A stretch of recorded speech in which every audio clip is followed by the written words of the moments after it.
Hear me, friends, lean in, because what I'm about to declare is the pulse of hope itself, a burning proclamation meant to awaken your spirit and change you forever. Right now, in this very instant, God is stirring things on your behalf. If you feel trapped, battered by life's tempests, weighed down by worry, or entangled in doubt, listen up. God is poised to turn every circumstance in your favor. This isn't vain optimism or hollow reassurance. It is a deep, eternal reality that shakes the heavens and humbles the earth.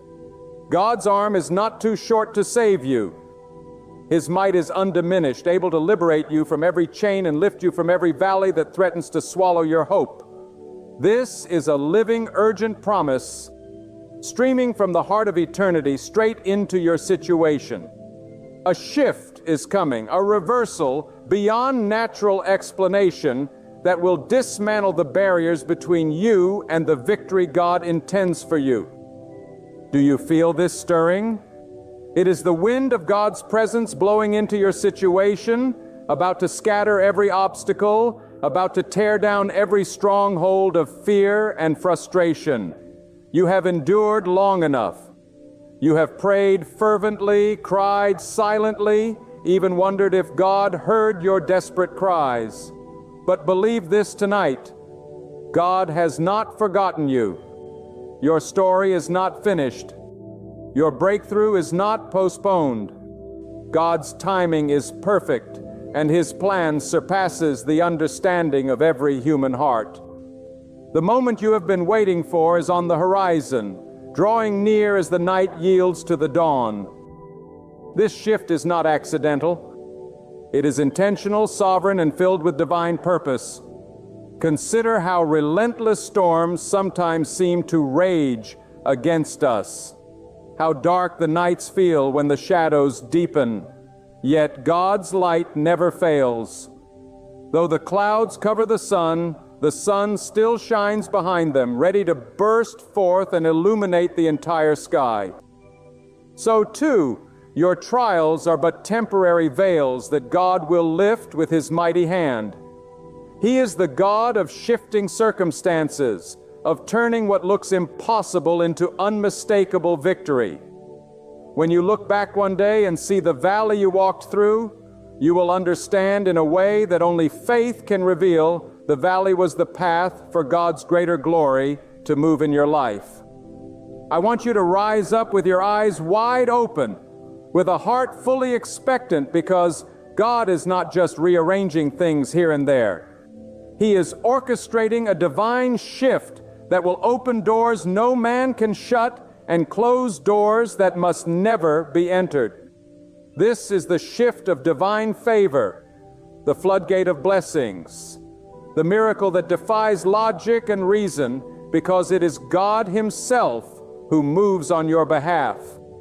You are not alone. In fact, God's eyes are running to and fro across the earth, searching for those whose hearts are fully committed, those who have not given up, those who are ready to receive His mighty deliverance. If that is you, then listen carefully.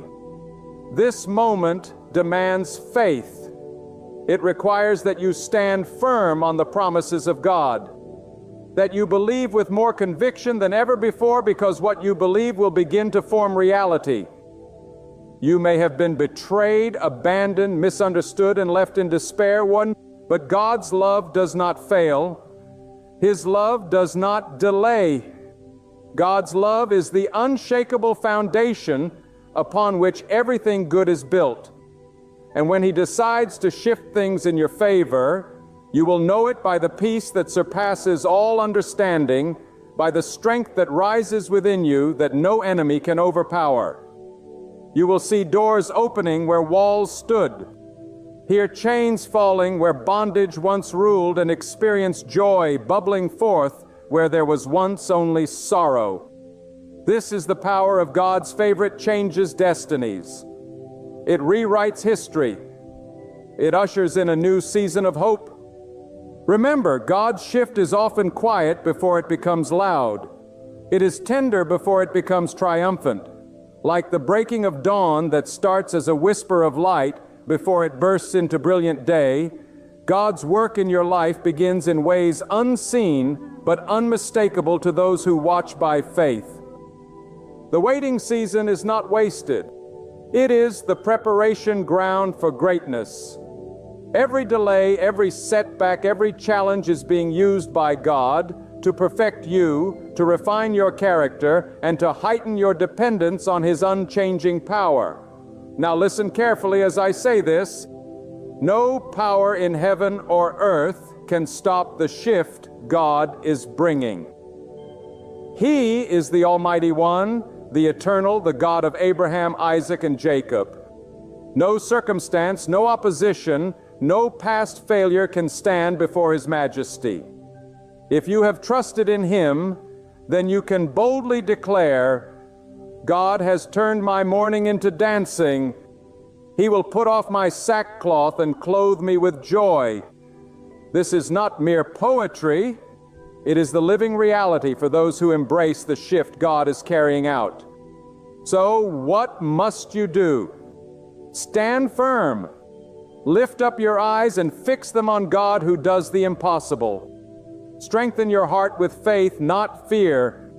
Declare with confidence that you will see the goodness of God in the land of the living. God is aligning circumstances, raising up helpers, pouring out wisdom and resources, all for your good. He has prepared victory in the heavens and tiptoes around the corner of your life, ready to unveil it. The shift you are praying for is also a shift within you. God will move in the depths of your soul, stirring courage where there was timidity, igniting passion where there was coldness, and rekindling hope where despair tried to set up camp. This inner transformation is the foundation for the outer blessing. You cannot receive the fullness of God's shift unless your heart is ready, unless you strip away bitterness, unforgiveness, and doubt. Choose today to embrace God's grace, to walk in obedience, to wait with patience and expectancy. When God shifts everything in your favor, it is not just fleeting luck or temporary success. You will carry the mark of divine empowerment for a lifetime. Gates that once led to dead ends will open wide toward your destiny. Your testimony will shine brilliantly to encourage others who are in the waiting room of life. You will understand that God's timing is perfect and that His love is relentless. Now, hear me again. This coming shift is not just about your circumstances. It is about God revealing His unmatched glory through your life. When God moves, He moves with a purpose far beyond our understanding. He is the master threading your trials and triumphs into an intricate tapestry of divine beauty. This is the moment where despair will bow before hope, where limitation will be swallowed by boundless possibility. Because God's power makes the weak strong, the small great, and the broken whole. Do you realize that no night is so dark that God cannot create day from it? No prison is so secure that God cannot break every chain and open every door. We often carry the weight of past failures and the sting of rejection. But God is about to change that narrative. He is the God who resurrects dry bones, who causes barren places to bloom, who breathes life where there was once only death. If your heart is weary, if your spirit feels crushed, know this. The God who created the stars and placed them in their courses is the very same God working on your behalf. He is a God of miracles and movement, not stagnation. When He decides to favor you, the heavens themselves will shift in alignment with His will for your life. Your breakthrough will be so profound, so undeniable, that even the forces opposing you will have to acknowledge the hand of God at work. You must be ready to receive this shift with an open and willing heart. It is not enough to hope quietly or to pray half-heartedly. God's favor demands that you rise up with boldness and courage. The Scripture declares in no uncertain terms that those who wait upon the Lord shall renew their strength. They shall mount up with wings like eagles. They shall run and not grow weary, and they shall walk and not faint. This promise is not meant for the passive. It is for those who are purposeful, those who refuse to sink under the weight of discouragement. So prepare yourself, dear soul, to rise like an eagle, for God's favor is lifting you higher than you have ever dared to imagine. There is another dimension to this shift. God is not only realigning the external, but also transforming the internal. Your heart will be purified like gold refined by fire. Doubts that once clouded your vision will be swept away by the fierce clarity of faith. God's shift will awaken within you a hunger for righteousness, a passion for truth, and a commitment to integrity that will shine as brightly as the sun. The world around you will recognize that this change is not merely luck or coincidence, but the undeniable work of the Almighty. Your character will be a testament to His faithfulness.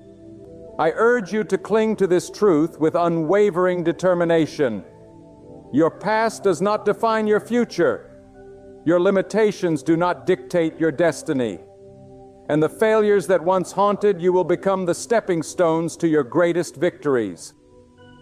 God is not a God of yesterday's regrets, but of tomorrow's glory. He is already on the move to lift you above the noise, above the confusion, into a realm of divine favor and peace. He shifts not only the mountains in front of you, but also the landscape within you, bringing forth hope where there was despair, joy where there was mourning, and power where there was weakness. Listen well, for this is the day to reject the voice of doubt and to embrace the voice of divine assurance. God's timing is perfect, and His plans for you are plans of prosperity, not of harm, to give you a future and a hope. This is the time to declare a holy war against the spirit of fear that attacks your mind and tries to paralyze your faith. Stand firm on the rock of God's promises. Speak boldly that the shift is here, that it is unstoppable, irreversible, and unmatched. Your testimony will someday inspire multitudes because you dared to believe when everything around you screamed impossible. Do not underestimate the power of persistent faith. Even when the evidence seems thin, God's favor is real and active. The sun rises every morning without fail, and so does God's mercy toward you. It is new every day. With each step you take in faith, the shift grows stronger, the tides turn higher, and the impossible edges closer to your grasp. Your prayer life becomes a powerful lightning rod, attracting heaven's favor. Your acts of kindness and righteousness position you as a vessel ready to receive divine blessings. God's shift honors those who honor Him with their hearts and their lives. And remember, this divine shift is not confined by human boundaries or logic. God's hand stretches from eternity to eternity. His wisdom is beyond measure. What men declare impossible, God calls close at hand. What human hearts despair over, God declares ripe for harvest. Expect the unexpected, for God delights in confounding the proud and uplifting the humble. This is your invitation to step into the miraculous, to watch the heavens literally open on your behalf, and to witness signs and wonders as God Himself declares. So, this one I favor, and I am shifting their circumstances. So rise, take courage, and fix your eyes on the author of your destiny. You are not forgotten. You are not forsaken. You are not failing. God's mighty hand is reaching down to lift you.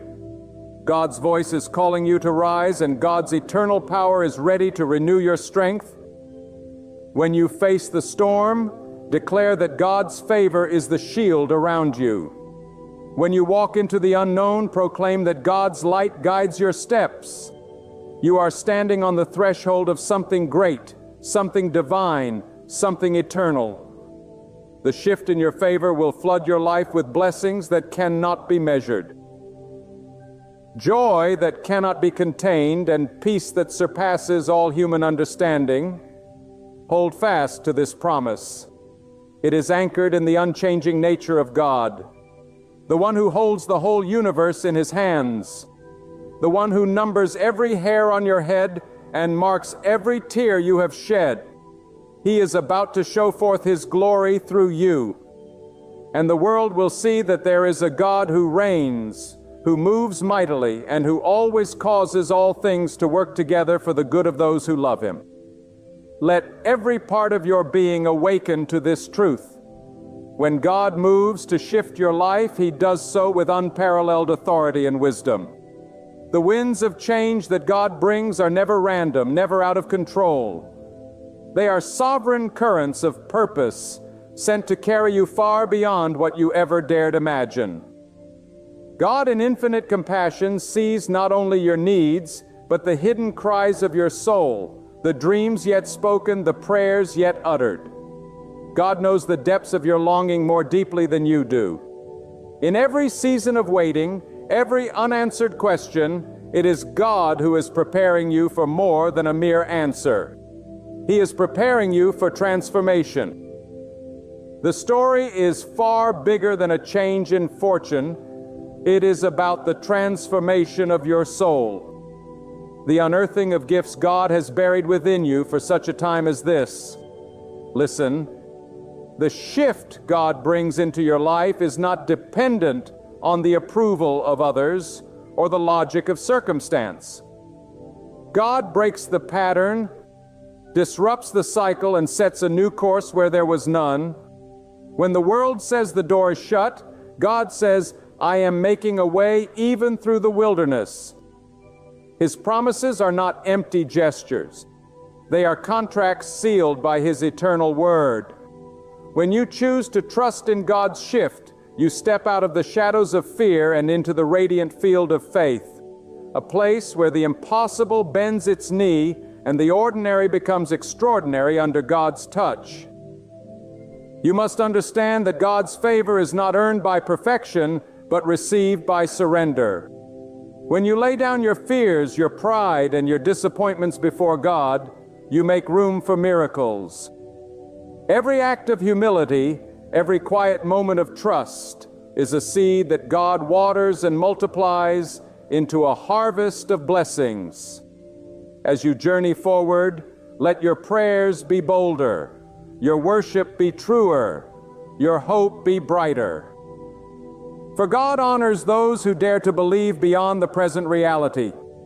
Even if you cannot see the full extent of God's plan, you can trust the heart that holds your future. In times of uncertainty, when you're tempted to waver, remember, God is not limited by what limits you. What seems like an ending is often the beginning of God's greatest work in your story.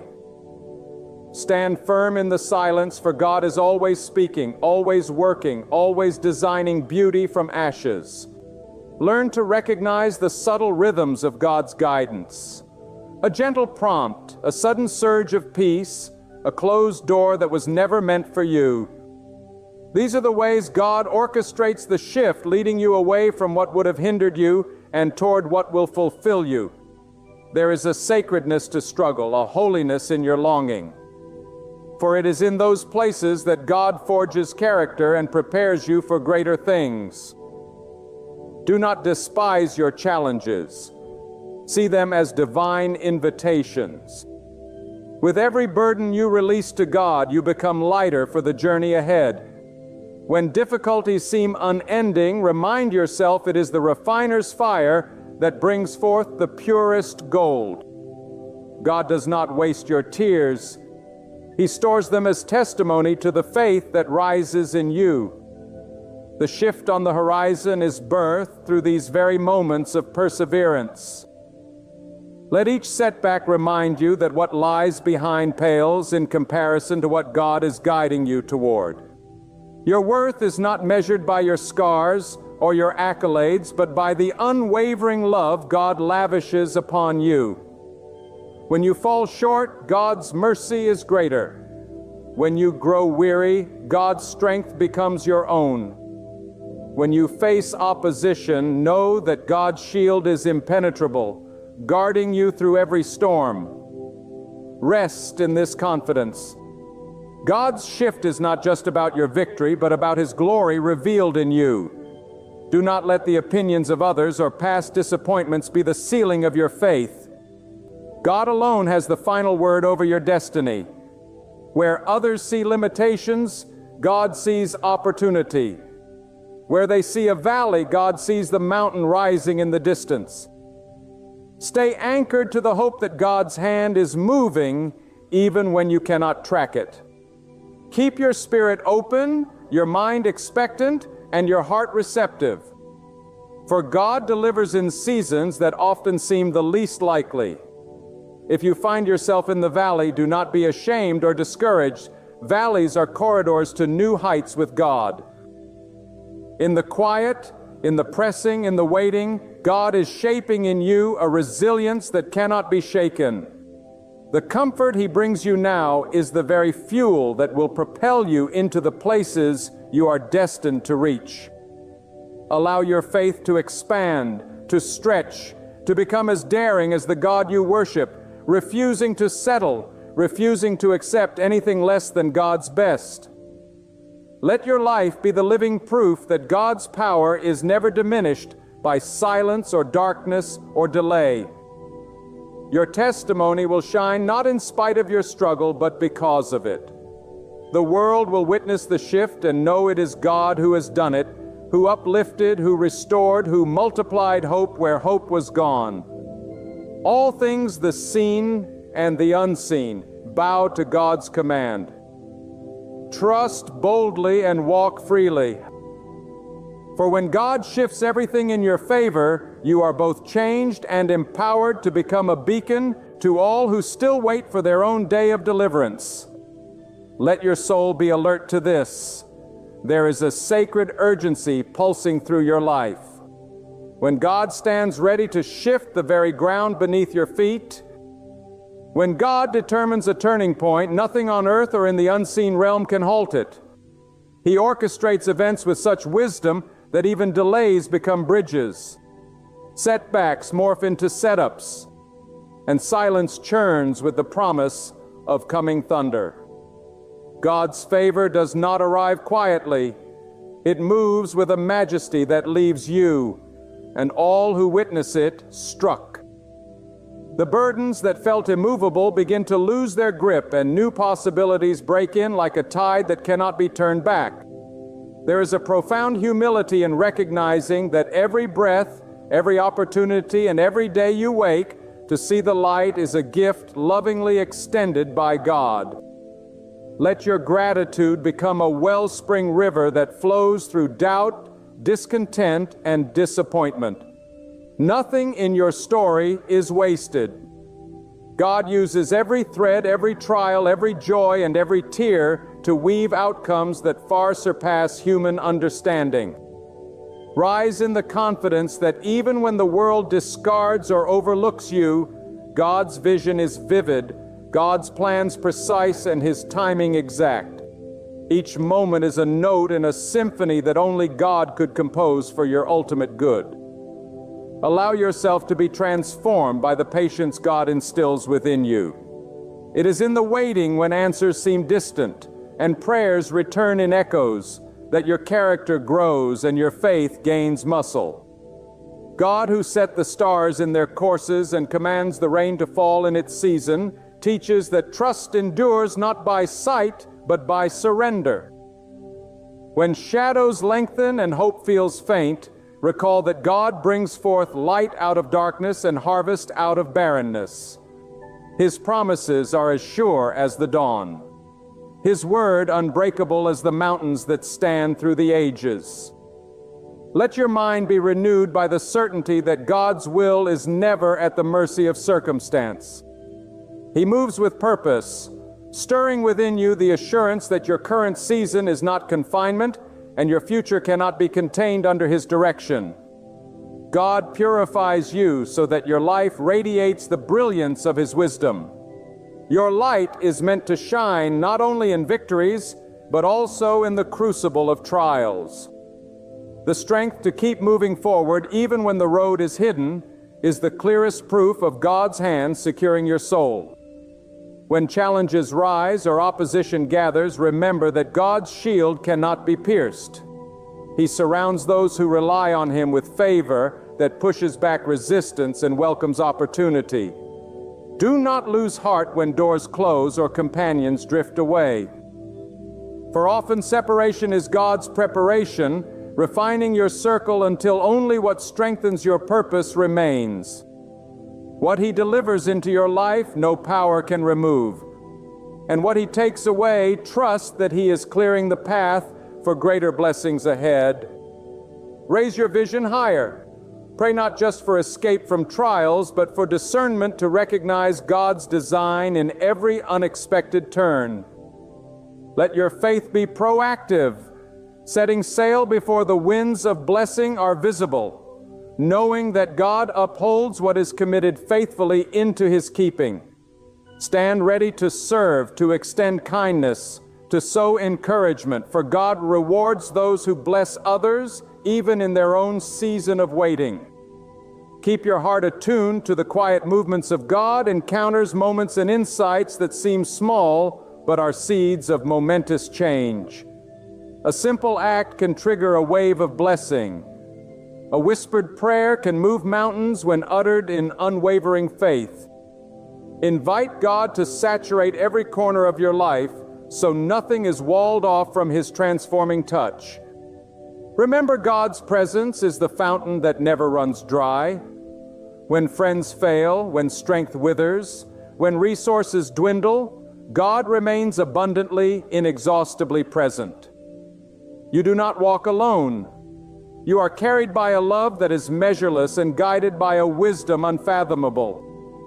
As you await the turning, as you sense the stirring, as you grasp for new beginnings, let hope anchor your heart, and let every step resound with the assurance God is about to shift everything in your favor. And with Him, all things become possible. Let your spirit awaken afresh to the astonishing truth that in every season of your life, God's wisdom is at work, orchestrating details you could never foresee. Trust that even in the quiet stretches where answers seem concealed and blessings distant, God is cultivating the soil of your heart for an abundant harvest. This is the hour when God calls you to dare greatly, to rise above complacency, and to open your arms wide for the unforeseen goodness coming your way. Cast away the notion that you must find your own way through the maze. God is the waymaker, the pathfinder, the one who draws straight lines through life's crooked places. There comes a point where you must choose. Will you settle for what you understand, or will you surrender to the magnitude of what God can do? The greatest shift begins not with the changing of your conditions, but with the expansion of your vision. God invites you to look past your limitations, past voices that sow doubt, past the wounds that tried to convince you to withdraw. Raise your expectations. The one who shaped the valleys and flung the stars has not overlooked the details of your struggle. Every trial you endure, every challenge you overcome becomes a testimony, stamped with God's faithfulness, sending a ripple of hope to everyone who sees your breakthrough. Consider this: God's shift is both invitation and promise. It urges you to break free from patterns of fear and cycles of defeat. Where the world draws borders around what is possible, God redraws them, brushing the limits aside with a single act of grace.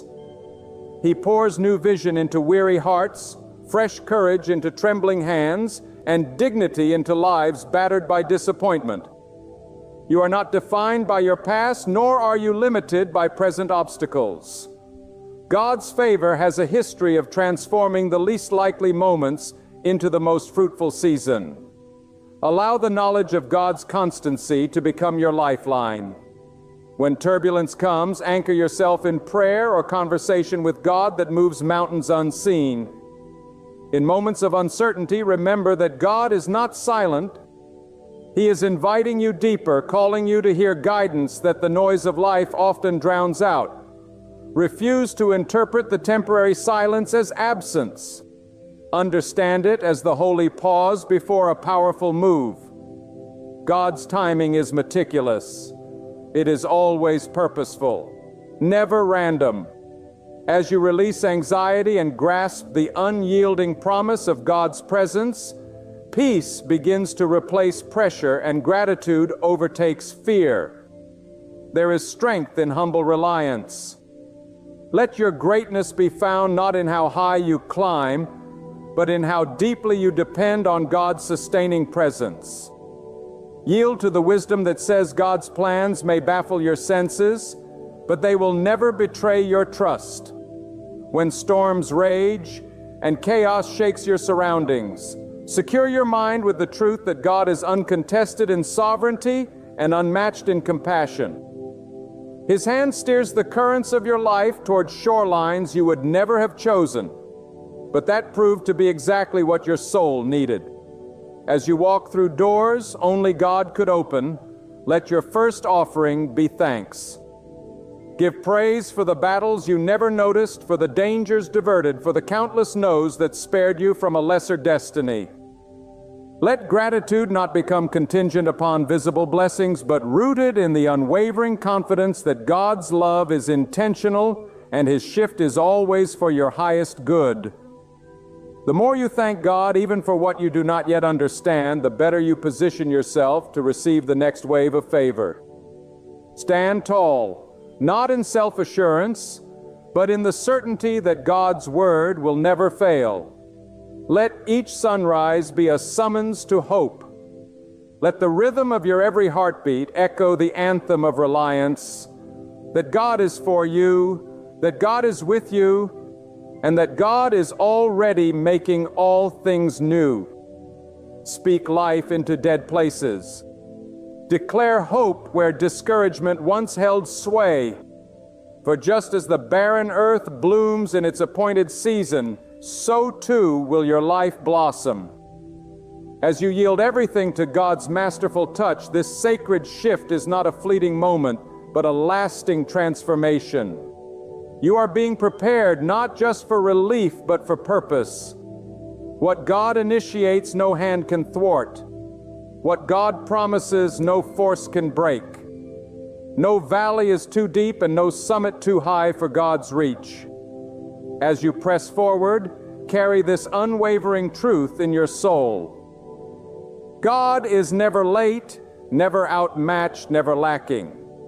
The pages of your story are still being written by the author who delights in redeeming every chapter. Let this conviction saturate your days.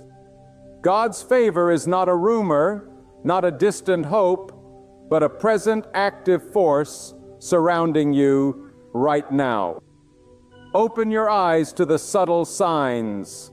Attune your ears to the softest whispers. In time, every seed sown in faith will bear the fruit of a life changed by trust, courage, and unwavering surrender to the God who shifts everything in your favor. There is a sacred awakening that occurs when you finally realize that God's purpose runs deeper than fleeting comfort or the satisfaction of immediate wants. God does not simply remove obstacles. He transforms trials into teachers and detours into doorways. Every step you've taken, every valley crossed was preparation for the unveiling of extraordinary favor. What may have appeared as rejection was often God's redirection, shielding you from roads that would have led you astray.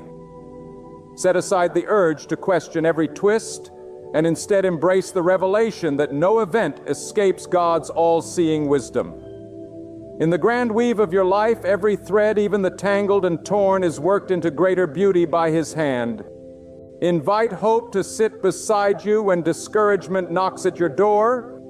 Allow yourself to be astonished daily by God's ability to turn scarcity into abundance and lack into overflow. The God who sustains the sparrows and clothes the lilies in glory is ever attentive to your needs, and there is no shortage in the storehouses of divine provision. When you feel the burden of waiting pressing in, remember, waiting with God is never inactivity. It is the training ground for miracles. With every silent dawn that you greet in hope, you are strengthening the roots of faith that will bear the weight of coming blessings. Open your heart wide and let expectations swell, not with arrogance, but with a humble recognition that God delights in the boldness of your trust. Let today be the day you risk believing in the sheer scale of God's generosity and the mystery of His timing. Speak affirmations of faith over your life. Let your lips declare the reality of the invisible. For God honors the courage to proclaim unseen blessings. Where logic draws boundaries, let faith leap beyond. Where cynicism sees futility, dare to declare fruitfulness. Remember, God's record is unblemished. There is not one promise left unfulfilled for those who anchor themselves in trust. Release the grip on all disappointments. Do not let what went wrong in the past harden your spirit.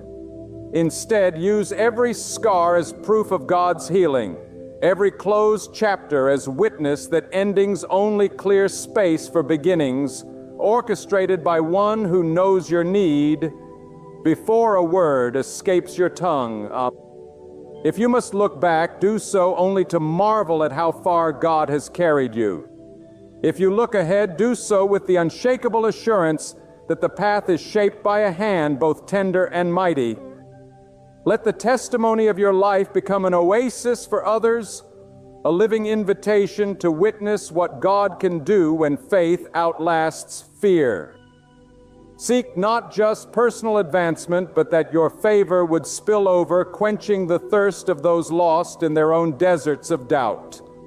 In every act of kindness, every word of encouragement, let it be known that you serve a God whose abundance never narrows to self-interest, but overflows in rivers of compassion.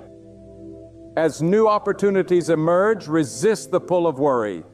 What is ordained for you cannot be snatched away.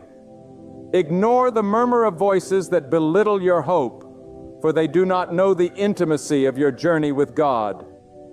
Let your confidence be founded on substance far deeper than shifting opinion or temporary applause. It is rooted in the unchanging character of God who alone holds your destiny secure. The shift you sense is not a gentle nudge, but a divine surge, realigning circumstances, relationships, and even desires, so that what blesses you will also honor the one who brings every good gift to fruition. As courage rises within, as certainty displaces doubt, remember that your gratitude and obedience are the greatest offerings you bring to God. Respond generously to His generosity. Be faithful with small things, for God delights in trusting you with more. Persevere through delay, armed with the knowledge that God has not forgotten. He is refining, not denying. Stir your heart to gratitude before the answer comes. Giving thanks for the outcome you cannot yet see, but surely will. Use every waking hour as testimony to hope that stands tall against despair. Surround yourself with reminders of every victory, every moment when God's help arrived in the midnight hour, renewing your resolve and breathing new power into tired bones. Every morning, invite God's wisdom to go before you. Walk with quiet expectation. Speak words that encourage and choose actions that reflect the conviction that your life is being carefully shifted by God toward a purpose greater than your imagination can hold. Live as one who trusts not just with words, but with the radiant peace that marks those who know God's favor is both present and advancing. Peace so vibrant that it becomes a beacon through the storms of life to all who stand in the shadows waiting for dawn. Let the depths of your heart awaken to this. When God declares a new season, every limitation that wants to bind you must bow before His power. The dawn of transformation does not arrive with thunderous noise, but comes dressed in quiet conviction, whispering to your soul that there is more hope, more purpose, more grace than you have ever fathomed. God's presence is as close as the very breath in your lungs, never distant, never indifferent. He is attentive to every silent cry, every wordless longing, every hope deferred. Trust that God's attention to the smallest details of your life means nothing is random and nothing unnoticed. With the care of a master builder, God positions every stone and crafts every chapter, designing outcomes that astound even those most familiar with struggle. Do not let the storms intimidate you, for even furious winds must answer to God's command. Just as the mightiest mountains rise at His word, so will obstacles dissolve when their purpose is fulfilled. The comfort you seek is not escape from challenge, but the unshakable assurance that God walks with you through every fire. Release the demand for clarity and embrace the invitation to walk by faith where vision surrenders to trust, and trust grows stronger than understanding. God's wisdom is not bound by your urgency. His timing flows from a higher vantage, seeing the end from the beginning and weaving your deliverance before you are aware you need it. Lift your prayers higher and let your questions become altars, places where uncertainty is exchanged for holy expectancy. Be bold in your requests, not shrinking from the magnitude of what God is capable of doing in your life. As you yield your plans, watch God's greater design unfold beyond the limits of your past experience. The shift you await does not always announce itself with spectacle.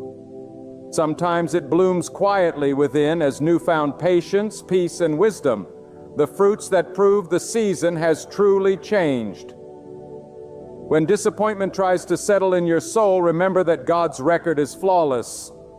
Every promise made is a promise kept, though fulfillment may take a different path than you envision. The moments that feel like detours are sometimes the direct routes to deeper strength and unimagined blessings. Invite God to teach you the value of persistence, the beauty of hope, and the discipline of gratitude. Let these virtues become anchors that hold you steady until the full tide of God's favor washes over your life. Allow your spirit to celebrate not only the victories, but also the lessons learned in waiting.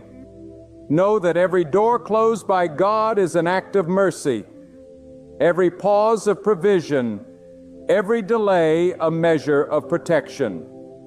Look for the surprising ways God provides, how comfort arrives through a timely word, how direction emerges in quiet reflection, how strength multiplies as you lean not on your own understanding, but on God's infinite wisdom.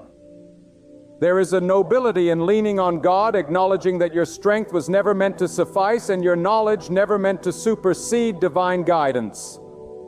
With each surrender, you step further from striving and closer to the assurance that God's goodness is your lifelong inheritance. Encourage yourself with memories of past deliverances and the quiet confidence that the same God who sustained you until now will be faithful to the end. Invite God to enlarge your vision, not for your own acclaim, but so the testimony of your life becomes a light on a hill, a message of hope for those watching your journey. Live generously, knowing that favor from God is not a possession to hoard, but a blessing to be shared. Be quick to forgive, slow to judge, eager to encourage, and steady in unwavering trust. These are the marks of those who have encountered the full power of God's shift. Let humility be your companion, and gratitude your anthem as the story unfolds. Each morning, remind yourself that today you stand on the verge of renewal. Each trial faced, each joy embraced becomes another page in the narrative God is authoring for eternity. Walk in the confidence that your steps are ordered, your needs known, and your destiny secure in God's hand.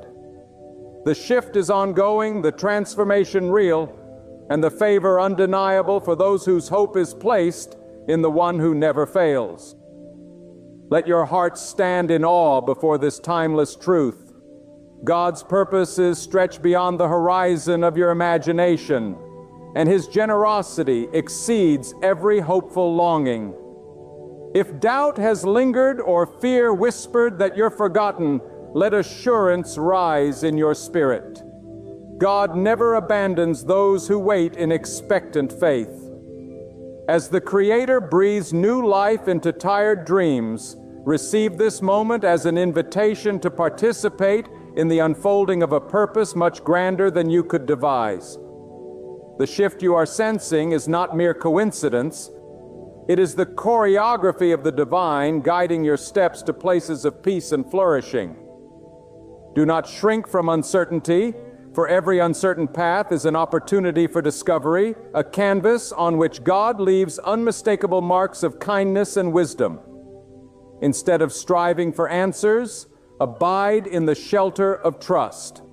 Watch how God turns scarcity into abundance, not just in material matters, but in wisdom, peace, and relationships that anchor your soul. He is the restorer of what was lost and the multiplier of every seed sown in hardship. The valleys you feared to cross prepare you for mountaintop vision, strengthening character and gifting humility.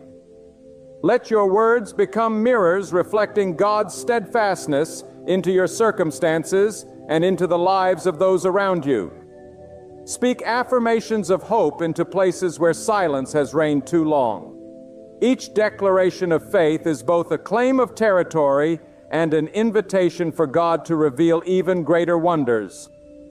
Let the rhythm of prayer be your heartbeat. Make gratefulness your resting place. Ask boldly, not because of your worthiness, but because God's capacity to give knows no limit. At every crossroad, remember that God's guidance is a lamp that cannot be extinguished. Even as uncertainties swirl, trust that God sets the boundaries of the storm and determines when the sun will break through the clouds. What may begin as a test of endurance becomes an arena for God's faithfulness to shine. Where others predict defeat, God announces victory. Where the world points to endings, God crafts new beginnings brimming with potential. Embrace hardships as invitations, not to despair, but to deeper intimacy with the one who governs all things. Maintain integrity in moments unseen, for God honors the private battles as much as the public triumphs. When resentment or bitterness tempt you, release them, choosing the liberating path of forgiveness. For in doing so, you make more room in your soul for blessings yet to descend. Allow your perspective to widen, recognizing that the shift you receive is rarely meant for you alone. Each gift, each breakthrough, each act of favor bestows upon you the privilege to uplift others and reflect God's boundless compassion. Live generously with open hands and an open heart. Let your life become an echo of God's goodness in someone else's wilderness. If you wake some morning still heavy with questions, let hope be your anthem and persistence your companion. Remind yourself that God's resolve to do you good is steadfast and His timing impeccable. Be willing to let go of expectations that limit your faith. Trust instead the journey that is still unfolding, knowing that God's view is never obstructed. Draw comfort from the knowledge that what He ordains He provides for, and what He promises He brings to completion. As you press forward, guard your peace fiercely, nurture your joy, and continue to sow faith into your days. It is not only victory that signifies God's favor, but the peace that endures through trials, the hope that refuses to dim, and the willingness to love without conditions. These are the true marks of a life touched by God's hand. Final word. Let your spirit rise as you step into a new horizon, confident that God is at work even in the unseen places. Begin each morning clothed with courage, humility, and thankfulness. Remember, no challenge is too great, no delay without purpose, and no vision too large when entrusted to the hands of the Almighty. Hold fast to the truth that God is not only transforming what surrounds you, but also molding you into a vessel of hope, wisdom, and compassion for those around you. Stand unshaken in faith, open-handed in generosity, and unwavering in trust. For the one who has called you is forever faithful. His grace will always reach you. His wisdom will always direct your steps, and His love will never leave your side. The divine turning point is not simply approaching, it has already begun, weaving a tomorrow brighter than your imagination can hold. Stay steadfast, for when God moves, every force aligns in your favor. Friend, let me start with a truth that will rattle you to your core. You were never meant to live under the shadow of defeat. You were not fashioned to be crushed by fear, failure, or doubt. You were not set on this earth to scrape for moments of joy or bargain for fragments of peace. You were formed by God's own hand, molded in the quiet by the Almighty who breathed purpose into dust and called forth vision and destiny. And when God shaped you, He sowed within you a seed of success. Not the kind the world applauds, but the kind no person, no force, no circumstance can steal. A success born from obedience, a success that flows from surrender, a success that emerges when a heart fully, fearlessly, and faithfully lines up with God's will. If you're hunting for the secret to drawing in success, listen closely. Success isn't discovered by pushing harder. It is discovered by trusting deeper. The world will tell you to hustle, to grind, to outwork everyone in the room. And while discipline has its place, let me declare this truth to your spirit.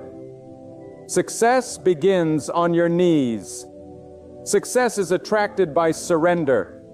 Success runs toward the soul that refuses to move without God's guidance.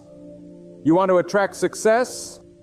Then check the soil of your life, because God will not plant greatness in corrupted ground. You must cleanse your heart, purify your intentions, rid yourself of bitterness, envy, pride, and fear. These are weeds that choke the seeds of God's favor. You can't harbor jealousy and expect peace. You can't curse others and expect blessing. You can't live two-faced and expect God to honor your part. God does not bless pretenders. He blesses the pure in heart. Those who are real, honest, broken before Him. Listen closely. The power to succeed is not in what you do, but in who you become under the weight of God's presence. When you begin to hunger for righteousness more than riches, when you long for purpose more than platforms, when you seek the face of God more than the praise of men, then success will chase you down. Doors will open that no man can shut. Opportunities will emerge in places others gave up on. You won't have to fight for attention because God will highlight your name in the places it matters most.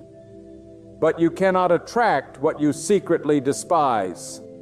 Some of you are asking for success while speaking failure. You say you want to rise, but you live like you're meant to be buried. You speak against yourself. You doubt your calling. You shrink in fear when God calls you forward. Let me tell you, if you continue to speak death over your own life, don't be surprised when it shows up at your door. There is power in the words you speak.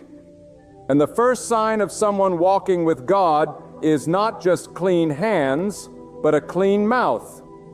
Stop calling yourself unworthy when God calls you chosen. Stop saying you'll never make it when God has already paved the way. Stop looking at your past like it's a prison when God has already turned the key. You want to attract success? Then start aligning your language with God's promises. Speak what he says. Declare what he's written. Stand in the truth even when the facts around you scream failure. Now let me go deeper. Success is not attracted to the lazy. The world may reward shortcuts, but God honors diligence. Not busy, but spiritual diligence. Wake up and seek God. Open your day with gratitude. Carry yourself like someone sent by heaven. Make excellence your standard, not to impress man, but to reflect the glory of God who lives in you. Clean your room. Show up early. Speak with integrity. Do the hidden work, because God blesses what is done in secret long before he reveals it in public. Too many want a throne without carrying the towel. They want spotlight but despise preparation. They crave applause but run from correction. Let me remind you, God cannot anoint what your pride refuses to surrender. Until you are willing to humble yourself and be taught, you will attract confusion instead of clarity. You will draw drama instead of direction. Because pride attracts destruction, but humility attracts success. Success also comes to those who learn to wait. Oh, this is where many fall short. You see others rising. You hear their names celebrated. You watch them thrive while you still struggle. But don't be deceived. Sometimes God hides your greatness so he can build your character. Sometimes he withholds the stage so he can strengthen your spirit. Because the worst thing is to be elevated before you're ready. Success is heavy, and God will not allow it to crush you. So he delays not to deny you, but to develop you. You want to attract success, then rejoice even when you are not seen. Celebrate even when no one claps. Obey even when no one watches. That's when God smiles. That's when the heavens open. That's when favor finds you not in the spotlight, but in the quiet places where your heart is tested. Let me speak to the soul that feels forgotten. The one who gave and gave but received nothing in return. Hear me, God has not overlooked your faithfulness. He has not ignored your silent prayers or your tears that soaked the pillow in the night. He saw when you helped others while needing help yourself. He saw when you kept smiling while carrying wounds. And in due time, oh yes, in his perfect time, he will elevate you. Not because of connections, but because of covenant. Not because of influence, but because of intimacy with him. Let me remind you, success is spiritual warfare. The enemy doesn't fight those who are already bound. He fights those who are about to break through. That's why your journey has been hard. That's why the betrayal came. That's why the attack increased when you made up your mind to walk with God. But listen to me. Resistance is proof of your assignment. The enemy wouldn't bother you if your future didn't scare him. So stand firm. Keep pressing. Keep believing. Your pain is not punishment. It's preparation. Stop trying to be like everyone else. Success is attracted to those who are authentically obedient to God, not cheap copies of culture. You were not born to blend in. You were born to stand out, not by being loud, but by being anchored in truth. God did not call you to be trendy. He called you to be timeless. He called you to walk with holiness, courage, and conviction. And when you live like that, you attract what money can't buy: peace, favor, access, and divine alignment. And let me tell you this, you must protect your circle, because not everyone can go where God is taking you. Some people were sent to distract you, not develop you. Some friends are really enemies in disguise. If you want success, you must learn to walk away from noise. Disconnect from gossip. Delete the numbers that pull you into darkness. Let go of connections that cause you to compromise. God won't bless what you're too afraid to release. The road to true success is lonely sometimes, but hear this. You are never alone when you walk with God. He will be your strength when you're weak, your defender when you're attacked, your counselor when you're confused, your provider when you're in lack. You may lose people, but you will gain purpose. You may be misunderstood, but you will be known by God. And that, my friend, is success in its highest form. To be known, led, and sustained by the one who created the heavens and the earth. Refuse to compromise your values just to fit in. You don't have to lie, cheat, or manipulate to succeed. If you must betray your character to win, then what you gained was never from God. Real success requires righteousness, and righteousness requires sacrifice. You may lose temporary comfort, but you will gain eternal reward. You may miss some opportunities, but you will attract the right ones. The ones designed for your destiny, not your ego. Let me speak into your spirit. God wants you to succeed. He takes no pleasure in your defeat, but He will not let success destroy you. So He waits until your hands are clean. He waits until your spirit is stable. He waits until your motives are pure. Because when He blesses you, He wants you to keep it. And what God gives, no man can take. What God ordains, no enemy can cancel. So stop chasing success and start chasing obedience. Wake up and ask God, what do you want me to do today? And then do it with passion, with excellence, with faith. Do it even if no one sees. Do it even if it scares you. Do it even if it stretches you. Because every step of obedience is a magnet for favor. Every act of obedience draws success towards your life. Hear me well. Success is not a place, it is a posture. A posture of humility, a posture of gratitude, a posture of worship, a posture of trust. When you posture your life before God, He positions your life before kings. He places you in rooms you didn't qualify for. He gives you influence you never asked for. He turns your private preparation into public promotion. And let me say this loud and clear. God wants your soul to prosper before your name does. If your platform is bigger than your character, it will collapse. If your image is greater than your integrity, it will fade. But if your soul is anchored in truth, if your life is rooted in faith, if your mind is stayed on God, then no wind can move you and no enemy can break you. That is success. So now, right where you are, stop looking for success in man. Stop chasing what the world calls making it. Real success is walking in alignment with God's will. It's hearing His voice and obeying without delay. It's being bold when others are silent. It's being still when others are anxious. It's rising when others give up.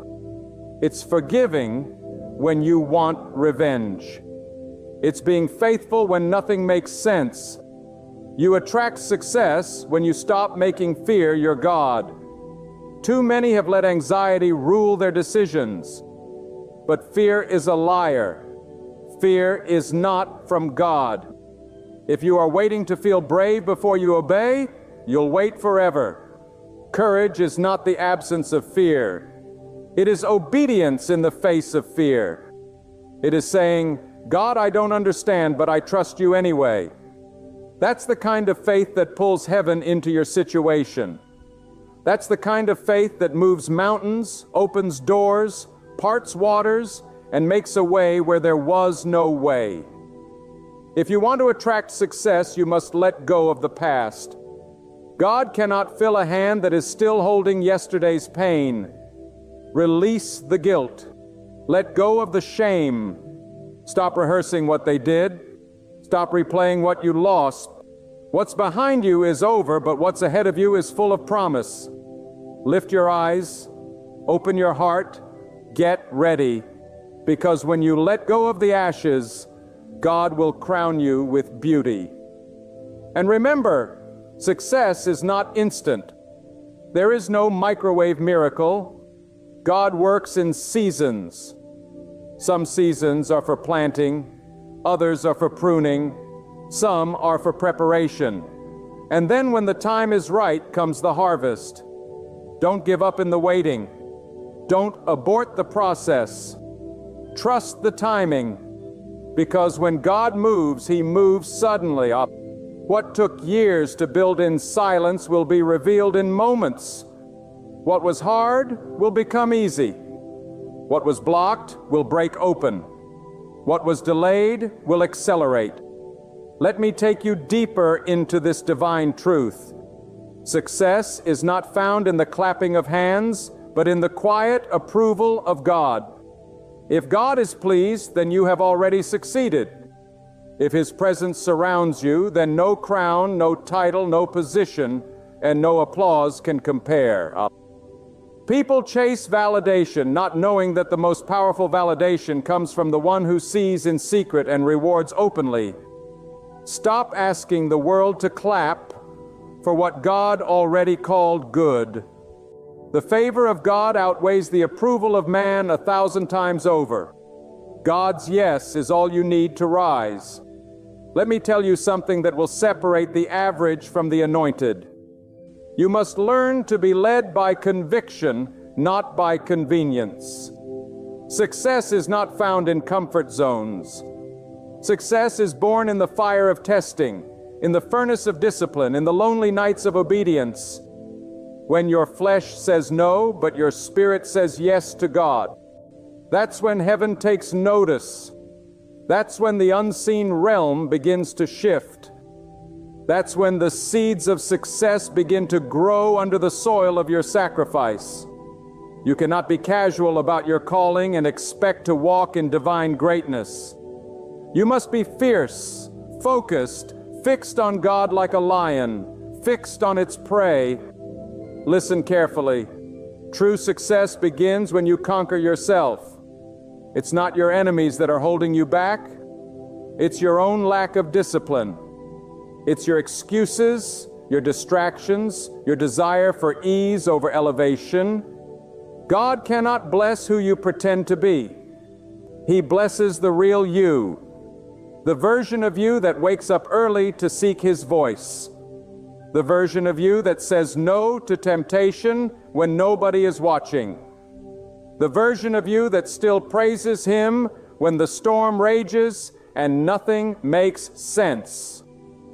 That version, that surrendered, sanctified spiritual virginess who God pours success into. And know this, success requires vision. Not the kind you see with your eyes, but the kind that burns in your spirit. If you cannot see it in your soul, you will never hold it in your hand.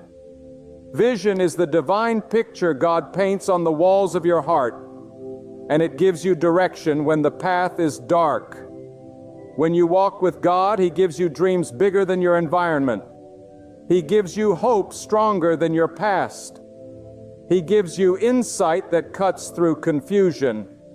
But you must protect your vision. You must guard it from doubters, dream killers, and the noise of the world.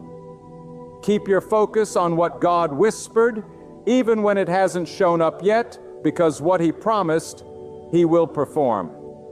Let me speak this with fire.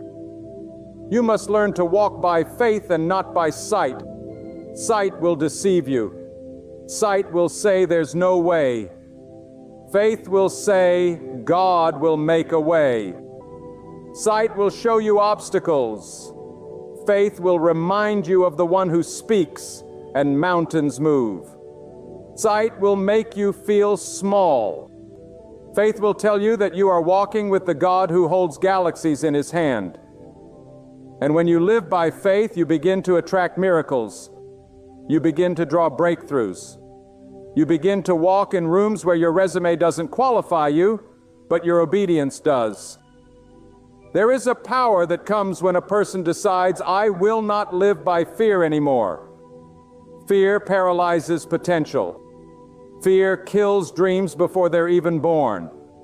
But when you rise and say, I trust God with everything I am, you attract a realm of success that no school, no money, no man can offer.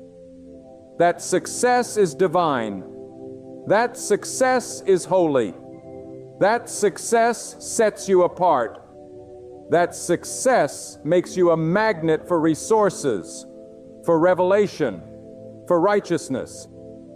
Because faith attracts the power of God like lightning to a mountaintop. But hear me, success also demands separation. You must learn to walk alone before you can walk in abundance. There are some heights you cannot reach with crowds around you.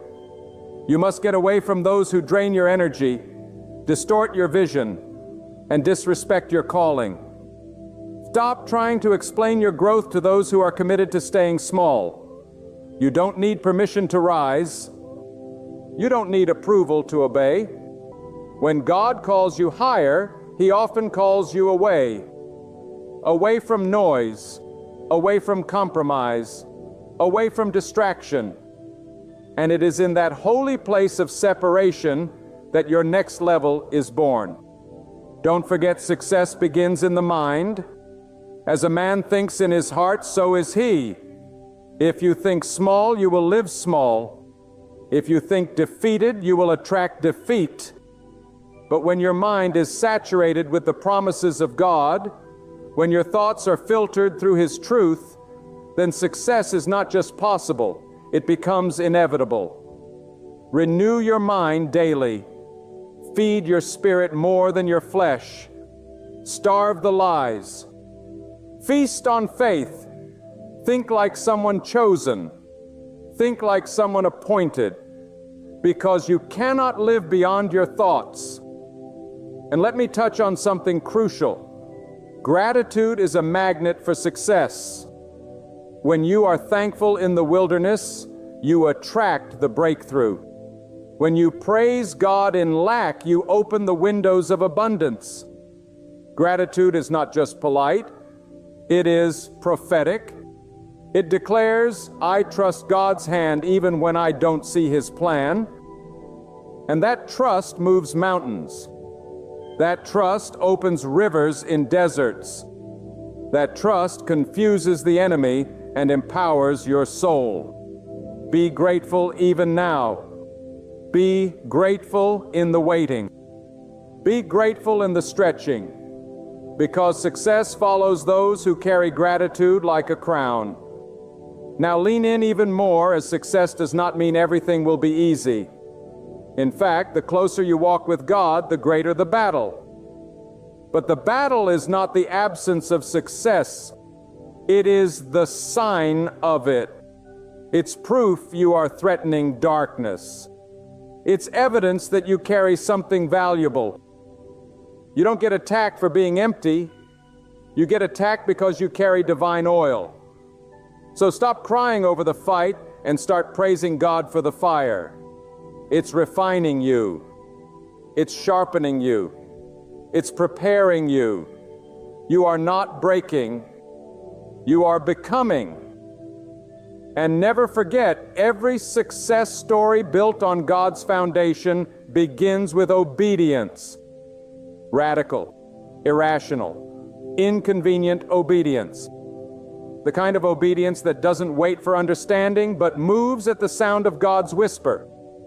When you obey without delay, you access what others only dream of. When you obey, even when it's costly, you unlock provision, protection, and power that cannot be explained. Obedience is the bridge between the promise and the manifestation. If you walk in it, success will find you even in the most unlikely places. God is not looking for the most talented. He is looking for the most surrendered. He is not impressed by your gift. He is moved by your submission. When you lay down your plans, your timing, your pride, your pain, and say, God, your will be done, you begin to walk in a realm of success that shakes nations. People will wonder how you got there.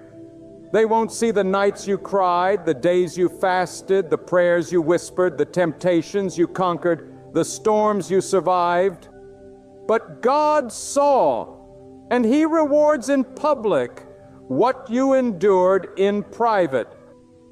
You want success? Then become a vessel God can trust, a vessel that will not crack under pressure, a vessel that does not leak through compromise, a vessel that pours out what it has received, because God does not bless you just for you.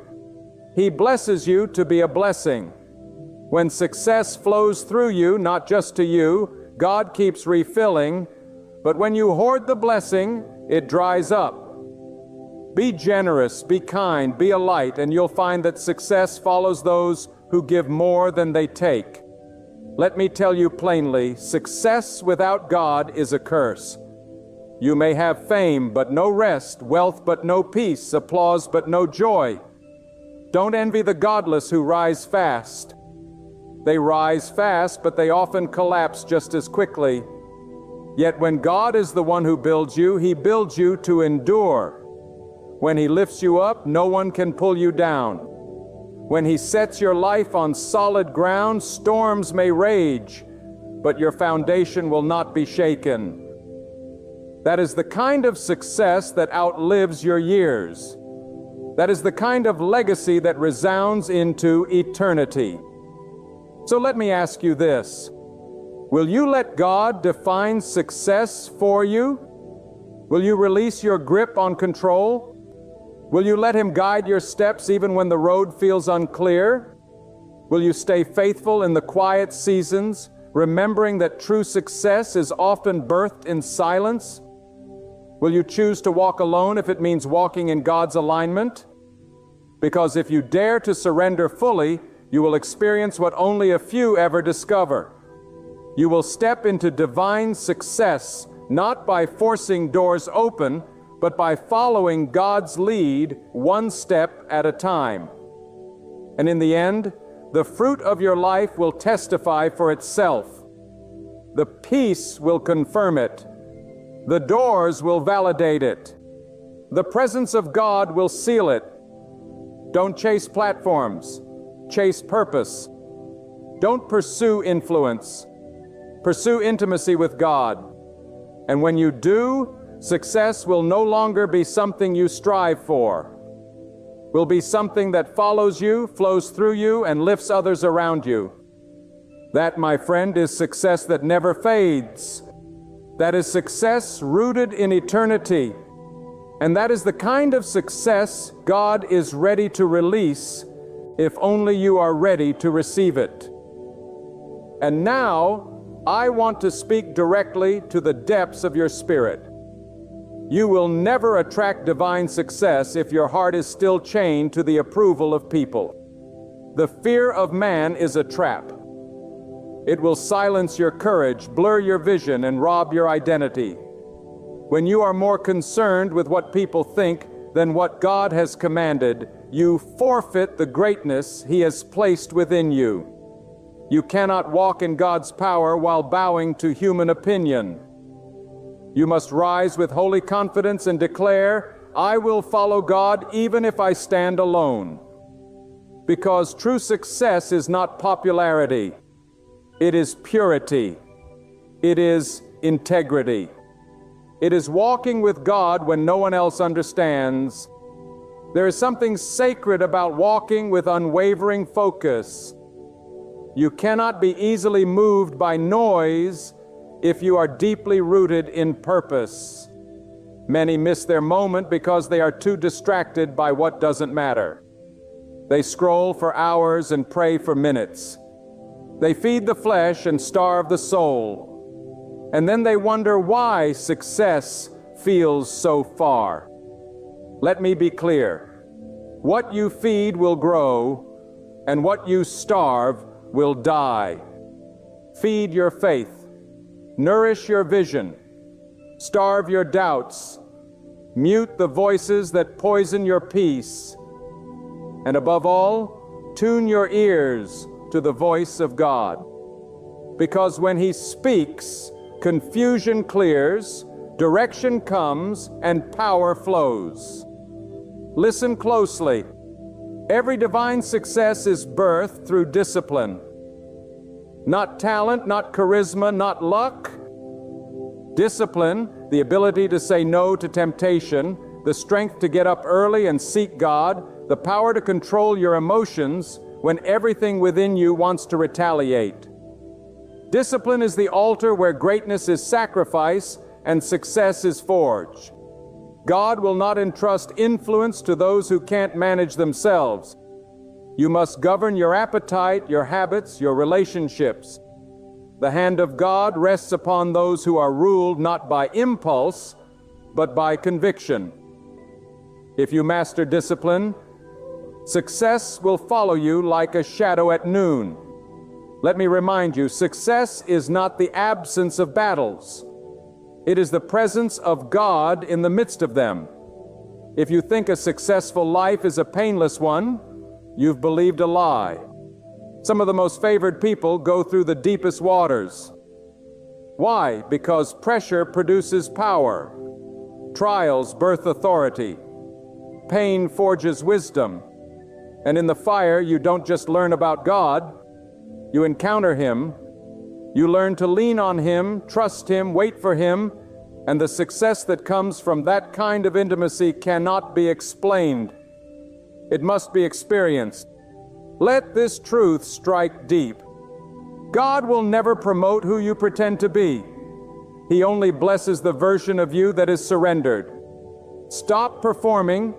Stop comparing. Stop trying to imitate what looks like success on others. God didn't call you to be a replica. He called you to be a revelation. There is something unique in your journey, something sacred in your scars, something divine in your voice. Don't hide it. Don't dilute it. Don't bury it. Rise up and walk in the fullness of who God designed you to be. Your authenticity is the key to the door you've been trying to open. And hear me now. What you tolerate will determine what you attract.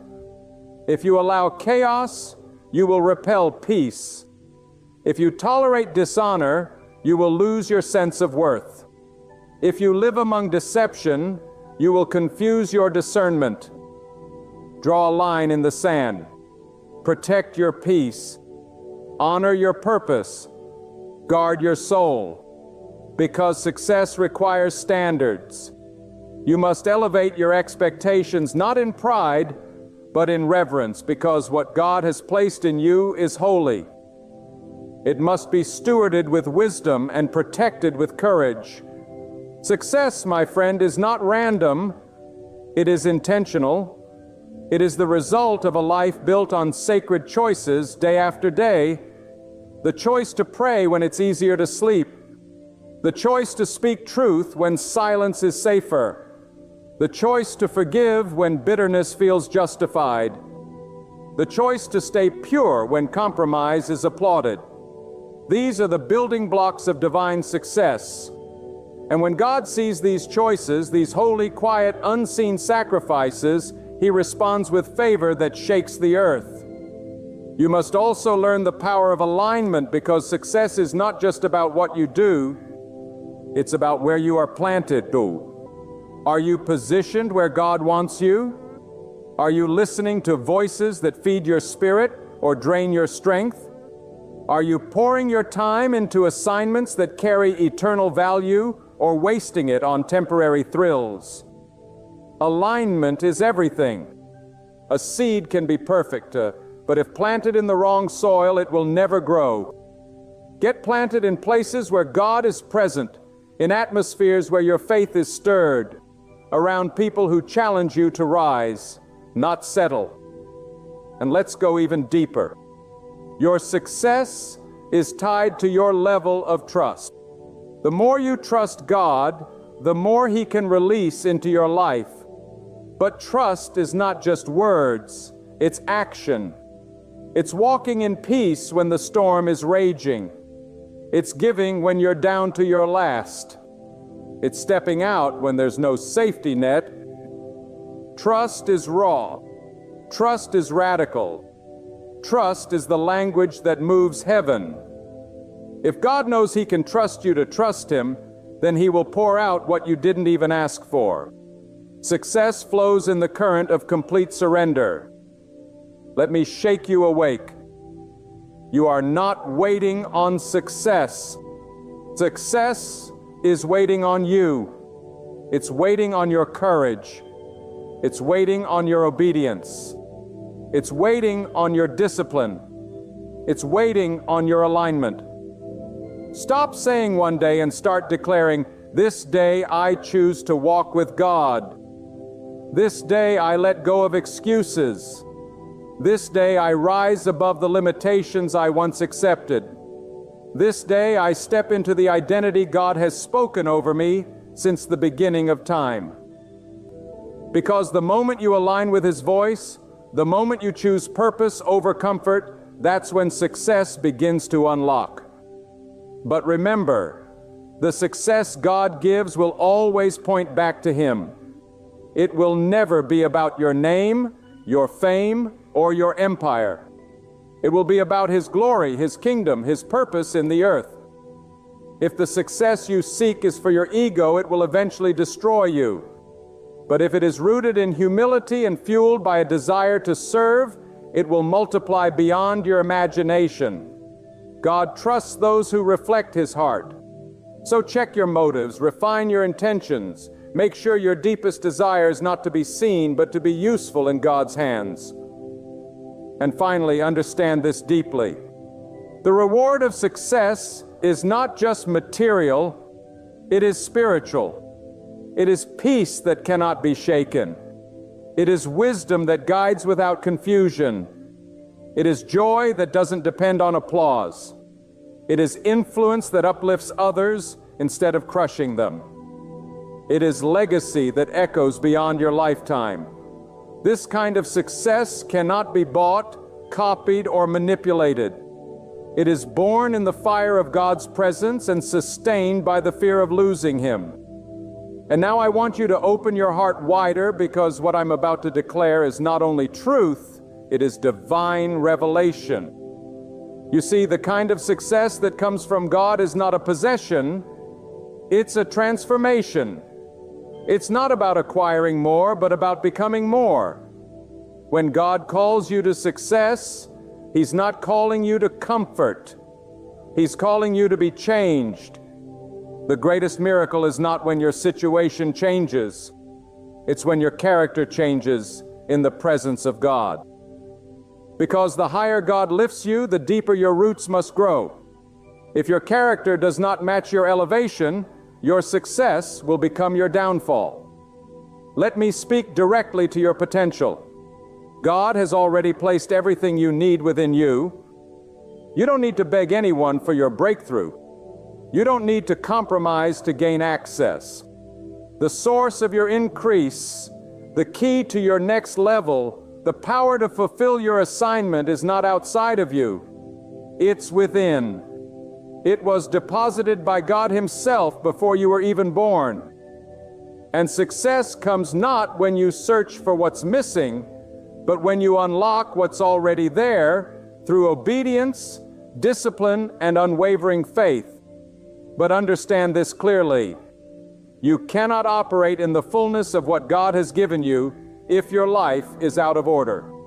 Chaos blocks clarity. Disobedience cancels direction. A cluttered spirit cannot receive divine instruction. If you want to attract success, you must create space for God to move. Clear your heart of resentment.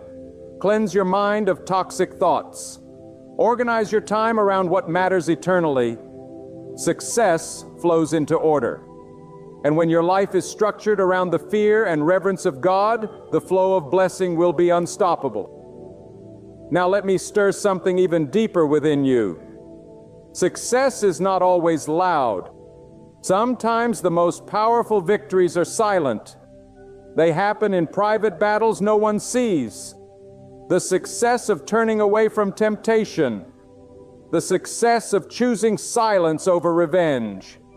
The success of staying consistent when no one claps for you. These victories are invisible to the world, but they are celebrated by God because God sees beyond numbers, beyond titles, beyond applause. He sees the soul, and He rewards what is done in secret with results that cannot be denied. If you truly want to attract success, you must understand the mystery of divine timing. Not every door is meant to open. Some doors require patience, perseverance, and process. Rushing will ruin what God is trying to prepare. Many fail not because they lack ability, but because they lack patience. They try to manufacture results instead of waiting for God to manifest them. But when you trust His timing, you will receive not just what you desire, but what is right. And the right thing at the right time is the foundation of lasting success. And let me declare this boldly: your atmosphere matters. You cannot soar while surrounded by snakes. You cannot grow where gossip is normal and negativity is tolerated. The people you keep around you will either stir your spirit or suffocate your vision. You need voices that remind you of your calling. You need people who speak to your destiny, not your dysfunction. Stop entertaining company that makes you comfortable in compromise. Success requires you to be selective with your circle. God will bring the right people, but you must let go of the wrong ones. Let's talk about the foundation. If your definition of success does not begin and end with pleasing God, you are building on sand. You can gain the whole world, but if your spirit is empty, you have lost everything that matters. The world teaches you to chase recognition, but God teaches you to chase righteousness. The world promotes platforms, but God prepares you in secret. The world pushes you to be known, but God molds you to be aligned. And when you get your priorities in order, success begins to find you. Because God rewards those who put Him first, not just in word, but in lifestyle. And let me make this truth unshakable in your soul. God does not bless arrogance. You can have skill, but if pride is in your heart, success will turn against you. Humility is the foundation of divine promotion. Stay low in your spirit. Stay teachable. Stay grateful. Because the moment you think you've arrived, you disqualify yourself from going further. Success is safest in the hands of those who know they are nothing without God. And those who truly walk with God don't use success to boast. They use it to bless. They understand that favor is not for flaunting. It's for serving. Let me take you higher. True success leaves a legacy of light. It doesn't die when you do. It impacts generations. It outlives your name. It plants seeds of truth, integrity, and faith that flourish long after you're gone. What are you building? Are you building a tower to your own ego, or are you building an altar that glorifies God? Because towers fall, but altars draw heaven. The measure of your success is not in how high you climb, but in how deeply your impact roots itself in eternity.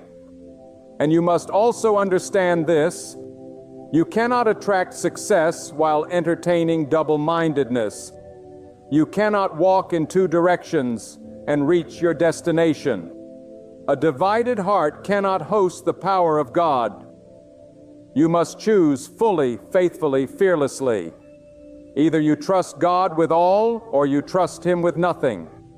There is no in-between in the realm of divine success. Half-heartedness will delay what full obedience would have already delivered.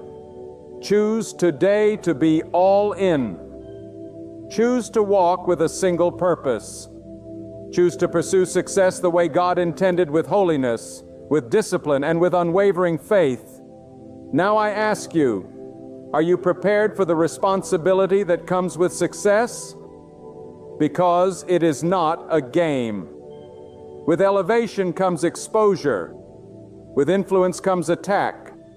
With authority comes accountability. Many want the crown, but few are willing to carry the cross of self-denial. You must be built to last, not just to shine. You must have a soul that can endure the pressure of favor. And God will test you before He trusts you. Every test is preparation for the territory He wants to give you. Pass the test, and the territory is yours. Do not fear the pruning season. God cuts off what you do not need to carry what you are called to bear. He removes what hinders. He breaks what must be rebuilt. And though the pruning is painful, it is purposeful. It makes room. It refines your vision. It sharpens your faith, and when it's done, you'll not only walk in success, you'll sustain it. So let this sink in deeply. You were not born to live beneath your purpose. You were created by God to reign in discipline, to lead in excellence, to thrive in righteousness. But it will not come by wishing. It will not come by watching others. It will come by deciding. It will come by surrendering. It will come by doing the hard things, the holy things, the hidden things, and when you do, success will no longer be an accident. It will be the natural result of a life fully surrendered to God. Because when God is at the center of your focus, the source of your strength, and the author of your steps, then success doesn't come and go. It follows you. It surrounds you. It fills your life with meaning, direction, and divine impact. That is the success that heaven honors. That is the success worth living for. That is the success no enemy can steal. No man can stop, and no time can erase. So now, as you stand at the threshold of your destiny, let me speak this final truth into the depths of your soul. If you truly want to attract success, you must first attract the presence of God. Because where God dwells, peace reigns. Where God leads, purpose is clear. Where God speaks, confusion ceases. And where God moves, success follows. Not the fleeting success of this world, but the unshakable, unbreakable, divine success that transforms everything it touches. Do not let the clamor of this world mislead you. Do not exchange your character for the fleeting roar of applause. Do not surrender your soul in pursuit of illusions. Instead, anchor your life on surrender to God. Choose obedience even when it demands a price. Choose humility when pride shouts the loudest. Choose true purpose when distractions crowd in. And above all, choose to glorify God in every action. For genuine success is not found in wealth, recognition, or the spotlight. It is found in walking daily in rhythm with God's will. It is resting at night with the assurance that you have pleased the one who sees everything.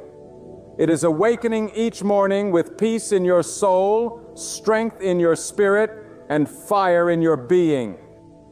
Let others pursue crowns that will tarnish. Let others chase after empty applause. But as for you, walk with God, serve with devotion, live with discipline, speak with intent, and advance with faith. And when the years have passed, when the dust has settled, and when your life is weighed not by men but by heaven, you will be declared truly successful. Not because you climbed the highest peak, but because you walked steadfastly with the one who placed you there. That, my friend, is the triumph that never fades and the reward that endures forever. My friend, there comes a season when the noise grows too loud, opinions multiply, and distractions press down on your soul. In that hour, true strength is not found in raising your voice, but in embracing silence. Not in answering every call, but in turning inward. Not in chasing applause, but in seeking God. Right now, God is inviting you into stillness, not to hide you, but to shape you. The world will tug at your name, demand your attention, inflate your pride, and drain your spirit. Yet when you bow before God and focus on the work He is doing within you, a quiet transformation begins that no stage, no crowd, and no human praise can produce. God refines in silence. People rush to reply, quick to defend, too restless to remain still. But God says, "Be still. Look at what I am forming inside you." You don't have to prove yourself to anyone. You don't owe anyone an explanation for every step. You need not run into the world's noise to be seen or heard. The greatest power is not found in prideful noise, but in humble silence. God does His deepest work when your mouth is closed and your heart is open. God fights for the one who bows quietly, who resists pride, and who places their full attention on His voice alone. You do not have to fight to be understood. You have to fight to remain grounded in God's presence. Some of you are losing your strength because you're constantly trying to manage how others see you. You're speaking too much, defending too much, responding to voices that don't deserve your energy. But hear this, silence is not weakness. It is wisdom. Humility is not self-abandonment. It is surrender to God's greater hand. When you focus on yourself on growing in private, healing in private, praying in private, you are inviting God to do something eternal inside of you. Let them talk. Let them assume. Let them mock.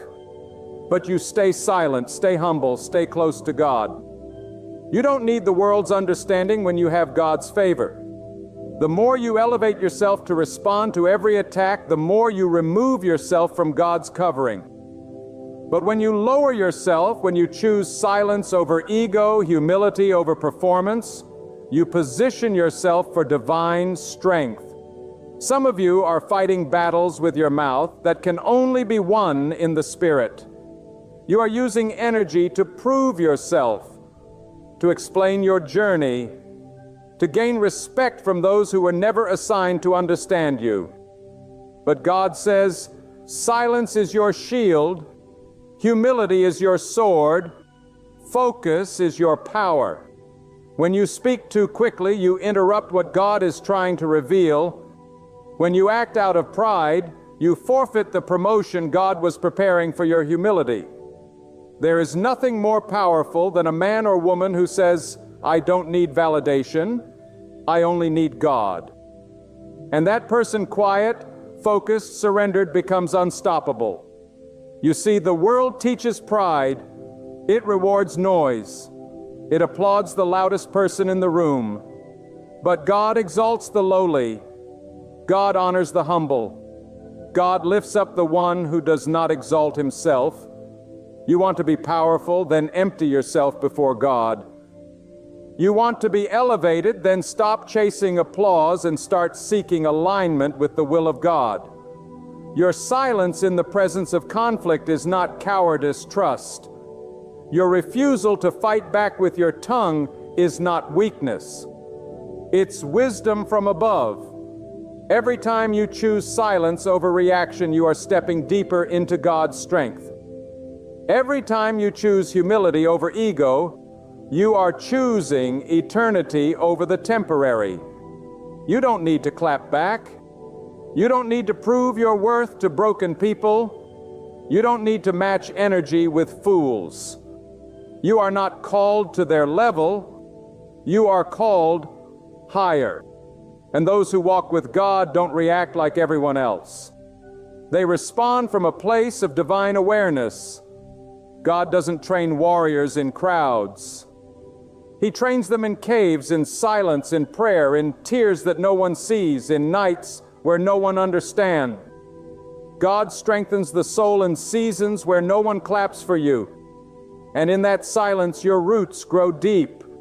In that silence, your faith becomes unshakable. Focus on yourself, not for pride, but for purification. Work on your character. Cleanse your heart.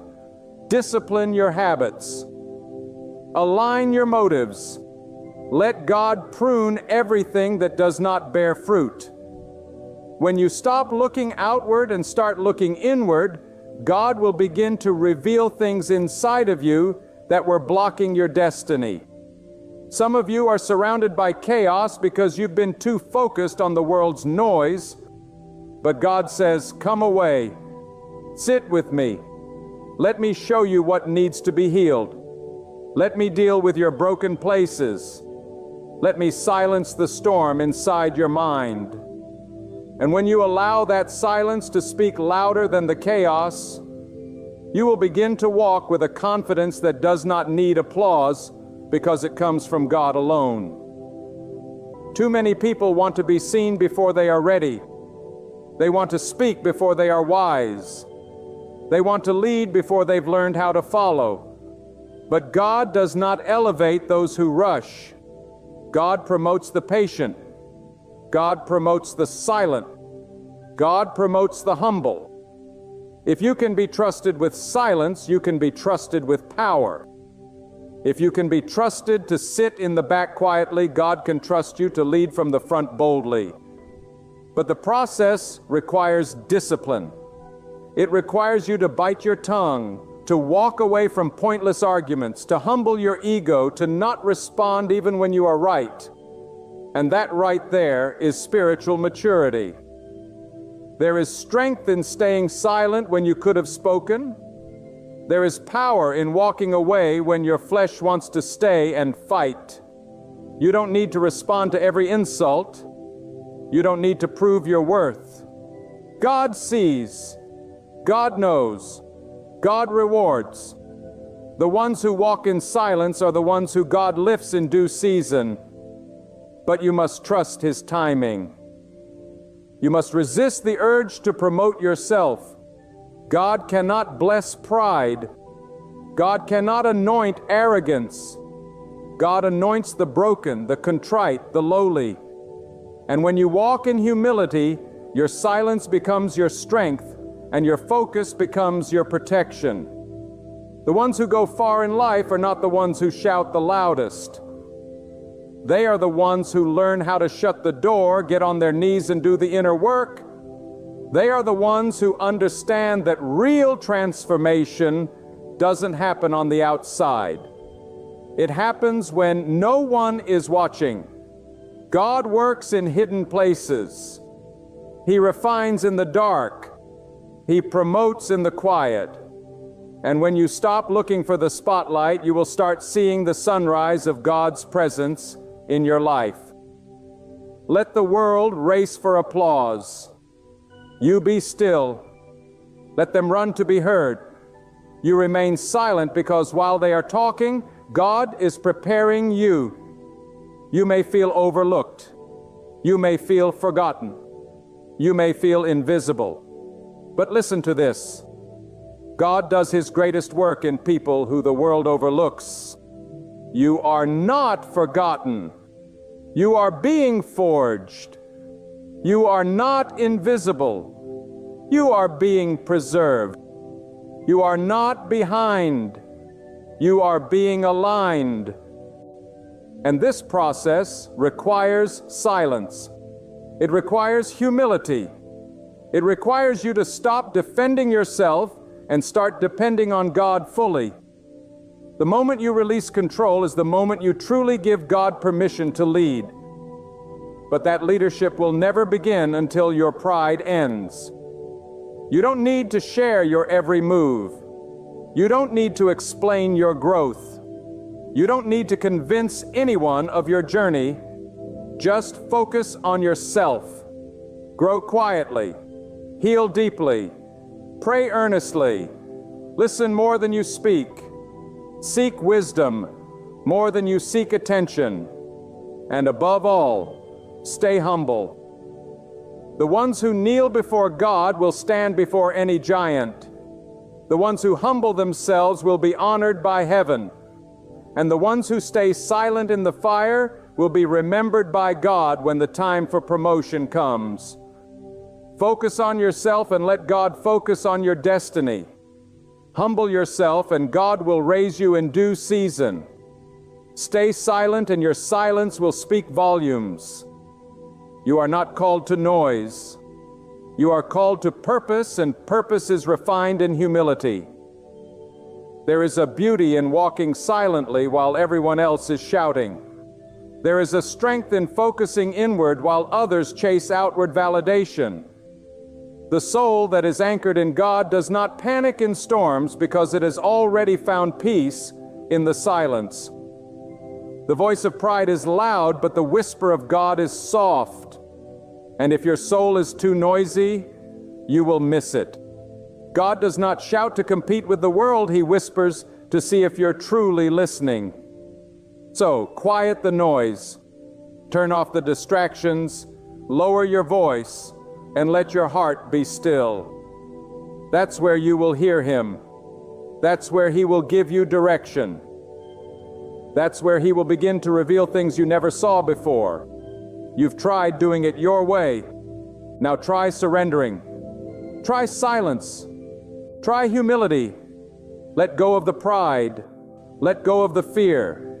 Let go of the pressure to perform. And just be still. Focus. Not on them. Not on your enemies. Not on the ones who betrayed you. Not on those who laugh at your silence. Focus on yourself. Humble yourself. Stay silent. And in that silence, watch how God begins to move mountains on your behalf. Watch how He restores, elevates, and redeems. Watch how He answers the prayers you never spoke out loud. Watch how He brings peace into places you thought were permanently broken. Watch how He uses your silence as a weapon, not to destroy others, but to build you. The battle is not always won with a sword. It's won with stillness, not with a loud voice, but with a quiet soul, not with pride, but with humility. And when God sees that you are willing to stay hidden in His presence, rather than chase the world's praise, He will trust you with a purpose greater than anything you've imagined. Be still, be lowly, be quiet. Because in that place, God will do more for you than you could ever do for yourself. You may think that silence is weakness in a world that demands reaction. You may believe that humility makes you less than others. But listen closely. In the eyes of God, the humble are the strongest, and the silent are the wisest. The proud shout for recognition, but God lifts the one who bends low in sincerity. The loud push to the front, but God draws near to the one who quietly waits on Him. This is not about shrinking, it is about surrender. It is not about disappearing, it is about aligning. When you humble yourself, you are not stepping down. You are stepping into a deeper place of divine authority. God does not operate in ego. He works through brokenness, through humility, through quiet hearts that are yielded to His will. Some of you are walking through seasons where you feel God is hiding you. You are not receiving the attention you used to. The doors are not opening as fast. The applause is fading. But this is not punishment. This is preparation. God hides you to heal you. He silences your platform so He can strengthen your foundation. If He allowed you to move too quickly, the weight of the spotlight would crush you. So He brings you into a quiet season where your character is shaped, where your soul is refined, and where your motives are purified. The silence is not your end.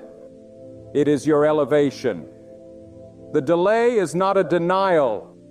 It is divine discipline. And when God is finished building you in the dark, He will reveal you in the light. but only if you let go of pride, only if you humble yourself and submit to the process. You see, pride demands progress now. It wants recognition without responsibility. It craves visibility without virtue. But God will never give you something that will destroy you. That is why He says, come away from the noise. Come away from the comparison. Come away from the competition.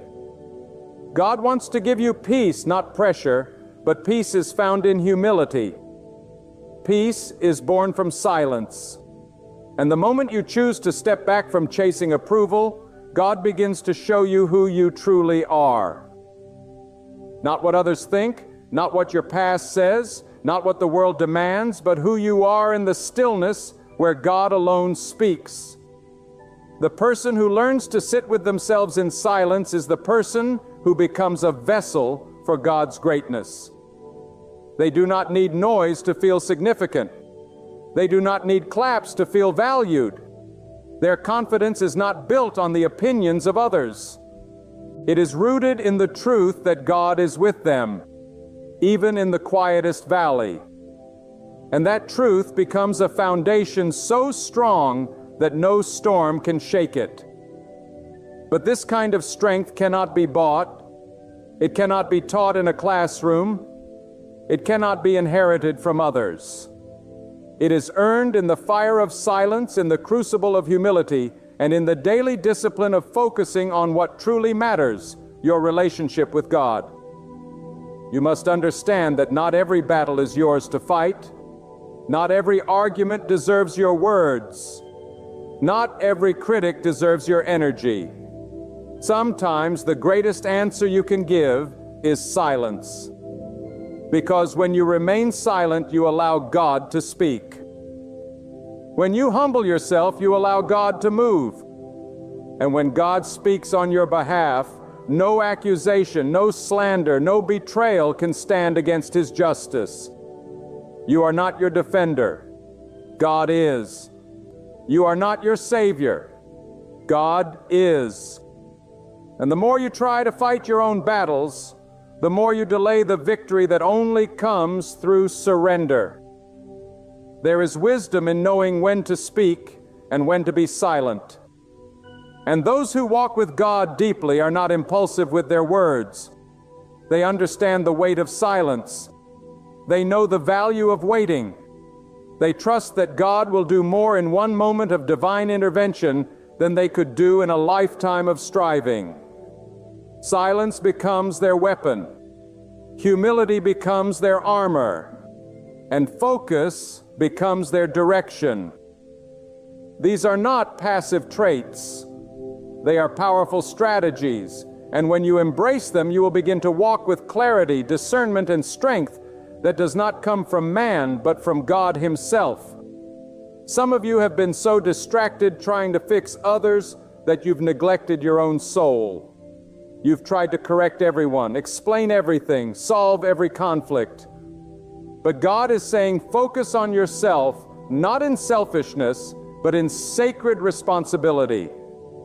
Clean your heart, examine your intentions, repair your thinking, redirect your desires. There is work to be done inside of you that is more important than anything happening around you. And when you take that seriously, when you look inward with honesty and surrender, God will meet you there with transformation. Too many people are performing. Too many are pretending. But God is calling for authenticity. He's calling for realness. He's calling for those who would rather be right with Him than popular with people. He's calling for those who will choose silence over spectacle, purity over praise, humility over height. And in that secret place, in that quiet space where no one is watching, God will reward you openly for what you did in secret. The tears you cried in silence, He saw them. The forgiveness you gave without applause, He counted it. The self-control you showed when your flesh wanted revenge, He honors it. Nothing done in humility is wasted. Every seed you plant in silence will bear fruit in season. The wise are not those who talk the most. They are the ones who listen to God the deepest. They are not easily provoked. They are not easily shaken. They walk with a calm that confuses the proud. They respond to insults with peace. They turn away from drama. They guard their energy. They keep their focus because they know the price of distraction is too high. Every time you get caught in foolish arguments, you lose time. Every time you lower yourself to fight with prideful people, you lose focus. But when you stay silent, you keep your peace. And peace is more valuable than being right. Peace is not found in louder word, and it is found in deeper surrender. It is not the result of a perfect life, it is the reward of a humble spirit. God gives peace to those who let go. Let go of the need to be seen. Let go of the urge to respond. Let go of the pressure to perform. Humble yourself. Focus on what matters. Be still. And the same God who parted seas for the faithful, who calmed storms for the devoted, who raised up the lowly and cast down the proud, that same God will guide you, but you must let Him. Let the world chase platforms. You chase purity. Let the world chase relevance. You chase righteousness. Let the world chase popularity. You chase purpose. Because the ones who bow will be lifted high. The ones who walk quietly will be led boldly. And the ones who surrender fully will be blessed completely. But it begins with silence. It begins with humility. It begins with focus. You can't hear God clearly when pride is speaking louder than your faith. You can't see the path clearly when ego blocks your view. Strip it all away. Get quiet. Get low. Get focused. When you focus on yourself through the lens of God's truth, you begin to realize just how much work there is to be done inside. The hidden bitterness, the silent fears, the buried pains must be dealt with. Not on a stage, not in a crowd, but in the secret place where your soul meets God. And only a humble spirit is willing to face those places. Only a surrendered heart is willing to say, God, change me from the inside. That is where healing happens. That is where true growth begins. Not in noise, but in stillness. Not in pride, but in humility. And when that inner work is done, when you've submitted, when you've grown, when you've humbled yourself, then you will rise. But your rise won't come with arrogance. It will come with quiet power. You won't need to boast. Your presence will carry authority. You won't need to demand attention. Your peace will draw it. And those who once looked down on you will ask, how did you become so strong? And you will know it was not by might, not by performance, not by force, but by staying silent, staying humble, and focusing fully on what God was doing within. When you walk with God, you begin to understand that power does not always look like thunder. Sometimes it looks like quiet obedience. Sometimes it looks like tears falling in prayer while no one is watching. Sometimes it looks like walking away from conflict, not because you are weak, but because you are strong enough to let God handle what your flesh wants to control.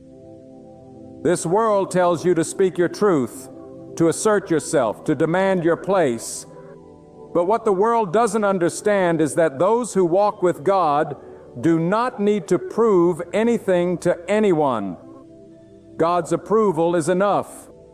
His wisdom is enough. His plan is perfect, and His timing cannot be rushed. There is something sacred about a person who chooses silence in a time of attack. There is something powerful about a person who chooses humility when they could choose revenge. That kind of strength cannot be imitated. It must be cultivated through time spent alone with God.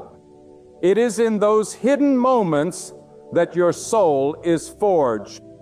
The outside world may not see it, but heaven sees everything. Every insult you ignore, every false accusation you endure without retaliation, every moment you choose peace instead of pride, God records it and He will not forget it. What is done in humility will be rewarded by God Himself. Maybe not today, maybe not in front of people, but in due time and in the perfect way.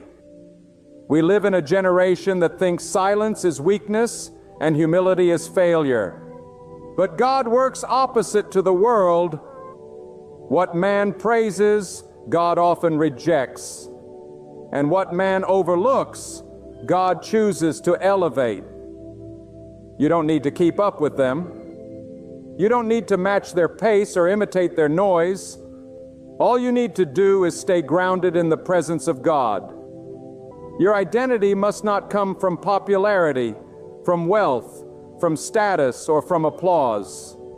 It must come from knowing that you belong to God, that you are known by Him, guided by Him, and covered by Him. The deeper your connection with God, the less you will need from others.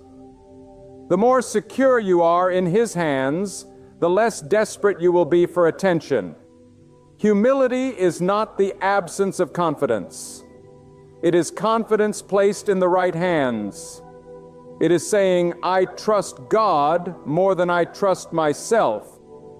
It is saying, I don't need to defend what God will protect. That's not weakness. That's wisdom. That's not cowardice. That's spiritual maturity. God honors the one who bows low in reverence, not the one who rises up in pride. He pours His anointing on the heart that seeks Him in secret, not on the lips that shout for approval in the crowd. Your advancement is not measured by volume. It is measured by steady faithfulness in the walk. For silence has a voice in the Spirit. It thunders louder than empty noise. It proclaims trust without a single word. It reveals maturity without begging for attention. And when you embrace the discipline of holding your tongue, even when everything in you longs to react, you position yourself under divine strength. True strength is not in fighting every battle. It is in discerning which battles are God's to win. It is in walking through fire with your mouth closed, knowing that God sees, God hears, and God will repay. You cannot carry the weight of your destiny if you're too distracted by defending yourself. Every time you stop to argue with someone who does not understand your calling, you slow down the journey God has for you. Every time you try to prove your worth to someone who doubts you, you drain energy that could have been used for growth. Let your progress be your proof. Let your peace be your testimony. Let your focus be your answer. Because when God is truly at the center of your life, your silence becomes your sermon. There will always be someone who misunderstands you. There will always be someone who doubts your motives. Let them talk. Let them assume. Let them believe whatever they choose. That is not your battle. Your only responsibility is to stay in alignment with God. When your motives are pure and your focus is clear, no amount of noise can derail what God has already written. The path of the humble is not free from hardship, but it is always guarded by God. And when you humble yourself, God becomes your shield. When you stay silent, God becomes your advocate. You don't need to shout to be powerful. You don't need to boast to be relevant. You don't need to advertise your goodness. If you truly walk with God, your life will speak without a word. Your actions will carry weight. Your peace will confuse those who expected you to break. And your humility will attract blessings that pride could never earn.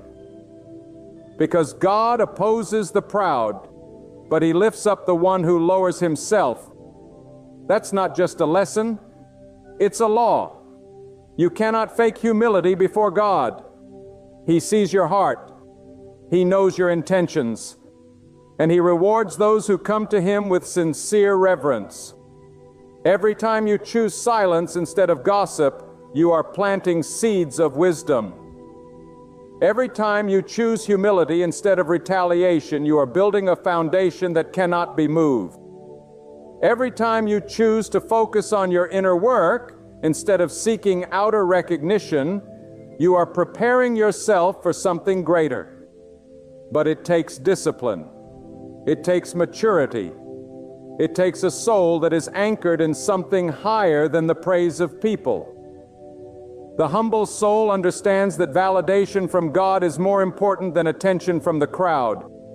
Let your silence be your strength. Let your humility be your covering. Let your focus be your clarity. Because in this noisy world, it is those who have mastered the art of being still who hear the clearest. It is those who have surrendered their need to be seen who are seen by God. You don't need to market yourself when heaven has already marked you. You don't need to chase platforms when God has already prepared your place. Stay low. Stay still. Stay surrendered. In the quiet place, God reveals truth. In the humble hearts, God deposits power. In the focused life, God releases favor. So, do not waste time explaining yourself. Do not waste energy chasing those who do not value your presence.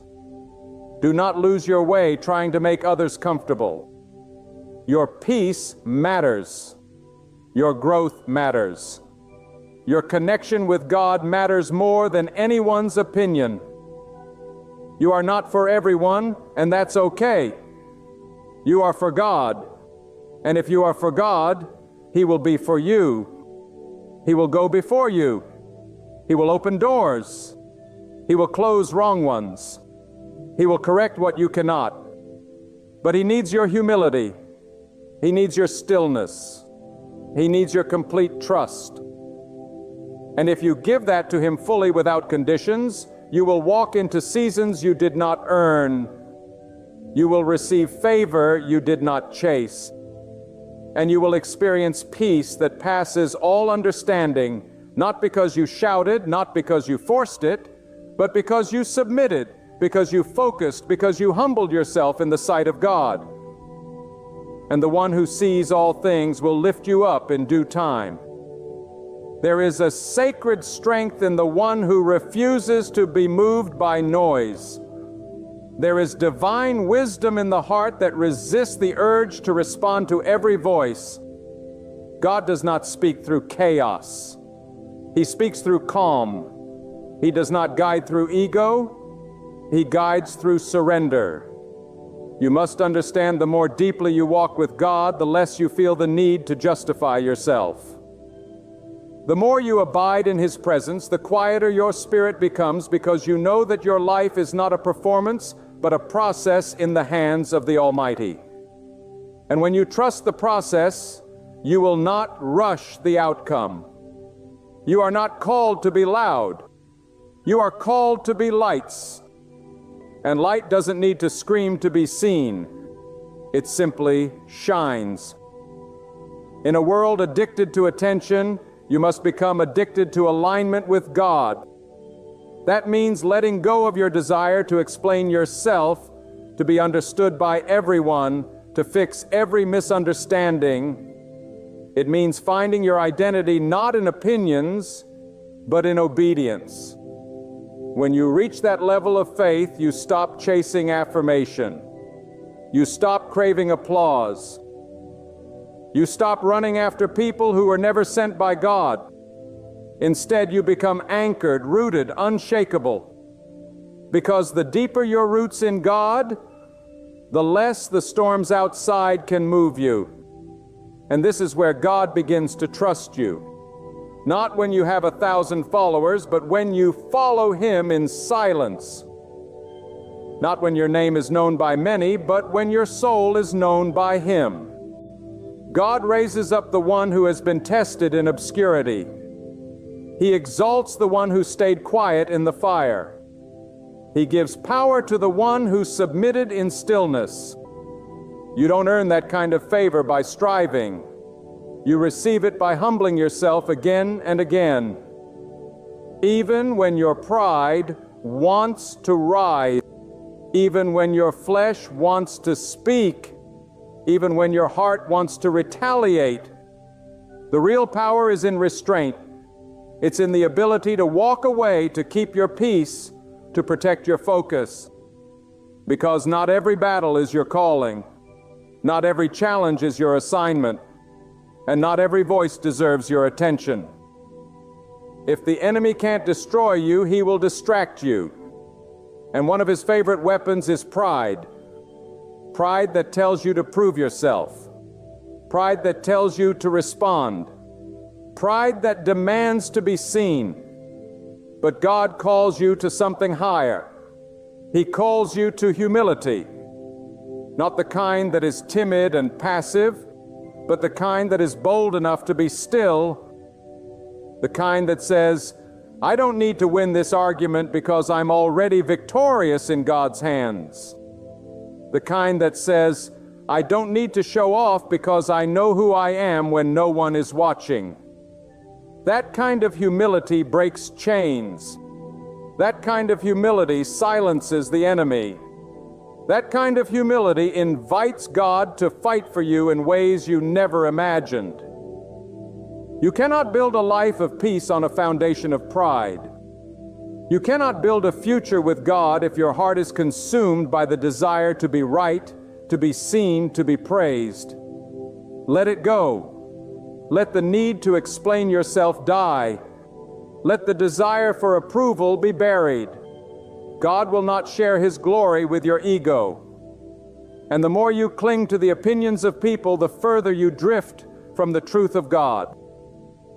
But the moment you release it, the moment you say, God, you alone are my validation, that is when you begin to rise. Not in the world's eyes, but in God's divine favor. People may look at your silence and mistake it for weakness. They may interpret your humility as submission to them. Let them, because you are not serving people's perceptions. You are walking in alignment with a higher purpose. You are obeying God even when it costs you your pride. And obedience to God will always cost you something. But what you lose in ego, you gain in clarity. What you lose in attention, you gain in peace. What you lose in applause, you gain in purpose. Because God does not waste the faithfulness of the humble. He stores it. He honors it. He multiplies it. There will come a day when all the silent sacrifices will speak. There will come a time when your hidden prayers will bloom in public favor. But you must trust the timing. You must trust the silence. You must trust the God who sees it all. Every battle you chose not to fight, every insult you endured, every tear you cried in surrender, every moment you kept your mouth closed while your heart was breaking, He saw it. He recorded it, and He will repay it. Not with fleeting applause, but with eternal reward.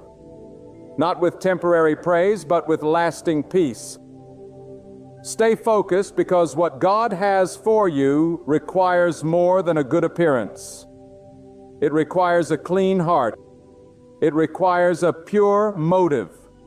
It requires a quiet spirit that knows when to speak and when to stay silent. And many will not understand your silence. They will mock your stillness. They will question your humility. But their misunderstanding is not your responsibility. You do not owe anyone an explanation for the path God has placed you on. Let them question. Let them walk away. Let them misjudge. You keep walking. You keep building. You keep growing in the silence, in the stillness, in the sacred space where only you and God dwell. Do not envy those who rise quickly. Do not compare yourself to those who build on shallow ground. What God is doing in you is deeper. It's slower. It's quieter. But it is stronger. He is building something in you that will last not for a moment, but for a lifetime. And that requires deep work. That requires patience. That requires a humility so strong that even when people overlook you, you remain faithful. Even when your name is not mentioned, you remain consistent. Because your reward does not come from men. It comes from God alone. When you choose humility, you step into alignment with the very nature of your Creator. God resists the proud, but He draws near to the humble. He lifts the lowly. He blesses the one who does not exalt themselves. And in a world that's obsessed with image, you must become obsessed with integrity. In a world that rewards performance, you must pursue authenticity. This walk with God is not about being impressive, it's about being surrendered. It's not about being popular, it's about being faithful. And if you can be faithful in silence, faithful in obscurity, faithful in humility, then you are ready to carry what God is preparing for you. There is a weight to what God is building in your life. It cannot be rushed. It cannot be microwaved. And it certainly cannot be built on pride.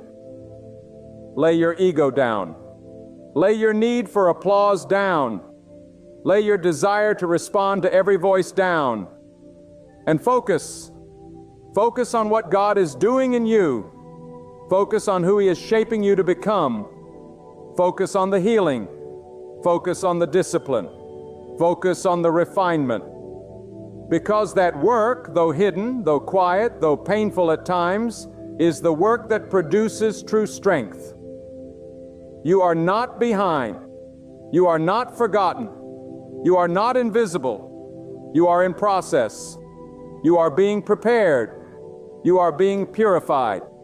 And in due time, God's time, you will rise. And when you rise, it will not be because of your voice, but because of your silence. Not because of your pride, but because of your humility. Not because you forced your way in, but because God opened the door, and that is the kind of rise that lasts. That is the kind of promotion no one can take away. That is the result of a life fully surrendered to God. And now I tell you, if you desire to walk in true favor, then walk in the unseen. If you desire to carry real peace, then learn to carry it in silence. God does not anoint the loudest voice in the room, but the quietest spirit in the secret place. It is not the one who boasts of their strength, but the one who bows before the Almighty in humility, who becomes the vessel for something greater. You will never find lasting fulfillment in the eyes of people. People change, crowds shift, applause fades, but God remains. And when you are rooted in God, you are no longer shaken by human opinion. Let them say what they will. Let them mock your silence, misunderstand your humility, question your stillness. But you remain planted. You remain grounded. You remain focused, because you are not walking for their praise. You are walking for God's approval. And His approval's not loud, it's steady. It's not always visible to others, but it is always powerful. It shows up in your peace, in your resilience, in your ability to endure what others crumble under. That strength comes from God, and it grows only in the garden of silence and humility. Every day you are faced with a choice. React or respond. Retaliate or retreat. Speak or be still. And your answer should always be guided by your submission to God, not your feelings, not your emotions, not your pride. Feelings change, emotions deceive, pride destroys, but God remains. When you pause before you speak and ask, "Is this pleasing to God?" that is the beginning of wisdom. When you choose to be still rather than to stir up chaos, that is the beginning of maturity. And when you humble yourself and say, "God, you lead and I will follow," that is the beginning of favor. This world is obsessed with proving, performing, achieving, and being noticed. But God is not impressed with performance. He's drawn to purity. He's drawn to authenticity. He's drawn to the one who quietly says, "Even if no one sees me, I will still honor you, God. Even if no one claps for me, I will still walk with integrity. Even if no one thanks me, I will still serve with a full heart." That kind of life is not wasted. That kind of life is watched by heaven, and God rewards it. Not always immediately, not always publicly, but always perfectly. Many people want the harvest, but are unwilling to go through the hidden season of planting. They want the crown, but resist the cross of humility. But listen, what God builds in secret is always stronger than what man builds in public. A tree that grows fast and tall but has shallow roots will topple when the wind comes. But a tree that grows deep in the soil, slow, steady, grounded, can withstand every storm. You are that tree. Your roots are your humility. Your silence is your strength. And your focus is your protection. Protect it, guard it, nurture it, because your fruit will be seen in time. But your roots are what sustain you. Do not measure your life by how much noise you make. Measure it by how deeply you trust God when there is no noise at all. Do not evaluate your worth based on what others see. Evaluate it based on what God is doing in the quiet parts of your heart. That is where your future is being formed. That is where your destiny is being written. And if you truly believe that God is the one who orders your steps, then you must also believe that He has a reason for the silence, a purpose for the delay, a blessing in the stillness. God is not rushed. He is not pressured. He is not insecure. And when you walk with Him, you learn to be the same. You stop rushing the process. You stop comparing your journey. You stop needing to be the loudest in the room because you have already heard the loudest voice that matters. The voice of God saying, "Be still and know that I am God." That knowing will carry you through the seasons where others doubt you, where others leave you, where others question your worth. But you will not be shaken because your identity is not in their hands. It sits in God's. And if God has called you, no human being can cancel you. If God has hidden you, no spotlight can replace you. If God has planted you, no storm can uproot you. But He will not elevate what has not first been purified. And purification always begins in the silence. It begins when you shut the door, when you turn off the world, when you kneel in humility and say, "God, search me, change me, prepare me." That is when the real transformation begins. Not in the noise, not in the performance, but in the surrender. Do not seek revenge. Do not seek to be proven right. That is not your job. It is God's. Let Him handle the accusations. Let Him deal with the slander. Let Him manage the misunderstanding. You focus on your posture. Focus on your peace. Focus on your purpose. Because the moment you engage in every battle, you are stepping down from the platform God is trying to build in your spirit. And the platform of your life must be built on honor, on truth, on humility. Not on arguments, not on ego, not on applause. You don't need to shout your purpose. You just need to walk in it. You don't need to explain your journey. You just need to remain faithful in it. You don't need to announce your growth. You just need to keep going. Time will speak, fruit will speak, favor will speak, God will speak. And when He does, no one will be able to deny what He has done. They may not understand your silence now, but one day they will witness the reward of it. And you will not have to say a word. Your life will be the testimony. So keep walking, keep listening, keep growing. Let the pride fall off. Let the noise die down. Let the need for validation disappear. You are not here to be liked.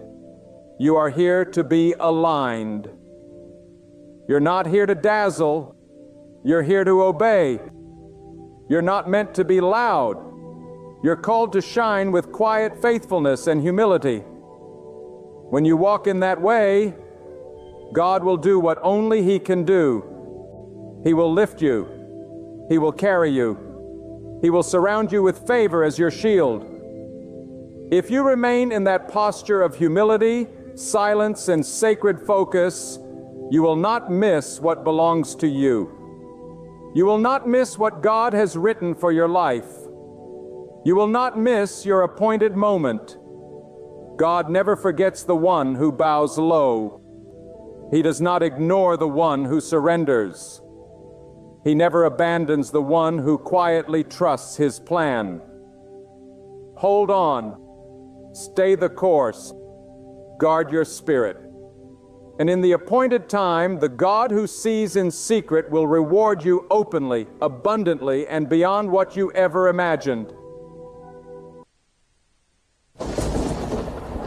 There comes a time when heaven's silence begins to carry a voice. A time when the storm that once roared is humbled by a gentle whisper. And I want you to catch it today. Not with your ears, but deep within your spirit. Because God is speaking to you right now. Words the enemy hopes you'll never hear. Truth your pain has tried to muffle. A message your circumstances have attempted to bury, but you must hear it clearly. God declares this is the end of your hardship. Not because you've earned it, not because you've achieved it, but because in His mercy He has spoken an end to your trial. For He still reigns on the throne, and nothing continues beyond the season. He ordains. The night may have dragged on, the valley may have been deep, but dawn is breaking, and the voice of God resounds over your life, declaring, enough. The affliction has finished its course. The pain has done its work. The tears have watered the ground, and now the harvest begins. For when God speaks, chains are shattered. When God declares, time responds, seasons shift, doors open, hearts heal. And today I'm not here to ask your opinion. I'm not here to beg your belief. I'm here to deliver a word from the Most High. Your suffering has an expiration date, and that date is today. Because what was sent to destroy you has only refined you. What was meant to break you is only revealed how unbreakable God made you. People may have abandoned you. Circumstances may have betrayed you. But the truth still stands. He has heard every prayer you thought went unanswered. What you thought was silence was preparation. What you thought was delay was divine strategy. And now God is stepping into your life to declare the wilderness is over. This is not the end of your life. This is not your defeat. This is your moment of turning, a sacred pivot divinely appointed. God is not watching from afar. He is leaning in. He is drawing near to lift the burden that has crushed your shoulders. He is reaching into the ashes of what was and breathing new fire into your future. He is not a God of random chaos. He is the master of seasons. And the season you're stepping into is not defined by what you lost, but by what you're about to gain. Let me tell you, your pain was not in vain. The waiting was not wasted. The isolation was not empty. Every second of your suffering was known to God, and He has stored every moment like seeds waiting for rain, and the rain is coming. The drought is over. The heavens are shifting. God is about to pour out what the enemy never saw coming, and it will overflow. Too long you've lived under the shadow of fear. Too long you've questioned your worth. Too long you've walked with a limp in your spirit, pretending to be fine while breaking inside. But no more. This is not the day of defeat. This is not a funeral. This is a resurrection. God is breathing life into what looked dead. He is calling out what was buried. He is resurrecting your faith, your strength, your hope. This is not the end of the road. This is the turning point, the breaking of chains, the lifting of burdens, the beginning of something so sacred that even the pain begins to make sense. God does not allow suffering without purpose, and He never declares the end without preparing a new beginning. You may not feel ready. You may still see the mess. But that's exactly how transformation begins. God doesn't wait until you have it all together. He steps into the ruins and rebuilds from the ground up. He doesn't need your perfection. He requires your surrender. He doesn't ask for your strength. He moves in your weakness. And when you finally come to the end of yourself, that's when you begin to see the power of God move. Not because you're powerful, but because He is. He's not impressed by your efforts. He's drawn by your dependence. And right now, if you can just open your heart and believe that God is speaking this word over your life, that this is the end of your tough time, then everything is about to shift. Not because of hype, not because of emotion, but because God does not lie. When God says it's over, it's over. When God closes a chapter, no man can reopen it. When God lifts you out, no force in hell can drag you back down. You've been through the fire, but you were not consumed. You walked through the flood, but you did not drown. And now it is your time to walk into peace. The peace that surpasses understanding. The peace that doesn't make sense but settles your soul. The peace that says, I may not know what's coming, but I know who holds tomorrow. God does not change. He does not sleep. He does not forget. And He never fails. And if He has allowed you to come this far, it means He is not finished with you. There is still purpose in your bones. There is still fire in your soul. There is still a future that only God can write. You see, tough times don't mean God is absent.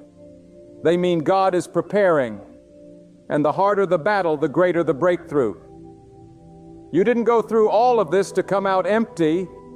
You didn't cry all those nights to remain in sorrow. God is not cruel. He is not distant. He is your refuge, your rock, your deliverer. And He's declaring over your life right now, you've suffered enough. The lessons have been learned. The strength has been forged. The faith has been purified. And now the time of lifting is here. You will rise. You will recover. You will smile again. Not because everything is perfect, but because God is faithful. And His faithfulness does not depend on your feelings. It depends on His promise. He promised never to leave you nor forsake you. He promised to be close to the brokenhearted. He promised to bind up your wounds. And if He promised it, He will perform it. Do not mistake the delay for denial. Do not confuse the silence for absence. God has been working behind the curtain, and now He is about to reveal what He's been preparing. Some of you lost relationships. Some of you lost jobs. Some of you lost peace. But God says you are not empty. You are ready. Ready for the next level. Ready for what's been hidden. Ready for what eyes have not seen and ears have not heard. Because the tough time has been a training ground. And the warrior you've become was not built on the mountaintop. It was forged in the valley.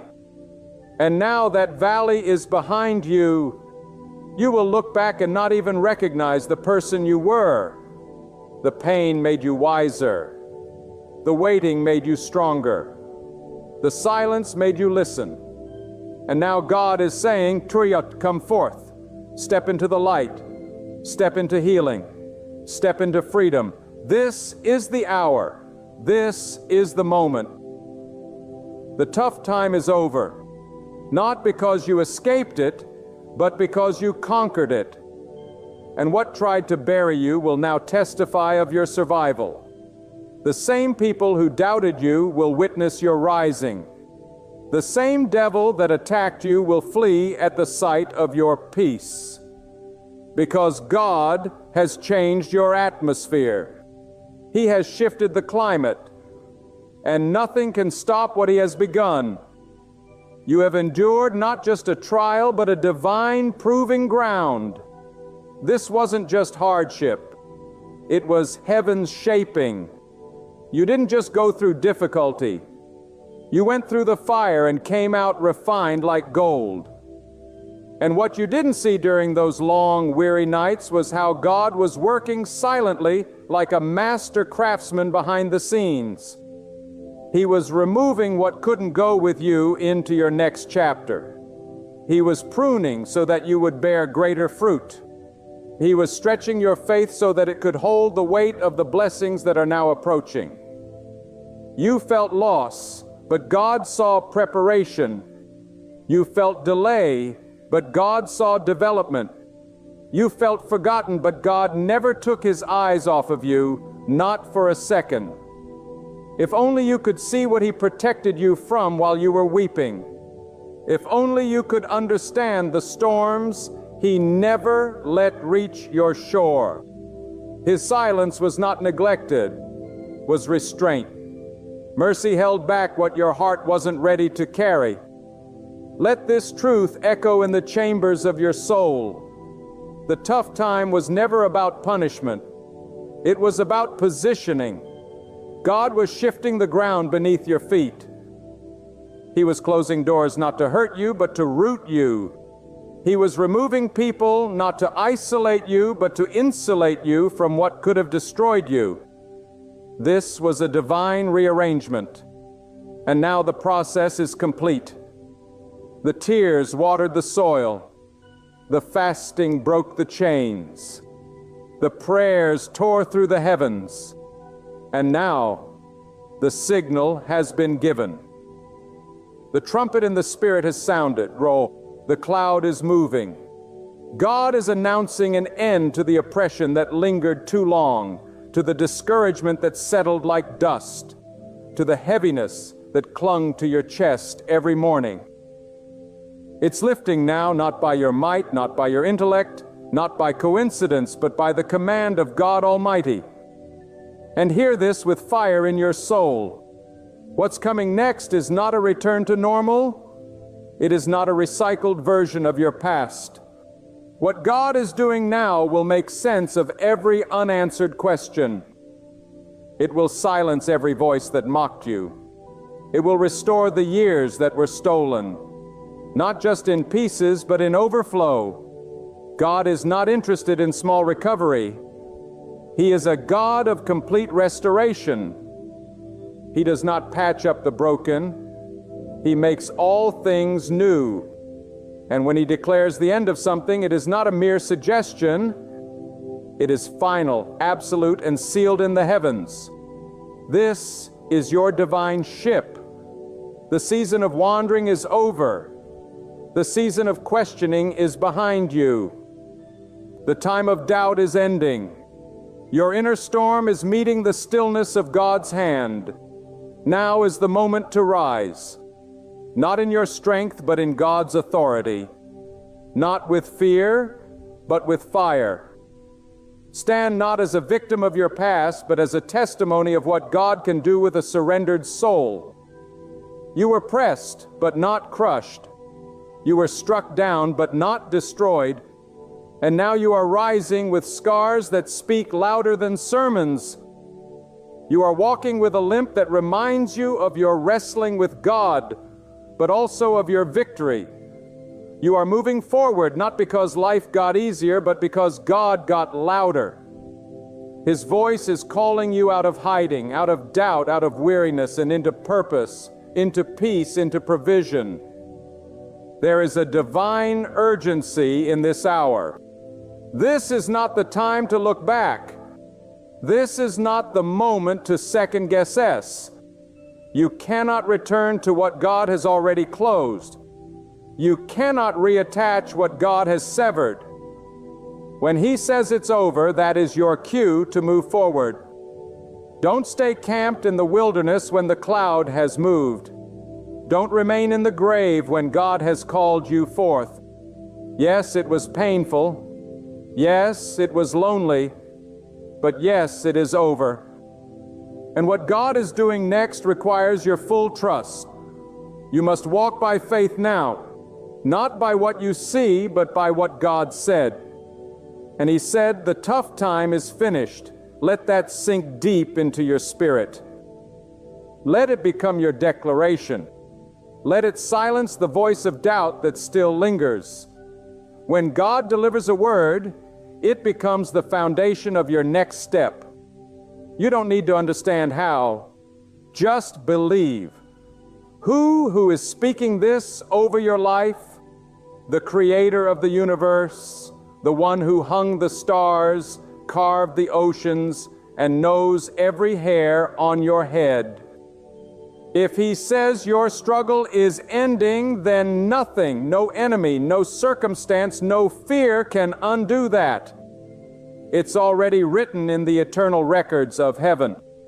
The shift has begun, and now your only task is to walk in it, to step forward, to believe that healing is not only possible but promised, to understand that what once held you down will now become your stepping stone.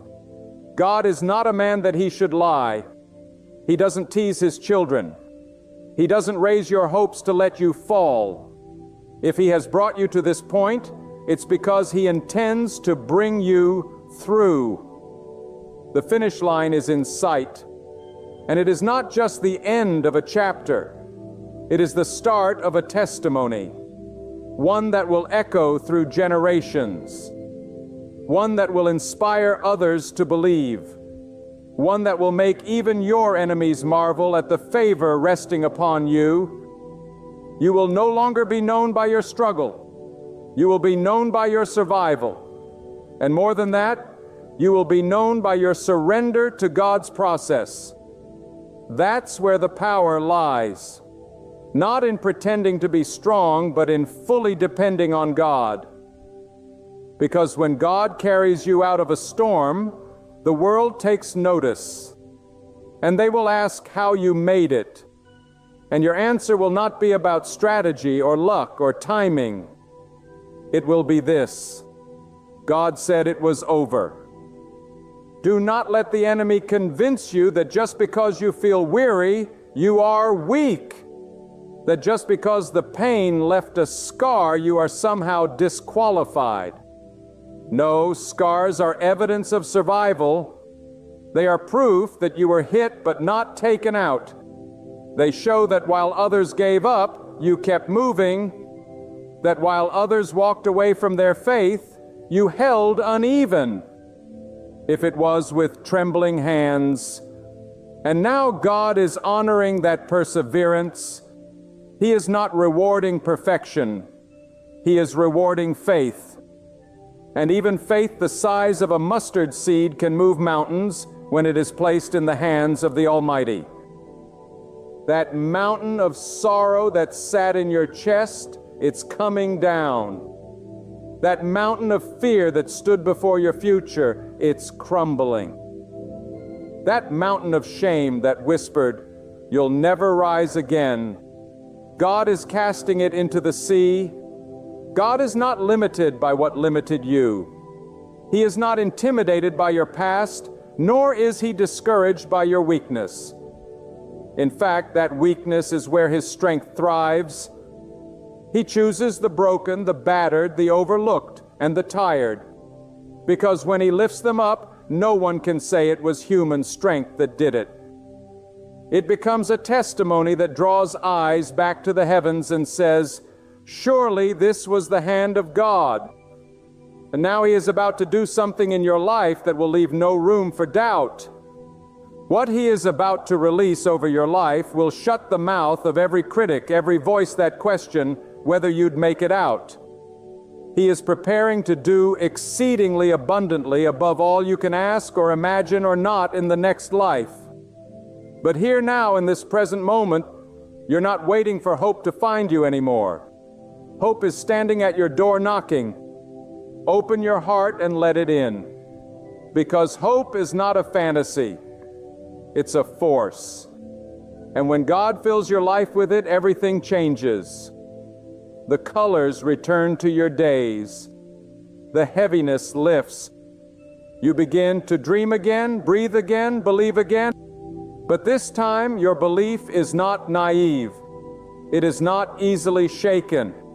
It has been tested in fire. It has endured the crushing weight of sorrow. It has stood face to face with despair and declared, "God is still good." And that kind of faith is unstoppable. That kind of faith shakes the foundations of hell. That kind of faith is what pulls you out of the dark and into the dawn. Understand this: your tough time was not random. It was a sacred divine appointment in the school of endurance. God wasn't punishing you. He was preparing you. Preparing you to carry more peace. Preparing you to speak with more authority. Preparing you to help others out of the very pit He pulled you from. He has entrusted you with experience, not just for yourself, but for someone else's deliverance. Because when you come out of this, and you will, you won't just be free, you'll be equipped, Mo. You'll have eyes that can see suffering and hands ready to lift. You'll carry wisdom wrapped in compassion. And your very presence will be proof that tough times don't last, but people anchored in God do. There are seasons where God hides you, not to reject you, but to protect what He's building in you. He had to take you out of certain places, not because you didn't belong, but because the environment was contaminating your growth. He had to cut off relationships, not because you were unlovable, but because the attachments were draining your spirit. You didn't lose those things. You were preserved. He separated you so that He could sanctify you, because what He's about to release in your life required space. And God will not pour new oil into old wineskins. This is a new day, a new measure, a new assignment. And the old can't go with you. So now you must make peace with what didn't work out. Forgive what you cannot understand. Release what you can no longer carry. The season has shifted. What you carry now is too heavy to drag old burdens with you. God is saying, let it go, lay it down. The battle is no longer yours, it's mine. That anxiety you've been wearing like armor, take it all. That self-doubt you've allowed to guide your decisions, tear it down. That guilt that keeps resurrecting your past, bury it for good. God is not calling the version of you that lived in survival mode. He's calling the version that is ready to live again. The one that knows peace can bloom even after pain. That knows restoration is not a fantasy, but a birthright in the presence of God. Listen closely now. Not with your ears, but with your spirit. You can almost feel it. The wind is changing. The air is lighter. The weight on your shoulders is starting to lift. That is the sound of divine movement. That is the breath of heaven signaling the end of your season of struggle. It won't always be like this. And for you right now, it no longer is like this. The line has been drawn in the spirit. The darkness has reached its limit. God has set the boundary and declared no more. No more torment. No more confusion. No more spiritual drought. The dry place is being flooded. The barren land is about to bloom. The time of mourning is being exchanged for dancing. And where there was once lack, there will be overflow. You may not see the full picture yet, but trust this. God never begins a work He does not intend to finish. He never starts writing a story only to leave it half-fold. Your life is still under divine construction, and the beauty that is about to emerge will not come from worldly success, but from spiritual transformation.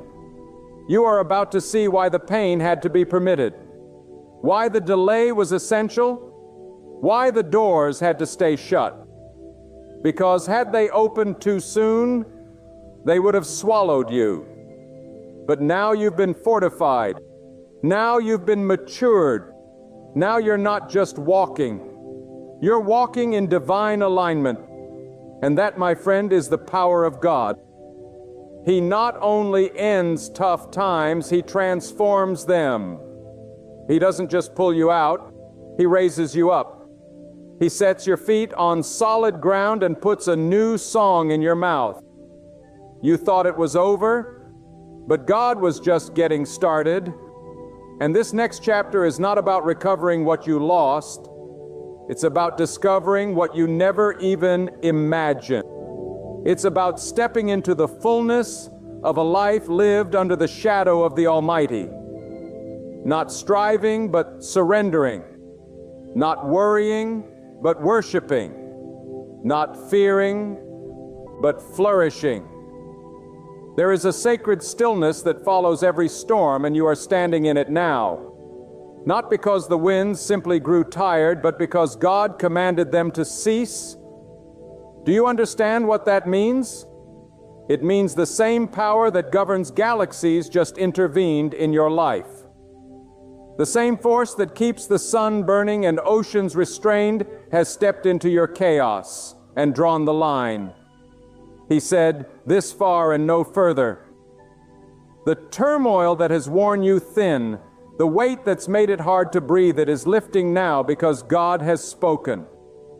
And when God speaks, the universe must respond.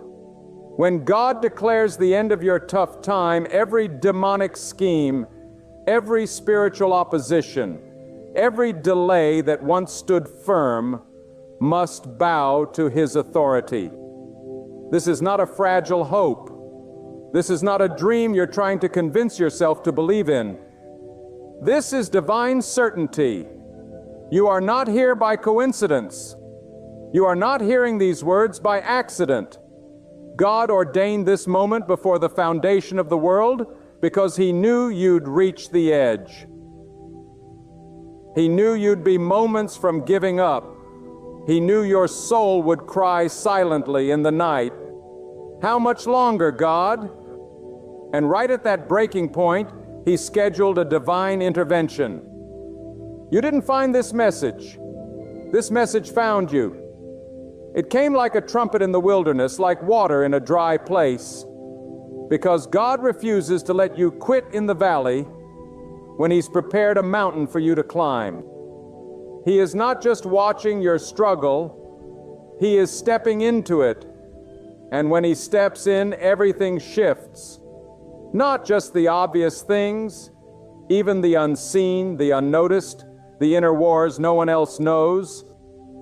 You fight. Those are being silenced now because the battle wasn't always outside of you. The toughest war has been inside your own soul. You've smiled when you were crumbling. You've prayed through clenched teeth. You've battled fear with shaking hands. You kept moving forward not because fear was absent, but because something within you refused to bow to the darkness. That something was the Spirit of God sustaining you, lifting you, and fighting unseen battles on your behalf. Now comes the reward. Not a reward men can offer, but one only God can bestow. Peace that isn't tied to outcomes. Joy that asks for no explanation. Strength that rises in quiet moments.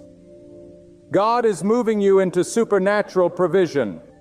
Where you once toiled, now you will encounter favor. Where doors were locked, they will now swing wide. Not because of merit, but because of endurance. For when others chose the easy way, you stayed in the fire and trusted God to bring you through. And He never forgot. He never passed you by. He witnessed it all. The long nights, the silent tears, the quiet courage. And now He is honoring it with a holy release. What God is doing in your life now is not simply about comfort. It's about calling. He didn't let you survive just to rest. He let you endure so you could carry something sacred. The wisdom you gained in the wilderness will become healing for others. The insight you were given in isolation will become guidance for the broken. You are now a vessel of light, and that light wasn't lit by ease. It was forged in the dark. So don't diminish what you carry. Don't downplay the oil that flows from your life now. It is costly oil pressed from pain, refined by time, and poured out by the hand of God Himself. And you need to know this. Nothing that was stolen from you is gone for good.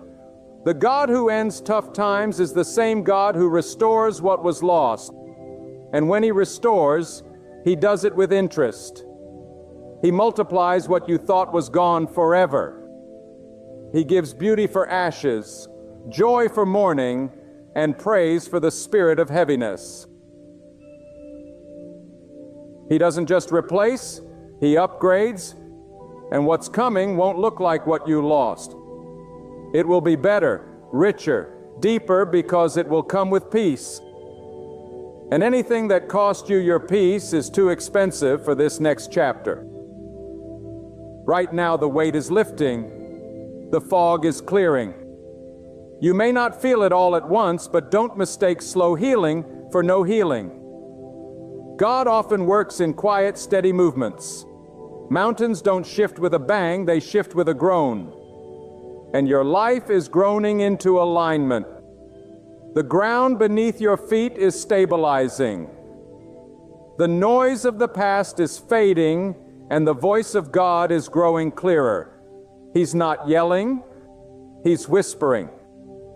Because now that the storm has passed, He can speak in soft tones again. And what is He saying? Come forth, rise up, breathe again, smile again, dream again. Walk boldly into the new season because it has already begun. Let go of the guilt that says you don't deserve it. Let go of the shame that still tries to chain you to the past. Let go of the self-doubt that argues with your destiny. God has already judged you worthy not by your works, but by your endurance. He looked at your pain and saw perseverance. He saw faith, and faith moves mountains. Faith breaks chains. Faith opens heavens. You are not weak for feeling weary. You are mighty for not giving up. And now God is rewarding that tenacity with transformation, not just of your situation, but of your identity. You're not just someone who went through a storm. You are someone who emerged from it, clothed in strength, anointed by the struggle, and appointed for greater things. The pain you endured was not for nothing. The weight you carried wasn't wasted. God is too intentional to let your suffering be in vain. He is the master builder, and every brick of hardship was laid with precision. Every tear you cried was counted. Every night you spent staring at the ceiling, begging for answers, was heard. And now He's answering not with explanations, but with restoration, because when God answers, He doesn't always explain what He was doing. He shows you why it had to be done. You're about to walk into answers that don't come in words, but in wonders. You're about to live the reason for your season. The questions that once screamed in your soul will bow to the peace that comes when God shifts the atmosphere. You've been faithful over little, and now He is making you ruler over much, not to make you boastful, but to make you fruitful. Your survival wasn't for you alone. It was for the ones who will follow your footsteps, hoping someone can show them that the dark doesn't last forever. And you'll show them not with sermons, but with your scars, not with theory, but with the authority of experience. You've become a living message of God's mercy, a walking example that the fire may rage, but it cannot consume what God has preserved. You are not marked by what tried to kill you. You are marked by the hand that kept you alive. There were moments you almost broke, times you questioned if you had the strength to make it another day. But look at you now. You're still standing, and not by your own doing. You're standing because God held you when you were too weak to hold yourself. And now He is not just holding you. He is lifting you, elevating you, pushing you into the purpose that was buried beneath all the chaos. He's bringing it to the surface, now like treasure rising from the depth. And when God reveals purpose, no enemy can bury it again. No opposition can steal what He ordained. What you are walking into is not open for negotiation. It is sealed by divine decree. There is a spiritual momentum building in your favor. You may not feel it in the natural yet, but something is shifting in the unseen. God doesn't wait for perfect circumstances to move. He speaks things into existence long before you see the evidence. And today He is speaking acceleration over your life. You've crawled long enough. You've wept long enough. Now comes the season of swift progress, divine alignment, unexpected blessings. The people who rejected you will watch as you rise. The doors that were once locked will open without explanation. Opportunities you didn't chase will chase you. Not because you manipulated anything, but because you trusted everything to God. This is the power of surrender. It invites the supernatural, so it allows God to write the story without interruption. And when He writes with fire. He writes with favor. He writes in ways that man cannot erase. What He is about to release over your life won't require you to compete. You won't need to strive for it, beg for it, or prove yourself worthy. You just need to receive it. It's coming because He promised it. It's arriving because He ordained it. And it's yours because He called you by name when no one else saw your value. When others walked past you, when life overlooked you, when friends turned away, God was calling you His. And when God claims you, everything connected to you must come under His order. That means no more disorder in your spirit, no more confusion in your mind, no more chaos in your emotions. Peace is claiming your atmosphere. Clarity is flooding your path. Assurance is being planted where doubt once grew. And don't be surprised when things that once brought you fear no longer have power over you. God is rewiring your reaction. He's renewing your mind. The old triggers are losing their grip. The past is losing its sting. You won't be manipulated by memories anymore. You won't be tormented by what-ifs. The tough time no longer defines you. God has declared a new identity over you. Victorious, chosen, secure.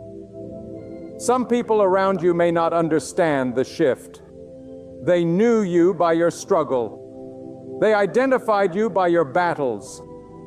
But God is changing your name in the Spirit. No longer burdened, no longer forgotten, no longer broken. He is calling you redeemed, strengthened, restored. And when God names you, that name carries authority. It carries protection. It carries destiny. The labels that life stuck on you are falling off like dust. The words others spoke over you are being reversed in the courts of heaven. The curses are breaking. The cycles are ending. The generational patterns that tried to repeat themselves through you are being interrupted by the power of God's hand. This is your reset, a holy reset. God is not just delivering you. He is delivering your bloodline. He is cutting off what plagued your family for years. He is stopping the repetition of pain. You are the interruption. You are the shift. You are the proof that when God steps in, nothing stays the same. Your future will not mirror your past. The trauma stops with you. The limitation ends with you. The fear dies here. And from this day forward, a new legacy begins. One built not on survival, but on supernatural strength. One fueled not by fear, but by faith. And now as the dust settles and the fire of affliction fades behind you, you must understand this. You are stepping into a holy moment, divine, crossing over. The wilderness is behind you. The silence, the struggle, the shadows, they are no longer your portion. God is drawing a clear line in your life. A line that marks the end of confusion and the beginning of clarity. A line between who you were in the fire and who you are in the aftermath of deliverance. This isn't just about being rescued. It's about being revealed, because the fire did more than test you to uncover you. It burned away what was false. It stripped off what was weak, and what remains is pure, refined, ready. You've been made new, and what God restores, He reassigns. You are not returning to where you were. You are rising into who you were always meant to be. God has built a foundation beneath your pawn you couldn't see while you were weeping, but one that's been holding you steady all along. That foundation is faith. Not the shallow kind that shouts on the mountain but falls apart in the valley. No, this is deep faith, gritty faith, weathered faith, the kind that can't be shaken because it was born in the storm. And now that faith is about to produce fruit. God didn't just preserve you to survive. He preserved you so that through you others would find hope. There is a purpose to this recovery, a mission on the other side of this miracle. He didn't bring you out to hide you. He brought you out to shine through you. You are no longer hidden. Heaven is calling you visible. You are no longer overlooked. God is putting a spotlight on what He's done in your life, not so you can boast in yourself, but so you can boast in Him alone. What's next will require boldness. Not arrogance, but holy boldness. The kind that comes from knowing God is the one who opened the door. And if He opened it, no man can shut it. You don't need to explain this season to those who weren't with you in the last one. You don't need validation from voices that didn't encourage you when you were down. God is your validation. His presence is your approval. His favor is your evidence. So walk forward not with hesitation, but with holy confidence. The same God who brought you out is going ahead of you now.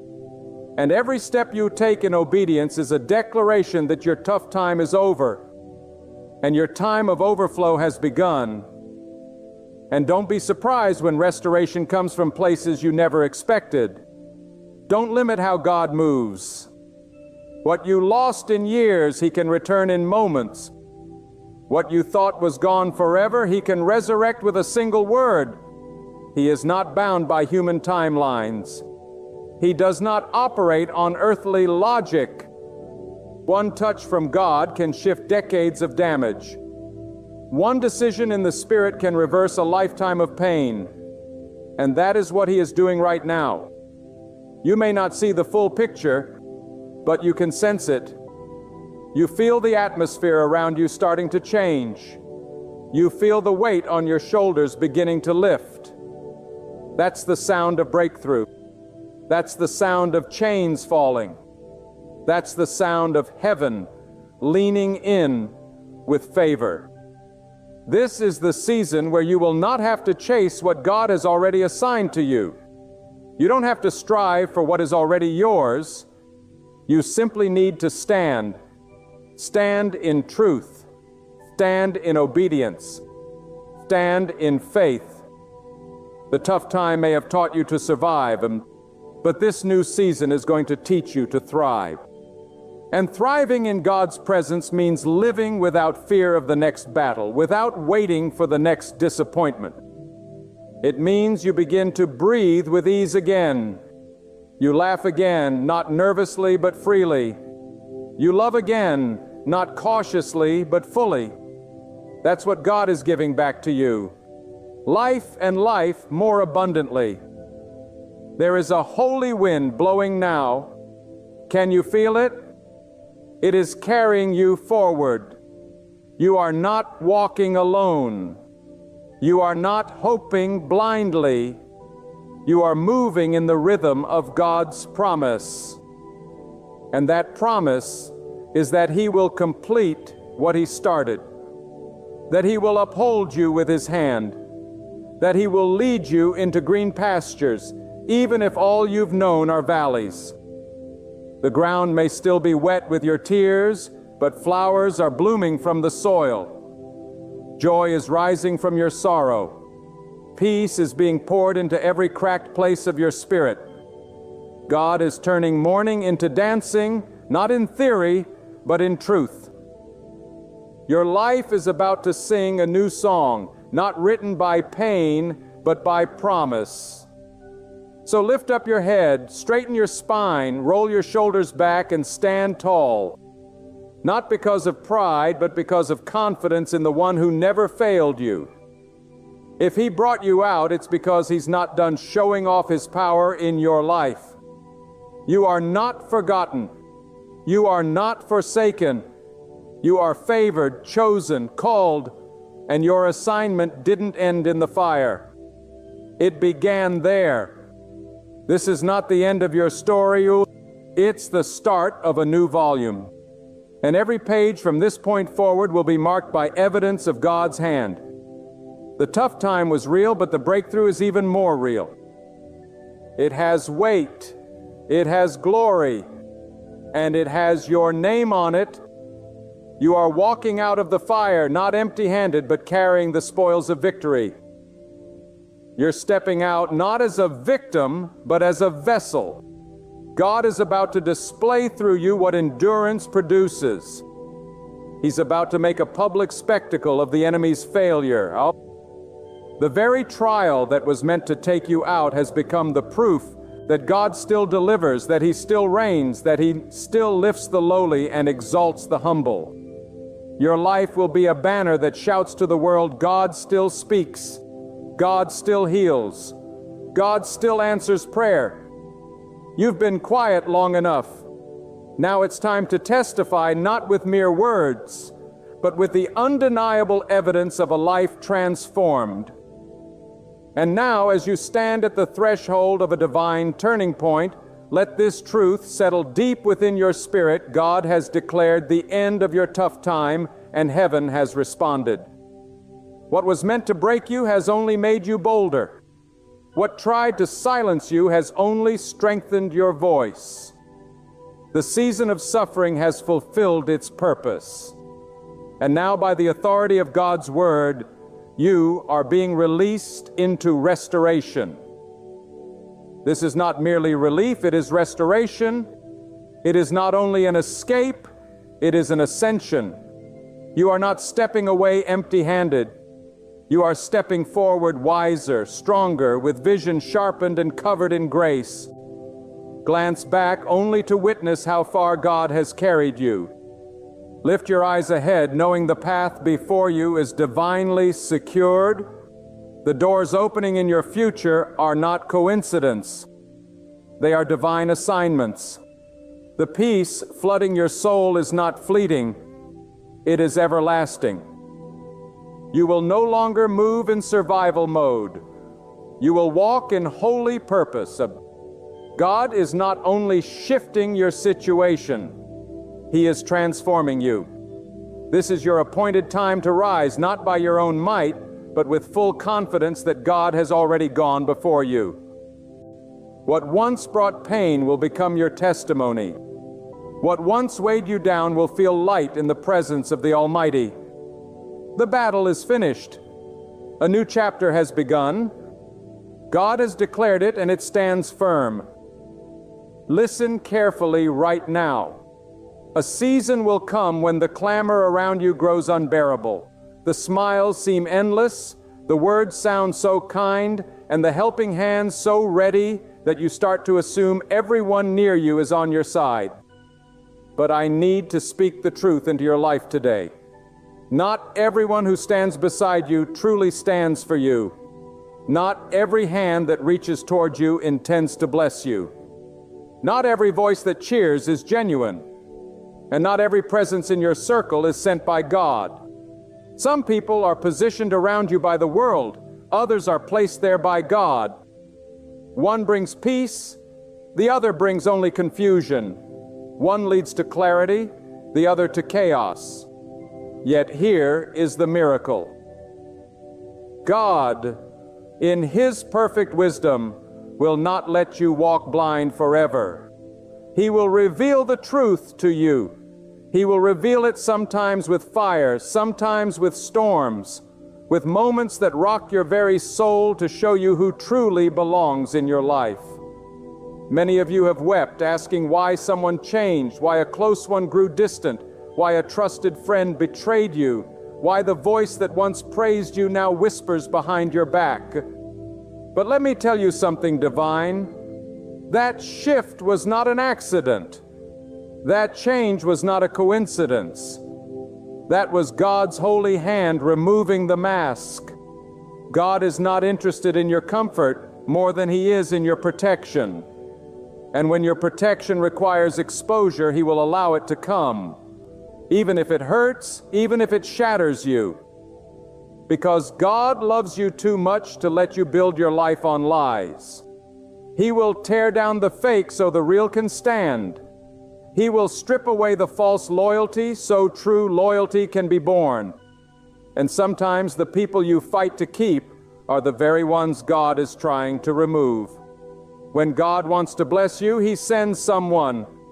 But when the enemy wants to break you, He also sends someone. And you must be so connected to God, so deeply anchored in His light that you can discern the difference. Not with your eyes, but with your spirit. Because the ones who are against you don't always show their face with anger. Sometimes they smile. Sometimes they laugh with you. Sometimes they sit right next to you in your highest moments, waiting to see you fall. But God, oh God, sees through the shadows. He sees through the acting, the pretending, the manipulation. And at the right time, not your time, not their time, but God's appointed time, He will shine a light that no darkness can hide from. You'll see conversations you weren't meant to hear. You'll catch behaviors that once were hidden. You'll witness betrayal you never imagined. Not because God wants to hurt you, but because He wants to free you. And hear me, sometimes God will let you get close enough to someone just so you can see who they really are when the storm hits. Because storms don't just test your foundation, they reveal the people around you. When the rain starts, the real ones stay. The fakes look for shelter. The real ones pray with you. The fakes gossip about you. The real ones lift you up. The fakes gossip about you. The real ones lift you up. The fakes disappear until your light shines again. But by then, it'll be too late for them because God will already have revealed the truth. God will already have exposed the agenda. God will already have confirmed what you suspected but ignored. This is why you must not mourn the ones who walked away. You must not chase the ones who exited. You must not beg for the ones God removed, because what left your life had to leave so what is real could remain. When someone is meant for your journey, God will confirm it. And when they are not, God will remove the peace. He will disturb your spirit. He will allow discomfort to push you to truth. And child of God, there is no greater peace than knowing that who stands beside you is truly for you. Not because of what you give, but because of who you are. You are not alone in this. God is not blind to your pain. God is not silent to your questions. God is working. And when He works perfectly. Every delay, every denial, every exposure is preparation for a new level of discernment, a new level of protection, and a new level of blessing. But first, God must show you who's real. There are moments when God will allow you to walk through the valley, not to punish you, but to purify the circle around you. Sometimes the valley is the testing ground, the refining fire, where truth is separated from deception, and loyalty is revealed not by what people say when things are easy, but by what they do when things get hard. And I tell you today with a voice full of urgency, God is not interested in how many friends you have, how many followers surround you, or how loud the applause gets. God is interested in alignment. God is interested in who is walking with you in spirit and in truth.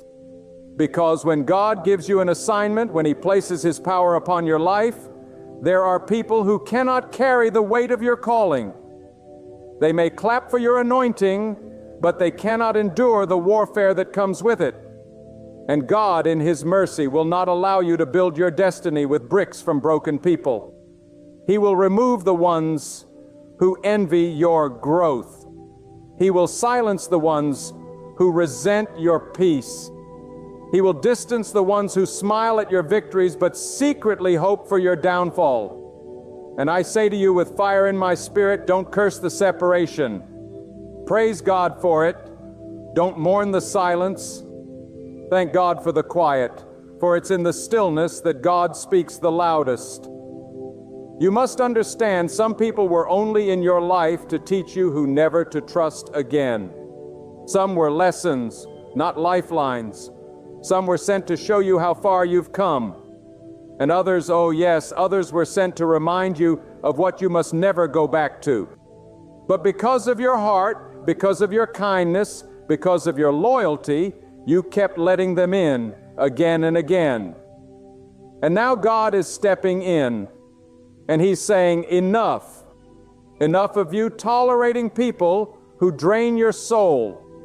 Enough of you explaining yourself to those who never valued your truth.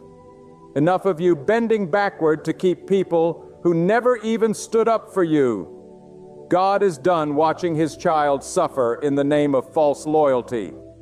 God is done allowing your destiny to be delayed because you're too afraid to be alone. Let me tell you, being alone with God is better than being surrounded by the wrong crowd. Being alone with peace is better than being embraced by hidden hatred. And when God clears the room, it's because the next chapter cannot include characters who were never part of the plot. He knows their hearts. He hears what they say when you're not around. He sees the secret messages, the whispers, the hidden jealousy, and the passive bitterness. And while you saw a friend, God saw a distraction. While you saw support, God saw sabotage. While you saw support, God saw sabotage. While you felt loyalty, God saw leeches. And he said, "No more." Child of God, you must understand God does not play games with your purpose. He will offend your feelings to protect your future. He will allow the storm not to break you, but to cleanse the atmosphere around you. And when the dust settles, you'll look around and realize the very ones you thought you couldn't live without were the ones blocking your peace, stunting your growth, and delaying your elevation. You'll begin to thank God for every closed door, every unanswered text, every betrayal, every silence. You'll see it now, not as abandonment, but as alignment. Because when people walk out, that's not the end. That's God making space. That's God removing counterfeits so he can send the authentic. That's God pulling weeds before he sends the harvest. And hear me, when God is about to lift you, he doesn't just bless you with more. He tests the hearts of those around you. He reveals the motives. He exposes the intentions not to humiliate, but to protect. And if your spirit has been restless, if your heart has been burdened with confusion about someone in your life, if you've been second-guessing the loyalty of those closest to you, don't ignore it. That is not paranoia. That is not insecurity.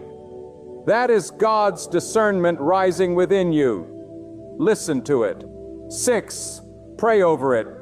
Move with wisdom, because what God reveals, he does so for your freedom, for your safety, and for the journey ahead. What is fake cannot remain where God is about to take you. Trust the shift. Now hear me. With all the fire that burns in my soul, when God starts revealing who's real in your life, it will not always come with gentle whispers or peaceful dreams. No, sometimes the truth hits like a hammer. It shatters illusions. It disrupts comfort. It wounds the pride. Because when God lifts the veil, it's not to entertain you, it's to awaken you. And make no mistake, awakening is never soft. It is a holy disruption.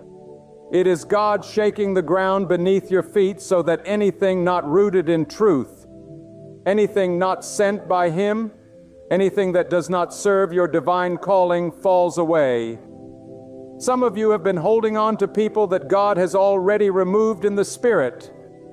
You're still trying to resurrect what God has buried. You're still trying to find light in what God has already declared as darkness. But hear this now. God does not partner with confusion. God does not bless what keeps you in bondage. God does not strengthen what keeps you weak. And when he reveals, it is a call to action, a call to release, a call to align your loyalty with him, not with people who have proven again and again that they do not honor your worth. You see, loyalty is sacred, but blind loyalty is dangerous. There comes a time when your love for others must not outweigh your obedience to God. And obedience sometimes means walking away. Sometimes it means letting go. Not in bitterness, not in revenge, but in holy surrender. Because if God had to pull someone out of your life, it means He heard conversations you didn't hear. He saw traps being set. He saw intentions that your heart in all its purity could never detect. And even though it hurts, even though your heart bleeds from the loss, you must trust that God's hand is still sovereign. He doesn't just remove, He replaces. But first He must purify. And oh, how God purifies with fire. You may go through seasons of loneliness. You may sit in rooms that feel emptier than before, but don't confuse emptiness with abandonment. God has not abandoned you. He's isolating you for clarity, for revelation, for preparation. And the people you once leaned on, the ones you thought would walk with you forever, may become strangers overnight. Don't fight it. Don't chase what God is erasing. Let them go. Let the chapter close. Let the season end, because what God is preparing for you is not casual. It's consecrated.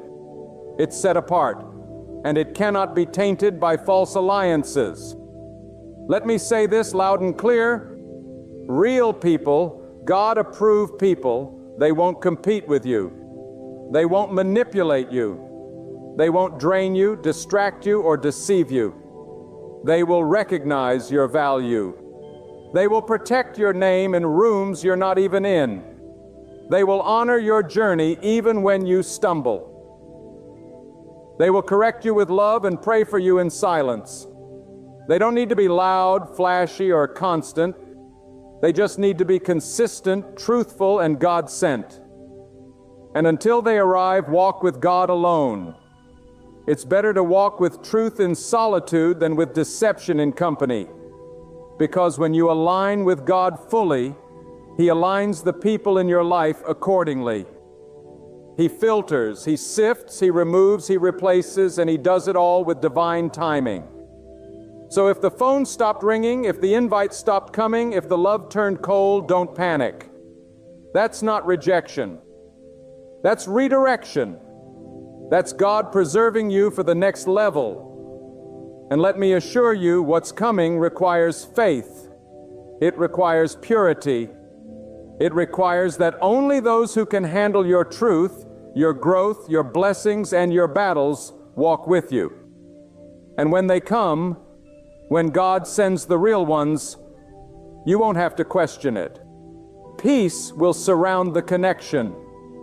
Confirmation will follow the bond. No, there will be no striving, no chasing, no forcing, only flowing. Because when it's from God, it flows. So wipe your tears, straighten your shoulders, and lift your head. What you lost wasn't your foundation. It was just scaffolding. Temporary support for a season that has now passed. God is building something eternal in you. And the real ones, those who are destined to stand with you, will not just witness your rise, they will help carry the weight of your calling. There is a sacred reason why God allows exposure to come before elevation. Because if He elevated you with the wrong people by your side, your blessing would become your downfall. If He lifted you while you were still surrounded by hidden enemies, by those who clapped with one hand and cursed with the other, your peace would crumble, your progress would stall, and your purpose would be poisoned. So God in His infinite mercy begins the process of revealing. And this revelation doesn't always come through thunder or fire. Sometimes it comes through the quiet, through the sudden changes, through the disappointments that seem to come out of nowhere. One day you're laughing with someone, the next they're gone. One moment you're being praised, the next you're being falsely accused. But child of God, hear me. God is not in the business of confusion. He is in the business of clarity. What He allows to fall apart, He does so with purpose. What He allows to break off, He does so for protection. You may not understand it while it's happening, Your heart may wrestle with confusion. You may question yourself, replay conversations, blame your kindness. But the truth is, it's not about what you did wrong. It's about what God is making right. God is not just concerned with your comfort. He is focused on your calling. And when your calling becomes threatened by counterfeit connections, He steps in. He does not ask your permission. He does not consult your emotions because your destiny is too valuable to gamble with. He would rather see you cry now than see you crush later. And yes, you will cry. You will grieve what felt real. You will mourn the loss of those who once felt irreplaceable. But in time, you will see it was necessary. The betrayal was necessary. The silence was necessary. The distance was necessary. Because without it, you would have continued walking with blindfolds on, tethered to people who secretly hoped you would never rise above them. But God knows your worth even when others don't. He knows your heart, your effort, your sincerity, and He refuses to let you pour all of that into empty vessels. So He lets the cracks show. He lets the masks slip. He lets the truth surface. And yes, it's uncomfortable. Yes, it's painful. But it's also holy because there is no growth without separation. There is no next level without letting go. Some of you are on the verge of your breakthrough, and yet you feel like you're being broken. That's not punishment. That's preparation. You're being pruned so you can produce more. You're being refined so you can carry more. You're being emptied so God can fill you with what's pure. So don't curse the breaking. Don't fight the isolation. Don't resist the change. Embrace it. Because in this sacred season, God is teaching you something priceless. How to trust His revelation over your own understanding. You don't need to figure out who's real. You just need to stay close to God and He will show you. And when He shows you, believe it. Stop making excuses for people God has exposed. Stop repainting red flags just because your heart is attached. You cannot move forward with chains wrapped around your ankles.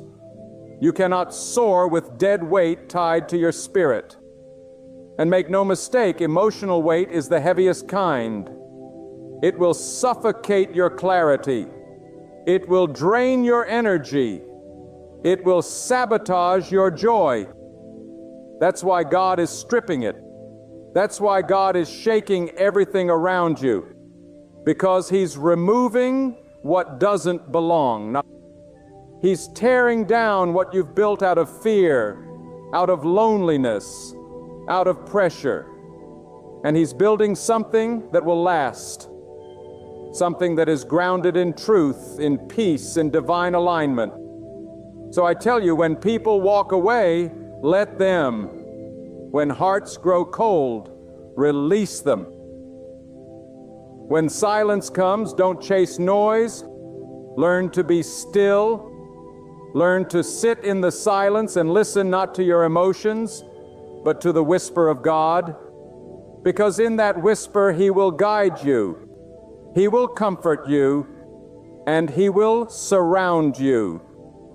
Not with many, but with the few who are real, the few who are chosen, the few who are sent not just to be around you, but to walk beside you in truth, in loyalty, and in purpose. Some of you listening right now are in the middle of that sacred exposure. You're watching the ones you trusted the most begin to reveal cracks in their character. You're witnessing inconsistencies, feeling unspoken tension, sensing something is off, and you don't know whether to confront it, ignore it, or walk away. But let me tell you what is happening.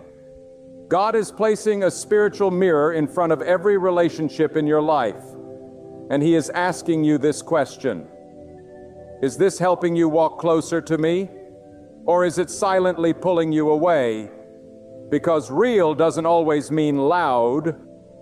Real doesn't always mean available. Real doesn't even mean agreeable. Real means aligned with what God is doing in your life. And if someone's presence in your life is stalling your peace, disturbing your focus, or planting doubt in your spirit, then it's not from God. The truth is, God is not obligated to maintain connections that threaten your destiny. You may feel loyal to the bond, but God is loyal to your purpose. And when the two begin to conflict, He will always choose your purpose. That's why it hurts. That's why it confuses you, because your heart is still clinging to what God is cutting away. But let me say this clearly. When God reveals who someone is, believe Him the first time. You don't need 5 more confirmations. You don't need a sign written in the sky. The unease in your spirit, the lack of peace, the patterns you keep ignoring, those are all divine alerts. And when you ignore them, you delay your healing. You delay your elevation. You delay the new doors God is trying to open. Because God cannot bless the version of you that continues to entertain what He's already declared is over. There is a sacred cost to disobedience.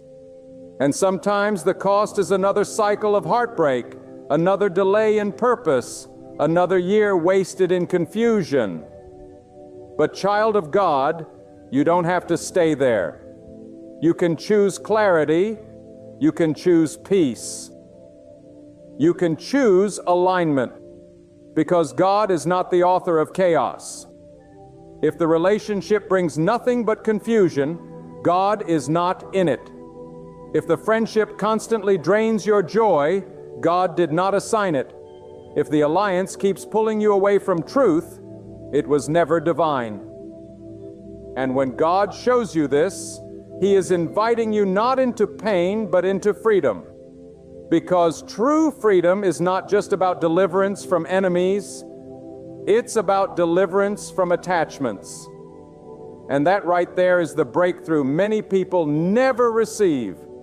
They get out of bad situations, but stay connected emotionally to people who were never real. And so they walk free in body, but enslaved in heart. But God wants all of you. He doesn't want just your hands lifted in praise. He wants your discernment sharpened. He wants your boundaries fortified.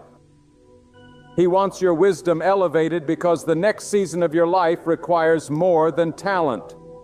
It requires clarity.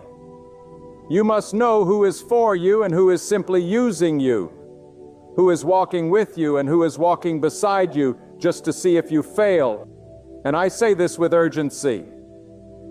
Do not confuse proximity with loyalty. Just because someone is close doesn't mean they care. Just because they know your secrets doesn't mean they protect your spirit. Real ones don't need access to everything because they respect the sacred. They don't just hear your struggles, they pray over them. They don't just show up when you shine, they stand when you're silent. They don't compete with your calling, they celebrate your favor. And until God brings those kinds of people into your life, don't settle for company that only loves you in comfort, but abandons you in conflict. If they only love the version of you that pleases them, it's not love, it's control. And when God begins to break those chains, let Him. Because what's coming to your life will require purity of connection. God is going to send people who align with your spirit. They will be few, but they will be powerful. They will be quiet, but they will be steady. And they will not pull you from God. They will push you toward Him. That is how you will know. The real ones carry peace, not confusion, truth, not flattery, purpose, not pretense. And God will make sure you see it clearly. There is something holy that happens when God clears the room. At first, it feels like loss. It feels like heartbreak, like rejection, like the ground has been pulled from under you.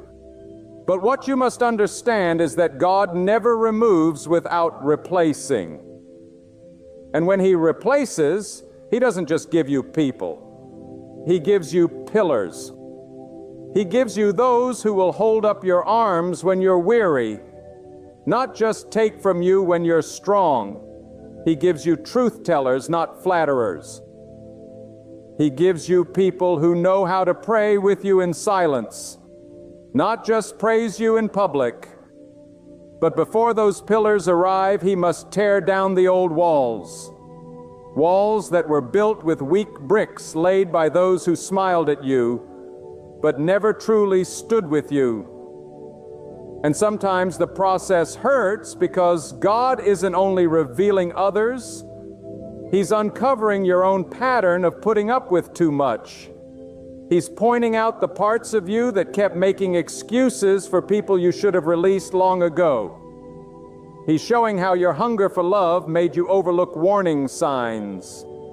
And this isn't to condemn you, it's to mature you. Because when God exposes who truly belongs in your life, He's not just trimming your circle. He's sharpening your discernment.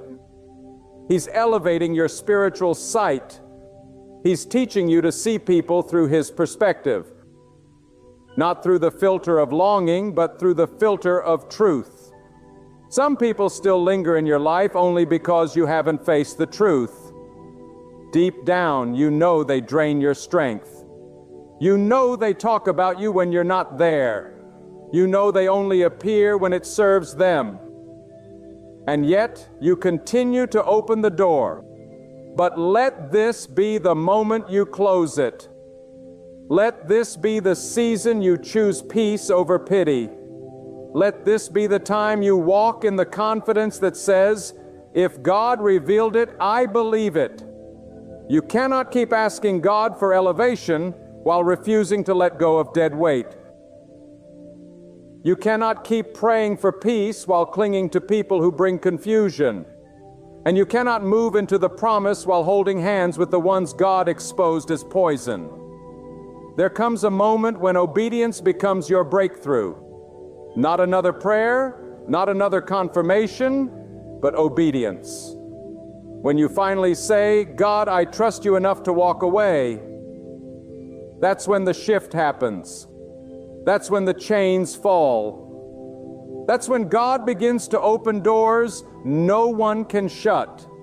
Because now He knows He can trust you, not just with blessings, but with boundaries. Some of you have spent your life bleeding for people who would not even hand you a bandage. You have spent your energy trying to prove your worth to those who only ever saw you as a tool. But the days of performing for love are over. God is calling you into freedom, and freedom starts with truth. You don't need a crowd to be validated. You don't need approval to feel chosen. You don't need to be understood to walk in purpose. You need God. And when God becomes your source, you no longer chase validation. You rest in revelation. You no longer beg for loyalty. You wait for what's sent, and God will send it. Oh, He will send it. He will send real people, real friends, real supporters, real voices who carry His presence, not just opinions. And when they come, you will know. There will be no striving, no guessing, no pretending, just peace, just truth, just confirmation. But you must make room. You must be willing to unclutter your life from what God never said. And I promise you, when you do, you will not be left empty. You will be filled with something pure, deeper, stronger than anything you've ever had before. Because what God has for you is real. And before He releases it, He's making sure you can recognize it. You see, God is not in a hurry like we are. We want answers now. We want clarity now. We want to see who's real and who's not. The moment we sense something is wrong, but God is strategic. God is intentional. He doesn't just remove people quickly. He lets time expose them. He lets circumstances reveal hearts. He allows seasons to shift just enough that what was hidden under comfort now begins to rise to the surface. He waits until the moment when you're strong enough to see, wise enough to understand, and brave enough to walk away. Because truth without strength is dangerous. If God showed you the full truth while your heart was still too weak to let go, you'd fall into despair. So He strengthens you first. He lets you go through moments of confusion, not to punish you, but to prepare you for the day of clarity. And when that day comes, the mask falls. The true intentions become visible. The energy changes. The tone shifts. What used to feel easy begins to feel heavy. What once brought peace now stirs anxiety. And this is the part many people miss, because when that shift happens, they don't want to accept it. They remember the good times. They replay the memories. They talk themselves into staying. But God is not revealing these things for your memories. He's revealing them for your future. And when the future calls, you cannot answer with yesterday's company. You cannot carry an old mindset into a new miracle. You cannot reach destiny dragging along what was meant to be temporary. Some people were only assigned to your preparation, not your promise. They were meant to walk with you through the wilderness, but they were never destined to cross into the land God has prepared. And if you don't let them go, you'll find yourself circling the same mountain again and again, wondering why you're stuck, why you're drained, why the door hasn't opened. It's because you're carrying more than what God asked you to carry. And God cannot release what's next until you release what's now. That's why He's showing you. That's why the pressure is rising. That's why the discomfort won't go away. It's not the enemy. It's not just bad luck. It's God speaking through silence, through disconnection, through spiritual unease. He's pulling you out of the familiar, into the faithful, out of comfort zones, into covenant places. But you must decide, are you going to follow the voice of God or the voice of your fear? Are you going to trust His exposure or cling to your expectations? Because what God reveals is not always what we wanted to see, but it's what we needed to see. And if you ignore it, if you keep welcoming what God is trying to release, the pain will multiply. Not because God is cruel, but because disobedience always comes with a price. There are moments when God is whispering, "Let it go." And every day you delay, the heaviness in your spirit increases. But when you obey, when you surrender, the friendship, the relationship, the environment, the influence, suddenly the weight lifts. Suddenly your mind is clear. Suddenly your peace returns. That's the power of obedience. That's the evidence of truth. God does not reveal to destroy your heart. He reveals to deliver your soul. He wants you free, not partially, not temporarily, but completely. And true freedom only comes when the truth is accepted, not ignored. So if the mask has fallen, if the signs are clear, if the peace is gone, don't second guess it. Don't delay your healing for the sake of keeping the peace.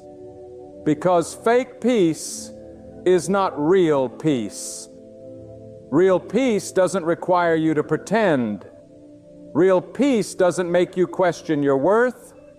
Real peace doesn't demand your silence to keep others comfortable.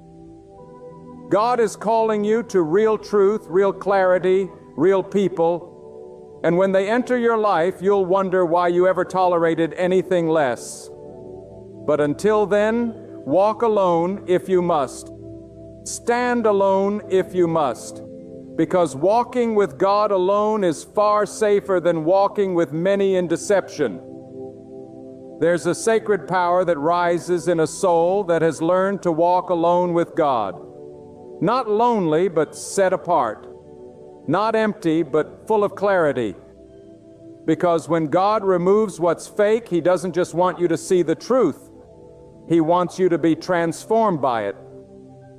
He wants you to become someone who no longer settles, no longer compromises, no longer allows access to hearts that never had good intentions. This is the hour where God is separating the weed from the weeds. Not just in the world, but in your inner circle. And if you've been feeling distant from certain people, don't force the connection. If the conversations feel hollow, if the energy feels off, if the loyalty feels fake, trust that. That's God's protection speaking to your spirit. And He speaks not through chaos, but through unease. You know it already. You've seen the signs, but you kept telling yourself they'd change. You kept hoping they'd understand. But let me speak this plainly. God doesn't call you to babysit dysfunction. God doesn't assign you to rescue those who refuse to grow. He may use you to speak truth, but it is not your burden to carry dead weight. If the relationship only survives when you shrink yourself, that's not love. That's bondage, and God is not in it. That's why He's shaking it. That's why you're restless. Because God is removing what's not rooted in Him. And when He does, He's not just pulling people out of your life, He's pulling you out of their grip. He's freeing your mind. He's cutting the soul ties. He's protecting your purpose because your destiny is sacred. Your peace is valuable. Your calling is too high for low vibration alliances. And when God reveals who's real, it's because your next assignment cannot afford false energy. You don't need those who cheer for your downfall behind closed doors. You don't need those who cheer for your downfall behind closed doors. You don't need those who mimic your voice but poison your name. You don't need those who tolerate you in private but envy you in silence. What you need, what God will send, are people who pray when you don't have strength to speak. People who check on you when there's nothing to gain. People who protect your absence with the same honor as your presence. But before they come, God must first cleanse your space. He must remove the distractions. He must close the doors you keep reopening. And you must stop romanticizing what God has already removed His hand from. Stop telling yourself the history justifies the connection. Stop thinking loyalty means tolerating dishonor. Let me tell you, real loyalty has a backbone. It tells the truth. It stands in love, not manipulation. It walks with you, not ahead of you or behind you, but beside you, even in the fire. And if someone cannot handle the fire God is using to refine you, they're not meant to carry the glory that comes after. So don't apologize for growing. Don't apologize for elevating. Don't apologize for choosing peace. You owe no one an explanation for what God has shown you. Your discernment is not up for debate. When God shows you the truth, your responsibility is obedience, not negotiation. You are not crazy. You are not too sensitive. You are not imagining it. You are spiritually awake. And when you're awake, you cannot pretend to sleep. So if the connection has gone cold, if the words have become shallow, if the presence feels heavy, it's time to let go. Not in bitterness, not in pride, but in wisdom. because letting go is not always a loss. Sometimes it is the beginning of something greater, something purer, something more aligned with the divine plan for your life. And the moment you release what's false, God begins to release what's real. He begins to surround you with voices that don't just echo you, but refine you. Hearts that don't just like you, but love you in truth. Souls that don't just watch you rise, but help you carry the weight of the crown God is placing on your life. And oh, what a peace it is to be surrounded by what's real. There is a turning point in every chosen one's life when God stops allowing the noise and begins demanding the silence. And it's in that silence, that sacred separation, that God does His deepest work, not just in your surroundings, but within you. You see, the moment you finally accept what God has revealed, something begins to shift in your spirit. You stop begging for closure from people who were never capable of giving it. You stop waiting for apologies that were never sincere to begin with. You stop needing the approval of those who never saw your value. And you begin to live differently. You begin to walk with a posture of peace that cannot be faked. You begin to carry yourself with dignity that does not depend on who affirms you. You begin to protect your space, guard your energy, and value your time, not out of pride, but out of wisdom. Because when God opens your eyes, you can no longer live blind. And that new vision, spiritual sharp God breathed, makes you see everything clearly. You begin to recognize manipulation without them even speaking. You discern dishonor before it takes root. You sense deception in places that used to feel familiar. That's not you changing for the worse. That's God maturing your discernment. He's teaching you how to walk in truth without needing everyone's company. Because, let's be honest, some of you have stayed in circles that no longer fit who you're becoming. You've outgrown the conversations. You've outgrown the gossip. You've outgrown the patterns, the cycles, the mindsets that once felt normal. And now you feel it. That aching discomfort when you're around people who speak one way but live another. That deep knowing when someone's presence feels more like pressure than peace. That's not arrogance. That's alignment. God is realigning you. He's pulling your spirit into a new atmosphere. He's shifting your soul into a higher place. And not everyone is allowed to come. You must accept this. Elevation requires separation. God doesn't elevate with baggage still attached. If it doesn't fit the new season, He will shake it loose. And if you try to hold on, you'll feel it. You'll feel the weight, the warfare, the resistance, because God will not let you walk into the promise with polluted hands. He is purifying your circle. He is purging your relationships. And this time, He's not asking you, He's commanding you to let go. Not because He wants you alone forever, but because He wants you ready. Ready for the right people. Ready for the next assignment. Ready for the real ones who will not dilute your anointing, but defend your calling. But you cannot meet them while entertaining those who mock your growth. You cannot receive new oil while clinging to broken vessels. You cannot hold what's divine while chasing what's draining. Let them go. Let the silence come.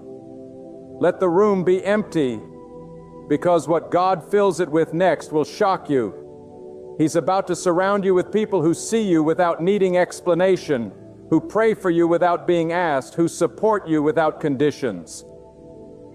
But until then, honor the exposure. Honor the closing doors. Honor the discernment that won't let you rest in places that no longer carry God's presence. You're not crazy. You're being called higher. And the higher you go, the more quiet it gets. But that's where God speaks the clearest. That's where peace floods in like a river. That's where purpose wakes up and chains fall off. But you must go alone first. You must let Him show you what's real, who's real, and why He had to remove what He did.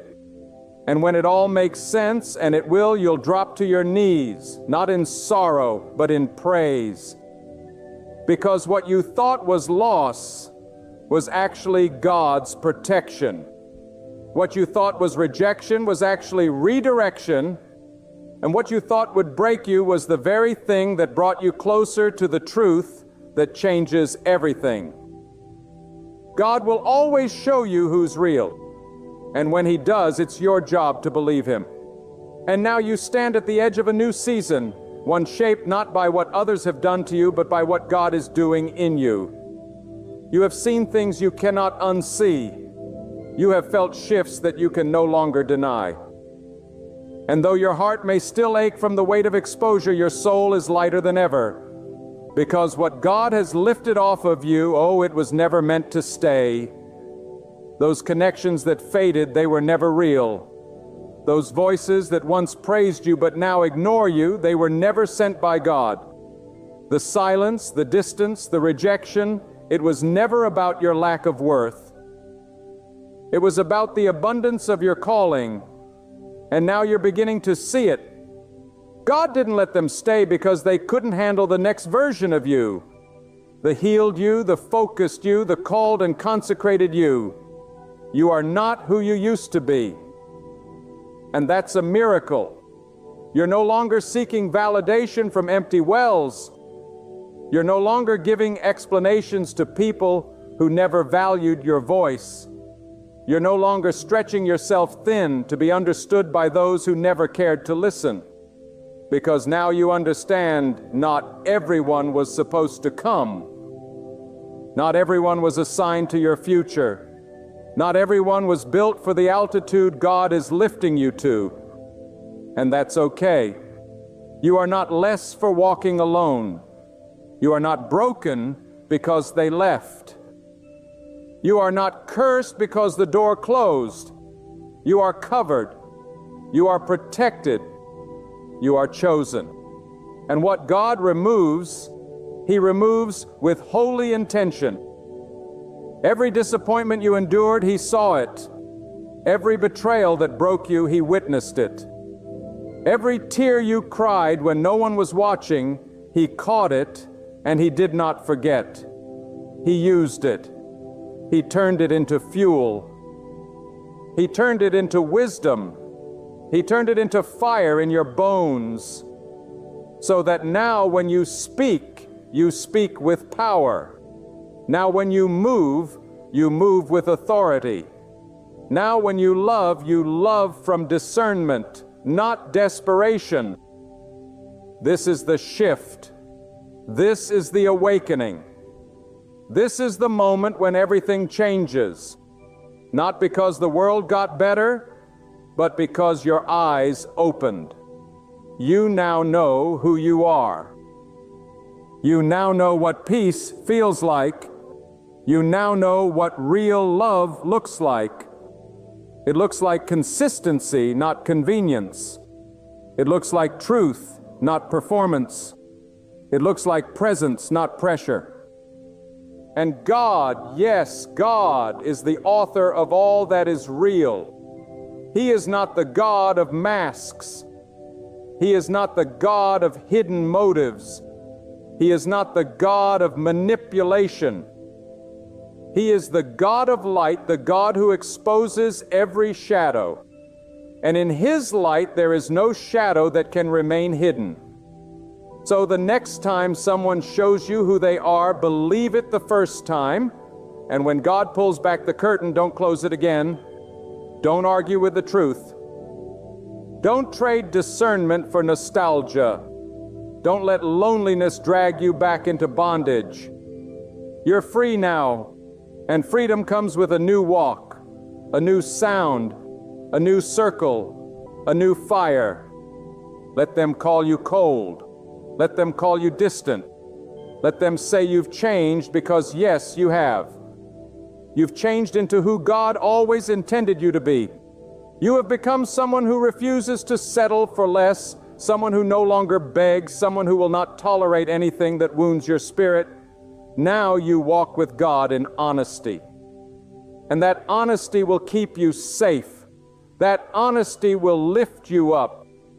That truth will steer you. That truth will steer you. And from this moment on, whatever comes, whoever leaves, whoever stays, you will know.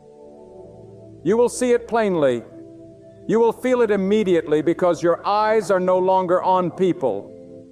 Your gaze is fixed on God. And when your eyes are fixed on God, you will no longer need to worry about who is genuine, because He will reveal them. And what He reveals, He does with divine precision, with everlasting love, and with perfect protection. And when He reveals it, it will not only change how you see others, it will forever transform how you see yourself. Every soul reaches a point on its journey where the road seems blocked, the light grows faint, and the heart feels crushed under the weight of yet another disappointment. Some of you right now know exactly what that moment feels like. You've poured out your strength. You've prayed, wept, and waited, yet the answer has not appeared. The door still hasn't opened. The healing hasn't shown up. The breakthrough feels like it belongs to another lifetime. But listen closely. This is not the finish line. This is not the last chapter. This is the setup for the miracle. For when your strength runs dry, God's power flows in.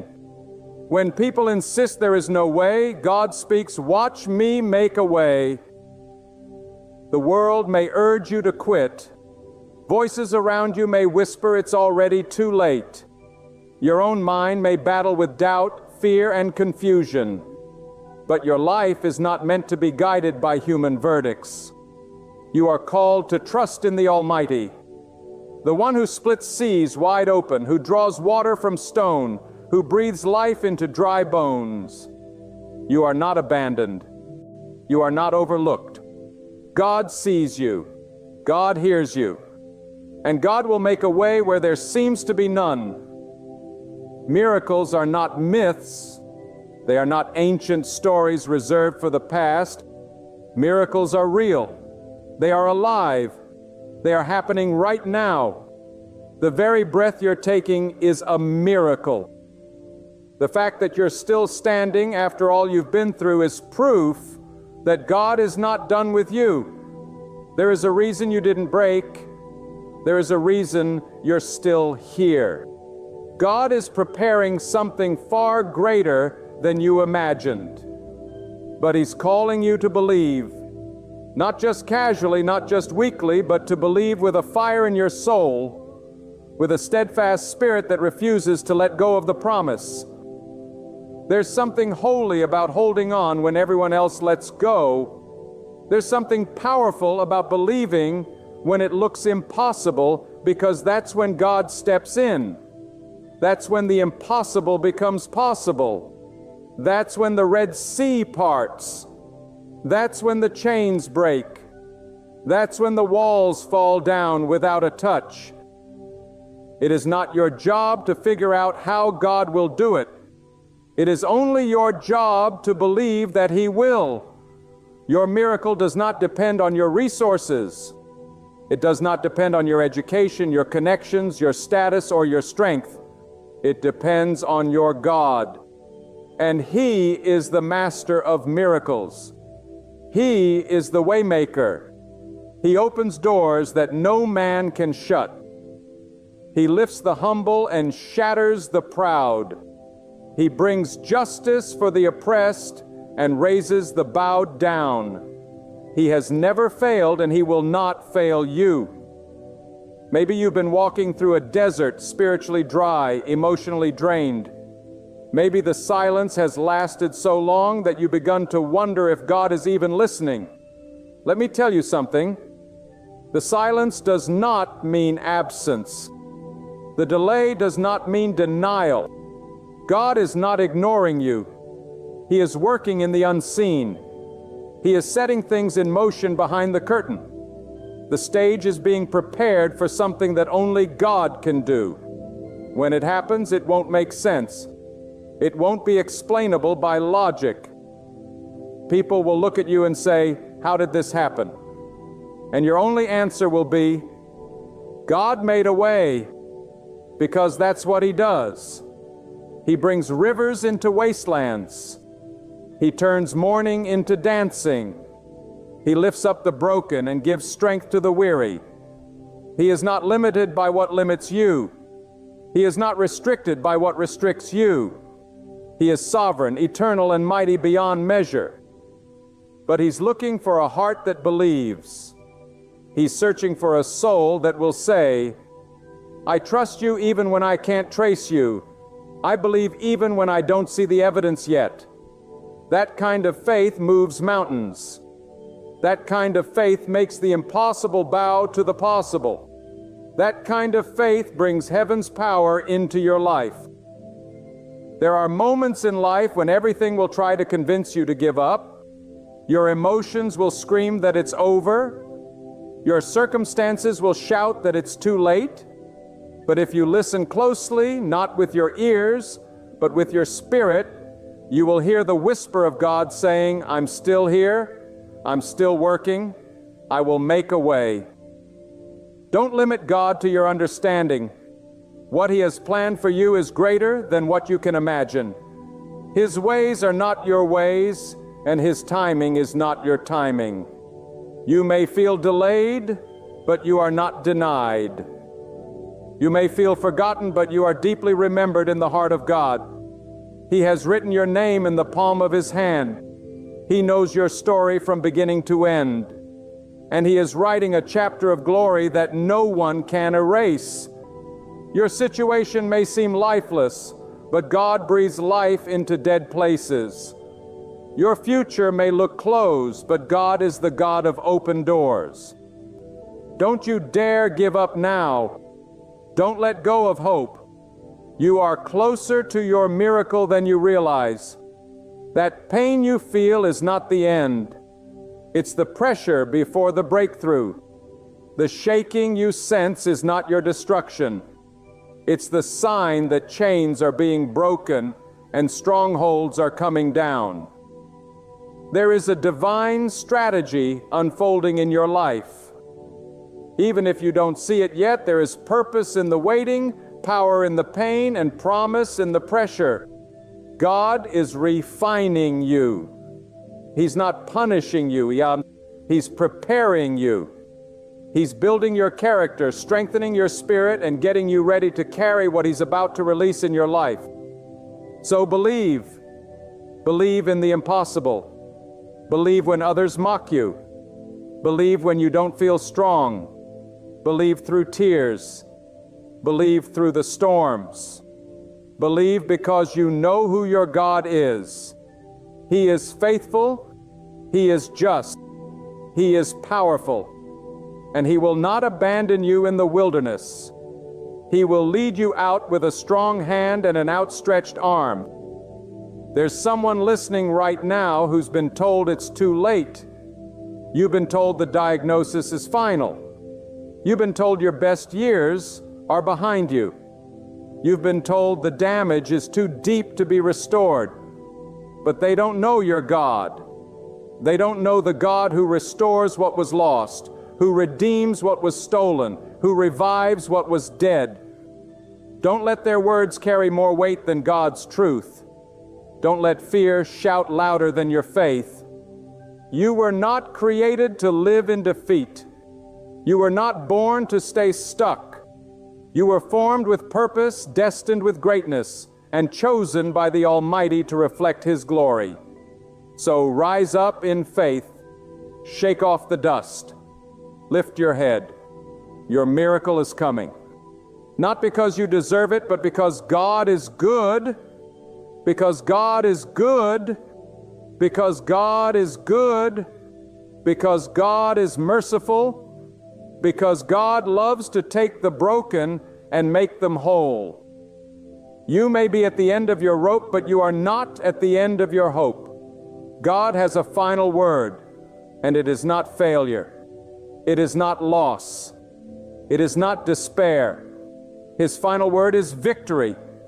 His final word is restoration. His final word is breakthrough. So walk like it's already done. Praise like the chains are already broken. Speak like the way has already been made. Because when you act in faith, you align yourself with the power of God. You are not weak. You are being strengthened. You are not abandoned. You are being pursued by divine grace.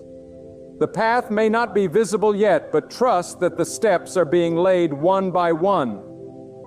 The same God who made a path through the sea will make a path through your storm. The same God who rained manna from heaven will supply your every need. The same God who delivered from the fire will walk with you through the flames. And when He brings you through it, and He will bring you through it, don't forget who did it. Don't forget the nights you cried and the moments you almost quit.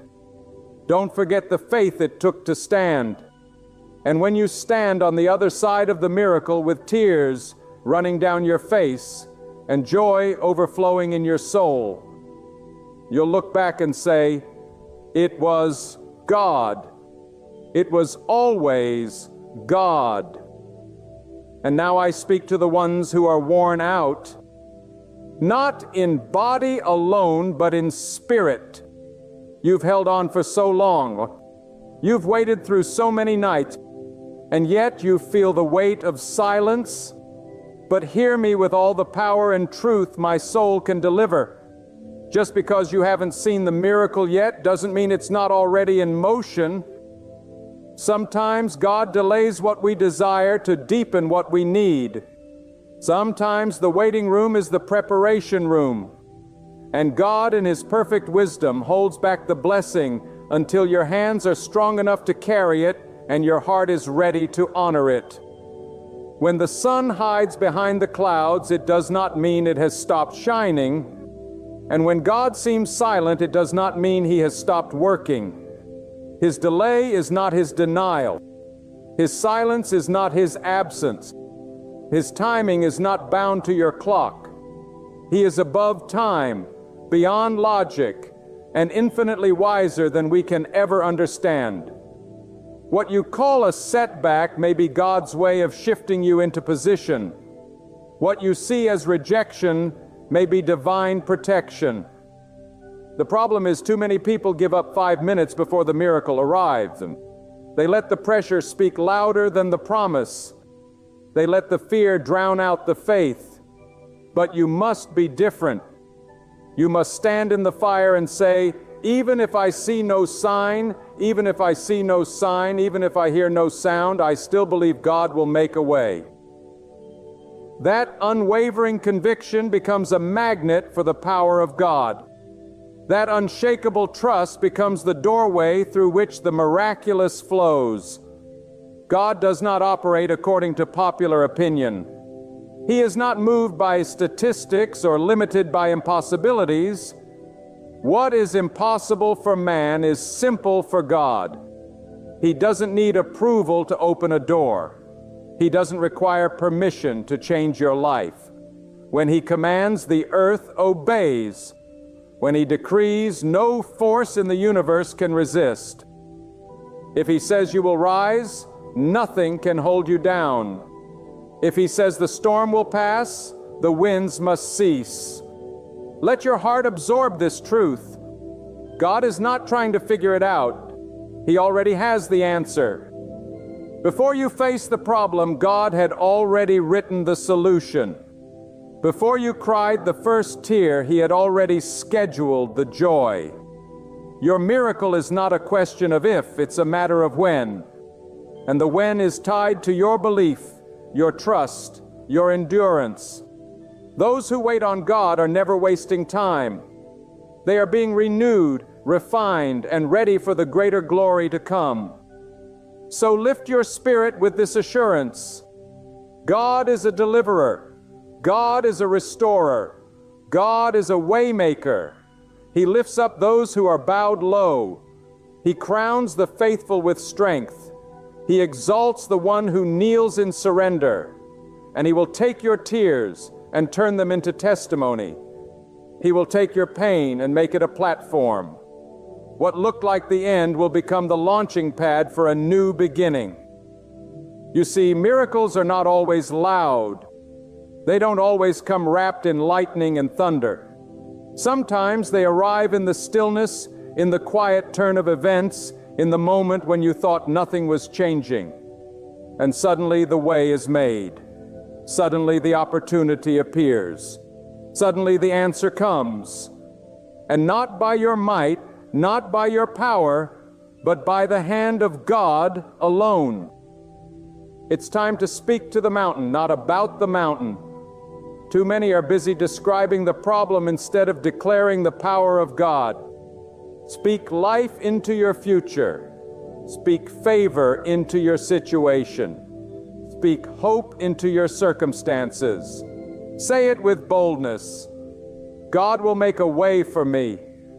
Not because you've earned it, not because you've figured it out, but because He is faithful, because He is merciful, because He is merciful, because He honors those who believe. You may be in a place right now where doors are slamming in your face. You may feel like every step forward pushes you 3 steps back, but the door that God opens is the only one that matters. The opportunity that God sends is the one that will lead to lasting peace. Man may delay it, people may try to block it, but when God's hand moves, no one can stop it. He doesn't just open doors, He creates doors where there were none. He doesn't just make a way, He becomes the way in the middle of your wilderness. And don't underestimate the value of the process. Don't curse the path that shaped you. The struggle may have wounded you, but it also taught you how to stand. The fire may have burned, but it purified your purpose. Sometimes the miracle is not just in what God does for you, it's in what He does in you. The greatest transformation often comes not through comfort, but through challenge. So don't run from the trial. Don't despise the delay. Let God finish what He started in you. Let Him mold you through the process so that when the promise comes, you're ready to receive it with wisdom and with gratitude. And while you're waiting, praise Him. Worship Him in the wilderness. Lift your hands even in the dark. Because when you praise in the middle of the pain, you're not just enduring, you're elevating. You're shifting the atmosphere. You're showing God that your trust is not based on what He does, but on who He is. God is not testing your ability. He's testing your belief. He already knows what He can do. He wants to know. Do you believe He can do it for you? Do you believe He can provide even when the bank says no? Do you believe He can heal even when the doctors shake their heads? Do you believe He can heal even when the doctors shake their heads? Do you believe He can raise your life from the ashes and give you beauty in place of your pain? Let me tell you, God loves to work in the impossible. He delights in showing His power when all hope seems gone. That's when the miracle shines brightest. That's when His name is glorified most. Because when there is no other explanation, no other way, no human logic that can account for the blessing, that's when you know it was God and God alone. And I tell you with fire in my soul, your moment is coming. That long-awaited breakthrough, that hidden door, that unexpected favor, it's on the horizon. But you must keep walking. You must keep believing. Don't let the enemy steal your expectation. Don't let fear rob you of your faith. Don't let the waiting turn into wavering. Your miracle is too close. Your purpose is too great. Your God is too faithful. There is a divine truth that must be etched deep into your heart. God does not need conditions to be favorable before He moves. He is not waiting on a report to change, on a person to shift, on a door to creak open just a little. No, when God decides to act, He overrides the natural with the supernatural. He speaks, and it is done. He wills it, and it stands firm. His command is final, and no resistance on earth or in the heavens can halt what He has ordained. That is the one you place your trust in. That is the one who will make a way for you no matter how hopeless it may seem. There is someone watching this right now who has been circling the same mountain for years, emotionally, financially, spiritually asking, when will this end? You have knocked and knocked, but the door has remained shut. You've prayed through tears that soaked your pillow, through whispers that never left your room. But what you must realize is that sometimes God will hold back what you asked for in order to prepare you for what you didn't know you needed. Sometimes the no is not rejection, but redirection. Sometimes the pause is not punishment, but protection. For God in His infinite wisdom sees the end from the beginning. You are not walking in circles. You are being trained in persistence. You are not being ignored. You are being refined. Each delay is stretching your faith. Each silence is deepening your roots. God is not in a hurry because what He's building in you is meant to last. He's not just trying to get you out of a problem. He's transforming you so that when the breakthrough comes, it doesn't break you. So that when the breakthrough comes, it doesn't break you. So that when the doors open, you walk through with humility and strength, not pride and weakness. Let this be clear. There is no power on earth greater than the will of God. No opposition can prevail against the decree of the Almighty. If God says it's time, then it's time. And when your appointed time comes, everything will align. The resources, the relationships, the opportunities, they will appear at just the right moment. Not early, not late, but divinely timed according to God's perfect calendar. So don't measure your progress by what you see. Don't base your faith on what others are experiencing. Your journey is unique. Your process is sacred. What God is doing in your life is tailored just for you. It may not look like success yet. It may still feel like a wilderness. But every step you take in faith is a seed planted in the soil of promise. And when the season shifts, when the clouds break, you will reap a harvest that cannot be denied. You are not alone in this walk. God walks beside you in the valley just as surely as He reigns above the mountains. He is closer than your breath, nearer than your thoughts. When the world forgets you, when friends forsake you, when even your own heart fails you, God remains. He is the steady hand in your chaos, the whisper of peace in your storm, the fire that cannot be extinguished even in the darkest night.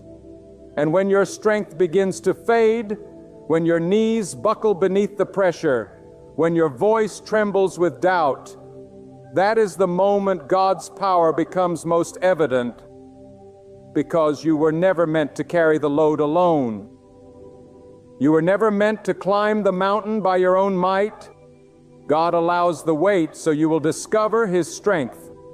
He allows the struggle so you will lean on His presence. For it is not in your ease, but in your endurance that God reveals His majesty.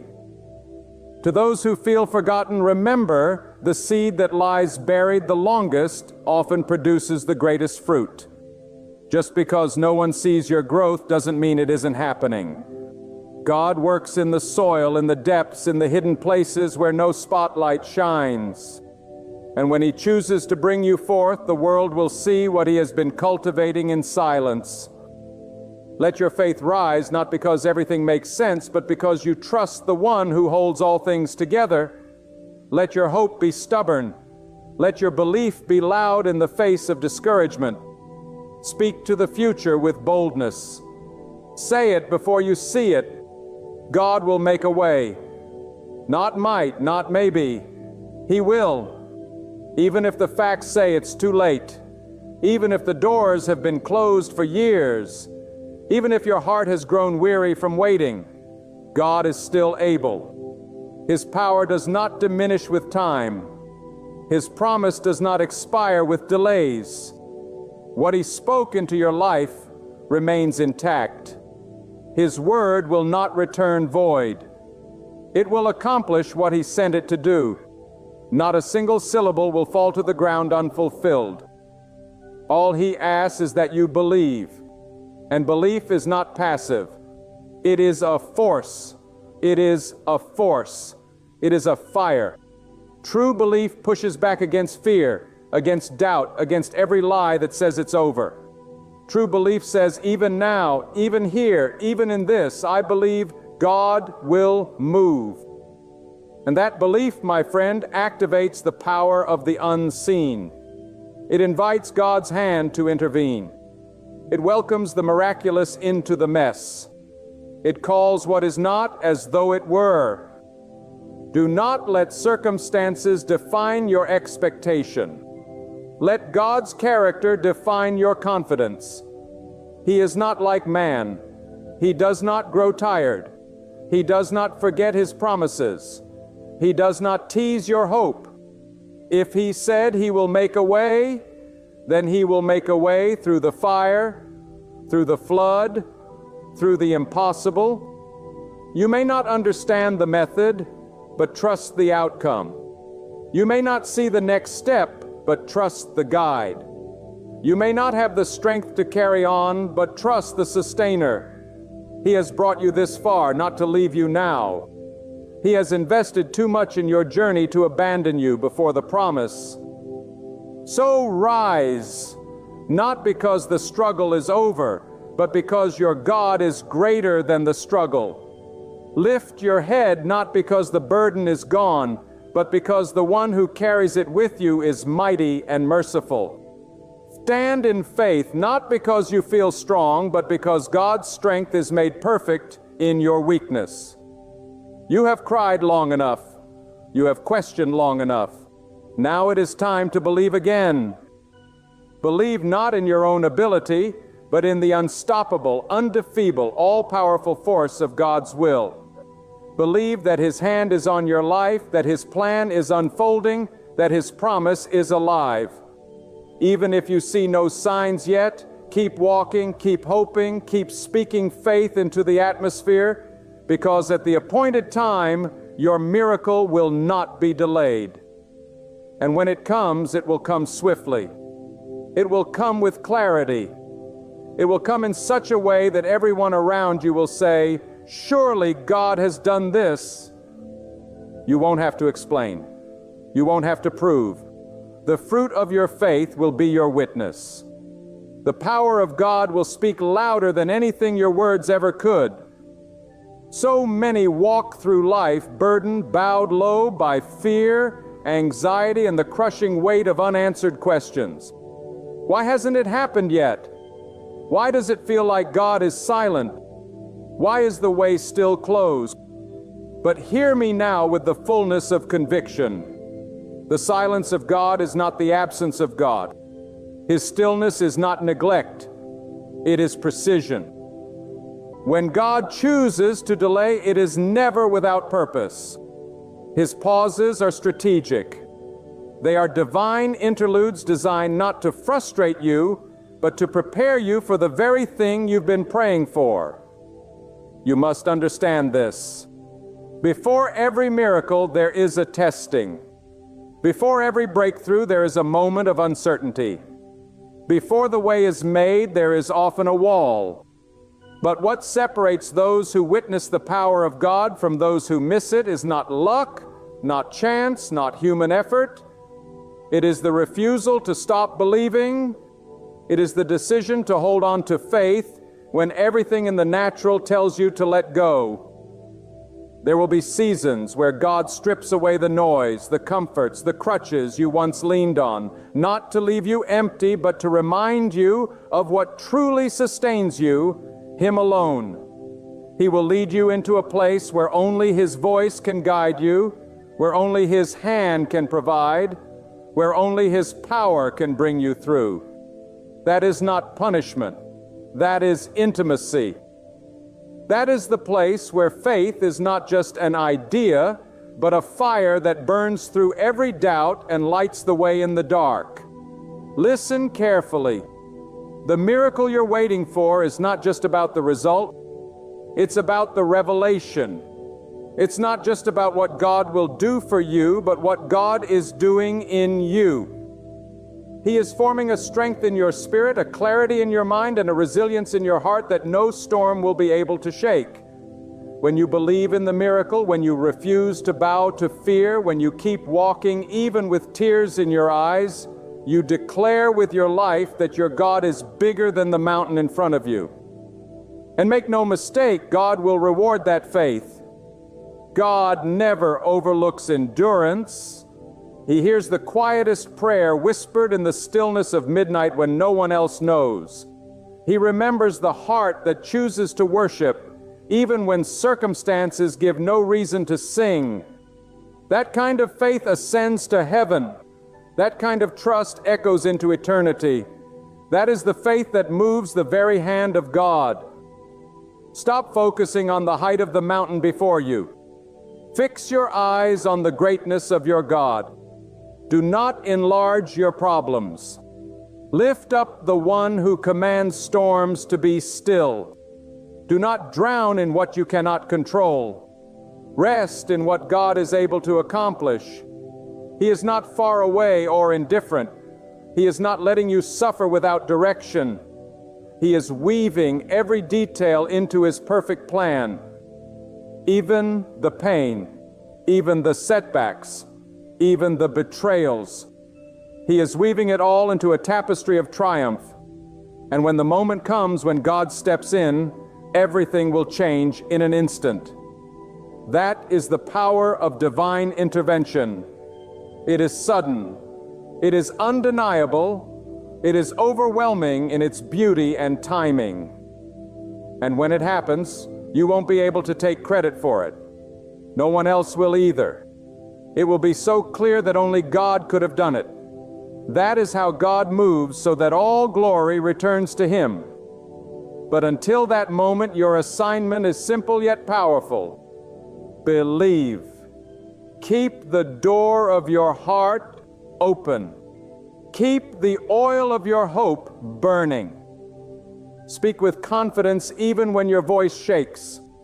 Walk with expectation, even when the path is unclear.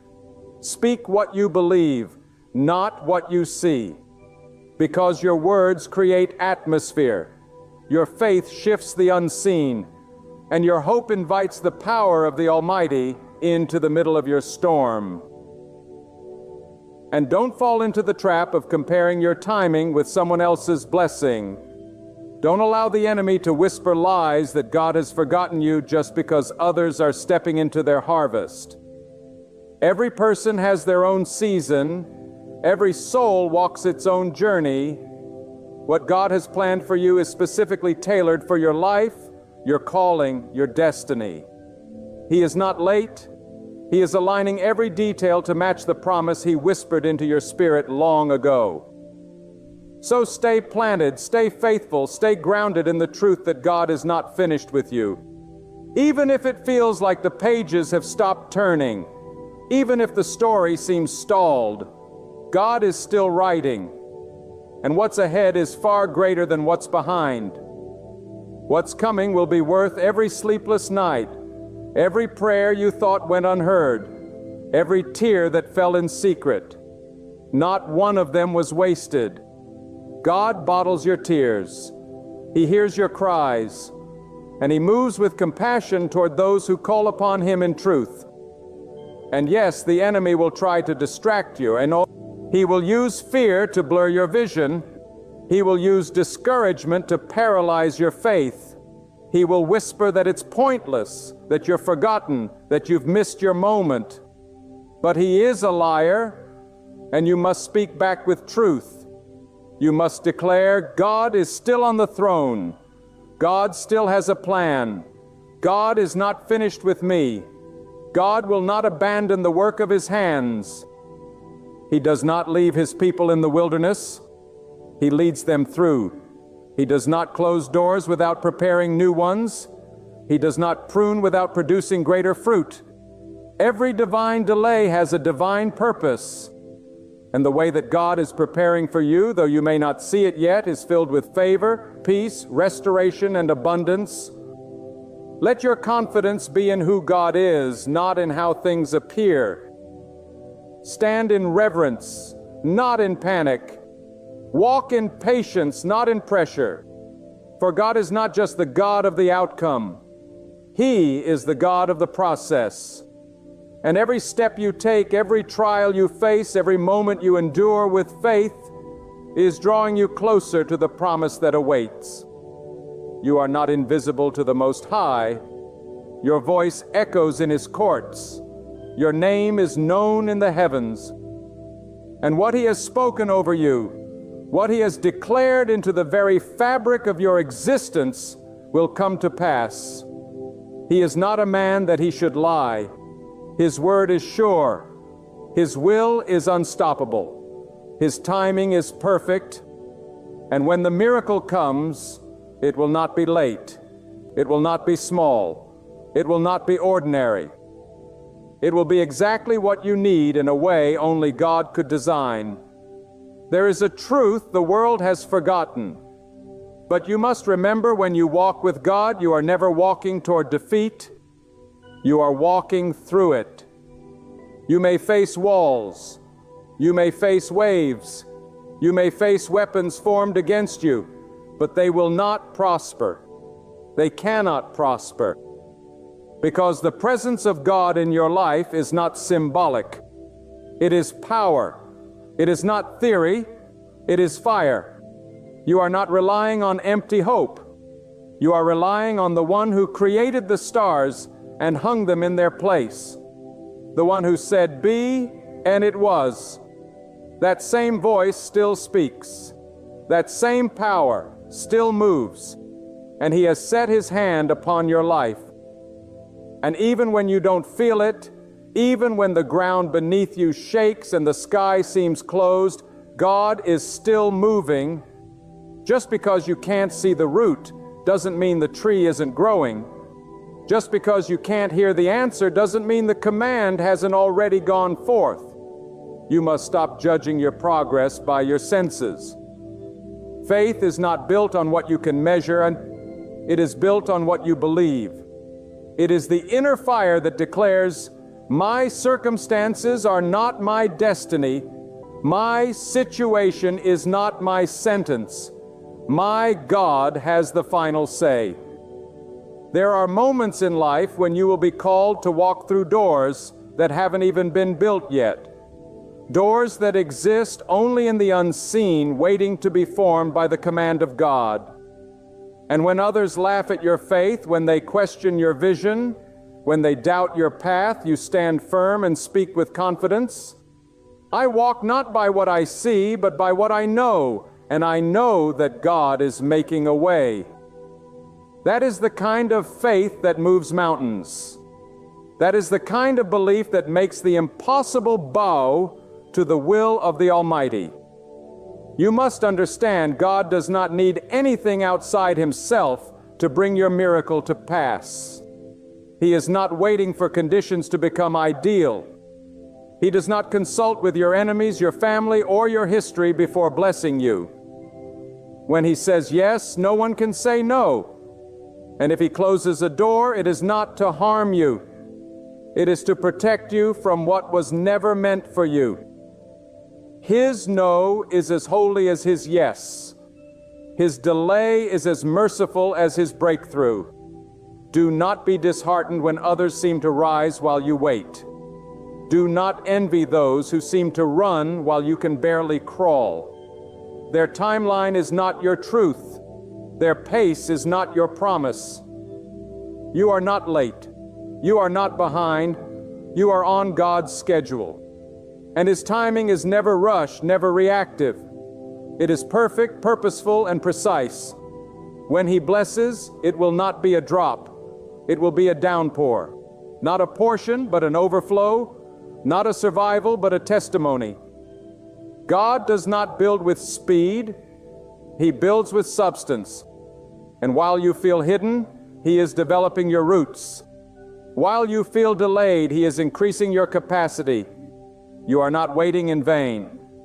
You are being prepared to receive something so divine, so glorious, so heavy with meaning, that it requires a stronger version of you to carry it. That's why the waiting hurts. That's why the process feels endless. Because what is coming is greater than what you can currently handle. And here is something even deeper. Sometimes God withholds the visible miracle to preserve the eternal lesson. Because if He gave it too soon, you might forget the journey. If He released it too easily, you might overlook His hand. But when you've been through the fire, when you've walked through the flood, when you've survived what others didn't, then you'll know without a shadow of a doubt that it was God, only God. Let your spirit rest in this unshakable truth. You are not fighting for a miracle. You are walking toward the one that is already written into your destiny. It's not up for negotiation. It's not dependent on man's permission. It's already signed and sealed by the will of God. And when the time is right, it will manifest not because of your strength, but because of God's sovereignty. And while you wait, protect your thoughts. Guard your mouth. Speak only what aligns with faith. The words you speak shape the atmosphere around you. If you speak defeat, you empower fear. If you speak doubt, you invite delay. But if you speak the truth of God, if you declare life where there is death, healing where there is pain, breakthrough where there is bondage, you become a vessel for divine power. Your voice becomes a trumpet of victory, echoing the sound of trust in the face of impossibility. And I tell you again with all the authority of conviction, God has not forgotten you. The battle has not disqualified you. The silence has not erased your name from His plan. In fact, you are closer now than you've ever been. Closer to the open door. Closer to the moment when everything will shift. And when it does, it will happen so fast, so powerfully, that all the years of waiting will collapse into a single moment of fulfillment. And you will stand there overwhelmed not just by the miracle, but by the faithfulness of the one who brought you through. You will not just rejoice in the blessing. You will rejoice in the wisdom of the waiting. You will not just celebrate the door. You will celebrate the path that led you there, no matter how painful it was. Because you will see with clarity, you've never known that God's plan was always better. His way was always higher. His timing was always right. This is not the end. This is the proving ground.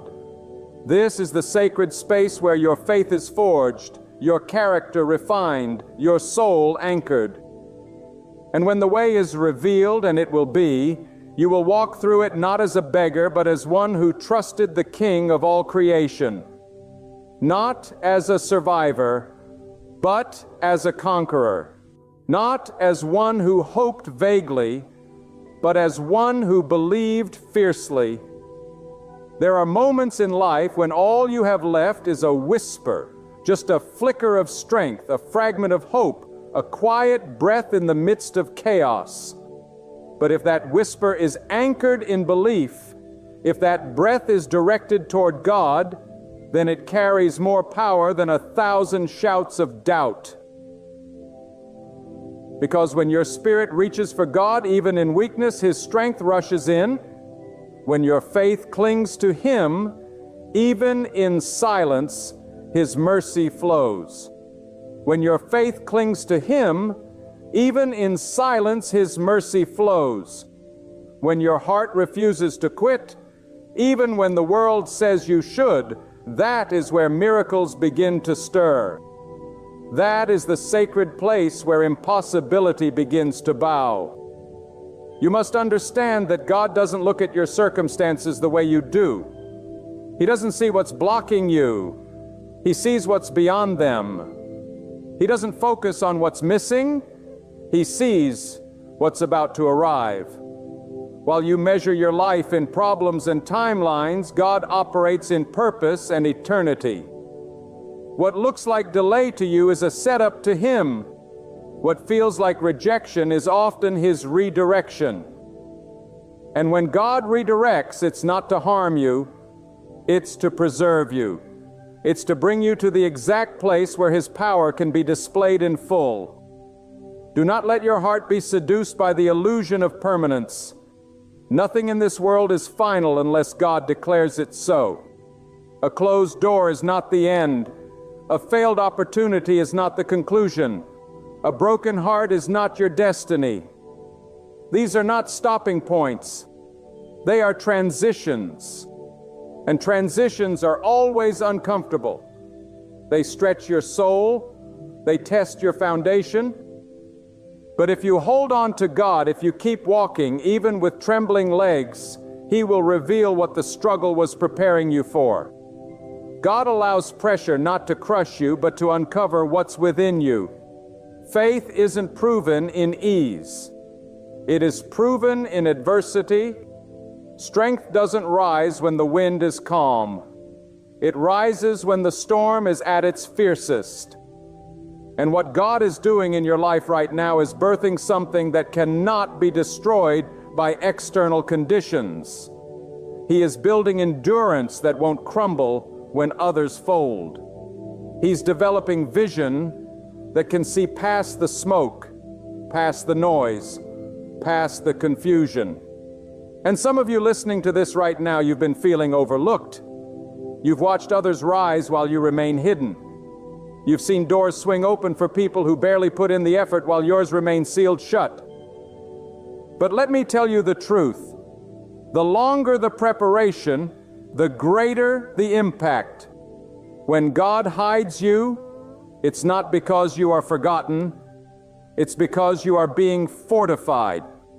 You are being shaped into someone who can handle the weight of the blessing that's coming. Because what God is about to release in your life is not a surface level moment. It's a foundation shifting, destiny aligning breakthrough. It's not just to impress others. It's to fulfill His plan. It's not to boost your pride. It's to glorify His power. And when it comes, it will carry weight. It will carry purpose. It will change not just your life, but those around you. Because when God makes a way, it ripples beyond you. Your obedience becomes a testimony. Your endurance becomes a light. Your belief becomes a catalyst for others to believe again. And I say this with love, but with holy urgency. Stop minimizing what God can do through you. Stop letting past failures define your future. Stop allowing other people's opinions to chain your vision. God has already declared your worth. He has already authored your future. You are not an accident. You are not too late. You are not too far gone. The breath in your lungs is proof that your assignment is not complete. And if God is still writing, who are you to close the book? God does not consult your history to determine your destiny. His power is not limited by your past. He specializes in using the unlikely. He chooses the underestimated. He elevates the quiet ones because when it's all said and done, only God can get the glory. When no one believed in you but God lifted you, then it's undeniable. When every odd was against you but you rose anyway, then it's clear that it was God alone who made the way. So open your eyes not to what's going wrong, but to what is still possible. Open your ears not to the noise of the doubters, but to the whisper of God's promise. Open your heart not to fear, but to faith, because God is not done. He is still working. He is still moving. He is still moving. He is still turning dry seasons into rivers, dead ends into exits, ashes into crowns. And when it comes, when the miracle arrives, when the way is finally open, you'll see that every delay had a purpose. You'll realize that what you thought was unanswered was actually being orchestrated behind the scenes.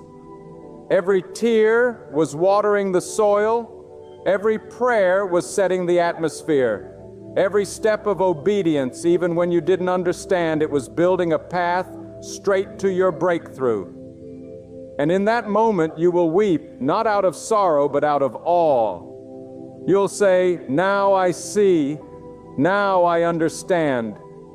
It was never just about the miracle. It was about the journey. It was about the shaping.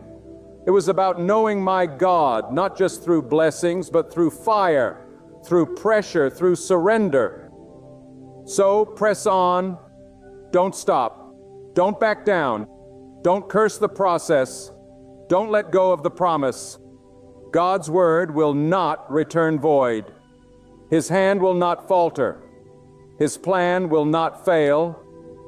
The way is being made, not by your might, not by your logic, not by your connections, but by the power of the Almighty.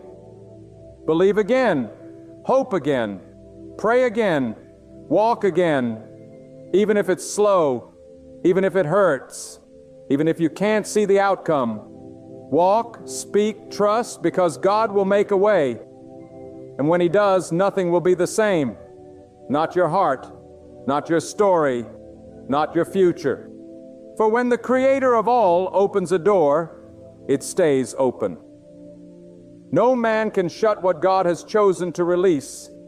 Stand in that promise.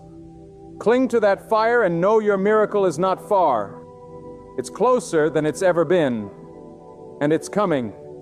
Not because you are worthy, but because God is faithful. Always faithful. Forever faithful. Eternally faithful. And He is making a way for you right now. So now, as you stand at the edge of all you've been through, with the weight of waiting heavy and the questions still echoing in your soul, let this truth burn like a fire within you. God will make a way, not might, not maybe, not maybe. What He has promised, He will fulfill. What He has spoken over your life, He will bring to pass. The delays did not cancel it. The setbacks did not erase it. The silence did not silence Him. His plan is still intact. His hand is still over you. And the way, though you cannot see it yet, is already being carved through the wilderness. Do not let the storm around you shake your soul. Stand firm in who God is. He is not a spectator watching from afar. He is the one writing your victory. He knows exactly where you stand. He understands every need in your heart. And the next chapter of your story is already in His hands. Your part is simple. Believe with courage. Believe without wavering. Believe with loyalty. Trust that God will do what no one else can. So lift your face again. Dry the tears. Take the next step forward. Speak hope. Declare victory. Expect the impossible. Because God is already working in your favor, and your miracle is drawing near. And when it arrives, when the path opens, when the answer comes rushing in, when the door bursts wide, you will stand amazed, realizing it was never about your effort, not your wisdom, not your network. It was God, only God. forever, God. Hold fast to faith. The God of miracles will open the way before you. There are moments in every believer's journey, moments that feel like heaven has gone quiet, when everything is still and you begin to wonder if God hears your prayers. Have you ever stood on the edge of something that seemed too overwhelming to carry, too mysterious to explain, yet too sacred to turn away from? That space, my friend, is where God begins His work. It is the holy threshold where He prepares to open a door. But God never flings a door wide without giving notice. He is not a God of chaos.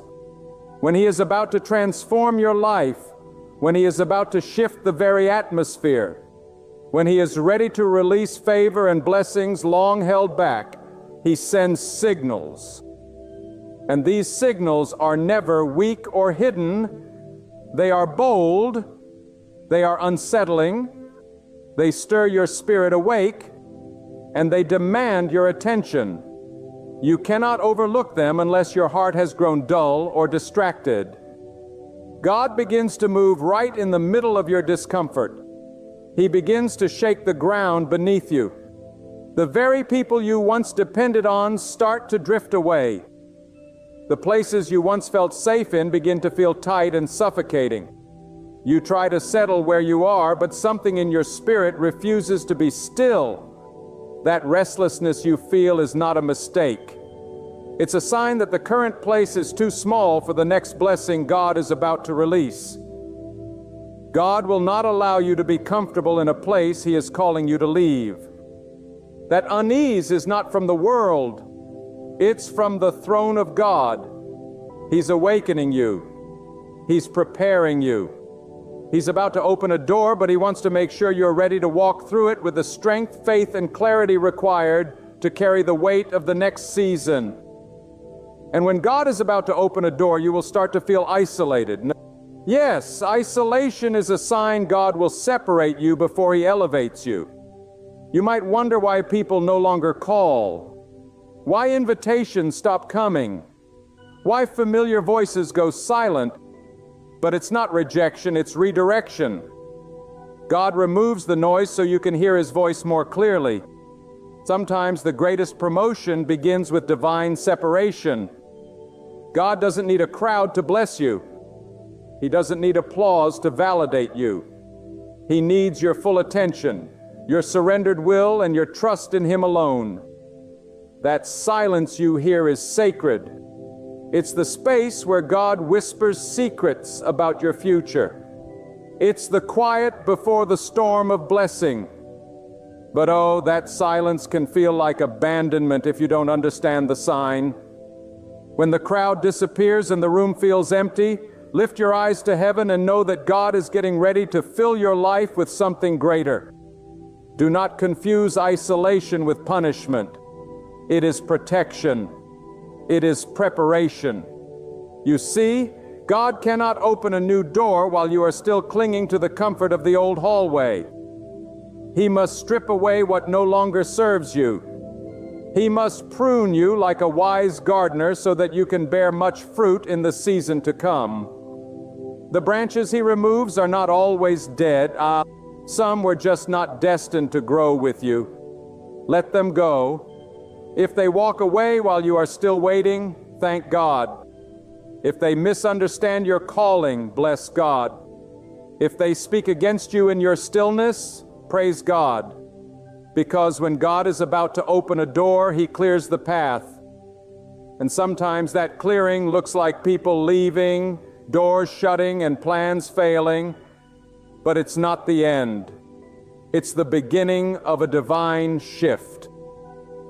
You will also begin to feel an urgency in your spirit, an unshakable fire that burns not from your emotions, but from the very breath of God. You will wake up with ideas that don't make sense. You'll begin to dream again. You will see visions of things far beyond your reach, and yet they will not leave you. You'll try to silence them, dismiss them, ignore them, but they will come back stronger. That's because when God is about to open a door, He begins to ignite purpose within you. He doesn't show you the full picture. He gives you glimpses just enough to awaken your faith. That holy discomfort you feel in your spirit is not your imagination. It is the voice of God stirring your soul. God does not awaken you for nothing. He does not give you vision without intention. If the vision keeps coming, it's a sign. If the fire won't die, it's a sign. If your soul is being pulled to do something greater, it's a sign. God is about to unlock a new level of your destiny. But here's the truth. The door will only open when you are aligned with His timing. So do not rush. Do not force it. Trust that the urgency is not calling you to move ahead of God, but to prepare your heart, your mind, your faith, and your obedience. He's about to call your name. He's about to reveal why you had to wait, why you had to endure, why the road was so long and lonely. The door is closer than you think, but the fire in your soul, that deep yearning, is one of the loudest signs that God is almost ready to open it. Stay alert. Keep your oil full. Keep your spirit tuned in. For when the door opens, it will be sudden, and you must be ready. When God is about to open a door, He will often disturb your environment. You'll begin to notice that things you once enjoyed no longer satisfy you. The friendships that once fueled you now feel forced. The places you used to find comfort and begin to irritate your soul.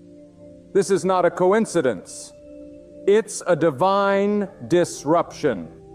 God is shifting your atmosphere to prepare you for a new realm. He's tearing away your attachments to the temporary so you can embrace the eternal. The very ground beneath your feet may start to feel unstable, but this shaking is not to destroy you, it's to awaken you. You may begin to face opposition from unexpected places. People you trusted may turn cold, and systems that used to work may suddenly fail. But don't panic. This chaos is not a curse. It is a sign that God is breaking old patterns and opening new pathways.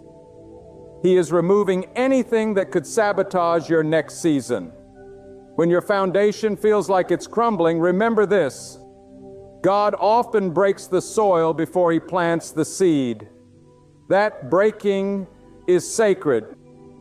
It's painful, yes, but it's proof that something new is about to be birthed. So if you feel the ground shaking, do not retreat. Stand still. If you see doors slamming shut, do not cry. Lift your hand, for behind every closed door is the echo of a new one unlocking. God is not ignoring your prayers. He's aligning your surroundings. And sometimes that alignment requires a holy disruption. You may not understand the why in the moment, but one day you'll look back and thank God for every storm, every silence, every setback, because each one pushed you closer to the doorway He was preparing for you. You see, God does not need your comfort to bless you. He needs your obedience, your faith, and your surrender. So if it feels like the world around you is falling apart, take heart. It may be the very moment God is building a future you cannot yet see. He's not punishing you. He's positioning you. Another sign that God is preparing to open a door is the sudden rise in spiritual warfare. The enemy does not waste time attacking empty vessels. He targets those who are carrying something valuable. If you are facing unusual resistance, unexplained weariness, dreams that disturb your peace, or sudden waves of anxiety and fear, do not dismiss them. These are not random. They are indicators that the spiritual realm has taken notice of what God is about to release in your life.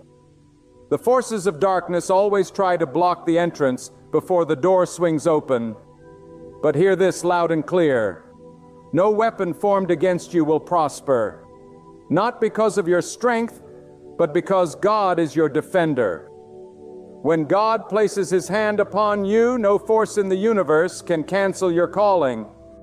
But you must be aware. You must remain vigilant.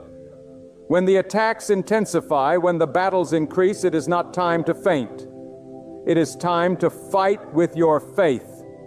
God has already equipped you for this moment. The trial is not a sign of abandonment. It's a sign of advancement. Just before the breakthrough, the pressure will mount. Just before the elevation, the enemy will try to suffocate your courage, but you must hold the line.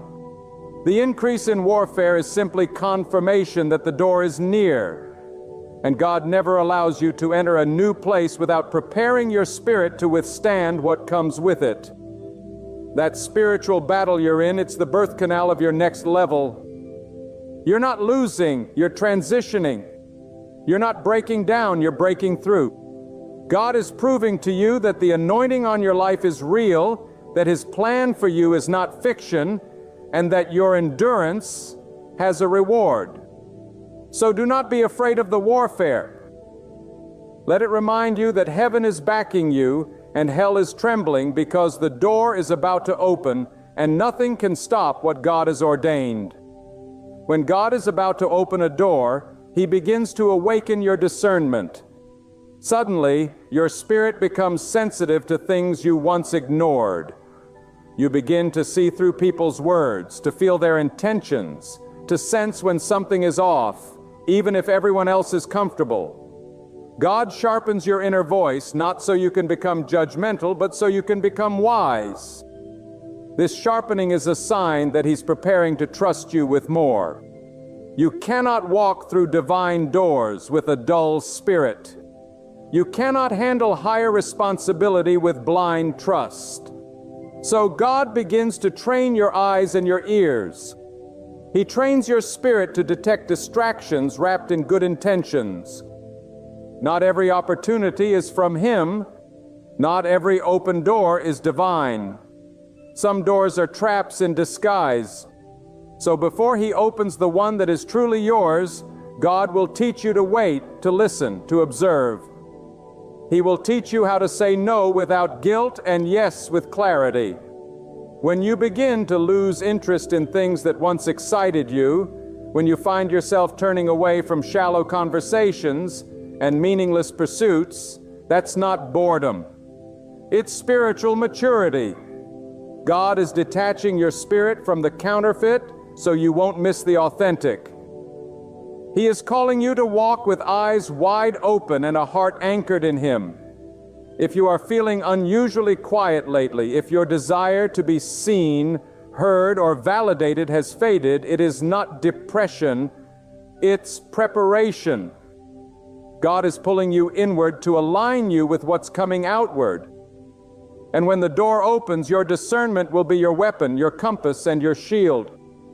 Do not despise the season of spiritual awakening. Do not fear the loss of interest in worldly things. This is the sacred space where God tunes your spirit to His frequency. And once you learn His voice, you'll never again be deceived by noise. That door you're waiting for requires a spirit that can hear even when the world is loud, a soul that moves when God whispers, and a heart that obeys without delay. He's preparing you in silence so that when the moment comes, you'll step through with confidence, not confusion. And when God is about to open a door, He begins to increase your capacity. What once overwhelmed you becomes manageable. What once intimidated you now challenges you to grow. You will begin to notice that your tolerance for negativity decreases. You no longer entertain gossip, fear, or the opinions of those who lack vision. That's because your spirit is expanding. God is enlarging your capacity to carry more, to endure more, to believe for more. This expansion doesn't always come with applause. It often comes with pressure. You will feel stretched beyond what you thought you could handle. You may find yourself managing more responsibility than before, handling more trials than usual, and standing in spaces you once felt unqualified for. That's not an accident. It's divine stretching. God is proving to you that you are stronger than your past, wiser than your mistakes, and more capable than your fears suggest. Every test, every burden, every challenge is a tool in God's hand to prepare you for the weight of the next season. The door God is about to open isn't just for blessing, it's for purpose. And purpose requires endurance. It requires stability. It requires a backbone of faith that won't collapse under pressure. So when you feel stretched, don't pray for escape. Pray for strength. When life feels like too much, remember that God never increases pressure without increasing grace. The more He is about to give you, the more He must prepare you. That increase in capacity is evidence that your time is near.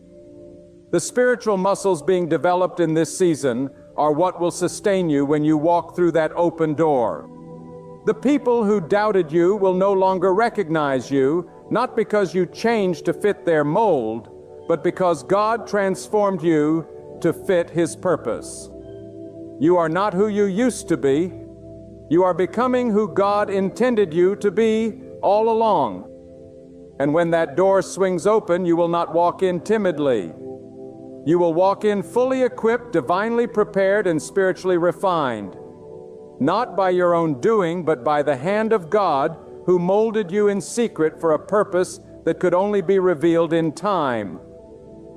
When God is about to open a door, you will start to feel drawn to deeper places of prayer, not out of obligation, but out of necessity. Your soul begins to crave stillness. You'll find yourself turning off distractions, avoiding meaningless conversations, and seeking moments alone, not for escape, but to commune with the one who holds your future. This desire to be alone with God is not your doing, it's a sign. It's how God begins to separate you from noise, so you can hear instructions that are not meant for the crowd. There are some doors that only open through private revelation. God knows that in the next season, you cannot depend on others to carry your spirit. You must be anchored in Him alone. Another undeniable sign that God is about to open a door is the rise of divine connections. Relationships that don't make sense in the natural, but are orchestrated with perfect timing and purpose. These aren't casual friendships or surface-level acquaintances. These are God-sent people who speak to your purpose, not your past. They challenge your thinking, stretch your vision, and confirm what you've only dared to whisper in prayer. When God is ready to transition you into a new season, He rarely does it without sending someone ahead of you to guide the way or beside you to walk with you. This is not about popularity. It's about purpose alignment. You may be introduced to someone in a moment that feels random, but your spirit will recognize that it's not a coincidence. It's a divine arrangement. God will place in your path people who see the version of you that you haven't even stepped into yet. They won't be impressed by your title, your status, or your appearance. They'll be drawn to the anointing on your life. And that's how you'll know it's a divine connection. These individuals will not drain you. They will water you. They won't compete with you. They'll complete the assignment God has placed in your life. And as they come into your life, they'll often confirm what God has already been whispering to your spirit. It will feel like they've read your thoughts, but in truth, they've just been listening to the same voice you've been listening to, God's voice. Be alert when these connections begin to happen. Don't dismiss people because they don't look like what you expected. Sometimes the vessel doesn't look glorious, but the message they carry is straight from God. And just as God brings divine connections, He will also begin to remove counterfeits. People who once seemed loyal will show their true colors. Relationships built on convenience will start to crumble. This is not a loss. It's a pruning. God is clearing the path for the ones He's chosen to walk with you. When this shift begins, stay grounded. Don't chase those who leave, and don't question those who arrive with peace. Every connection in this season must pass through the filter of prayer. Because when God is about to open a door, He always sends people who can walk through it with you, pray over it with you, or unlock it for you. These are not seasonal allies. They are destiny carriers. And their arrival is a prophetic sign that the door is not only near, it is ready. So He begins to draw you into divine intimacy. And in that secret place, God will pour into you ideas, strategies, warnings, and confirmations. In the silence, you will start to remember who you are. You will be reminded of things God told you years ago that you buried beneath your doubts. He will stir your memory, resurrect your passion, and reintroduce you to the person you were always meant to become. You will come out of those moments of divine encounter with a clarity that cuts through confusion. You will no longer need outside validation because the voice of God will become louder than every opinion. This hunger for prayer, for meditation, for spiritual clarity, it is a sign. Do not ignore it. The closer the door gets, the more urgent the call to the secret place becomes. That tug you feel in your heart is God saying, "Come closer, I have something to show you." And in those quiet, sacred encounters, He will equip you with the wisdom to recognize the right door and the discernment to avoid the wrong one. He will show you not only where to go, but when to move. Timing is just as holy as direction, and God will not allow you to walk into a door unprepared. So if you find yourself yearning to pray more, to be still more, to seek more, know this: the door is closed, the blessing is near, the breakthrough is around the corner.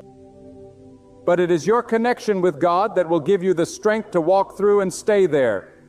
For what good is an open door if you are not spiritually prepared to handle what's on the other side? Let God prepare you in the quiet. So when the moment comes, you won't miss it because you were distracted by noise. When God is about to open a door, He will test your ability to walk by faith, not by sight. In this sacred space between the promise and its fulfillment, God often chooses to withhold visible evidence, not to frustrate you, but to stretch your trust in Him. You may find yourself in a season where nothing around you looks like what God has spoken over your life. The terrain seems barren. Your efforts seem fruitless. And every step forward feels like a battle. Yet within your spirit, there is a quiet assurance that something greater is coming. This tension is not a contradiction. It is a divine setup. God is building in you the kind of faith that does not collapse under silence. He's training your heart to believe even when your eyes see nothing.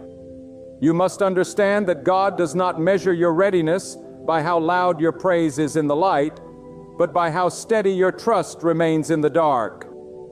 If you are in a place where it feels like heaven has gone quiet, rejoice, because God often speaks the loudest in silence. He wants you to trust His presence. Even when He withholds the plan, that door you're waiting for, it may not appear with flashing signs or trumpets. It may come quietly, unexpectedly, wrapped in obedience. You may be required to move before the full picture is clear, but that's where real faith lives, in the space where logic ends and trust begins. And God honors that kind of faith. He rewards those who hold on when others let go. He elevates those who build altars of praise in valleys of uncertainty. The door you're praying for may not open because of how hard you work, but because of how deeply you believe. And make no mistake, God sees every act of obedience. Every time you chose faith over fear, every moment you praised Him when there was no visible reason. These are the sacrifices that trigger open doors. Not the strength of your hands, but the strength of your heart. So if your environment looks empty, if the silence feels heavy, if the way seems hidden, take courage. These are not signs of delay. They are confirmations that God is near. And when He opens the door, it will be clear that it was not your plan, not your strategy, but your faith in Him that made the way. Another sign that God is preparing to open a door is the deep, sometimes painful realization that you can no longer live beneath your calling. There will come a day when the version of yourself that settled, that compromised, that made peace with mediocrity can no longer survive. It will feel like something inside you is breaking. But what's really happening is that your spirit is rising. God will allow you to feel the discomfort of smallness. So you finally step into the fullness of who He created you to be. You'll begin to see your excuses for what they are, lies that kept you comfortable. The habits you once clung to will start to repulse you. The limitations you accepted will feel like chains you must break. And the fear you once obeyed will begin to lose its grip. This is the internal war that often precedes divine elevation. God stirs up a holy discontent within you. He makes you restless not because you are ungrateful, but because you were never made to stay where you are. That urge to change, to grow, to move. It's not a worldly ambition. It's a divine calling. And God will not allow His chosen ones to live in the shadows of their potential. He will expose every area where you have settled so He can stretch you into the fullness of your assignment. This is not about chasing dreams. It's about fulfilling destiny. And destiny cannot be fulfilled with a complacent heart. So God begins to press you. He calls you out of the crowd. He disrupts your comfort. He reveals the cost of staying small and then shows you the reward of stepping forward. When this happens, don't resist. Don't silence the fire.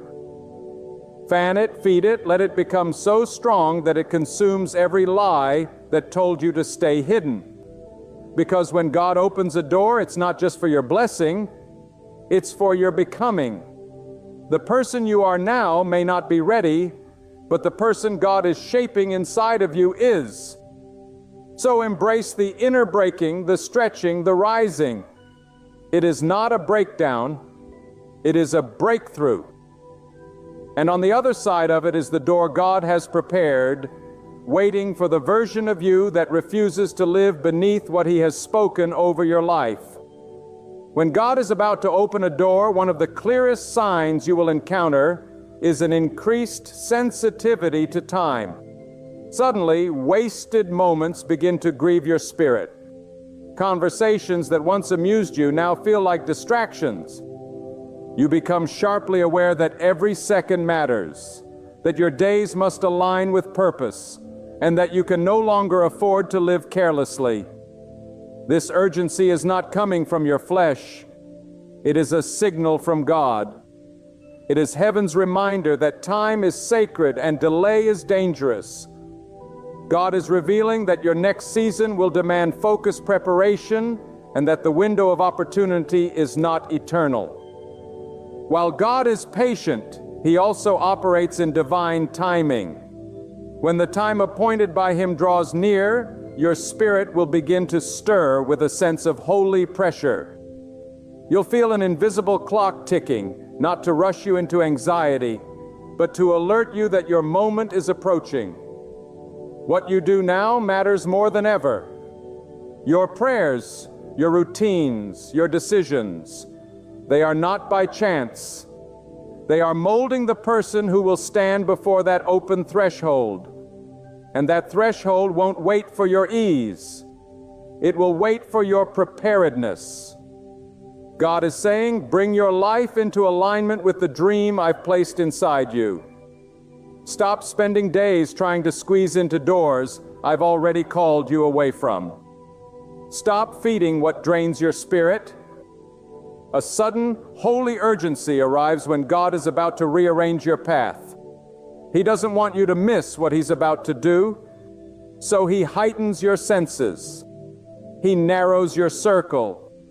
And He trains you to protect your time as a soldier protects a stronghold. If you find you can no longer tolerate wasting moments in empty places, it's because God is shaping you for significant purpose. You were never designed for mere comfort. You were designed for a calling. And when that door opens, it won't come to those who toyed away their days. It will open for those who prepared in secret, respected time, and trained their hearts to follow God with urgency and discipline. So don't ignore the clock ticking in your soul. It's not fear. It's faith calling you higher. God is doing something new, and the time to act is not tomorrow. It is now. When God is about to open a door, He will allow you to come face to face with your old self. Not to shame you, but to remind you how far He's brought you and how much further He's taking you. You'll find yourself confronted by thoughts you thought you buried. Insecurities you believed you overcame may try to return. Doubts may knock on the doors of your confidence. But don't be discouraged. This is not regression. It's refinement. God is showing you the final layers that need to be stripped before you walk into your next dimension. The enemy will try to convince you that because old emotions are resurfacing, you're going backward. But the truth is, light always exposes hidden residue before a fresh release. You're not being attacked because you're weak. You're being refined because you're strong enough to carry what's next. When God is about to trust you with more, He purifies your foundation. He will not build on anything unstable. So He brings to light every lie, every hidden fear, every root of bitterness, every lingering insecurity, not to condemn, but to cleanse. And this cleansing feels like a storm. It shakes you. It humbles you. It reminds you that without God, you are nothing. But that's the beauty of it. God is not looking for perfect vessels. He's looking for purified one. The fire you're feeling in your soul, the pressure, the tension, the unexpected emotions, they're not setbacks. They're the signs of a holy fire burning everything that cannot go with you into your next season. Embrace the process. Lean into the discomfort. Let God finish what He started in you. The door you're about to walk through requires a version of you that is bold, healed, whole, and aligned. And the moment you allow God to confront the final remnants of your past, He will release you into the fullness of your purpose. Do not resist the mirror He places in front of you. Look deeply, surrender fully, and trust that this confrontation is not your breaking point. It is your launching point. Because when God completes a work in your inner man, the outer breakthrough cannot be stopped. You are not being defeated, you are being delivered. And right on the other side of that deliverance stands the very door you've been waiting for.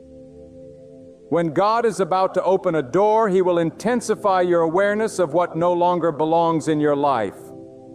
You will begin to notice certain behaviors, attachments, and even thought patterns that once seemed harmless but now feel like obstacles.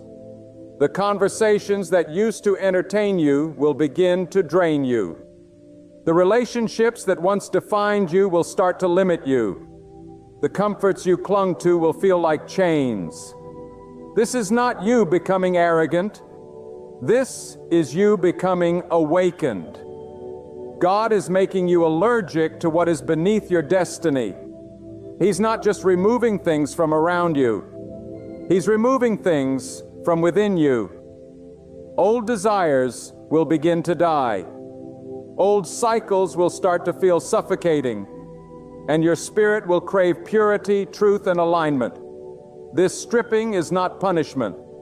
It's purification. God is making room. He is decluttering your soul. He's preparing you to walk through a door that demands clarity, focus, and unwavering commitment. You cannot carry clutter into your calling. You cannot walk into purpose while dragging the dead weight of your past. So God begins to highlight the habits, the compromises, the inner conversations that silently poison your progress. It may be painful, but it's necessary. The door you've been praying for is too powerful to be approached with divided loyalty. God wants your full attention. He wants your spirit undistracted. And to get you there, He begins to cleanse you of everything that could become a stumbling block. You may not even realize how deeply rooted some of these things are until God shines His light on them. And when He does, do not harden your heart. Submit, let go. Trust that if God is asking you to release something, it's because He's about to replace it with something greater. This is the sign few recognize. The sudden urge to purify your life, to fast from distraction, to pursue a new level of spiritual discipline. It's not religion, it's revelation. God is sanctifying your path because what He's about to open will require a cleaner vessel, a clearer mind, and a stronger spirit. Let Him do the work.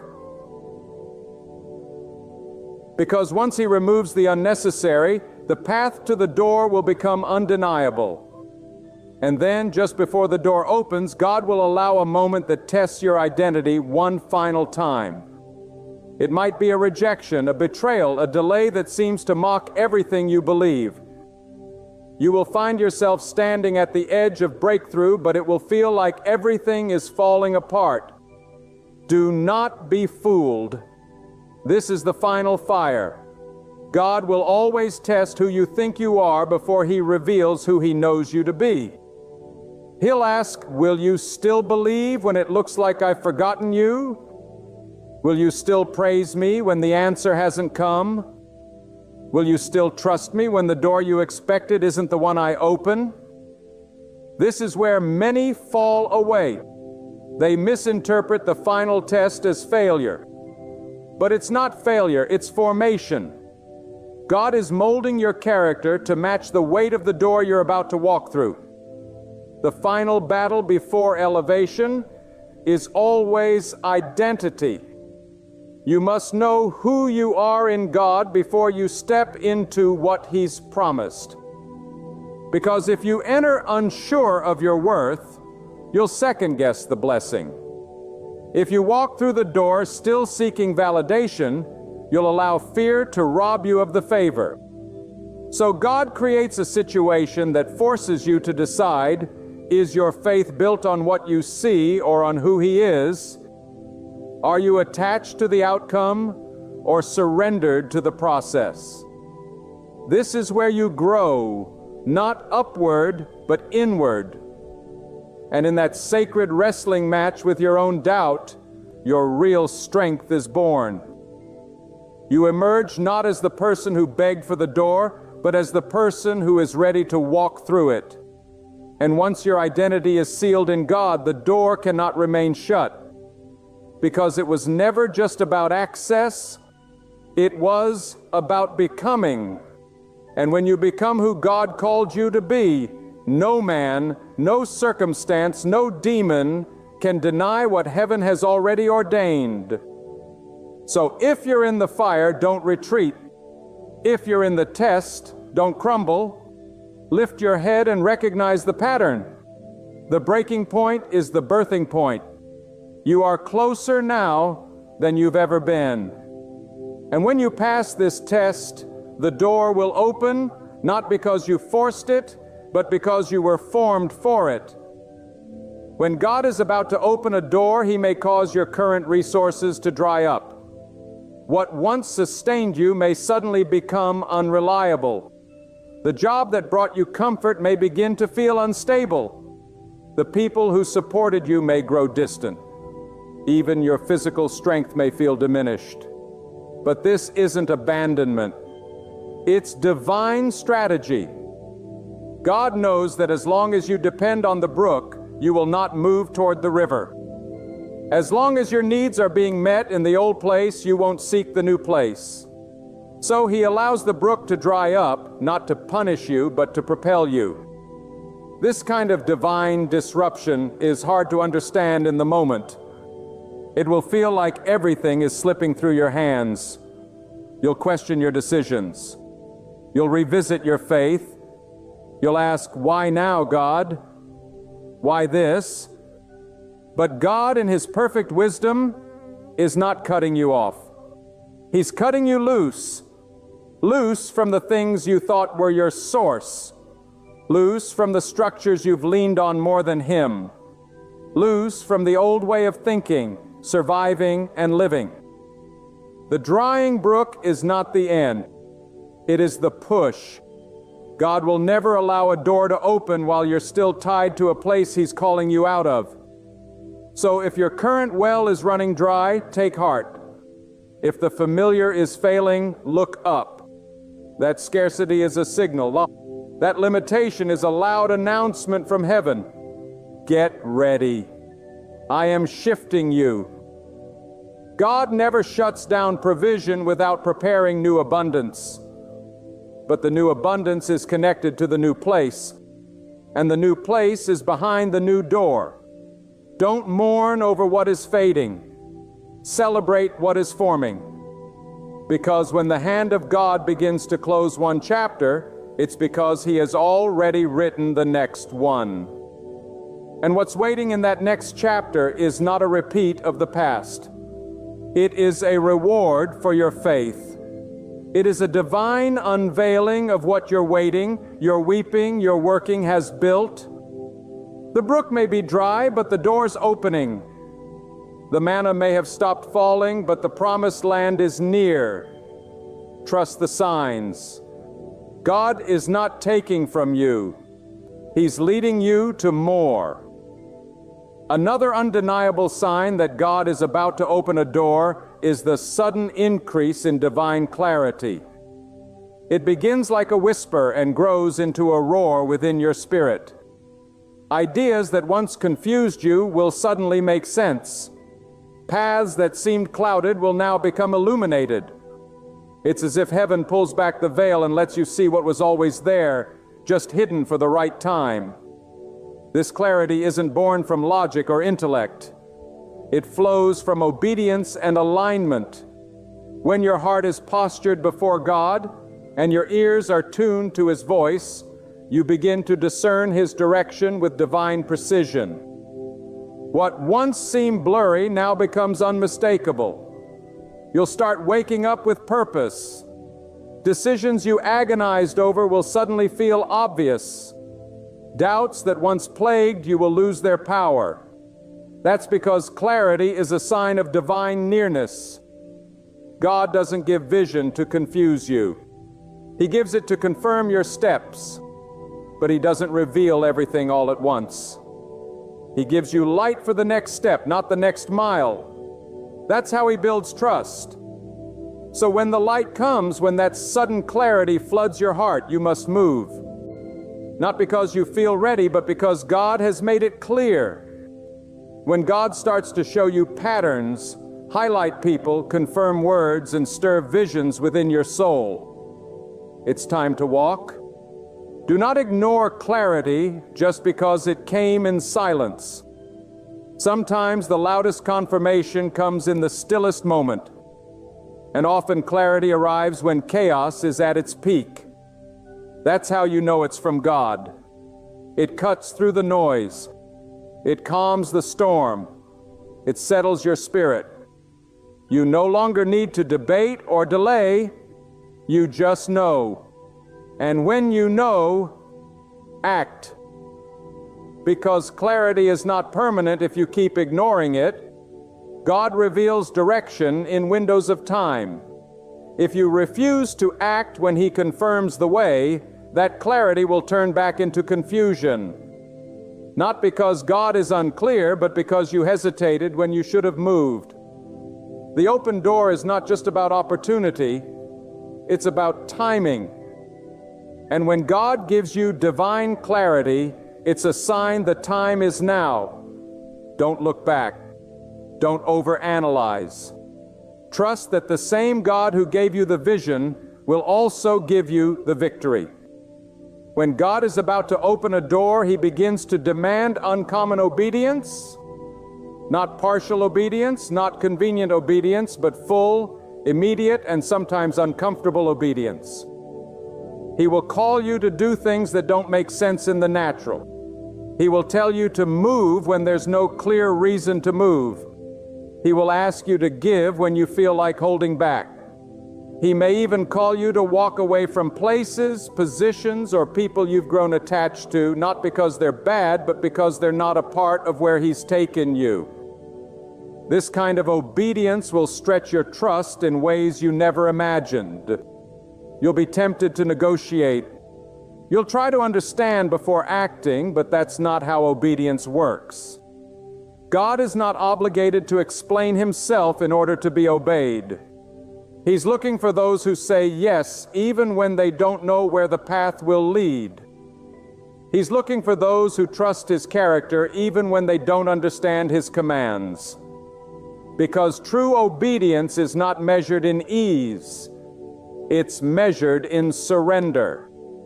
And when God is preparing to open a door, He will always test your ability to follow Him blindly. He wants to know if you're more committed to your comfort than to your calling. If you're more loyal to your plans than to His voice. Obedience is the currency of elevation. When God sees that you will obey without hesitation, He knows He can trust you with what's behind the door. So if God is prompting you to make a change, to take a step, to release something, don't delay. That hesitation could be what keeps the door shut. But your obedience could be the very key that unlocks it. And when you obey, even in fear, even in uncertainty, even in pain, you invite the power of God to move on your behalf. There is no door too big, no barrier too strong, and no delay too long when obedience walks ahead of you. Move when He says move. Wait when He says wait. And act when He says act. Because obedience is not just your responsibility, it is your preparation. And then after all the waiting, all the stretching, all the stripping and testing, when your heart is aligned, your faith is matured, and your obedience is proven, God opens the door. Not a door you force, not a door you beg for, but the one that He appointed from the beginning. And when it opens, you will understand why the wait had to be long, why the pain had to be deep, why the loneliness had to be real. Because what God is about to release is not small, it's not temporary, it's not average, it is divine, it is lasting, it is purposeful. And when that door swings open, everything that was once confusing will suddenly make sense. You'll see why He had to delay it. You'll see why certain people had to leave. You'll understand why some seasons felt like silence. It was all part of the preparation. Because the door God opens is not just about blessing you, it's about using you. It's about positioning you to be a vessel to carry His light, His truth, and His wisdom into places that were once dark. You didn't endure the fire just to enjoy the view. You endured it so you could stand in rooms you were once unqualified for and walk with the authority of someone who has been processed by God. When the door opens, walk through it boldly, not arrogantly, but confidently. Not because you're perfect, but because God prepared you. This is not the time to shrink. This is not the time to second guess. This is the moment to step fully into what you were born for.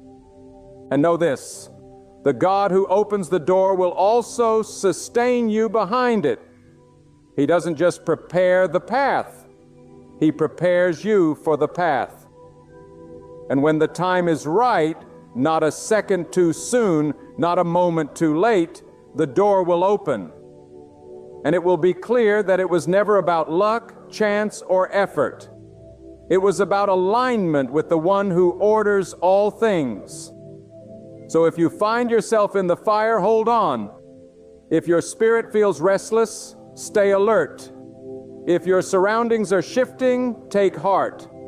These are not signs of failure. You are hearing heaven's quiet nudges, the small voices that say something is coming, that God is at work, that the doorway is nearer than you imagine. Let faith lift you above every tremor of fear. Let obedience drown out the whispers of doubt. Let your reliance on God outweigh your need to control. For when God cracks a door open, no human hand can shut it.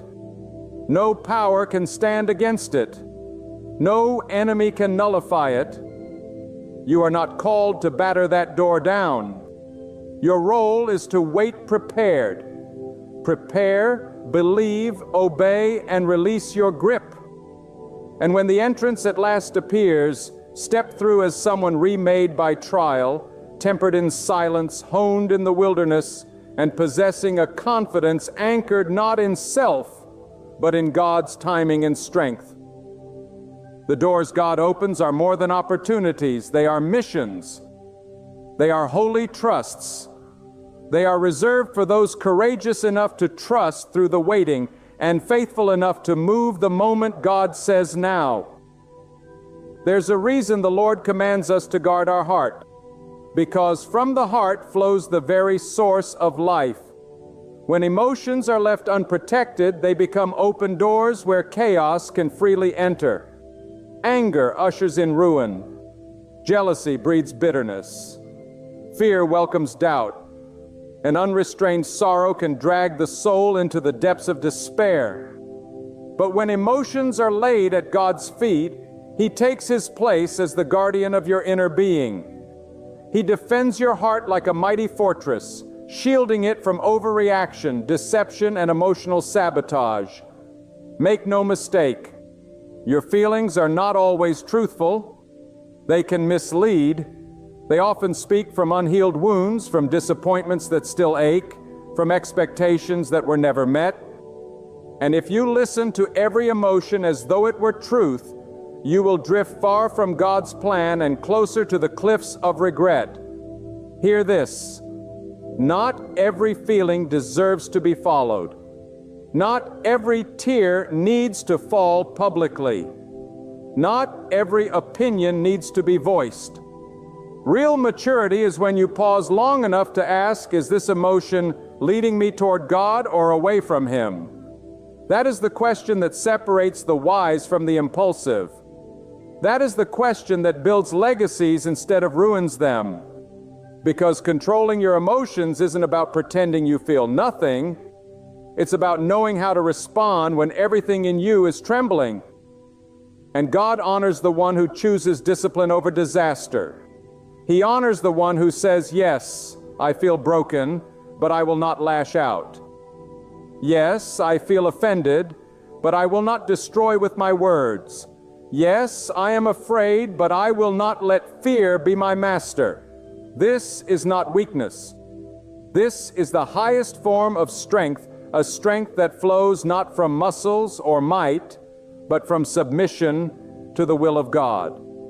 And do not think for 1 second that God is silent in your moments of emotional turmoil. No, He is closest when the storm inside you rages the loudest. He is watching, waiting, whispering, let me take this from you. Let me quiet the fire. Let me give you my peace. But the problem is many of us run to everything else before we run to God. We run to distractions, to validation, to venting, to bitterness, to revenge. And when these things fail to heal us, we collapse wondering why peace won't come. Peace only comes when you go to the source of it. And God is not just the creator of peace. He is peace. You cannot find calmness if you keep feeding your emotions with chaos. You cannot find clarity if you are drowning your mind in noise. You cannot be free if you are always reacting. So stop reacting and start reflecting. Before you speak, reflect. Before you post, reflect. Before you accuse, reflect before you accuse. Reflect. Before you accuse, reflect. Before you explode, reflect. And in that moment of reflection, invite God into the decision. Because when God enters that moment, He gives you perspective. He shows you the end from the beginning. He reminds you that this feeling, this anger, this fear, this sadness is temporary. But the damage it can cause may not be. So choose restraint. Choose stillness. Choose to pause not because you're weak, but because you are led by something higher than emotion. You are led by divine wisdom. You are guided by the one who sees beyond the now. And what a gift it is to not be controlled by how you feel, but to be led by what you know. That God is greater than your storm. That God is stronger than your struggle. That God's voice is more powerful than your emotion. If you trust Him, truly trust Him, then your emotions become a tool, not a trap. They can be used to serve you, not sabotage you. Anger can become holy boldness. Sadness can turn into compassion. Fear can become reverence, but only when surrendered to God. Left to yourself, your emotions will use you. But under God's authority, they will serve you. That is the difference between bondage and freedom. That is the difference between chaos and purpose. And every day you must choose, will I be led by fleeting emotion, or will I be anchored in eternal truth? There is a sacred strength in silence, an inner power and restraint that the world often mocks, but God honors. In a culture where people are applauded for speaking first and thinking later, where every offense must be answered, every emotion expressed, and every slight avenged, the one who chooses stillness is seen as weak. But in truth, it is far more powerful to hold your peace than to lose your temper. God never created you to be reactive like a leaf tossed by the wind. You were created to be rooted like a tree planted by the waters, unshaken, unmoved, steady. Emotions come and go like storms, but your faith must be constant. And that constancy can only come when you hand your emotions over to the one who knows the depths of your soul. He knows why you feel the way you feel. He sees the history behind your triggers. He sees the childhood pain that fuels your anger, the hidden rejection that drives your insecurity, the silent fears that tighten your chest in the dark. But even with all that, He still calls you to rise above it. He does not excuse you based on your wounds. He calls you to healing so you are no longer bound by them. And that healing begins when you say, God, I don't want to be a prisoner of my emotions anymore. I don't want to destroy relationships because I couldn't hold my tongue. I don't want to damage my future because I couldn't process my past. That kind of surrender, raw, real, unfiltered, is where true emotional control is born. Because God does not give you surface-level peace. He works from the inside out. He transforms your heart, renews your mind, strengthens your will, and teaches you how to walk in patience even when everything in you wants to run wild. The world will keep telling you to express yourself, but not everything in you is worth expressing. Some thoughts were never meant to see the light. Some feelings were only meant to be laid down before God in secret. Because if you keep pouring your emotions out on everyone around you, you'll start bleeding on people who didn't cut you. That's not healing, that's harm. God says, come to Him with your emotions, not just your actions. Come to Him with your sadness, your rage, your confusion, your doubt, your shame. Lay it all down. Let Him sort it out. Let Him wash it in His wisdom. Because if you don't process your emotions with God, you will end up projecting them onto the world. You'll see enemies where there are none. You'll mistake correction for attack. You'll think God is silent when He's simply telling you to be still. Stillness is not punishment. It's protection. God is not asking you to suppress your emotions. He's asking you to surrender them. And when you do, you'll find that the fire of rage becomes a light of discernment, that the tears of sorrow become rivers of compassion, and that the winds of fear no longer carry you because God Himself becomes your anchor. And when God is your anchor, you can walk into the chaos of life and remain untouched by the waves. People can misunderstand you, mock you, attack you, and still you will not lose your peace. That is not natural. That is divine. That is the result of a soul mastered by God, not by fleeting feelings. Emotions are meant to be signals, not steering wheels. They can alert you, but they should never lead you. Only God should lead you. And when you let Him lead, even your emotions begin to align with His truth. Your heart begins to calm. Your reactions begin to change. The same people who once provoked you will lose their power over you. Why? Because God is now the one shaping your responses. And His responses are always filled with purpose, never impulsive. That is the true victory. When you no longer have to win arguments to feel in control. When you no longer have to shout to feel heard. When you no longer have to shout to feel heard. When you no longer need revenge to feel validated because God has filled you so deeply that the opinions of others no longer stir the storm. And even if the storm rages, it cannot enter your spirit. You have been sealed. You have been strengthened. You have been taught by the Most High how to rule your own soul. And that is something no person, no insult, no betrayal can take away from you. But understand this level of emotional strength does not come overnight. It is built, it is forged in the fires of daily surrender. It is practiced in the moments when you want to lose control but choose to pray instead.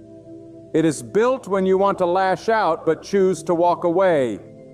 It is strengthened when you are tempted to speak in anger but choose to speak life instead. Every time you choose God over your emotion, you are building spiritual muscle. You are becoming unshakable. And that is what God wants for you. Not to be cold, not to be distant, but to be wise, disciplined, and strong. So that when the emotional waves rise, you are not tossed around like everyone else. You stand tall. You breathe deeply. You say nothing if God hasn't spoken. And in your silence, in your calm, in your self-control, people will see something in you they cannot explain. They will see the mark of God's authority resting on your spirit. And that, my friend, is how you rise.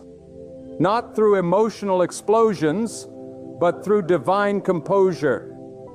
The kind that only comes from walking daily with God. The world will tempt you daily to lose your emotional footing. You will be tested not once, not twice, but over and over again. Someone will say something sharp just to see if you bleed. Someone will push your buttons to see if you explode. Situations will arise to try to make you question your worth, your identity, your purpose. And in those moments, your emotions will rise like a wave. But hear this clearly. Just because the wave rises doesn't mean you have to drown in it. When you belong to God, you have authority over the wave. You have the right to say, "No, I will not lose myself today." You can feel the heat of anger without letting it consume you. You can acknowledge the sting of pain without becoming bitter. That is not emotional suppression, it is spiritual awareness.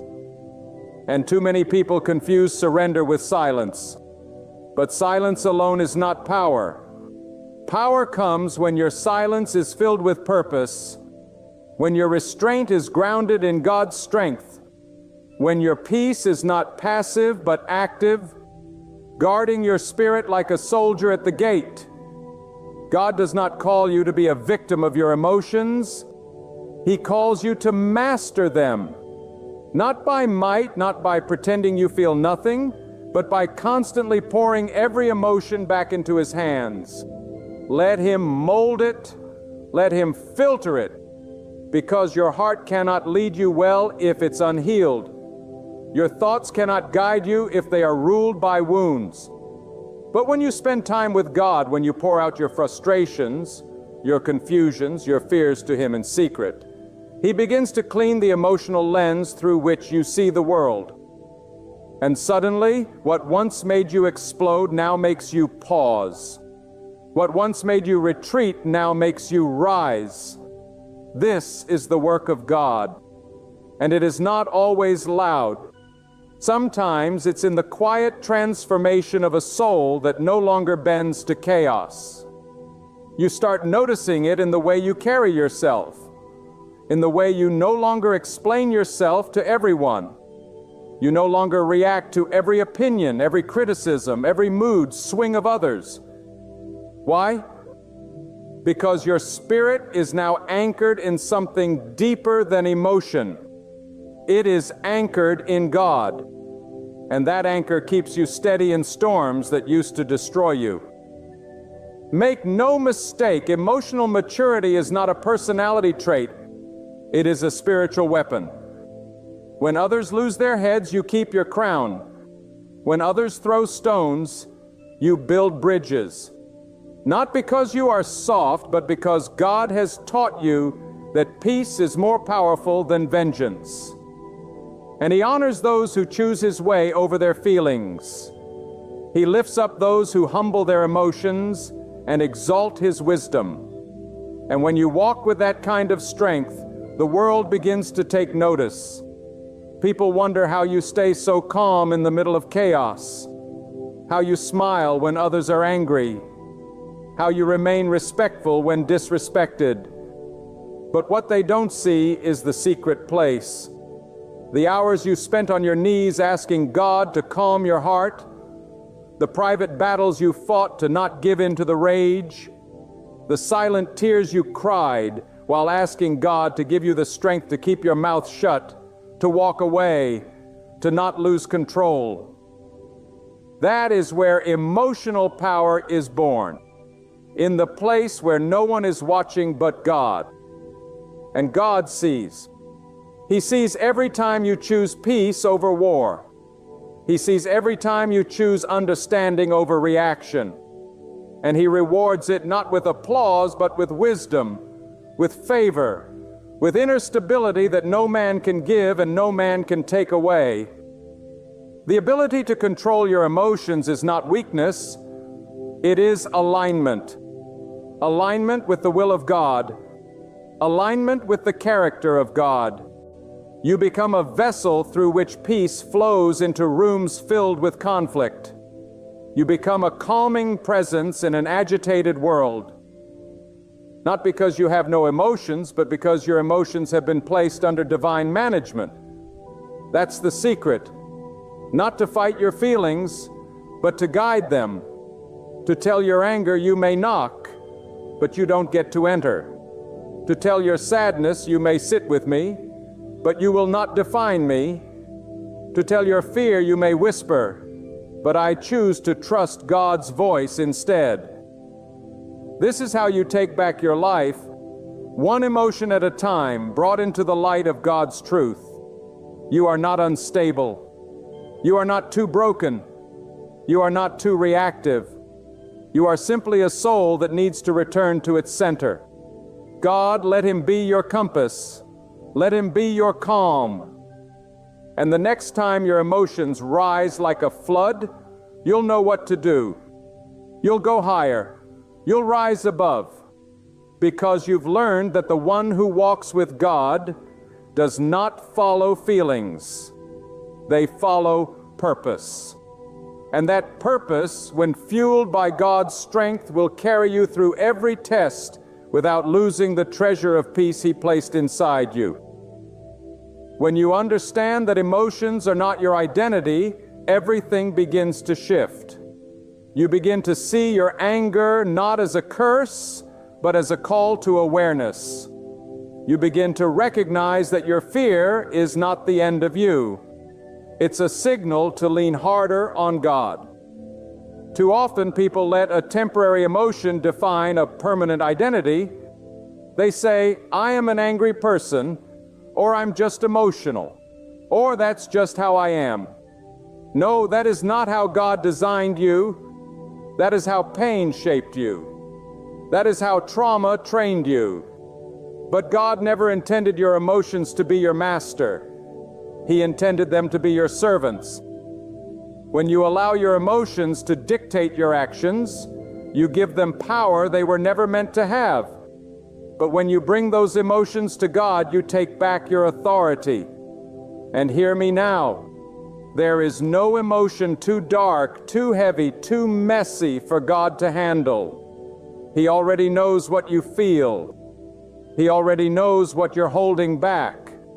You don't need to filter yourself in His presence. He invites you to be real with Him so He can be real with you. When you say, God, I am overwhelmed, I am on the edge, I'm about to break. That is not weakness. That is wisdom. Because it takes spiritual maturity to admit you need divine help. And the moment you do, something begins to shift inside of you. God doesn't just take the emotion away. Sometimes He lets it stay so He can train you through it. Because the goal is not just peace in still waters. The goal is peace in the storm.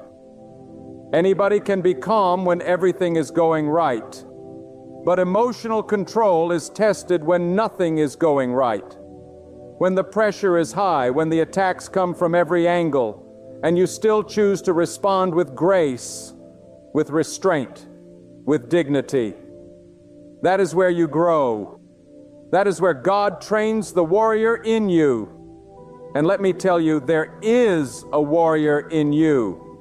Not a warrior of noise, but a warrior of wisdom. A warrior who knows when to speak and when to stay silent. A warrior who knows when to walk away and when to stand firm. Not every battle is worth your energy. Not every offense deserves your reply. Sometimes the greatest victory is your silence. Sometimes the most powerful weapon you have is peace. Because peace confuses the enemy. When the enemy expects you to explode and you stay calm, you shift the atmosphere. When others expect you to retaliate and you choose mercy, you disarm their control. That kind of power cannot be faked. It must be forged. And it is forged in the secret place where your emotions bow before God's authority and your reactions are filtered through His truth. But don't think for a moment that this process will always be easy. There will be days when you want to give in. Days when your emotions scream louder than your prayers. Days when you feel like you're slipping back into your old ways. And in those moments, you must remind yourself you are not who you used to be. You may feel the old emotions rising, but you don't have to let them rule you. You may feel the urge to snap, to vent, to explode, but you have a choice now. You have the wisdom of God planted deep inside you, and it is stronger than your impulses. Emotions are quick, they want resolution now. But God is patient. God works over time. And the more you trust Him with your emotional responses, the more your spirit becomes disciplined. Discipline doesn't mean you don't feel. It means you don't bow. It means you acknowledge the feeling but refuse to let it rule. And this kind of strength isn't always loud. Sometimes it's found in a whisper, in a breath, in the decision to say, God, take over.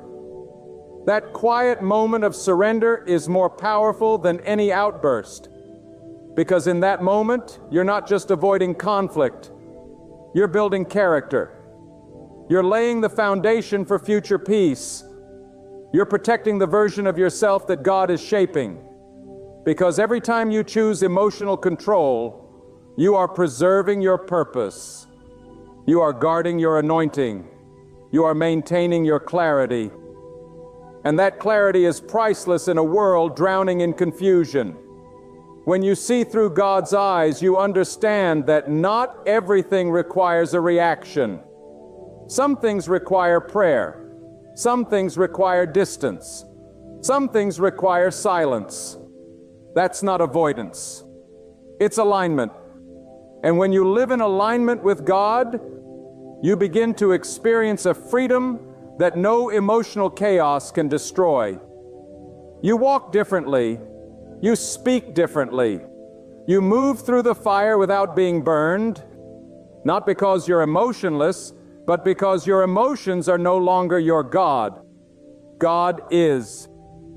And when He takes His rightful place in your heart, you will begin to experience a peace that surpasses understanding. A peace that cannot be shaken by betrayal, insult, or pain. Because God will not only calm the storm around you, He will calm the storm within you. And when that happens, you won't just survive life's challenges. You'll master them, one emotion at a time. Do not underestimate the damage that uncontrolled emotions can bring into your life. One word spoken in wrath can pierce deeper than a sword. One decision made in haste can open doors you were never meant to walk through. One moment of pride can shut out blessings God was preparing to pour over your life. You must understand, emotional control is not just about behaving better. It is about protecting your destiny. It is about building a spiritual shield around what God has placed inside you. Because when the enemy can't steal your faith, he'll come after your peace. He'll use frustration to poison your joy. He'll use offense to make you bitter. He'll use stress to make you impatient. And once you start reacting emotionally to everything, you become vulnerable, easy to manipulate, easy to offend, easy to derail. But when your emotions are governed by God, you become a different kind of person. You are no longer easily provoked. You don't jump at every insult. You don't lose sleep over every disagreement. You begin to live above the noise. And that is where God wants you. Above the noise, above the chaos, above the emotional drama of life. You may still feel it, but you are no longer ruled by it. This is not the result of positive thinking or personality. It is the result of spiritual transformation. When you spend time with God, when you consistently surrender your feelings to Him, He rewires how you think, how you perceive, how you respond. You begin to see life through a higher lens. And from that view, you no longer panic. You no longer rage. You no longer crumble. You understand that emotions are not enemies, but neither are they leaders. Emotions must take their rightful place beneath wisdom, beneath faith, beneath discernment. When feelings are surrendered to God's truth, they stop working against you and begin to work for your calling. Anger transforms into boldness. Grief becomes compassion. Even fear laid before the Lord shifts into holy reverence instead of panic. But this change isn't instant. It unfolds moment by moment every time you choose God's path over your own. When you declare, I could lash out, but I won't. I could shout, but I'll stay quiet. I could hate, but I'll embrace peace. These decisions may appear small, but in the spirit they are mighty victories. Each time you rise above your emotions, you mature. Each time you silence the urge to erupt, your strength multiplies. Each time you deny the flesh and say yes to God, you step into greater power than you held the day before. That kind of strength is uncommon. Yet it is real, and it belongs to those who live each day in surrender to the Lord. And perhaps one of the greatest lies ever told is that emotions are more authentic than faith. That how you feel should always be followed no matter the cost. But that's not truth. That's deception. Because your feelings, while real, are not always right. And if you allow them to take the lead, they will lead you into destruction. But when God becomes your center, He teaches you how to filter every emotion through His wisdom. He teaches you how to slow down, to breathe, to pause and reflect before you act. He teaches you how to become steady in an unsteady world. And let me tell you something. There is a deep holy strength in emotional steadiness. Not numbness, not denial, but spiritual control. A strength that keeps you from burning bridges that God built. A strength that keeps you from wounding those you love. A strength that preserves your relationships, your calling, your peace. Because not every battle is external. Many are internal. You may smile on the outside, but be at war on the inside. And if that war is not surrendered to God, it will eventually spill out and affect everything around you. That's why the battlefield of emotions must be taken seriously. That's why you must daily bring your soul before God and say, search me, clean me, reorder what's out of place. And God in His mercy will respond, not with shame, but with correction. Not with punishment, but with guidance. He will begin to show you why you feel what you feel. He will expose the roots of your reactions. He will peel back the layers of old wounds, pride, fear, and unmet needs. And as painful as that process may be, it is the path to freedom. Because when you understand the why behind your emotions, you are no longer trapped by them. You begin to heal. You begin to grow. You begin to see that your emotions were never the enemy, only the unmanaged parts of your soul that needed God's order. And once He brings that order, you become powerful. Not in noise, not in reaction, but in presence. You walk into situations that once overwhelmed you, and now you are unmoved. You face triggers that used to break you, and now you respond with wisdom. That is the work of God. That is the fruit of surrender. And that is what awaits every person who says, God, teach me to master my emotions. Not with coldness, but with truth. Not with pride, but with purpose. Not for people's approval, but so I may fulfill the calling you placed over my life with clarity, courage, and peace. There is a kind of freedom that only comes when you no longer allow your emotions to lead your life. It is not the freedom the world talks about, the kind that chases every feeling and calls it truth. No, this is a deeper freedom. A freedom that comes when your emotions are placed under the authority of God and not the authority of your mood or your environment. You begin to see things differently. You begin to respond from wisdom instead of impulse.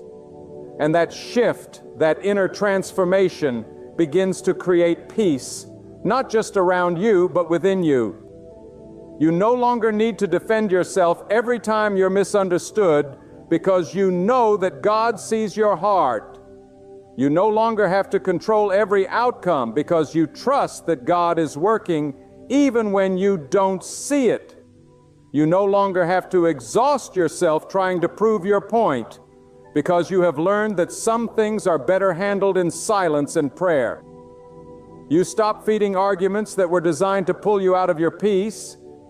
You stop fighting battles that God never assigned to you. You begin to let go, not because you're giving up, but because you are growing up. And spiritual growth looks like restraint. It looks like holding back when everything in you wants to retaliate. It looks like lifting your hands in prayer instead of using them to harm. It looks like crying in God's presence instead of screaming in someone else's face. That kind of emotional control is not weakness. It is strength at its highest form. It is the strength of a person who knows where their help comes from. It is the strength of someone who trusts that God will defend them, vindicate them, heal them, and fight for them. It is the power of one who no longer needs to be right to be at peace. Because peace is not found in victory over people. It is found in victory over your own spirit. And when you learn to master your emotions through God, you become unshakable. The world may shift, but you remain grounded more. People may disappoint you, but you remain stable because your reactions are no longer determined by others. They are anchored in your relationship with God. That kind of life is rare, but it is possible. And it begins when you say, God, take control. Teach me to respond, not react. Teach me to reflect before I speak. Teach me to trust you more than I trust my own emotions. Because emotions, though real and powerful, were never meant to be the compass of your life. If you live by emotion, you will always be up one day and down the next, happy when things go well, crushed when they don't. But when God becomes your compass, even in your deepest feelings, you remain steady. You may still cry, but you will not collapse. You may still get angry, but you will not destroy. You may still feel fear, but you will not run, because now your responses are filtered through a deeper knowing and inner security that God is in control. That even when things feel out of control, He is still holding you. He is still guiding you. He is still teaching you how to carry your emotions without letting them carry you away. And this is where your greatest growth will take place.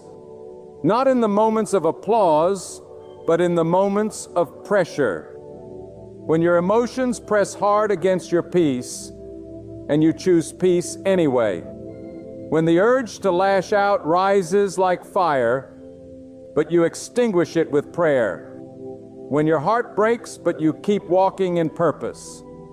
That is strength. That is faith. That is obedience. And obedience brings reward, not always immediately, but deeply. God begins to entrust you with more influence, more clarity, more spiritual authority, because He knows you are not led by your emotions. You are led by Him, and He can trust those who are emotionally mature with greater responsibility. But this isn't just about blessings. It's about becoming the person God envisioned when He formed you. Not ruled by emotions, not reactive, not tossed around by every wind of offense or storm of conflict, but mature, disciplined, discerning, steady rooted. That is what God is building in you.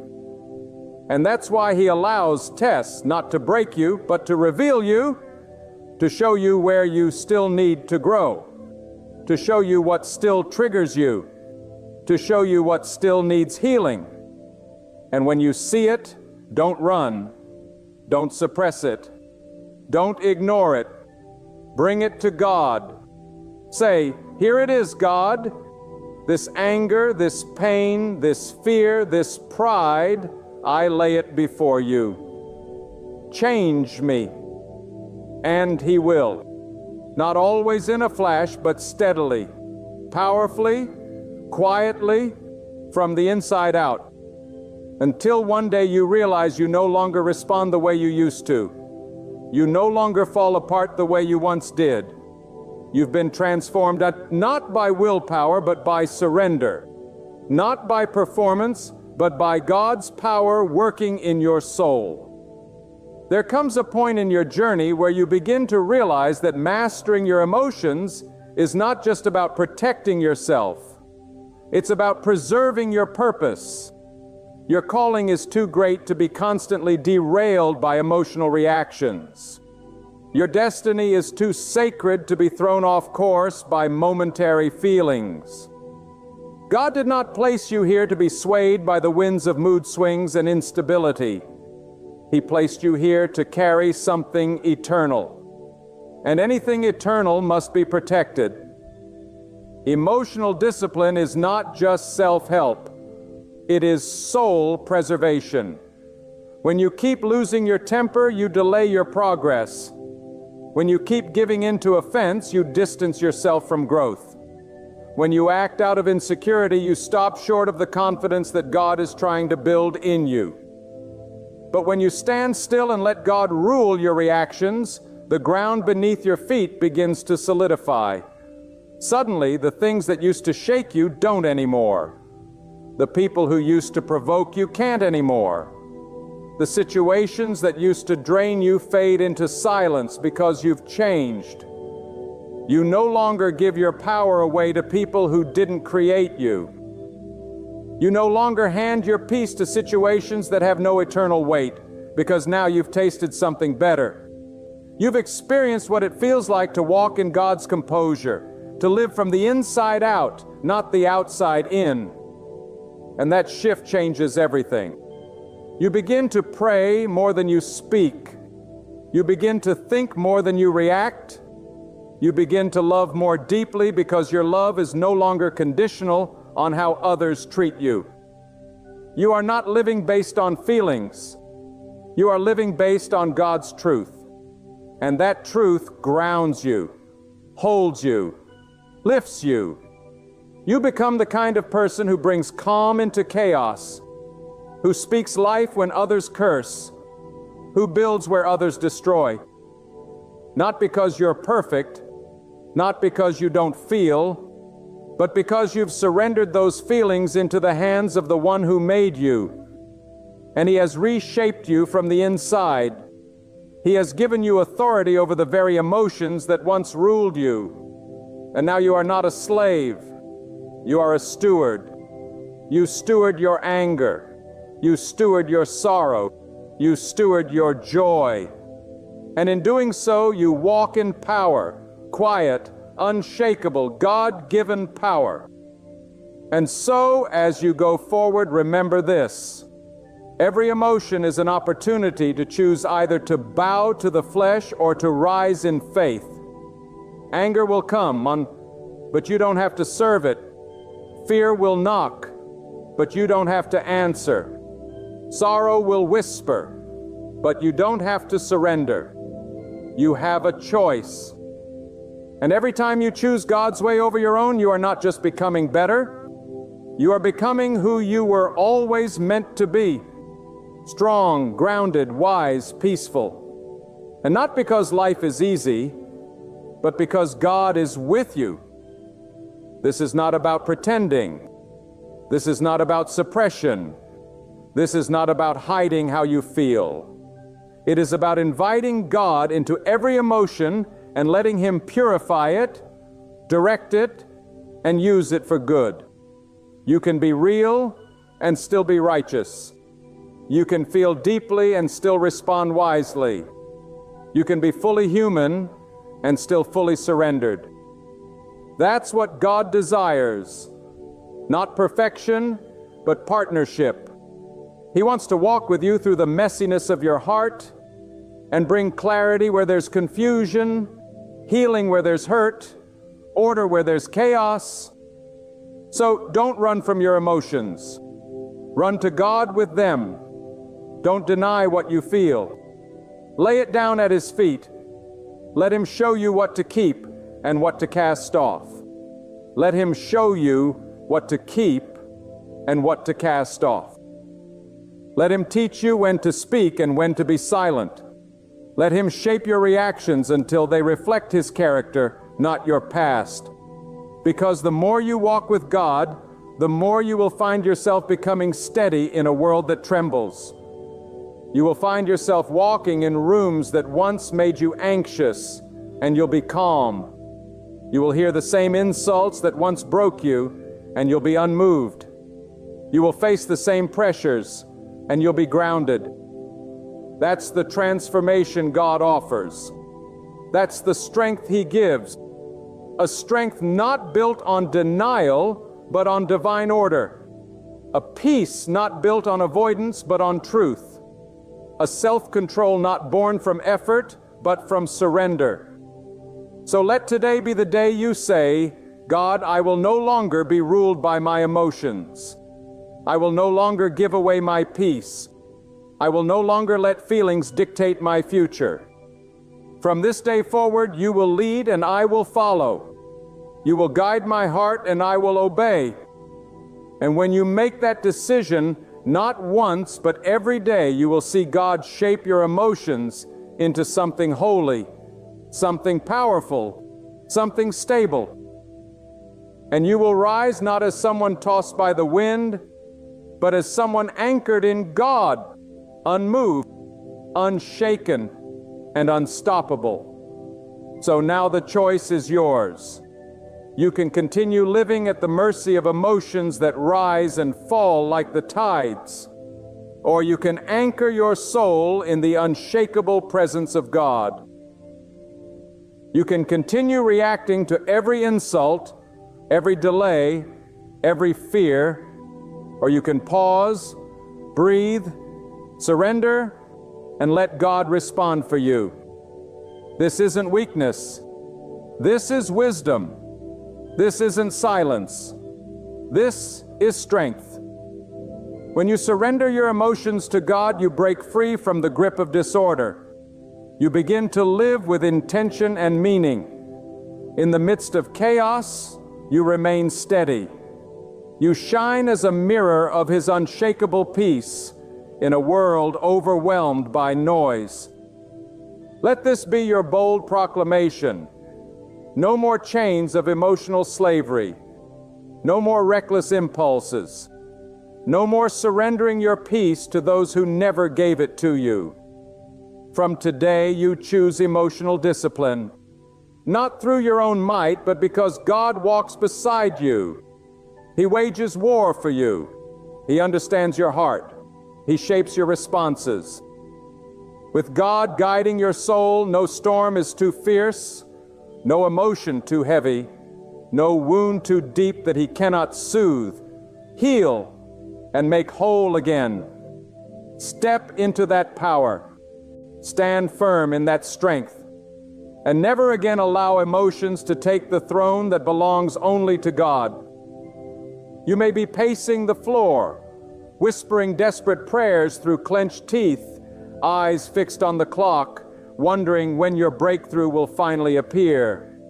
You've wept in secret, worn a smile in public, and fought battles no one else has ever noticed.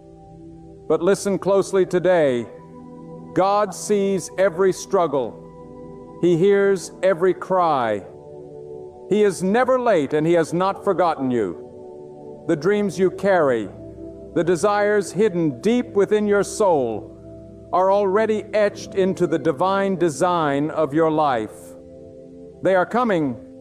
They are on the way, but not according to your timetable, according to His. Some of you walk daily with anxiety pressing against your chest, wondering if your turn will ever come. Will peace ever be mine? Will freedom ever come? Will success ever find me? Will the loneliness ever end? But I bring you a word from heaven. What you are longing for is already in motion. Doors are aligning. The right people are being positioned. The road ahead is being cleared. God is orchestrating it all behind the scenes. Even when the stage of your life seems empty, don't mistake God's silence for His absence. He's not ignoring you. He's preparing you. Because if He gave you everything you wanted right now, you might not be able to carry it. You might misuse it. You might lose it. So God, in His divine wisdom, delays the blessing until you are shaped enough to hold it with gratitude, with strength, and with purpose. Let me tell you something that your soul needs to hear. You don't have to force open what God has already promised to open. You don't have to chase people. You don't have to manipulate your way into rooms. You don't have to stress your way into success. You don't have to cry yourself into acceptance. If God has written it for you, it will find you. It will reach you. It will cling to you like destiny itself. Some of you are exhausted, not just physically, but spiritually. You are tired of pretending, tired of waiting, tired of trying to hold it all together. But I want to speak life into you right now. God is not looking for your perfection. He's looking for your surrender. He's not asking you to carry the weight of the world. He's asking you to release your grip, to breathe, to trust, to relax, because what is meant for you cannot be taken, delayed, or denied, not when God has spoken it. You see, in this world, we've been taught that everything good must be chased, that we must hustle, push, compete. But God's way is different. God doesn't operate on chaos. He operates on peace. God leads through calmness, not confusion. When God is in control, you don't have to scream to be heard. You don't have to fight to be seen. When God is in control, you don't have to scream to be heard.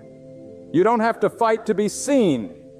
When God has authored your story, no one can rewrite it. No enemy can steal it.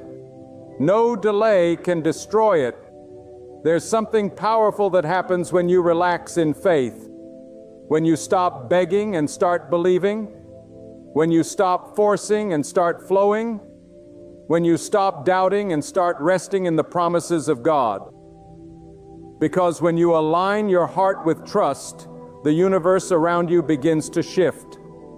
Doors that were shut begin to creak open. Opportunities that passed you by suddenly circle back. People that ignored you start to notice. Not because you changed, but because your spirit finally stepped into alignment with God's timing. Let me tell you this.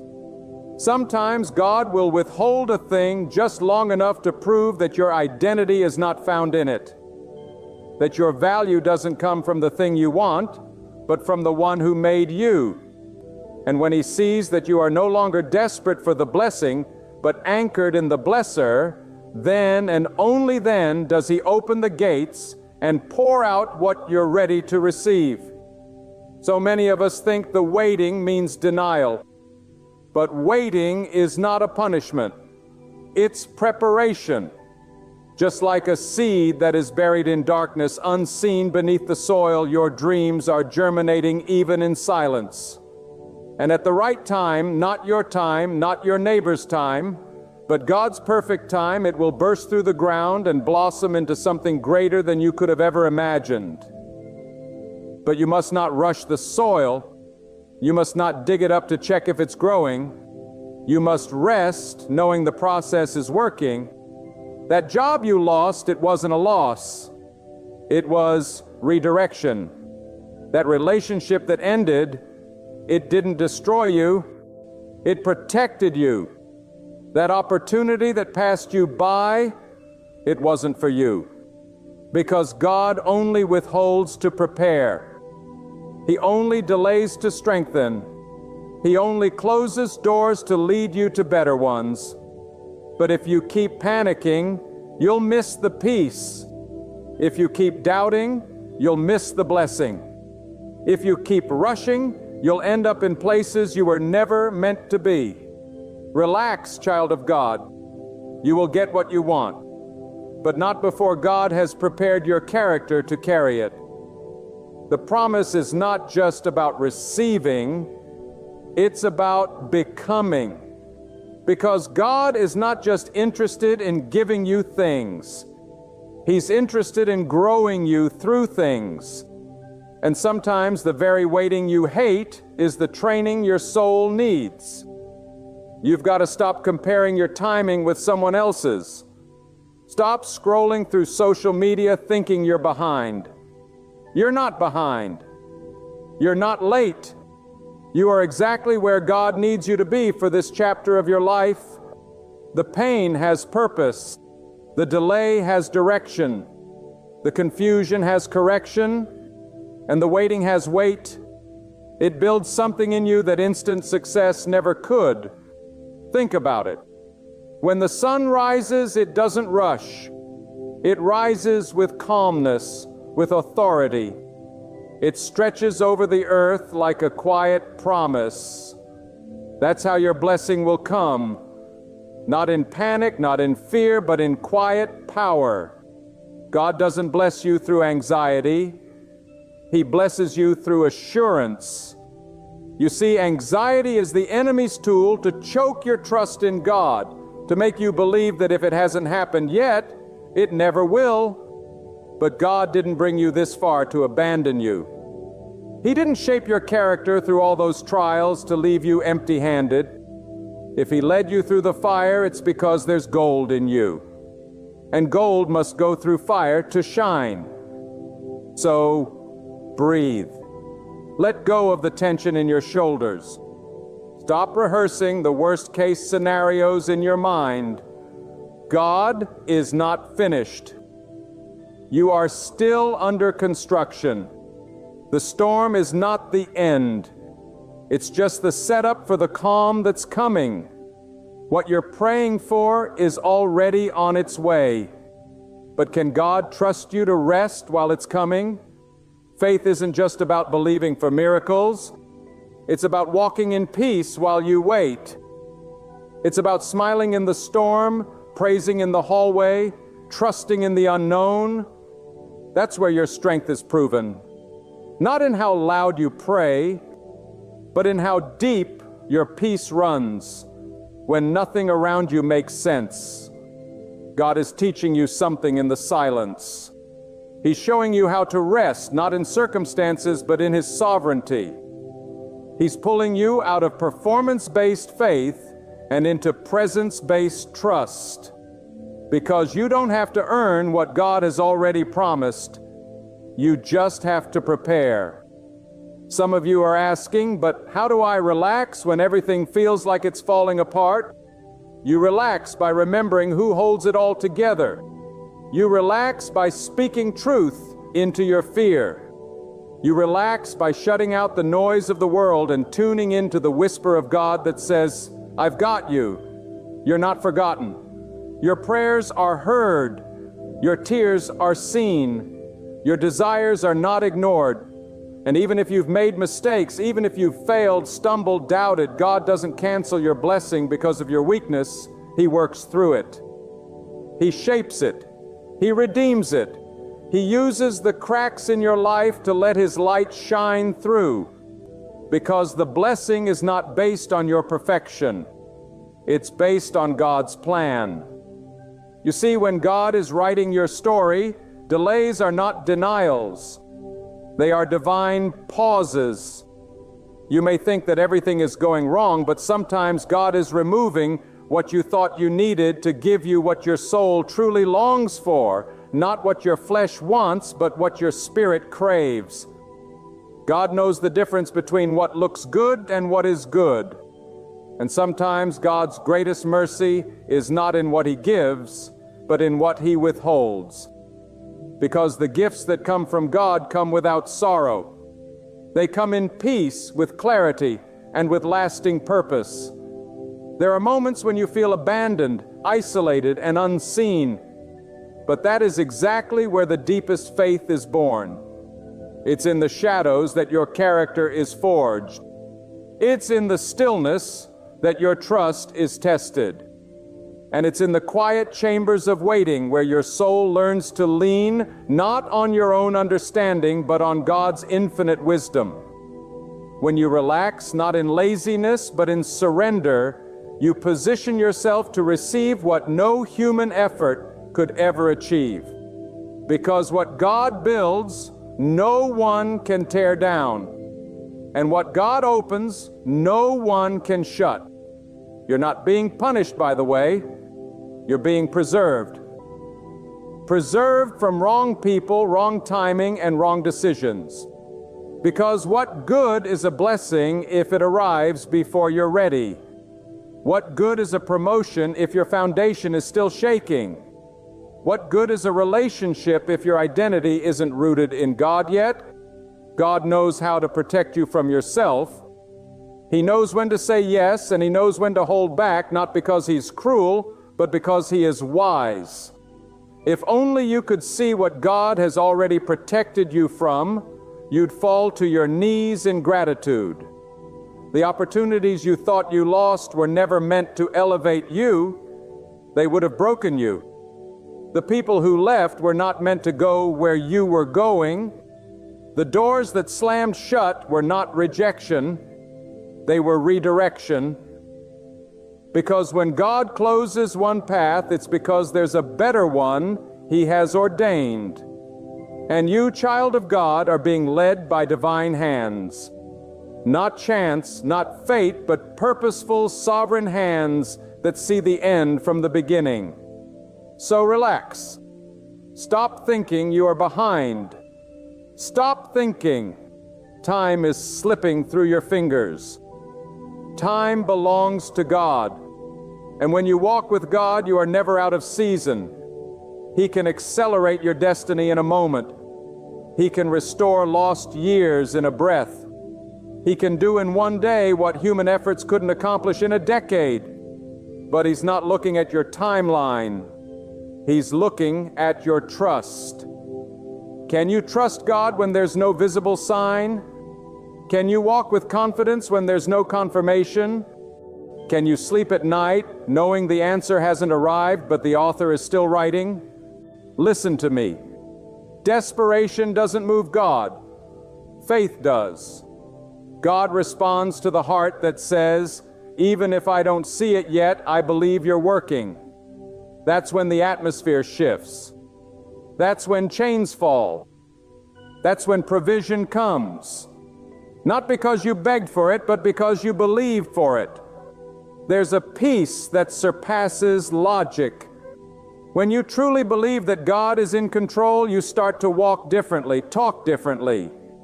You don't compete. You don't chase. You wait, you rest, you prepare. And preparation is never passive. Preparation is obedience in the quiet. It's showing up even when nothing is moving. It's doing the small things with excellence while you wait for the big thing. It's trusting that even the mundane is sacred when done in faith. That's what separates the anxious from the anchored. The understanding that the waiting room is not wasted time. It's the workshop of destiny. It's where God shapes your patience, molds your attitude, and refines your intentions. Many cry out, God, when will you do it? But the deeper question is, God, what are you doing in me while I wait? Because every promise has a process. Every dream has a desert. Every breakthrough has a battle. And God is not just trying to get you to the blessing. He's trying to make sure you don't lose your soul when you get it. So if you're in a waiting season, thank God. That means He's still preparing you. That means He's still preparing you. That means you're too important to be rushed. God doesn't use shortcuts. He uses seasons. He doesn't bless panic. He blesses patience. And when your heart is aligned with His timing, you begin to understand that what you desire isn't being denied. It's being refined. God is shaping the blessing so that when it arrives, it fits perfectly into the life He designed for you. Look around. The chaos of the world will try to convince you that you must run faster, fight harder, and strive endlessly. But that's not God's way. God's way is steady. God's way is rooted. God's way is peace in the storm, clarity in confusion, joy in the waiting. And when you walk with God, you walk with assurance, even if you don't have all the answers. Don't you know God does His best work in silence? The roots grow underground before the fruit appears. The foundation is laid in private before the structure is seen in public. And the greatest transformations are often invisible to the eye. So don't be discouraged if no one sees your progress yet. Don't be dismayed if your success hasn't manifested. God sees it. God knows it. And when the time is right, He will make it known. But until then, walk in peace. Breathe deep. Worship while you wait. Speak life over your days. Instead of saying it hasn't happened, begin to say it's on the way. Instead of saying I'm tired of waiting, begin to declare I'm being prepared. That shift in your words is a shift in your spirit. And that's where transformation begins. Not in the external, but in the internal realm where your faith connects with God's plan. And hear this clearly. No amount of worrying will make it happen faster. You can worry yourself sick and it still won't change what God is doing. But one moment of peace, one moment of surrender can open doors you couldn't have pried open in your strength. There's a rhythm to God's timing. And once you learn to flow in that rhythm, you no longer fear missing out because you know that what is meant for you won't miss you. You must let go of the illusion of control. Let go of the fear that you're not enough. Let go of the panic that you'll be left behind. God doesn't operate through fear. He operates through purpose. And your purpose is still intact. Even if the path looks unclear, relax. Not because it's easy, but because God is trustworthy. Relax, not because the situation is light, but because your burden is being carried by the one who has never failed. And I say to you again, do not let your heart be troubled by the timing of things. God's ways are not our ways, and His timing is not our clock. When you place your full trust in God, you surrender the illusion of control and step into the river of His will, which flows with precision and purpose. You may not understand why certain things are taking longer than expected, why certain doors remain closed, or why silence fills your prayers. But understand this, delay is not neglect. Silence is not abandonment. When God seems still, He is often working the most. God is not reacting. He is orchestrating. He is not figuring things out as they go. He already knows the end from the beginning. And when God moves, He moves in fullness. You do not serve a God of half measures. You serve the one who gives good measure, pressed down, shaken together, and running over. But in order to receive that abundance, you must first be positioned by trust. You must unclench your fists, release your anxieties, and let peace be your posture. That is the language God responds to, faith in stillness. Your weariness does not go unnoticed. Your silent tears are seen by the one who created your soul. You've been fighting battles that no one understands, carrying burdens that no one can see, but God knows. And not one moment of pain will be wasted. Not 1 second of your waiting will be empty. For every sleepless night, God is storing up a harvest of peace. For every denied request, He is preparing a better yes. For every lonely moment, He is writing a story of deeper intimacy between you and Him. So hold your ground in the stillness. Don't move out of panic. Don't compromise your principles because the path seems slow. When you trust God, you begin to see that what you are waiting for is not just about an outcome. It's about shaping who you are in the process. This is not punishment. This is divine craftsmanship. You are being carved, refined, and shaped into a vessel that can carry not just blessing, but legacy, wisdom, and divine authority.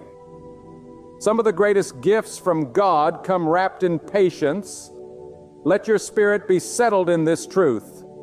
Everything meant for you is already under God's command. You do not have to chase what's yours.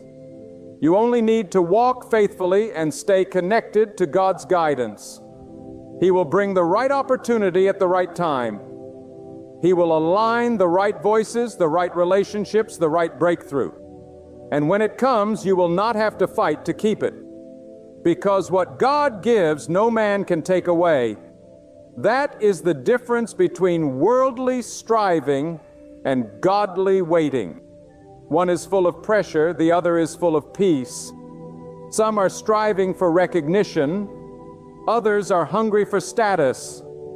But the one who trusts God seeks alignment, not attention. You don't need the spotlight to validate your worth. You don't need applause to affirm your direction. When God's approval rests upon you, it outweighs every human opinion. Your assignment is not to be famous, but to be faithful. Fame fades. Trends change. But a life rooted in God's will stands unshaken through the storms. You must understand this. The weight of your desire reveals the magnitude of your destiny. If the weight feels heavy, it's because the promise is great. Don't curse the heaviness. Don't despise the longing. That longing is your spirit recognizing the greatness that is coming. But it will not come through fear. It will not come through anxious striving. It will come through surrender, through reverence, through your unwavering belief that God's hand is mighty to save, mighty to provide, and mighty to deliver exactly when it is best for you. Stop looking at what others have and wondering why it hasn't happened for you yet. Their path is not your path. Their season is not your season. What God is doing in your life is tailor-made, uniquely crafted, and perfectly timed. Do not insult the craftsmanship of God by comparing your story with someone else's chapter. You don't know what they had to go through. You don't know the battles they faced, and they don't know the glory that's coming in your life. Keep your eyes on your own journey. Focus not on speed, but on surrender. Your trials are not proof that God is harsh. They are proof that He trusts you. He trusts you to walk by faith. He trusts you to believe in what your eyes cannot yet see. He trusts you to speak words of life even when your world feels lifeless. You may not notice the fruit now, but the roots are digging deeper. And when the roots are strong, the harvest is guaranteed. A pause in the fruit does not signal the seed has died, and it means the foundation is being strengthened. God is shaping you in hidden places. So rejoice even when you cannot see. Lift your praise in the quiet seasons. Celebrate what is coming even if your hands are still waiting to hold it. Because praise like this unsettles the enemy. Peace like this silences fear. And trust like this makes mountains move. Be at ease. What you long for will not come by force, but by faith. It won't arrive through worry, but through worship. Not by manipulation, but by maturity. Remember, there is nothing impossible for God. No distance is too far for His hand. No obstacle too great, no heart too closed, no problem too difficult for Him. And if it has taken long, then trust that God is using that time to make it last. Some blessings come fast and fade fast, but the ones that are deeply rooted, those come with time, but they endure. They transform you from the inside out. They don't just satisfy your desire, they expand your capacity. God isn't just trying to bless you, He's trying to build something through you that speaks for generations. He's preparing you to be the answer to someone else's prayer. He's preparing you to carry not just wealth, but wisdom, not just influence, but integrity. And when the moment comes when what you've longed for finally arrives, you'll look back and say, it was worth every second. God was wise to wait. So, relax. You will not miss your moment. You will not miss your blessing. What God has ordained, no hand can block, no delay can cancel, no enemy can dismantle. And while you wait, let your faith be your anchor. Let your peace be your weapon. Let your worship be your shield. You are not at the mercy of the world. You are under the watch of God, and He does not sleep. He does not falter. He does not forget. This is your season to rest while God works. This is your time to breathe again, to smile again, to trust again. The weight you've carried is being lifted. The fear you've tolerated is being broken. The uncertainty you've endured is being transformed into unshakable confidence. Because God is not done with you. God is just beginning. And the best part is you don't have to figure it all out. You only have to walk in obedience, stand in faith, and wait in peace. So do not be discouraged by what you don't yet see. Celebrate what you know is coming. Declare it, believe it, live like it. Because when you align yourself with God's will, the heavens move in your favor. The earth shifts to make room for your destiny. And what once seemed impossible becomes inevitable. Let your trust be louder than your fear. Let your calmness be stronger than your worry. Let your heart rest in the truth that God is faithful. Not sometimes, but always. Not partially, but completely. And He is not a God of confusion. He is the God of clarity, of order, of divine alignment. Relax. You are not late. You are not forgotten. You are not failing. You are being led strategically, lovingly, and powerfully by the hand of God. What you want is not out of reach. It is in God's hand, and if you stay faithful, stay patient, and stay surrendered, it will reach you. You must understand there is no force more powerful than the timing of God. His timing is flawless. His process is intentional, and His silence is not indifference. It is instruction. When God withholds, He is teaching you where to place your dependency. When God delays, He is deepening your discernment. You are not being ignored. You are being groomed. The very waiting that feels like punishment is the sacred hallway to your next elevation.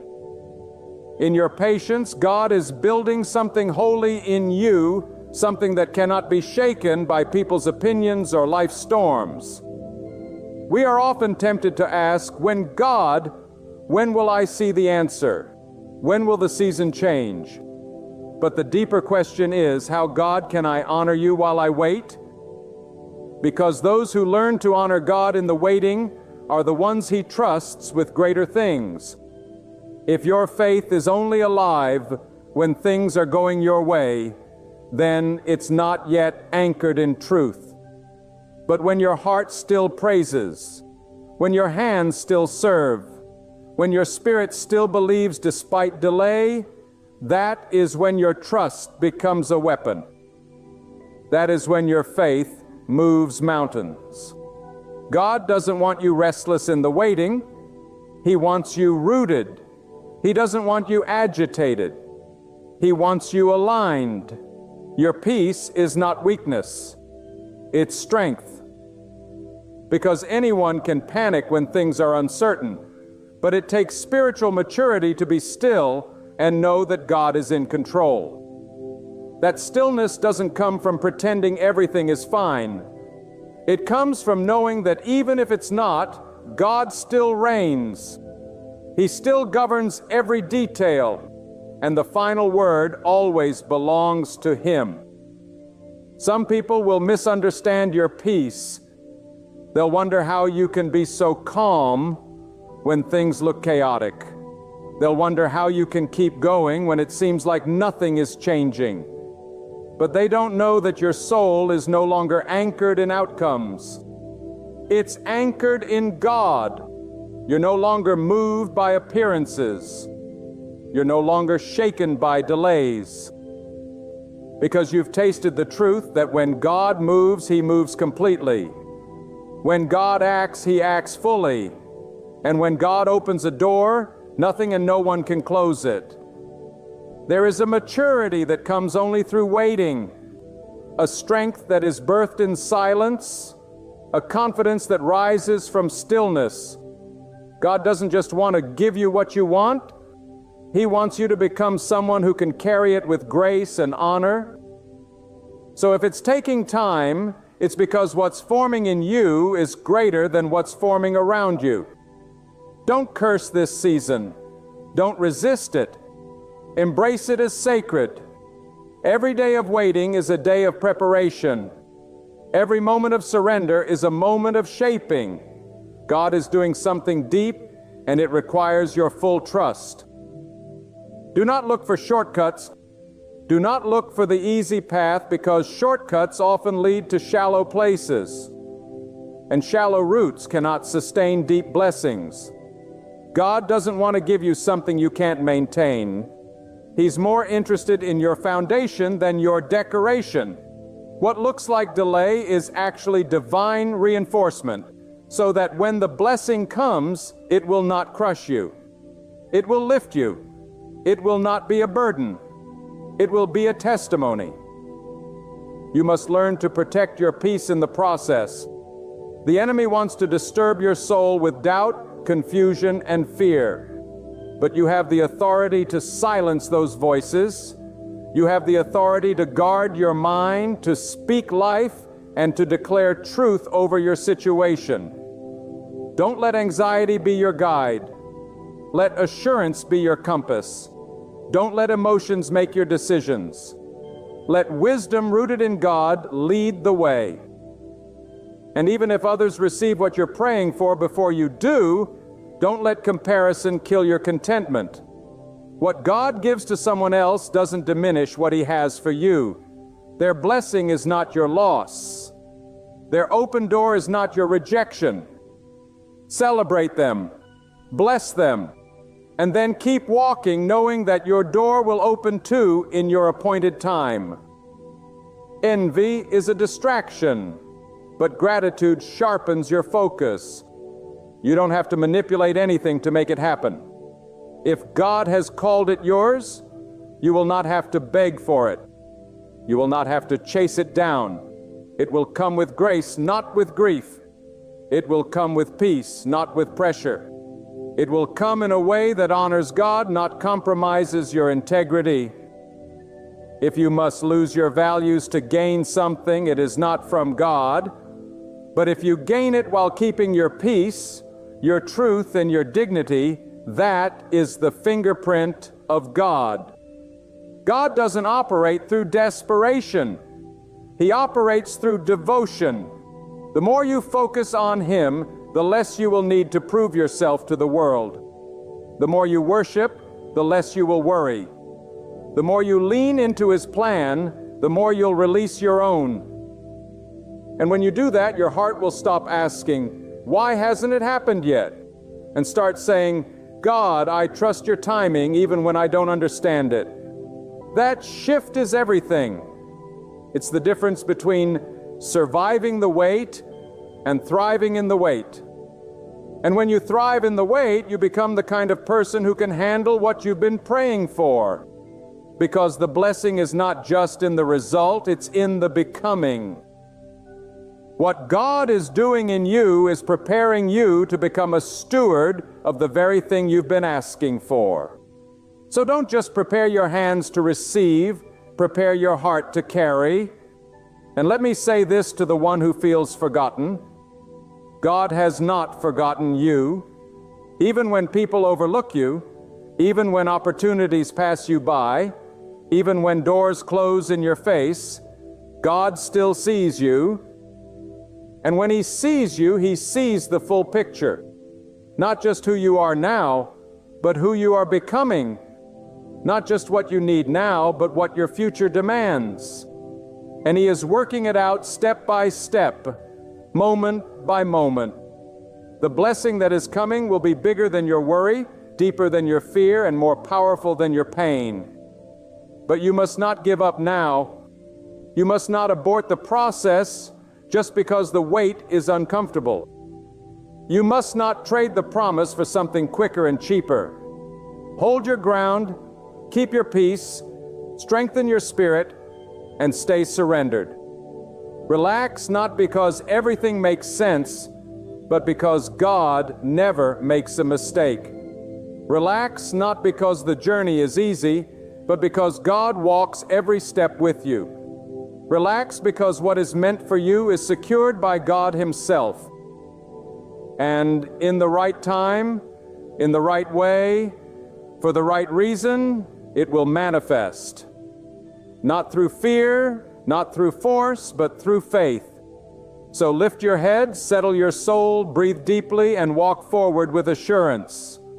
God has never failed you, and go. And He won't start now. What you desire, if it is good and right, is already being arranged in the unseen. So let peace be your position. Let faith be your anchor. Let trust be your testimony. You will get what you want when your heart is fully aligned with what God knows is best. And when that moment comes, you'll understand why the wait was not a setback, but a sacred preparation for something far greater than you imagined. And I say unto you again, relax, not because you figured it all out, but because God has already gone before you. Long before you faced the mountain, God had already carved a path through it. Long before the storm reached your life, God had already prepared your shelter. And long before you uttered the prayer in your heart, God had already recorded the answer in His divine design. There is nothing random about your life, nothing accidental. You are not drifting through this world. You are being guided step by step, breath by breath, by the master planner who sees all, knows all, and controls all. So many chase what they think they need, exhausting themselves in pursuit of shadows. But when you are rooted in God, you don't chase. You attract. You attract what is aligned. You attract what has been assigned. You draw near what was already destined. And how do you attract it? Not through striving, but through surrender. Not through panic, but through peace. Not through force, but through faith. Because it is not the loudest voice that moves the heavens. It is the most trusting heart. God does not ask for your perfection. He asks for your trust. That even in the absence of evidence, you still believe. That even when it feels like the night will never end, you still rise and bless His name. That even when your hands are empty, your heart remains full of praise. This is the kind of faith that unlocks heaven's best. This is the kind of posture that pulls breakthrough into your reality. Many want the results of faith without the endurance of trust. But true faith holds on when the feelings fade. True faith says, even if I see nothing, I know God is doing something. Because faith is not about seeing, it's about knowing. And what you know must be greater than what you feel. Your feelings will fluctuate. Your circumstances will shift. But God is the same. Unchanging, unwavering, unstoppable. And I must tell you this, your current condition does not cancel your divine calling. Just because you're in a season of waiting does not mean you are in a season of wasting.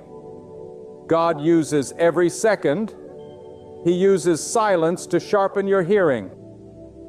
He uses stillness to stabilize your walk. He uses closed doors to build discernment. Nothing is meaningless when God is in it. Every delay is loaded with design. Every delay is loaded with design. Every interruption is charged with intention. You are not being buried. You are being planted. And if you stay buried in faith, you will rise in due season with fruit that speaks of the glory of God. Let that settle in your spirit. Let that water your soul. Because if you truly knew how much was being arranged behind the scenes, your only response would be worship. If you could see the divine blueprint being written for your life, you wouldn't question the timing. You would praise in anticipation.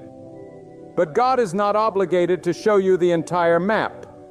He gives you light for the next step. That's how trust is built. Not by knowing everything, but by trusting in the one who does.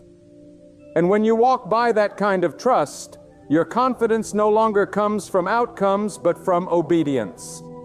You say, whether it happens now or later, I trust that God knows the right time, the right place, and the right way.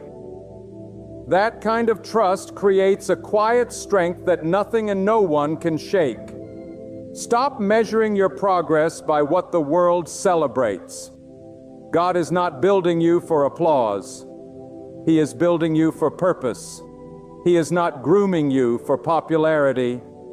He is shaping you for power. And that shaping often happens in solitude, in struggle, in silence. So don't despise the hidden seasons.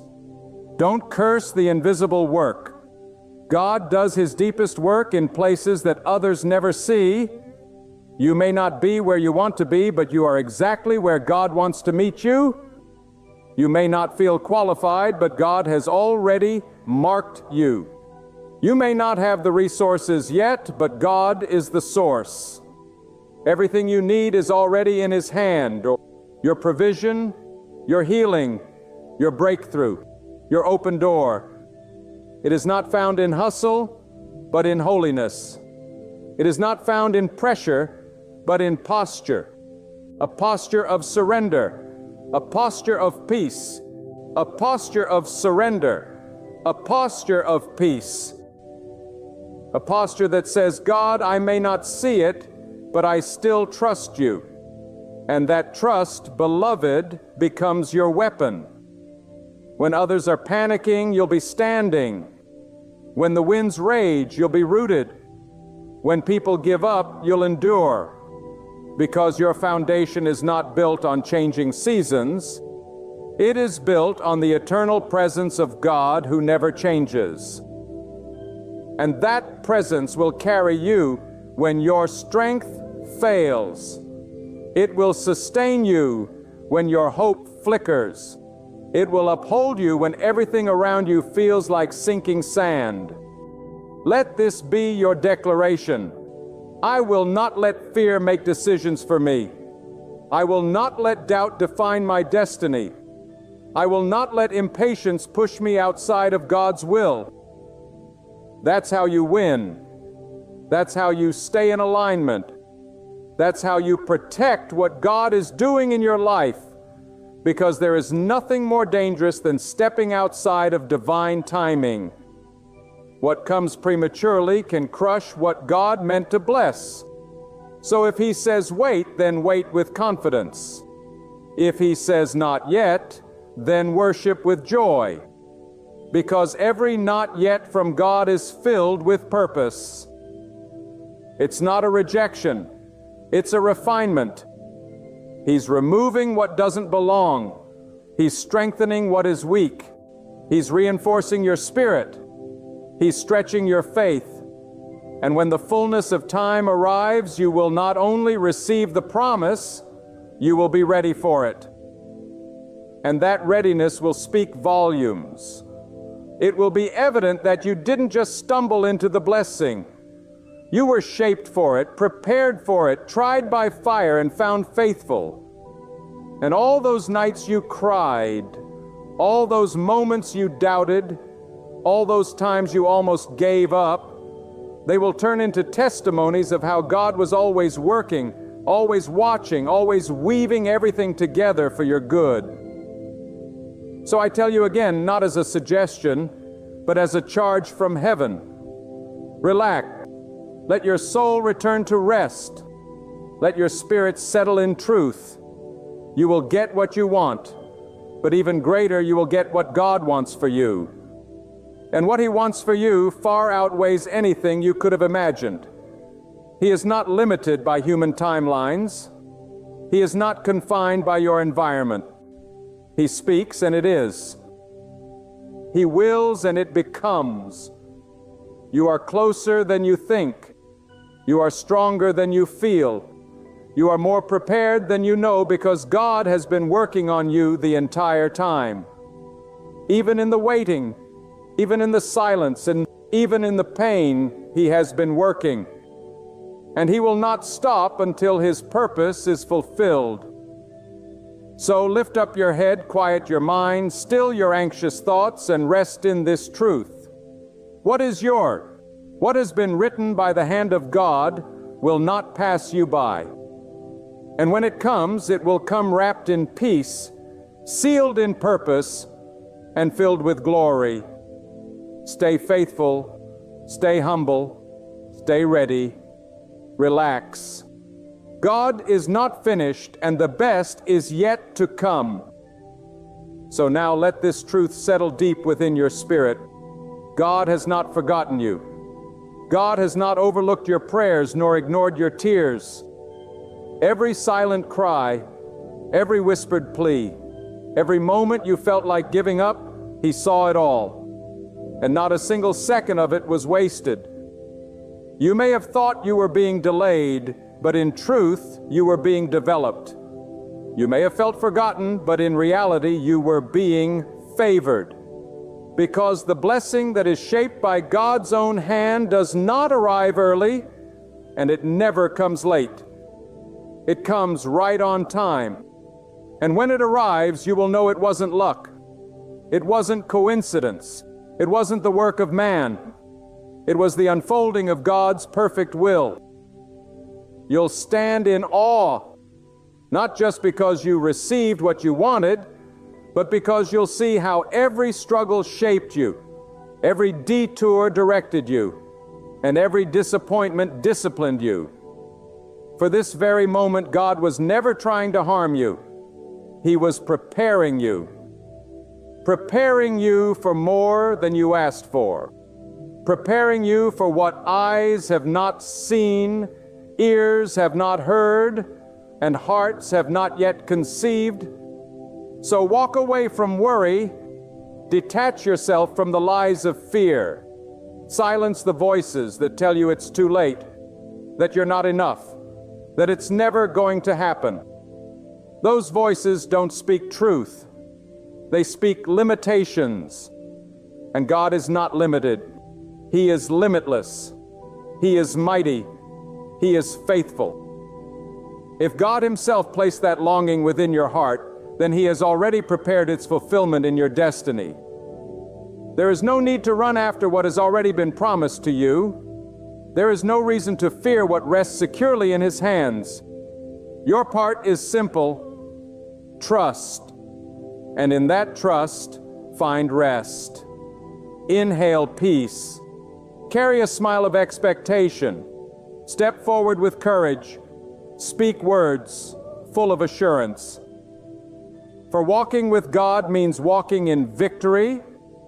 Long before triumph is visible, peace will already be with you. Even as the promise is still unfolding, remain calm. Every good thing that is right for you, that aligns with truth, and that belongs in God's perfect design for your life will come at the appointed time. And when it does arrive, you will see it was never just an answered prayer. It will be a revelation, a holy reminder that God has never overlooked you and never will. So trust Him, honor Him, wait patiently for Him, and rest knowing your blessing is already on its way. At times, the heaviest loss becomes the very foundation for divine elevation. Do not mistake your pain for punishment. What appears to be defeat in the natural is often God making room for something far greater. God never removes without reason. He never subtracts without divine intention. When the storm rises, it does not always come to ruin you. It comes to reveal what cannot remain as you step into your next season. When people walk out, when doors close, when what you thought was essential slips away, do not lose heart. That very loss may be the greatest act of mercy God has ever given you. That setback may be the chosen path God is using to prepare you for more than you could ever imagine. You may be left asking, why me? Why did this have to happen? Why did I lose what I prayed so desperately for? But hear this. Sometimes God allows you to release what you believed was everything so He can place in your hands the everything He truly designed for you. What slipped away was never the blessing itself. What's coming is God doesn't restore back to the way things were. God multiplies. God increases. God expands. And when He brings restoration, it is not just equal, it is greater. But you must recognize the signs. You must stay alert, because when God is about to give you more than you lost, the enemy will increase the pressure. The spiritual warfare will intensify. The confusion will deepen. But that is your cue. It is evidence that breakthrough is close. Look around. What has fallen apart in your life? What has dried up? What doors have closed so violently it left you breathless? Those are signs that God is about to do something mighty. When God is about to restore, He first allows everything that is not built on His foundation to collapse. He removes the shaky structures. He tears down what was built on pride, on fear, on false confidence. He allows the hidden rot to surface so that you can no longer ignore it. And though it feels like punishment, it is mercy. It is love. It is preparation. Because God never blesses what is unstable. He builds upon strength. And if you've been through the fire, if you've been through the loss, then know this: you've been refined. There are things you prayed for in your past that God didn't give you, not because you weren't worthy, but because He was protecting you from small blessings that would limit your growth. You were thinking in inches, but God was preparing you for miles. You were asking for enough to survive, but God is about to give you enough to thrive. But He had to first break the idol of self-dependence. He had to shatter your limited vision so you could receive His unlimited provision. If you feel empty, that is good, because God cannot fill what is already full. He cannot pour new oil into an old wineskin. The loss created room for abundance. And let me tell you, when God is about to bless you, things will not make sense. People will distance themselves. The very ones you thought would celebrate you will fall silent. You will be surrounded by silence, confusion, and opposition. But do not be discouraged. This is your test. This is your proving ground. When God is about to open the floodgates of blessing, He first tests your endurance. He sees if you will still praise Him in the drought. He watches to see if you will still worship when nothing is going your way, because what is coming is weighty, and God will not place His abundance into hands that cannot carry the responsibility. Some of you are in that waiting room of life. You've cried the prayers. You've endured the betrayal. You've stood alone while everyone else moved forward. But hear me, delay is not denial. God is never late. What He promised He will fulfill, but He will not give you what you cannot handle. And if you feel like you've lost everything, then lift up your eyes, because God is about to give you more than you lost. Your tears were not in vain. Your prayers did not fall to the ground. Heaven has recorded every sacrifice, every heartbreak, every sleepless night, and the reward is coming. But it will come God's way in God's time for God's purpose. When you are about to receive more than you lost, God will begin to stir discomfort in places you used to find comfort. You'll no longer be satisfied with what once gave you joy. Old friendships will feel distant. Familiar routines will lose their flavor. Why? Because God is making you uncomfortable in the old, so you will not resist the new. He is calling you out. He is pulling you away from small thinking, from toxic environments, from patterns that limit His blessing. And though it may feel like loneliness, it is sacred separation. It is divine distancing. God is isolating you to elevate you. If your surroundings feel unfamiliar, if your heart feels restless, if your life feels like it's in transition but you can't see where it's going, rejoice. Because when God is about to give you more than you lost, He doesn't just change your situation. He changes you. He upgrades your thinking. He purifies your motives. He stretches your faith. Because what He's about to give you requires a different version of you. You can't walk into the next blessing with the same mindset that lost the last one. You must grow. You must transform. And that transformation often comes through fire. Do not despise the fire.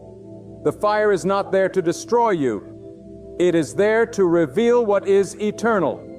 When you pass through the fire of loss, the fire of rejection, the fire of delay, you will come out refined, not ruined. You will come out stronger, not weaker. You will come out wiser, not bitter, because God uses what was meant to harm you to elevate you. That is how He operates. That is His way. He allows the enemy to play his part only to reverse the weapon and turn it into a testimony.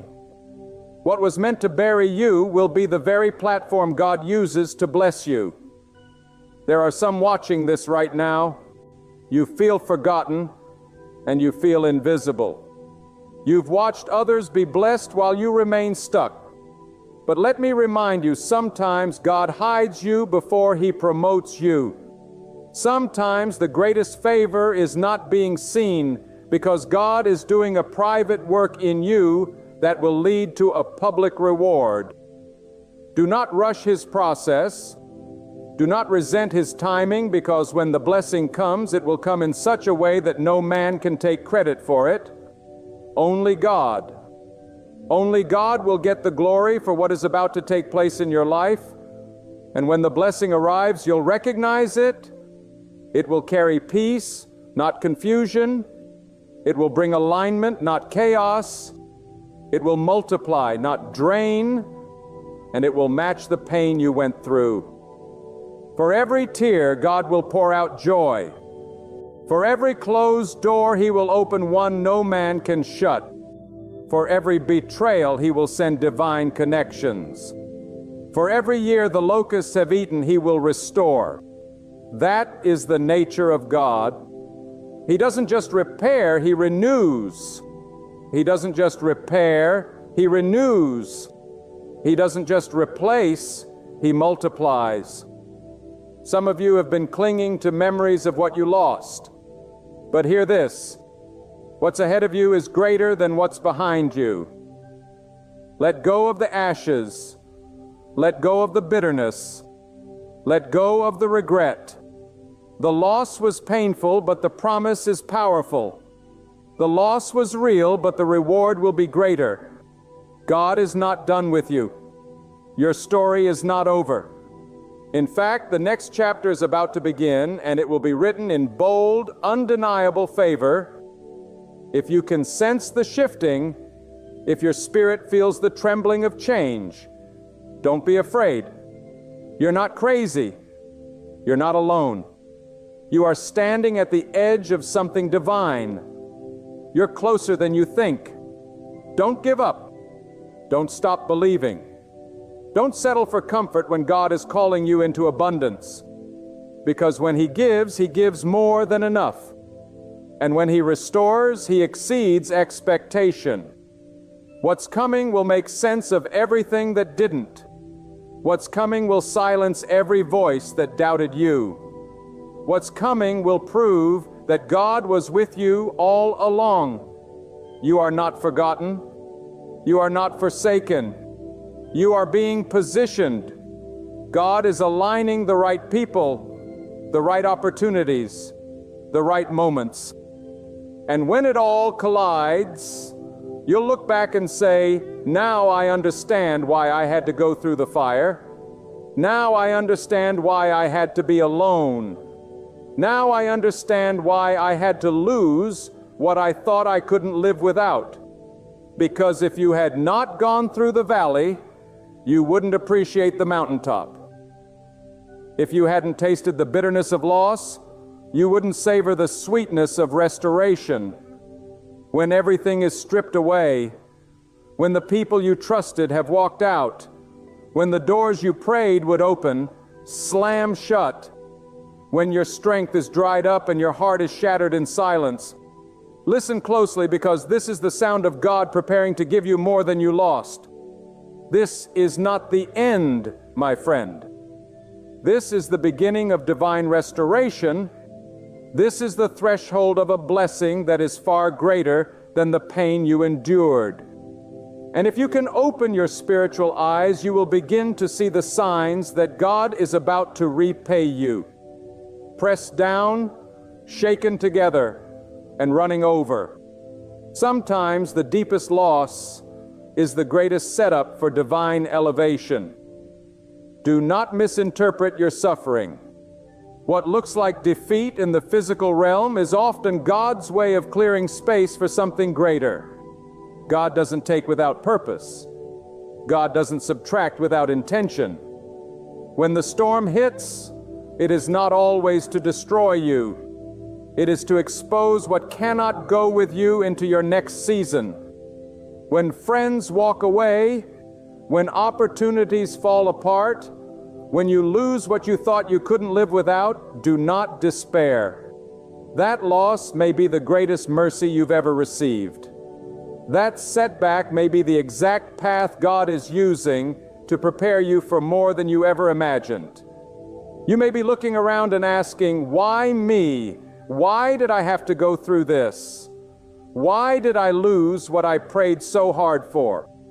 But I say to you, sometimes God allows you to lose what you thought was everything, so He can give you everything He truly intended for you. What you lost was not the blessing. What's coming is. God doesn't restore back to the way things were. God multiplies. God increases. God expands. And when He brings restoration, it is not just equal. It is greater. But you must recognize the sign. You must stay alert. Because when God is about to give you more than you lost, the enemy will increase the pressure. The spiritual warfare will intensify. The confusion will deepen. But that is your cue. It is evidence that breakthrough is close. Look around. What has fallen apart in your life? What has dried up? What doors have closed so violently it left you breathless? Those are signs that God is about to do something mighty. When God is about to restore, He first allows everything that is not built on His foundation to collapse. He removes the shaky structures. He tears down what was built on pride, on fear, on false confidence. He allows the hidden rot to surface so that you can no longer ignore it. And though it feels like punishment, it is mercy. It is love. It is preparation. Because God never blesses what is unstable. He builds upon strength. And if you've been through the fire, if you've been through the loss, then know this: you've been refined.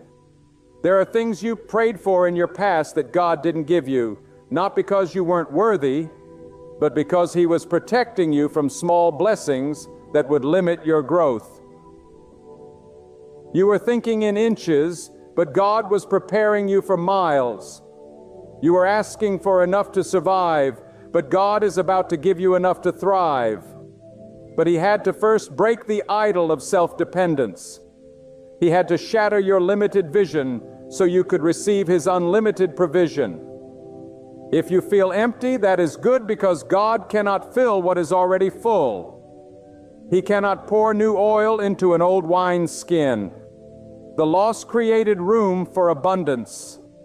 And let me tell you, when God is about to bless you, things will not make sense. People will distance themselves. The very ones you thought would celebrate you will fall silent. You will be surrounded by silence, confusion, and opposition. But do not be discouraged. This is your test. This is your proving ground. When God is about to open the floodgates of blessing, He first tests your endurance. He sees if you will still praise Him in the drought. He watches to see if you will still worship when nothing is going your way. Because what is coming is waiting. And God will not place His abundance into hands that cannot carry the responsibility. Some of you are in that waiting room of life.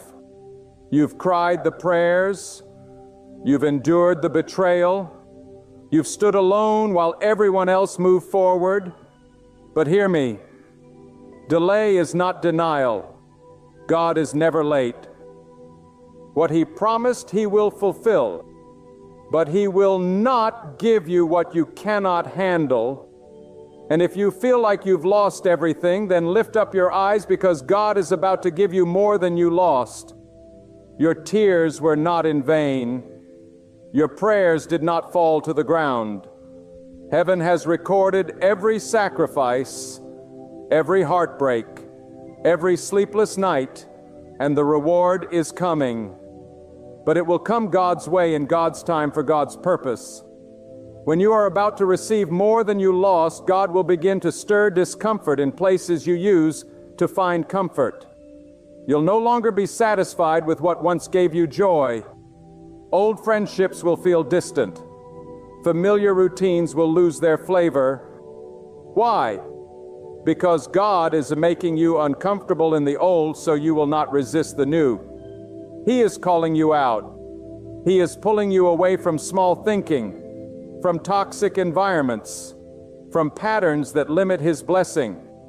And though it may feel like loneliness, it is sacred separation. It is divine distancing. God is isolating you to elevate you. If your surroundings feel unfamiliar, if your heart feels restless, if your life feels like it's in transition, but you can't see where it's going, rejoice. Because when God is about to give you more than you lost, He doesn't just change your situation, He changes you. He upgrades your thinking. He purifies your motives. He stretches your faith. Because what He's about to give you requires a different version of you. You can't walk into the next blessing with the same mindset that lost the last one. You must grow. You must transform. And that transformation often comes through fire. Do not despise the fire. The fire is not there to destroy you. It is there to reveal what is eternal. When you pass through the fire of loss, the fire of rejection, the fire of delay, you will come out refined, not ruined. You will come out stronger, not weaker. You will come out wiser, not bitter, because God uses what was meant to harm you to elevate you. That is how He operates. That is His way. He allows the enemy to play his part only to reverse the weapon and turn it into a testimony. What was meant to bury you will be the very platform God uses to bless you. There are some watching this right now. You feel forgotten. You feel invisible. You've watched others be blessed while you remain stuck. But let me remind you, sometimes God hides you before He promotes you. Sometimes the greatest favor is not being seen because God is doing a private work in you that will lead to a public reward. Do not rush His process. Do not resent His timing, because when the blessing comes, it will come in such a way that no man can take credit for it. Only God will get the glory for what is about to take place in your life. And when the blessing arrives, you'll recognize it. No, it will carry peace, not confusion. It will bring alignment, not chaos. It will multiply, not drain. And it will match the pain you went through. For every tear, God will pour out joy. For every closed door, He will open one no man can shut. For every betrayal, He will send divine connections. For every year the locusts have eaten, He will restore. That is the nature of God. He doesn't just repair, He renews. He doesn't just replace, He multiplies. Some of you have been clinging to memories of what you lost. But hear this: what's ahead of you is greater than what's behind you. Let go of the ashes. Let go of the bitterness. Let go of the regret. The loss was painful, but the promise is powerful. The loss was real, but the reward will be greater. God is not done with you. Your story is not over. In fact, the next chapter is about to begin, and it will be written in bold, undeniable favor. If you can sense the shifting, if your spirit feels the trembling of change, don't be afraid. You're not crazy. You're not alone. You are standing at the edge of something divine. You're closer than you think. Don't give up. Don't stop believing. Don't settle for comfort when God is calling you into abundance. Because when He gives more than enough. And when He restores, He exceeds expectation. What's coming will make sense of everything that didn't. What's coming will silence every voice that doubted you. What's coming will prove that God was with you all along. You are not forgotten. You are not forsaken. You are being positioned. God is aligning the right people, the right opportunities, the right moments. And when it all collides, you'll look back and say, now I understand why I had to go through the fire. Now I understand why I had to be alone. Now I understand why I had to lose what I thought I couldn't live without.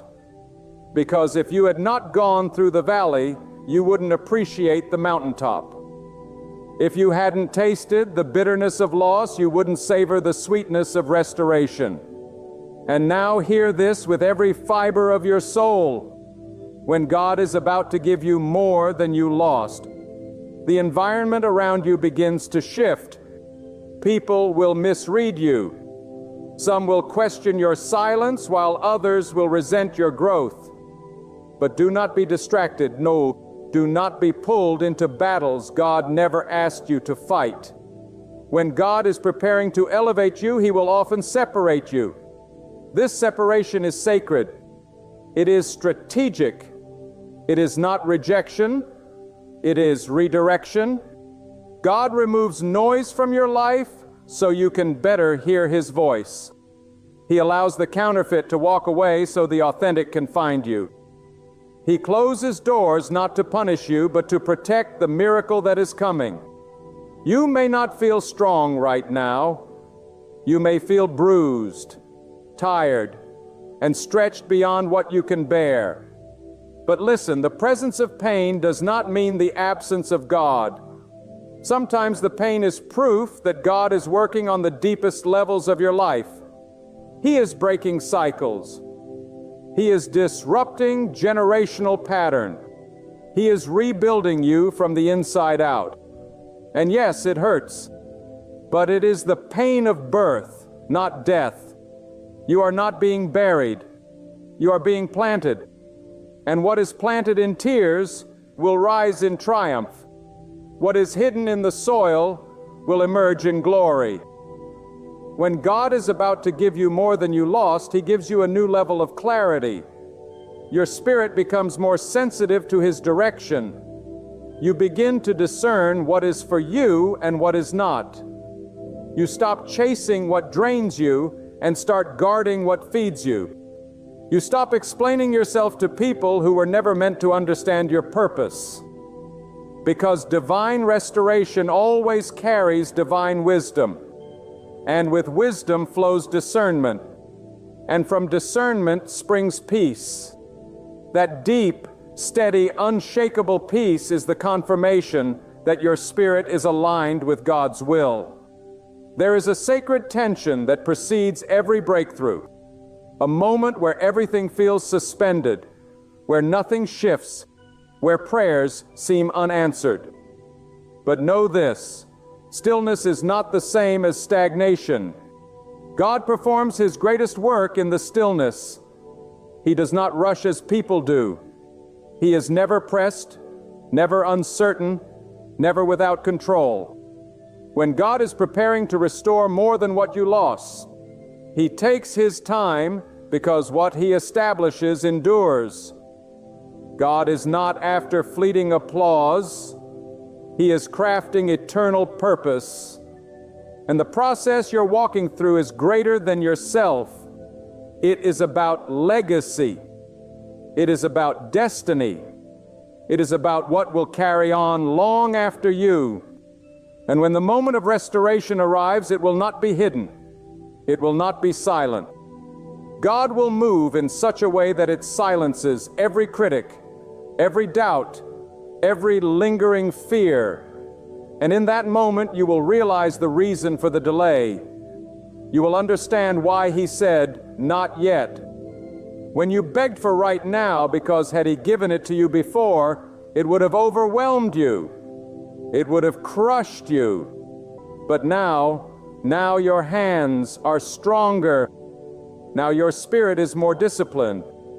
Now your character has been refined, and now you are ready to carry the more He has prepared for you. God is not limited by statistics. He is not bound by the timelines of man. He is not influenced by the opinions of those who cannot see what He sees in you. When people say it's over, God says, "I am just beginning." When they walk away, He steps in. When the doors close, He creates new ones. You serve the God who makes a way where there is no way. The God who causes rivers to flow in deserts. The God who brings light into darkness. And when He moves, nothing remains the same. You've been through seasons that almost broke you. You've endured disappointments that still echo in your memory. But here you are, still breathing, still standing, still hoping. That is not by accident. That is evidence that God's hand has been on you all along. Evidence that the promise is still alive. Evidence that restoration is not just a possibility. It is a certainty for those who remain faithful. Because God never forgets the cries of the faithful. He never overlooks the humility of the broken. He never ignores the prayer that is whispered in surrender. Sometimes the signs that God is about to give you more than you lost come through your own transformation. Your appetite for certain things changes. You begin to desire purpose over popularity, truth over convenience, wisdom over noise. This inner shift is a reflection of divine preparation, because God does not bless the version of you that is attached to the past. He blesses the virgin that has surrendered to His will. He anoints the one who says, "Even if I don't understand, I will still trust. Even if I can't see it, I will still believe." And hear me, what is coming is not random. It is not coincidental. It is strategic. God has been orchestrating your life behind the scenes, aligning details, connecting pieces, arranging people, positioning events. He has seen every moment of weakness and turned it into a point of strength. He has taken what was intended to destroy you and made it the very soil where your destiny will grow. And the day is coming when you will look back not in pain, but in praise, not in fear, but in faith, not in regret, but in gratitude. You were not meant to stay in the valley. You were not created to live in the ashes. You are being called out of the wilderness and into the promise. But you must let go of what God has removed. Stop mourning the door He closed. Stop trying to revive what He has buried. If He allowed it to fall apart, it was not your foundation. If He allowed them to leave, they were not your covering. What God has for you is ahead, not behind. And the moment you turn your eyes forward, you will begin to see the signs, subtle, powerful signs that your restoration is near. You'll feel a strength that doesn't match your circumstances, a calmness that defies logic, a hope that rises in the face of delay. This is the supernatural working of God. This is the evidence that you are being carried by something greater than yourself. And this, my friend, is the sacred moment before the reward, the quiet before the miracle, the pause before the overflow. Hold steady.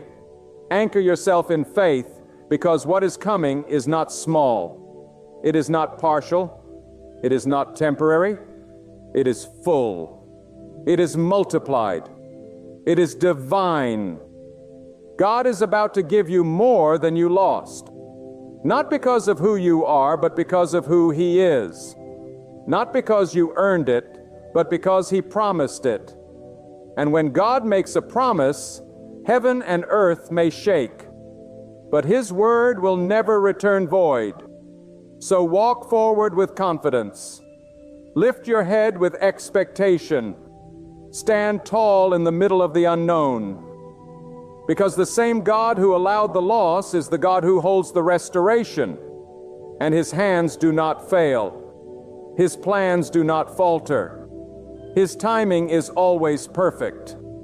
And I tell you with the fire of conviction, when God is preparing to give you more than you lost, He will strip away not just the external, but also the internal barriers within you.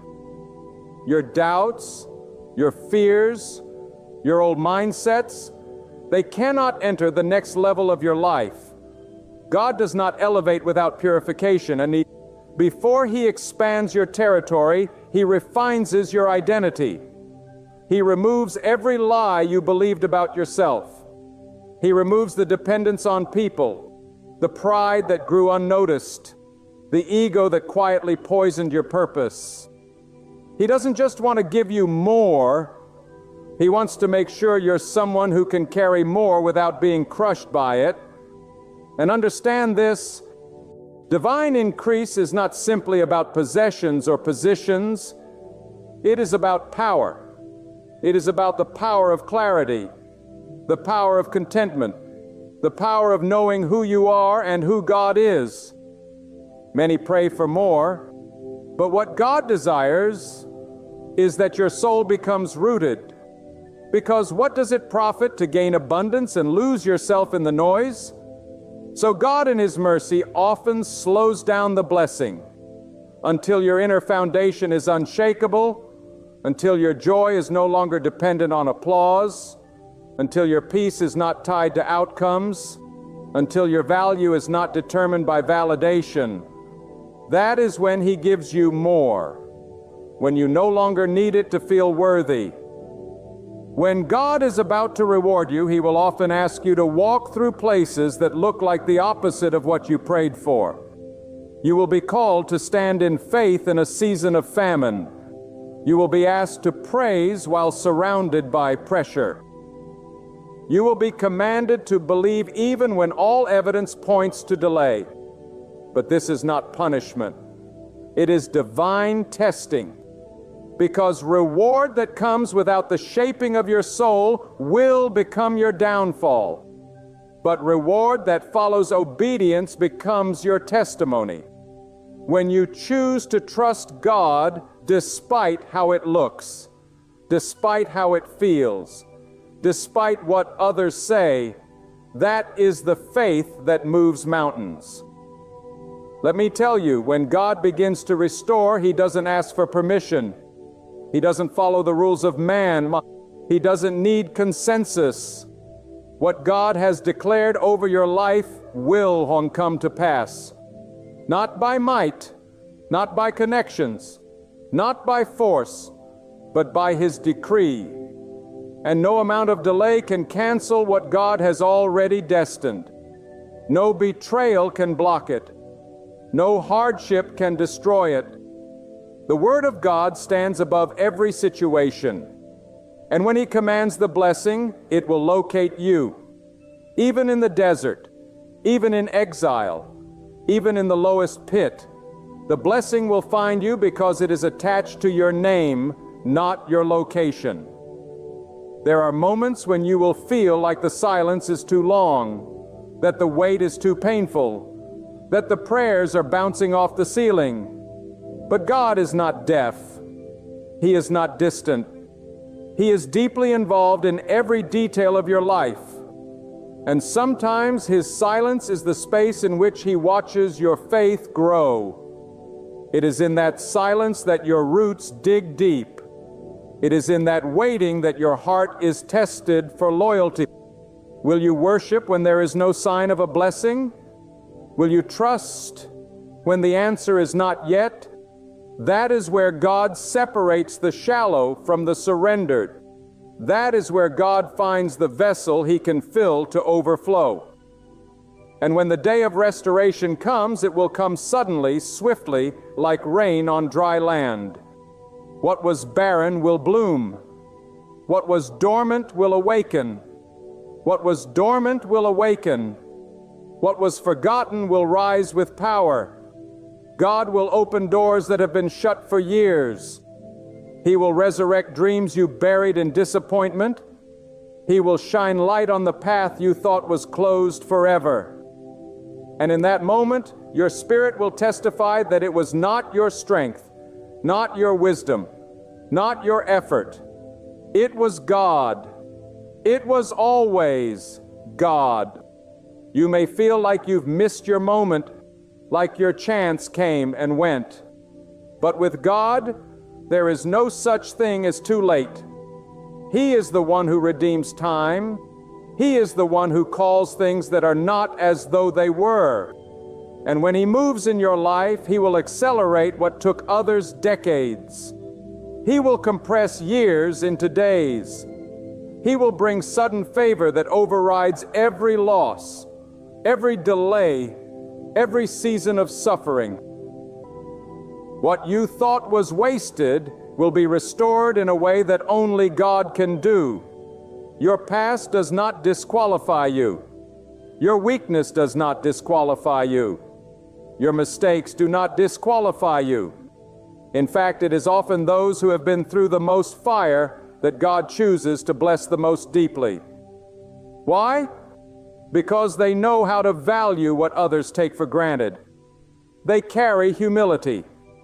They walk with reverence. They give glory where it is due. And God looks for such hearts. Hearts that will not idolize the blessing, but will worship the one who gives it. Some of you are about to walk into a season that will not make sense to those around you. They will wonder how you were elevated so suddenly. They will ask how you recovered so quickly. They will marvel at how you found peace after such chaos. And you will smile not with pride, but with praise, because you know the cost. You know the crushing. You know the nights when all you had was faith. You know the fire. And now you will know the favor. Because when God restores, He does it in such a way that there is no doubt who deserves the glory. This is not the time to quit. This is not the time to shrink. This is the time to stretch your faith, to walk with boldness, to speak with conviction, to live with expectancy. Because when God is about to give you more than you lost, He will not whisper it. He will confirm it. You will see signs. You will feel the stirring. You will sense the shift. The wind of change will blow through your life, and everything that once seemed immovable will begin to shift at the sound of His voice. And listen now with the ears of your soul when God is about to give you more than you lost. You will find yourself tested in your ability to let go. The blessing God wants to place in your hands cannot fit where fear still lives. There are moments when the old must be entirely dismantled, so that the new can be born clean and strong. You cannot cling to past disappointments and expect future glory to manifest. God will often ask you to release the very thing you thought you needed to make room for what He knows will sustain you. And don't think it's strange when God removes certain people from your life. Sometimes subtraction is the first step to multiplication. When God begins to separate you from what is familiar, it is because He is elevating your path beyond what your current circle can handle. Not everyone can walk with you where you're going. Not everyone can handle the weight of what God is about to do through you. Do not mourn every goodbye. Some were orchestrated by the hand of God. He saw what you couldn't. He heard the conversations you didn't. He felt the intentions that were hidden.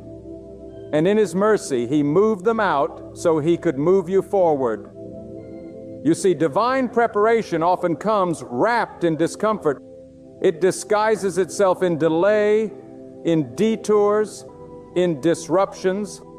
But behind it all is the sovereign wisdom of God. He is not wasting your time. He is preparing your timeline. He is not ignoring your cry. He is tuning your heart. Because when you receive more than you lost, you must also be more than you were. You must be wiser. You must be stronger. You must be rooted in faith, not just emotion. You must be grounded in purpose, not popularity. When God begins to increase your territory, the attacks may increase too. Don't be alarmed. Resistance is a sign of movement. The enemy doesn't fight what poses no threat. So if you're under pressure, if your peace is being tested, if your mind feels under siege, know this: the enemy senses that something is being birthed through your obedience. But no opposition can overturn what God has ordained. No storm can wash away the foundation God has laid. No weapon formed against your destiny will prosper when your heart remains anchored in God. And while the world chases after recognition, after applause, after worldly elevation, God is looking for those who seek righteousness, those who seek His pleasure over people's approval, those who would rather be hidden in His presence than famous in the eyes of the crowd. These are the ones He trusts with overflow because they will not use the blessing to boast.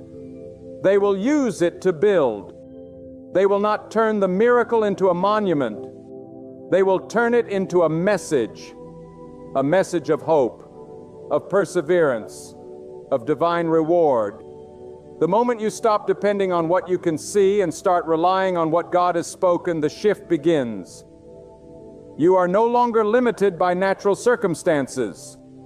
You begin to operate in a different realm, a realm where faith is the currency and obedience is the path. And in this place, losses are not final. They are divine transactions. What was taken was making room for what would be eternal. What was delayed was increasing your capacity. What looked like rejection was actually redirection to something greater. And when that moment of increase arrives, it will not be subtle. God does not do small things when He is proving a point. Your restoration will be loud, undeniable, and overflowing. The very ones who thought you were finished will watch in awe as God raises you higher. Not so that you can say, "Look at me," but so you can say, "Look at what God has done." The blessing will not just lift you, it will bless those connected to you. It will break generational limits. It will birth something that outlives you. Because when God restores, He doesn't just restore things, He restores purpose. And hear this deeply. What God is about to give you is not just about healing your past, it's about aligning your future. It's about placing you exactly where you need to be so that others may be blessed through your obedience. You may think your pain was pointless, but God is using it as a bridge for others to walk across, a bridge that shows them that God still moves, still heals, still restores, still elevates. Do not despise your waiting season. It may feel like silence, but it is saturated with the presence of God. Heaven does its deepest work when the earth seems still. God is not inactive. He is intentional. He is preparing the hearts of those who will bless you. He is aligning divine connections. He is arranging the right time, the right place, the right opportunities. And when everything aligns, the favor will fall like rain. So keep walking with courage. Keep standing with integrity. Keep sowing in tears, because you will reap in joy. Keep trusting when nothing makes sense, because your endurance is the soil where the blessing is taking root. Your patience is proof that you are ready for what God has in store. Your humility is the container that will hold the glory when it arrives. The doors that are opening in front of you are not random. They are designed by the hand of God, and no man can close them. No system can block them. No delay can cancel them. What God has spoken over your life cannot be erased. Not by failure, not by fear, not by what you've been through. The promise still stands. The covenant is still active. The vision is still alive. And God is still faithful. And you will know, oh yes, you will know when it happens. There will be no confusion, no striving, no manipulation. It will flow. It will fit. It will align with such precision that you'll have no choice but to say only God. And that is the point of it all, that your life would reflect His greatness, that your story would shout His mercy, that your testimony would echo His power. So now, as you stand at the threshold of what God is about to do in your life, take a deep breath, not of fear, but of faith. Let every loss you've endured remind you that God has not forgotten you. Let every delay become your confirmation that preparation was taking place in realms you couldn't see. Let every closed door be a symbol that what's ahead is tailor-made for the new you, stronger, wiser, refined by fire, and ready to carry the weight of divine abundance. What you thought was the end was never your ending. It was the divine pause before the promise. It was the moment God stepped in to realign, to redirect, to rebuild. And now God is about to pour into your life, not just what was taken, but more. More peace than the pain, more clarity than the confusion, more favor than the failure, more reward than the rejection. What is coming will silence every doubt and every fear. It will shout one thing loud and clear: God kept you for this moment. Lift your head, set your gaze on God, and move forward with courage. The season of scarcity has ended, making way for abundance. Tears lasted through the night, but now joy flows like a mighty river. You are not going back. You are not returning to what once broke you. You are stepping into healing, into elevation, into the divine increase God prepared, long before you even realized how broken things had become. You did not fail. God was pruning. You were not cast aside. God was shielding you. You were not deserted. God was getting you ready. And now the appointed moment has arrived. The signs are before you. The shift is here. And when it all comes to pass, you will fall on your knees in awe and cry out from the depths of your soul, God has given me far more than what I lost. All glory to God and God alone. God is not unmoved by your suffering. He is not a mere observer in your battle. You may have felt overlooked, but you were never forgotten. You may have felt abandoned, yet you were always under divine protection. Often the greatest pain conceals the greatest purpose. And sometimes the quietest season is when God is working the loudest in your destiny. When others walked away from you, God remained by your side. When it felt like everything was falling apart, God was building the foundation for something greater than you could imagine. Understand this: God never subtracts without preparing to multiply. He never prunes without planning a greater harvest. What you lost is not gone forever. It is safeguarded in God's timing, and He will return it in ways beyond your imagination. Many have tried to measure your tomorrow by the pain of your yesterday. They assume what was lost defines what you can become.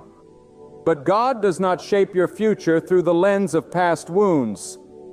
He searches the hidden places of your life, the parts unseen by others, and declares, I will repay.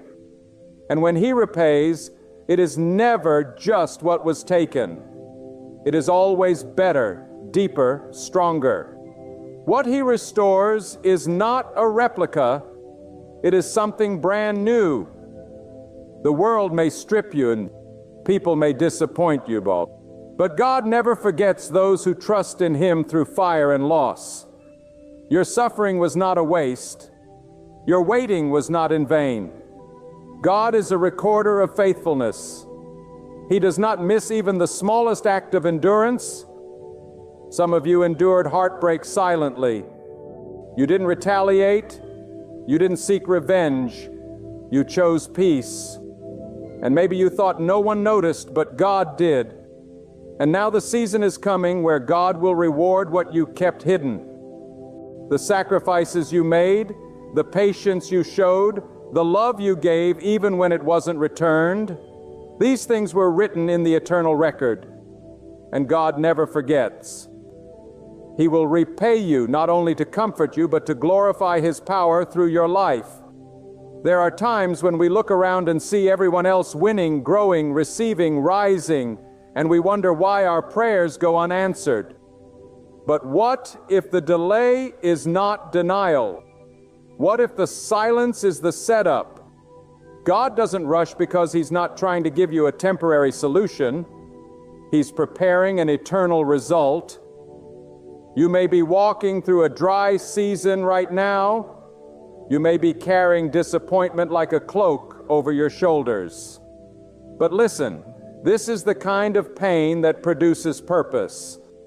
This is the kind of suffering that shapes a destiny. And when the hand of God moves, it moves with precision, not panic. It moves with power, not pity. Some of the people who left your life were never meant to stay. Some of the things that crumbled were never built to last. God removed what would have poisoned your future. God blocked what would have broken you later. You cried when it happened. But one day, you will thank Him. You will look back and understand that the loss made room for the blessing, that the closed door was protection, that the silence was sacred, that the emptiness created space for something eternal. And here is what must be known. When God repays, it will come at a time when you least expect it. You won't have to chase it. You won't have to beg for it. The repayment of God is not earned. It is received by those who endure. It is for those who kept walking when everything told them to stop. It is for those who believed even when there was no evidence. That's who God rewards. Not the strongest, not the loudest, but the faithful. Those who said, "I don't understand, but I will keep trusting."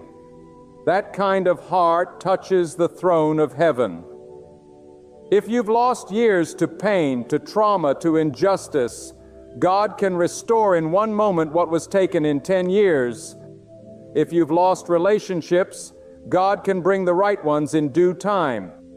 If you've lost dignity, peace, or stability, watch as God restores not just what was lost, but more than you imagined. You're not forgotten. You're not overlooked. You're not cast aside. You are on the mind of the one who rules all things. And when He repays, the world will know it wasn't you. It was God. It wasn't your effort. It was His mercy. It wasn't your strength. It was His divine favor. Every loss you endured in silence was a seed planted in God's soil. And the harvest is on its way. Not just a restoration of what was, but a transformation of who you are. That's the real repayment. Not just external blessings, but internal strength. Not just material things, but deep peace. Not just reputation, but wisdom that cannot be stolen. And once you receive that kind of reward, no one can take it away, because it didn't come from people. It didn't come from people. It didn't come from the world. It came from God, and it belongs to you. You may have been broken, but you are not defeated. You may have been emptied, but you are not finished. The greater the loss, the greater the glory that follows when God repays. So don't shrink back. Don't lower your expectations. Don't bury your hope. Lift your eyes. Raise your voice. Strengthen your soul. Because repayment is coming, and it is not small. It is pressed down, shaken together, running over. It is divine repayment measured not by your pain, but by God's purpose. Those who tried to destroy you didn't realize they were pushing you into the arms of the one who holds all power. Those who mocked your loss will witness your elevation, not because you fought back, but because you trusted God. And now, God will fight for you. You don't need to prove yourself. You don't need to explain your journey. When God repays, He speaks louder than any critic. He moves stronger than any enemy. He opens doors no one can shut. And He does it in such a way that only one name receives the glory His. You see, there are moments in life when all that remains is your cry to God in the dark. The friends are gone. The opportunities have dried up, and even your strength has run thin. And it's in that sacred space when the world goes silent that God's voice begins to thunder in your soul. God speaks most clearly when everything else has been stripped away. You thought the silence meant God had left you, but it was the silence that brought you into alignment with the sound of His power. It was in the quiet that you became unshakable. It was in the emptiness that your faith was purified, not polluted by the noise of men, but refined by the fire of divine testing. Do not let the weight of what you lost convince you that it was for nothing. Every closed door, every betrayal, every loss has a divine fingerprint on it. God doesn't just allow suffering, He transforms it. He doesn't allow pain to crush you. He uses it to craft you. The wound was real, but it was never the final word. What others meant to destroy you, God used to develop you. The very storm that tried to drown you will become the testimony that lifts others out of their own floods. And this is not just hope, it's divine reality. When God steps in, He rewrites the story, not by erasing the past, but by redeeming it. And when the hand of God redeems something, it becomes stronger than before it was ever broken. Let no one lie to you. What you lost was painful. But what you're about to receive is powerful. What you're walking into will not even compare to what was taken, because when God repays, it is not to replace, it is to reveal. God's repayment is not limited to material things. His repayment touches the depth of your being. It heals places no eye can see. It strengthens parts of you that were worn thin. It revives what you thought was dead. It renews your hope until your very outlook on life is changed. You no longer walk with a limp. You walk with purpose. You no longer beg for peace. You live in it. You no longer chase after what was lost. You carry what can never be taken again. Some of you have been through seasons that felt like exile. You were shut out, misunderstood, misjudged. You kept your integrity when it would have been easier to compromise. You stood in truth when lies would have opened more doors. And though it seemed like you were passed over, forgotten by everyone, God was watching. And now He is preparing to bring you out of hiding, not to elevate your ego, but to demonstrate His power. What was done in secret will be rewarded in the open, and not by man's timeline, but by God's. Every time you stayed silent when you were slandered, every time you gave when no one noticed, every time you refused to sink into bitterness, God saw.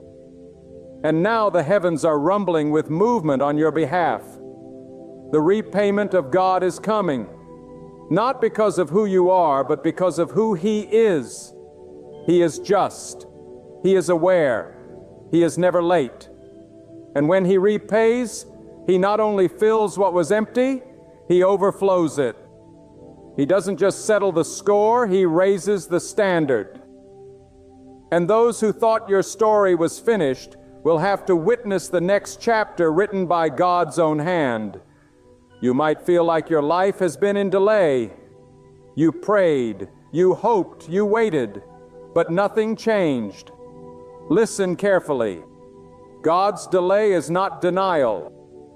Delay is the proving ground of faith. It's where God watches to see if you will trust Him even when there is no evidence.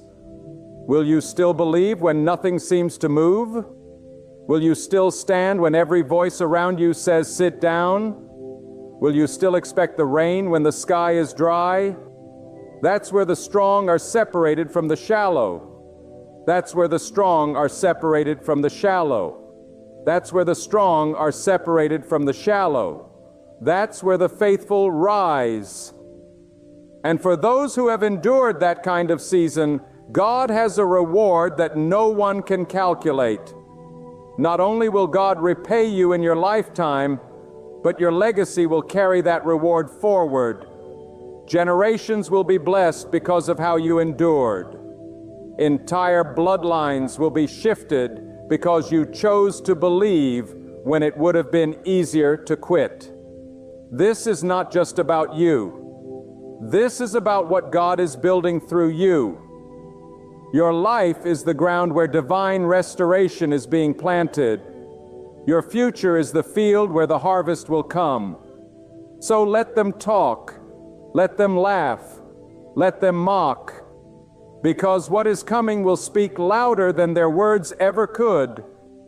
God is setting a table not just for you, but in the presence of those who never thought you'd rise. This is not about vengeance. It's about vindication. And only God can do that. Only God can take broken pieces and make them a masterpiece. Only God can take seasons of rejection and turn them into revelations of destiny. Some of you were left alone for a reason. You were separated not because you were weak, but because you were chosen. And being chosen doesn't always feel like a blessing. It feels like isolation. It feels like no one understands you. It feels like the weight is too much to carry. But that's where God steps in. And when He steps in, He lifts not only the burden, but lifts you with it. He carries you through the valley, not around it, because He wants to show you who He is in the dark, not just in the light. The scars you carry are not signs of defeat.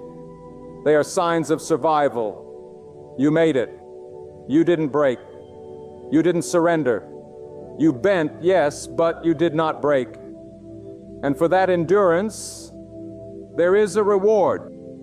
There is a divine repayment coming, not from the hands of those who took from you, but from the hand of the one who owns everything. God is not looking for perfect people. He's looking for persevering people. He's looking for the ones who still lift their eyes to the sky when everything around them screams, "Give up." Keep standing, keep trusting, keep preparing your heart, because the hour of restoration is closer than you think. And when it comes, you will know that it was not your strength that brought it. It was your surrender. It was not your connections, your plans, or your brilliance. It was your quiet faith, your unseen prayers, your unseen prayers, your unseen prayers, your unseen prayers, your unwavering trust in God alone. When God repays, nothing is left undone. He settles debts seen and unseen. He repairs what human hands cannot touch. He releases blessings that eyes haven't seen, ears haven't heard, and minds have not conceived.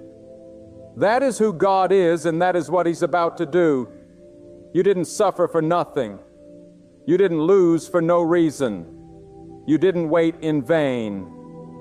The hand of God is moving. The reward is coming. The season is shifting.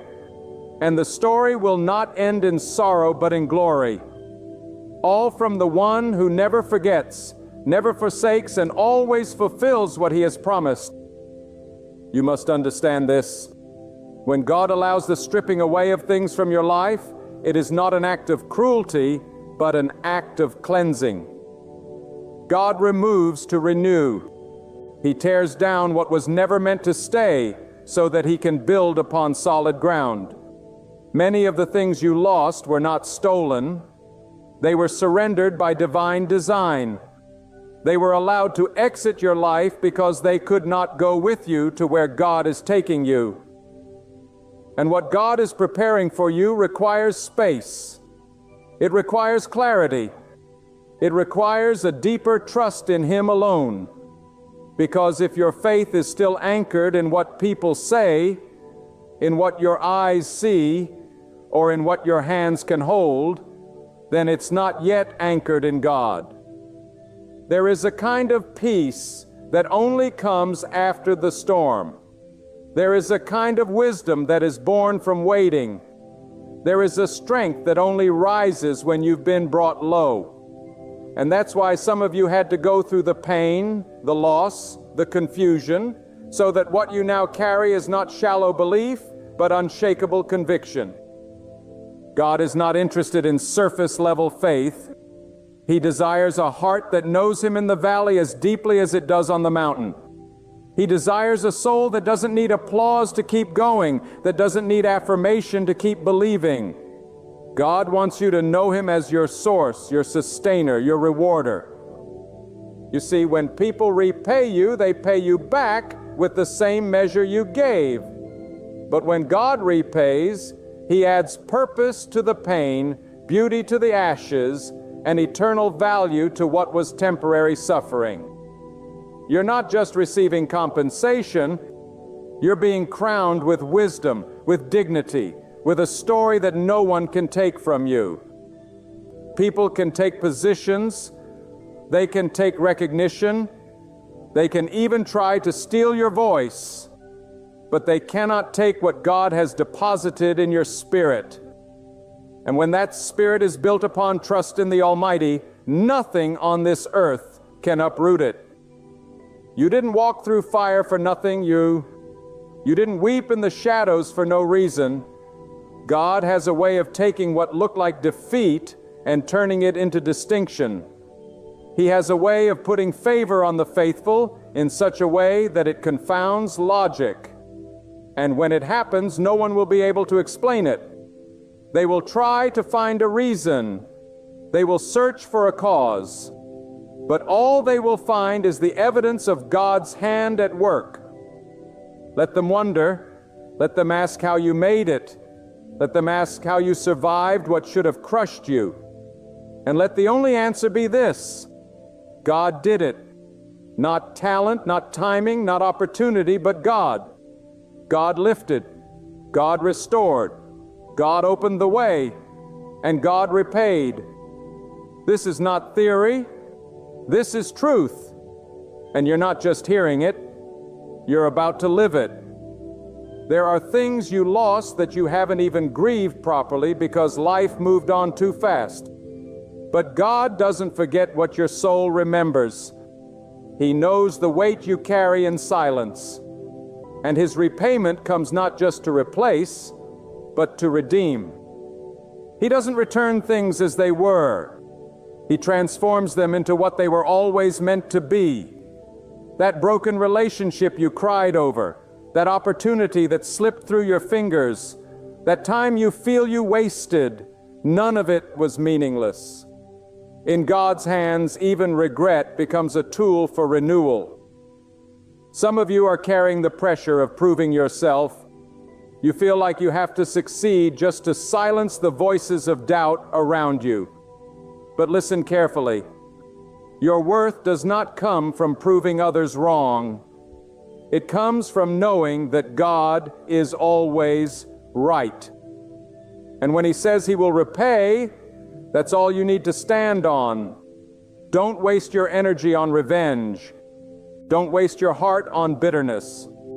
Don't waste your future trying to make sense of why it happened. Instead, focus on who God is and what He's still going to do. You haven't missed your moment. You haven't gone too far. You haven't failed too deeply. What you lost may have shaped your past, but it cannot define your future unless you let it. And when God repays, He doesn't consult your past to determine your blessing. He consults your faith. He looks at your heart. He looks at what no one else sees. And from that hidden place, He brings forth public restoration. God knows how to take a buried seed and cause it to bloom in a new season. Just because you can't see it doesn't mean it's not growing. And just because you're still hurting doesn't mean healing isn't happening. Sometimes the deepest healing takes place beneath the surface, far before the harvest ever appears. But if you keep trusting, if you keep believing, if you keep walking in alignment with His will, the day will come when everything will make sense. And that day will not come because the world gave you closure, but because God gave you peace. Peace is part of the repayment. Clarity is part of the repayment. Stability is part of the repayment. God doesn't just restore outward success, He restores inward security. The kind of assurance that lets you sleep at night. The kind of strength that allows you to smile again. The kind of perspective that makes you thank God even for what didn't work out. Because when you look back, you'll realize that every no was a setup for a greater yes. Every loss was part of the architecture of a divine design. And now the time is coming. God is aligning things. He is positioning people. He is stirring the atmosphere. And soon, what was once out of reach will be placed into your hands. Not by luck, not by connections, but by His will. When God decides it's time, no force can delay it. And when God opens a door, no hand can close it to throw. So hold fast to what you know, even when you can't feel it. Anchor yourself not in emotions, but in truth. Emotions rise and fall, but truth stands eternal. And the truth is this: God is faithful, God is able, God is just, and God will repay you. Not with the things you think you need, but with what He knows will complete you.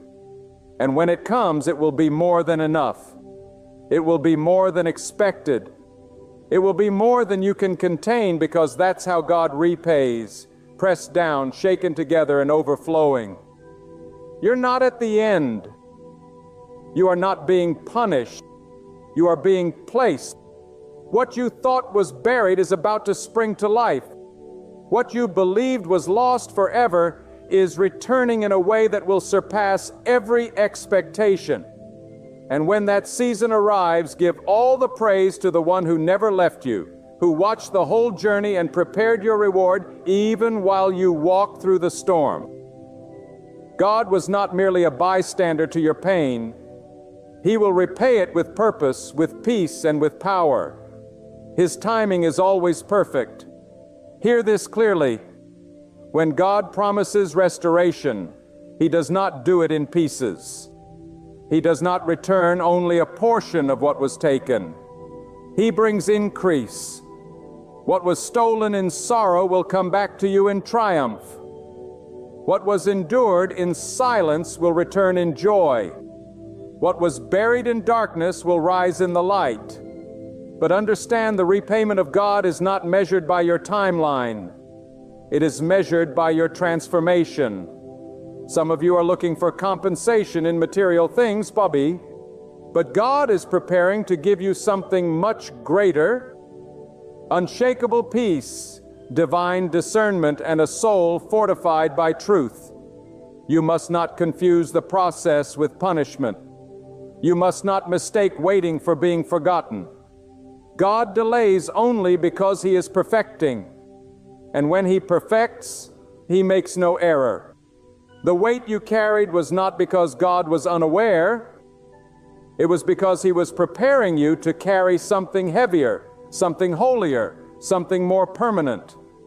It takes strength to receive a blessing and not be crushed by it. And God is wise enough to build the vessel before He pours in the oil. What you call delay, God calls design.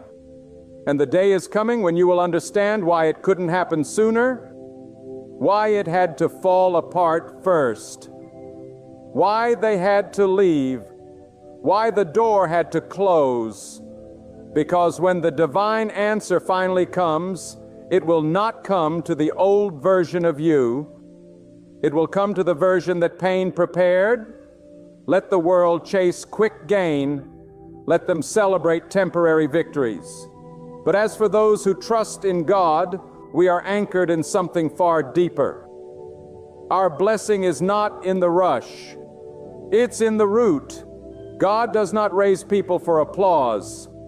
He raises them for purpose. And when He lifts you, no voice can silence you.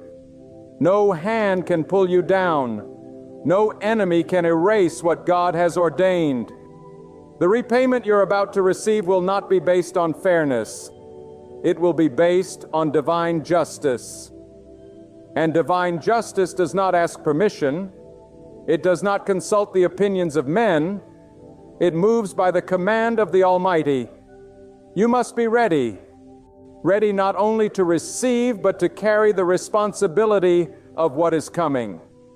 For with every blessing comes a new level of vision, a higher level of clarity, and a greater level of accountability. This is not about restoring what was convenient. This is about walking into what is consecrated. You are not going back to what was familiar. You are being drawn into what is sacred. And that is why the journey has been long. That is why the fire was intense. Because God does not pour His glory into anything careless or casual. Do not wish to return to what was. Do not long for the comfort of the past. God is not in the business of rewinding. He is in the business of renewing. And when He renews, He makes all things better, not just the same. What you once thought was the pinnacle will look like the starting line compared to what God is about to release. You are standing on the edge of something so vast, so precise, so divinely orchestrated that only God could have written it. And when it arrives, there will be no mistaking it. You won't question if it's from God because it will bear His signature. It will carry the weight of His power, the peace of His presence, and the unmistakable fragrance of divine timing. What once looked like misfortune will become the very foundation of your testimony. The valley you cried through will become the place of your rising. The season you begged to escape will become the season you thank God for. Because in that place, God was forming something eternal in you. Something the world cannot give and cannot take. Understand this: your journey is not just about you, it's about what God will do through you. Your restoration will become a roadmap for others. Your scars will speak when words fall short. Your endurance will inspire those who feel forgotten, and all of it will point to God, not to your strength, but to His faithfulness.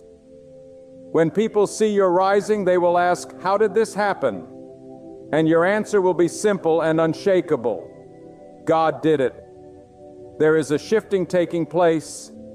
Heaven is not idle. God is moving in silence. And you are closer to the outpouring than you realize.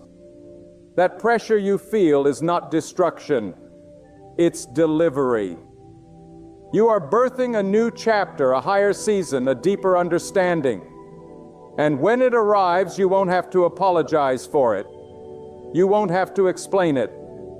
Because those who knew your pain will recognize your glory.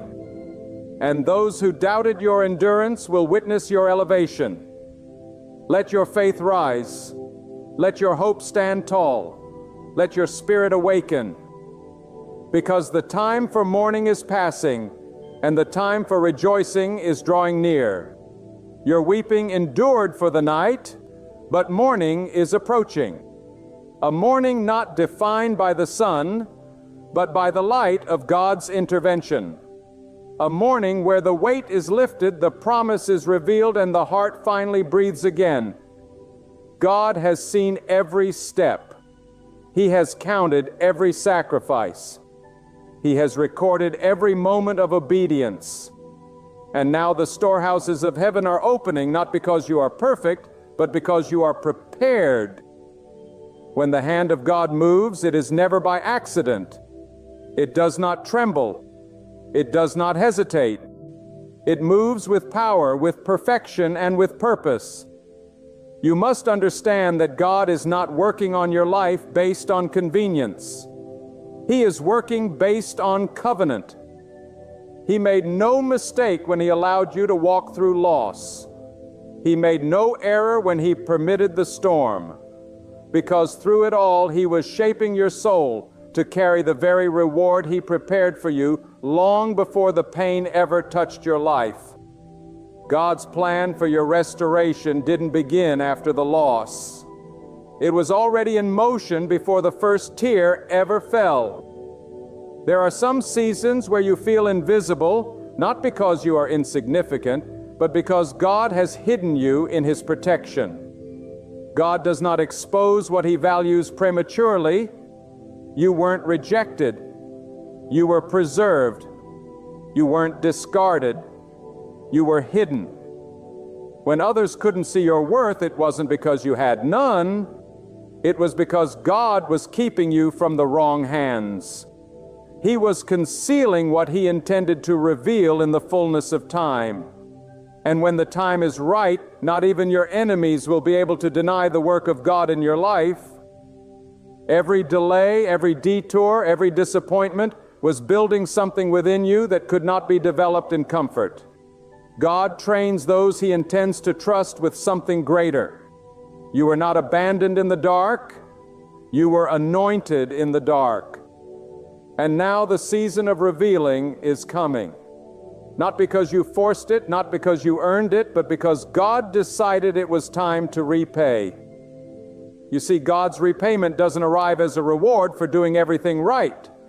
It arrives because you stayed faithful when things went wrong. because you didn't give up when you were confused, because you held on to hope when everything around you shouted despair. The reward of God is not just what He gives you, it's what He makes you. His greatest repayment is not gold or silver. It's wisdom, maturity, peace that doesn't waver, joy that can't be stolen, strength that doesn't collapse under pressure. He is creating within you the kind of character that can carry favor without being destroyed by it. God will not place greatness in fragile hands. So if your journey has been heavy, it's because the blessing that's coming will be weighty. And what is weighty must be carried by those who have been forged in fire. And here is the truth that must be declared when God decides to honor your endurance. He does not need your enemies to agree. He does not need your critics to understand. He does not need your circumstances to be ideal. When God repays, He shifts things suddenly. What was closed will open. What was blocked will be released. What was denied will be delivered. And when that shift comes, you won't need to knock on doors.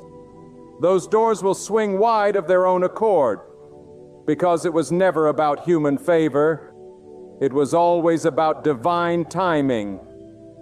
Do not envy those who seem to rise quickly. Do not compare your journey to theirs. What God is building in you is deeper than what can be seen on the surface. Their platform may be tall, but yours will be rooted. And anything rooted in God cannot be shaken. While others build fast and fall hard, you are being grounded, established, and fortified by divine hands. And when the time comes, what God has for you will last. Because what He plants, He waters. What He raises, He defends. What He blesses, He protects. So do not be anxious about how long it has taken. The blessing that comes too soon can crush the unprepared, but the blessing that comes after the pressing, that is the blessing that builds legacies. That is the blessing that touches generations. And that is the blessing God is preparing for you. Your story will not end in lack. It will not conclude in silence. It will crescendo with glory that belongs to God alone. There is a clarity that comes after chaos. There is a focus that comes after the fire. You are not who you were when you began. You have been changed. You have been refined.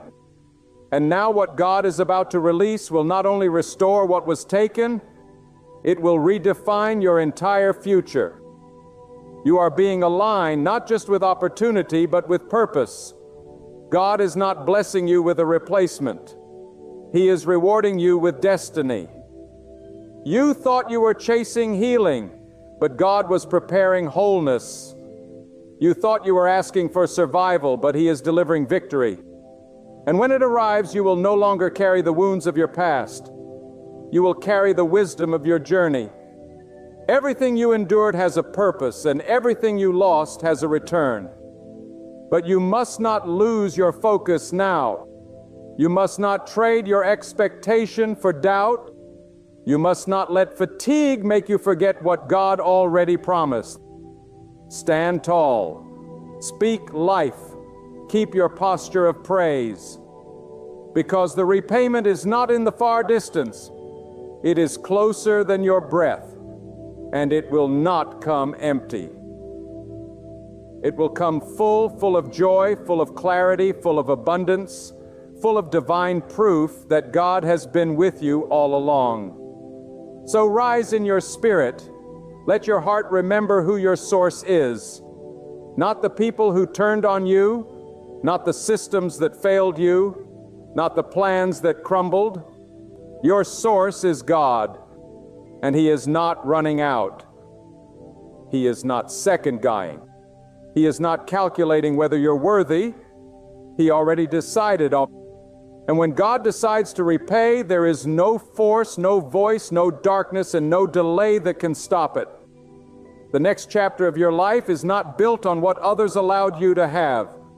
It is built on what God is commanding to be released. And when that command is spoken, creation itself must obey. Doors will open, paths will clear, resources will flow. Not because of who you are, but because of who God is. And He is faithful to complete what He began. He is mighty to fulfill what He promised. He is merciful to restore beyond measure. And He is just to repay, pressed down, multiplied, and overflowing. And I declare this to your heart with urgency and power. When God chooses to act on your behalf, no force in existence can block it. No opposition can reverse it. No delay can cancel it. For God does not operate within the limitations of human understanding. He transcends time. He surpasses logic and He exceeds expectations. What you thought was buried for good, God is about to resurrect in such a way that not only will it rise, it will shine brighter than it ever did before. What you once held with trembling hands, you will now carry with strength because you've been tried, tested, and made ready by God Himself. There are times when it may feel like you've reached the end of your strength. You've cried until the tears stopped flowing. You've waited until the clock seemed irrelevant. You've hoped against all odds, and still it looks like nothing has changed. But listen closely. What hasn't changed in the natural has already shifted in the spiritual. God moves before you see it. He prepares before He reveals. And if you could only see the unseen, if you could only witness what is being rearranged behind the curtain of this life, you would fall to your knees, not in despair, but in overwhelming awe of what God is about to deliver into your hands. There are rewards that are not visible to the crowd. There are victories that don't make noise but carry eternal value. God is not just in the business of showing you favor in front of people. He is also in the business of healing you in private. That private healing is a repayment in itself. You are being made whole from the inside out. You are being repaired where no human hand could reach. You are being stabilized in the depths of your spirit so that when the blessing arrives, you don't buckle under its weight. Let others chase validation from the world, but you hold out for the reward that comes from God alone. Because when God gives, He gives with peace. He adds no sorrow to it. It does not come wrapped in anxiety. It does not come tangled in manipulation. It comes pure, clear, certain, and appointed. And when it lands in your life, it will not compete with anything because it will be so clearly from God. No one will be able to deny it. Sometimes the silence of God is louder than the noise of the world. It is in that silence that He tests your roots. Will you still worship when the doors stay closed? Will you still believe when the prayers go unanswered? Will you still follow when the path is hidden in shadow? Because those who endure that silence and keep their trust anchored in God, those are the ones who will experience the kind of repayment that shifts entire generations. Their children will reap peace because they stood strong. Their descendants will walk in stability because they refuse to bow to despair. This is not just about you. It is about what God is writing through you. Do not underestimate the power of one faithful soul. One life surrendered and submitted to God's timing can bring light into places that have known only darkness. And that's what you are becoming. A light that was refined in loss. A flame that didn't burn out but burned brighter. You're not coming out of this season bitter. You're coming out better. You're not emerging empty. You're emerging equipped. God has been gathering every shattered piece of your story, and He is now forming a masterpiece, not to put you on display, but to reveal what His mercy can do through endurance. And make no mistake, when the moment of divine repayment comes, it will not just bless you, it will humble you. It will leave you breathless, not because of its magnitude, but because of its mercy. You will weep not out of sorrow, but out of reverence, because you'll remember the nights you wanted to give up. You'll remember the days you walked in silence, misunderstood, overlooked, and abandoned. And then suddenly the very same life you once tried to escape will be overflowing with purpose. Not because you figured it out, but because God stepped in. Yes, there is coming a time when your hands will no longer be empty. Your heart will no longer be heavy. Your mind will no longer be at war. That time is being crafted by the one who holds time in his palm. And when he opens his hand, what you lost will look small compared to what is given.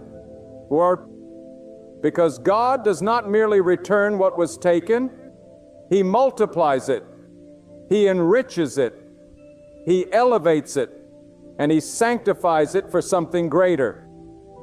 You may be thinking, but I lost so much. Yes, you did. But what you gain will speak louder than what you lost. Your story is not going to end with a list of things taken. It will conclude with a testimony of what God restored, refined, and repaid. And this time, what you receive will last. It will not decay. It will not be taken. It will not be temporary because it was built in God's presence. And anything built in His presence is built for eternity. And now, as this word settles into your heart, let this truth never leave your soul. What you went through was not the end. It was the beginning. What you lost was not wasted. It was a seed. What felt like a postponement was actually God arranging the exact scene for something far bigger than you could have pictured. You have not been overlooked. You are not finished yet. You are not abandoned. God has witnessed every tear, heard each silent plea, and carried every bit of pain that had no voice.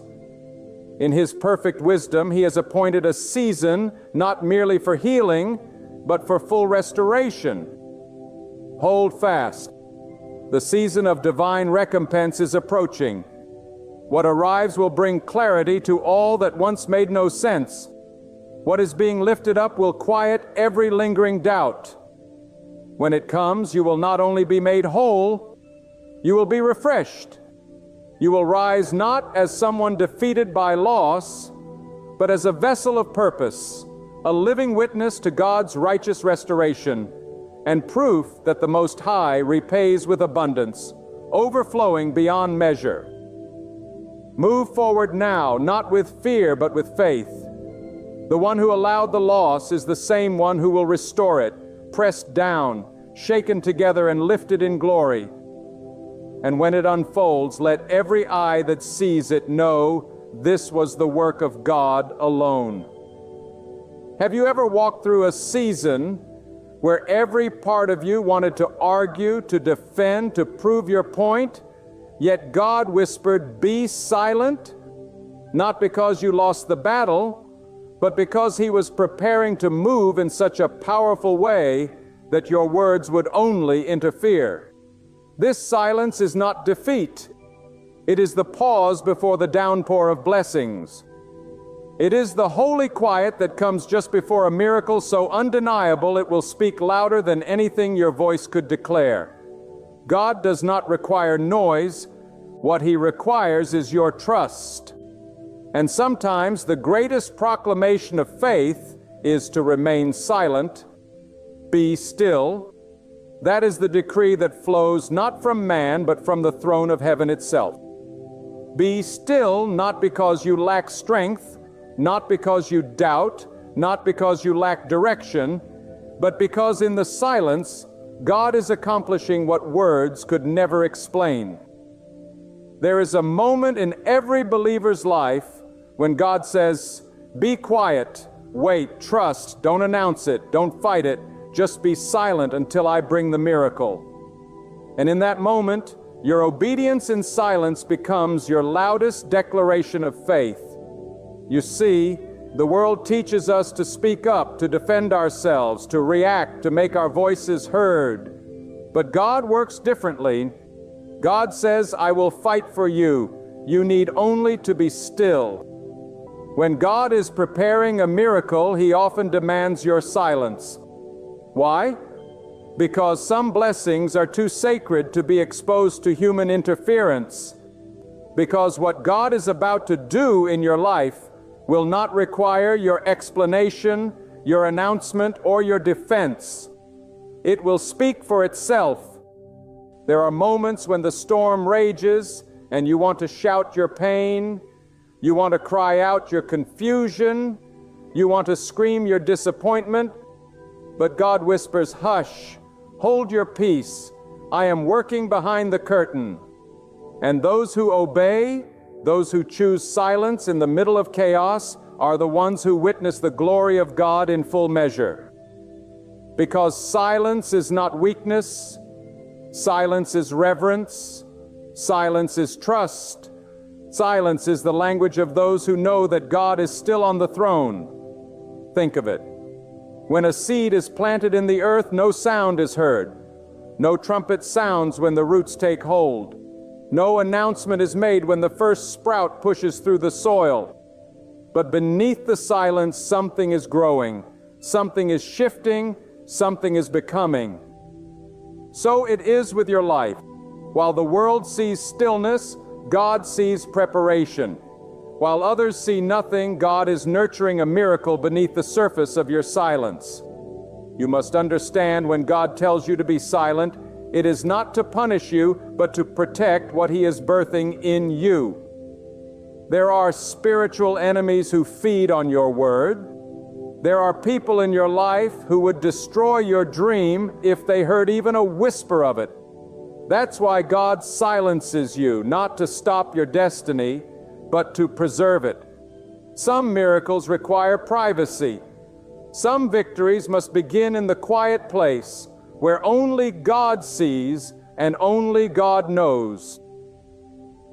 There is a holy power in being silent when everything inside you wants to speak. When they lie about you, God says, be silent. When they misunderstand your heart, God says, be silent. When they walk away and you're tempted to chase after them, God says, be silent.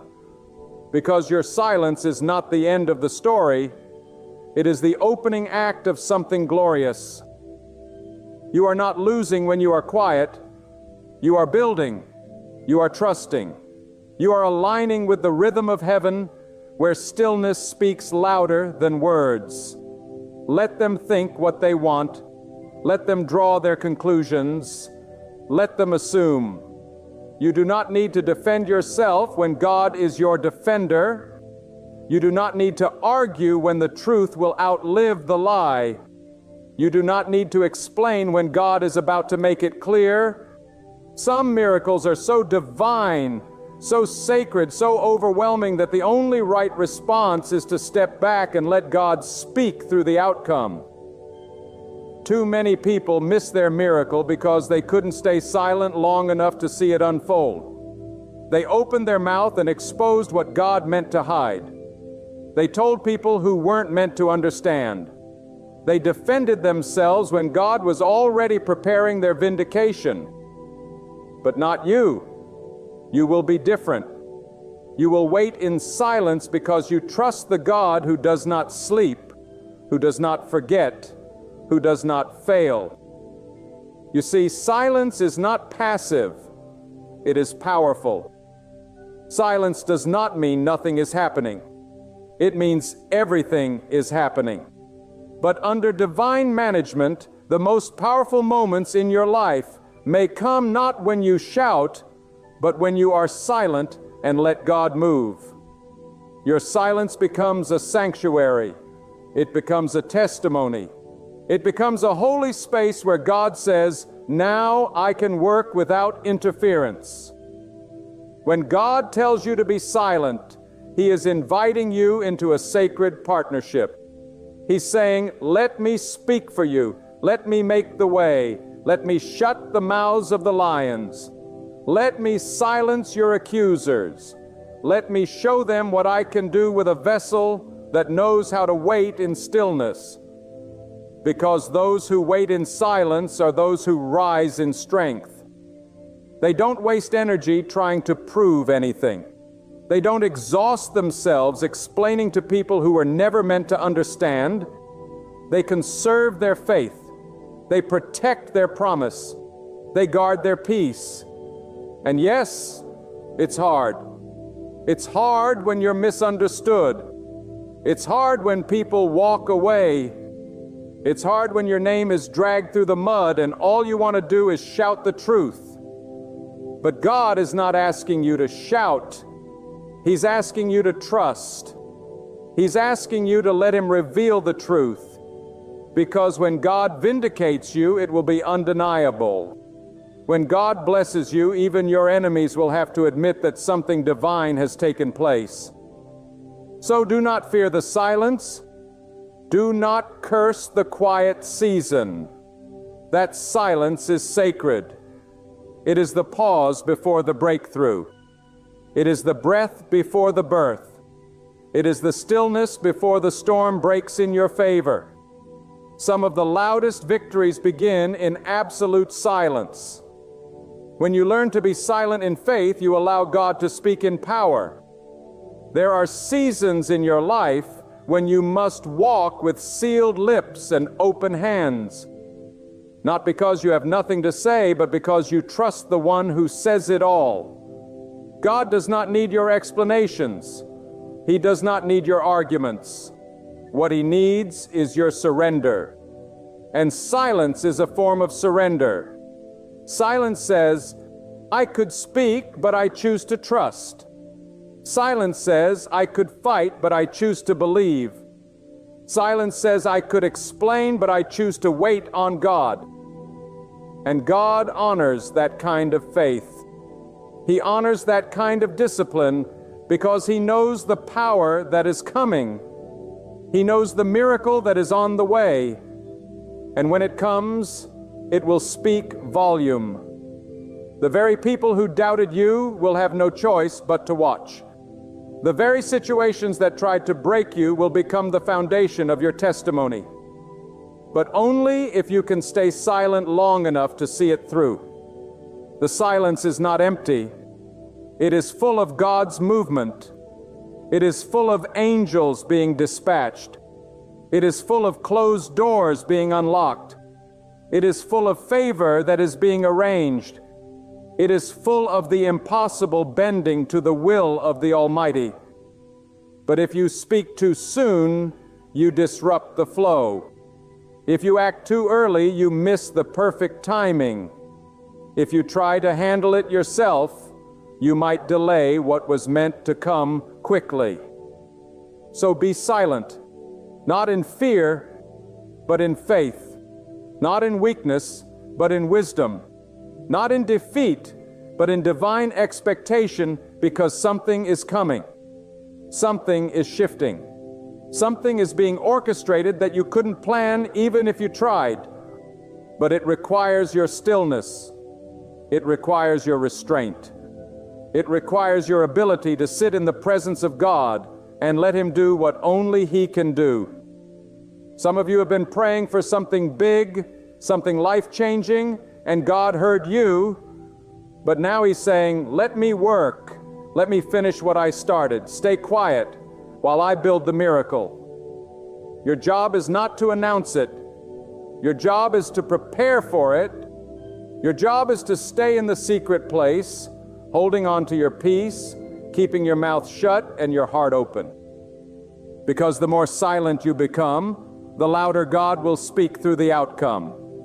The more you resist the urge to speak prematurely, the more glorious the testimony will be when the time is right. And when it happens when it happens, it will not require an introduction. The miracle will be its own announcement. The blessing will be its own defense. The power of God will be so evident that even the doubters will fall silent. You do not have to fight for what God has already promised you. You do not have to scream for what God has already secured.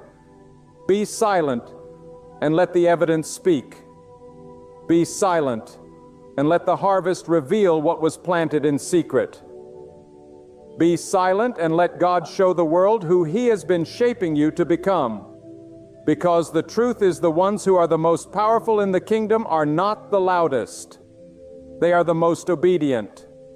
They know when to speak and when to be silent. They understand the rhythm of God's timing.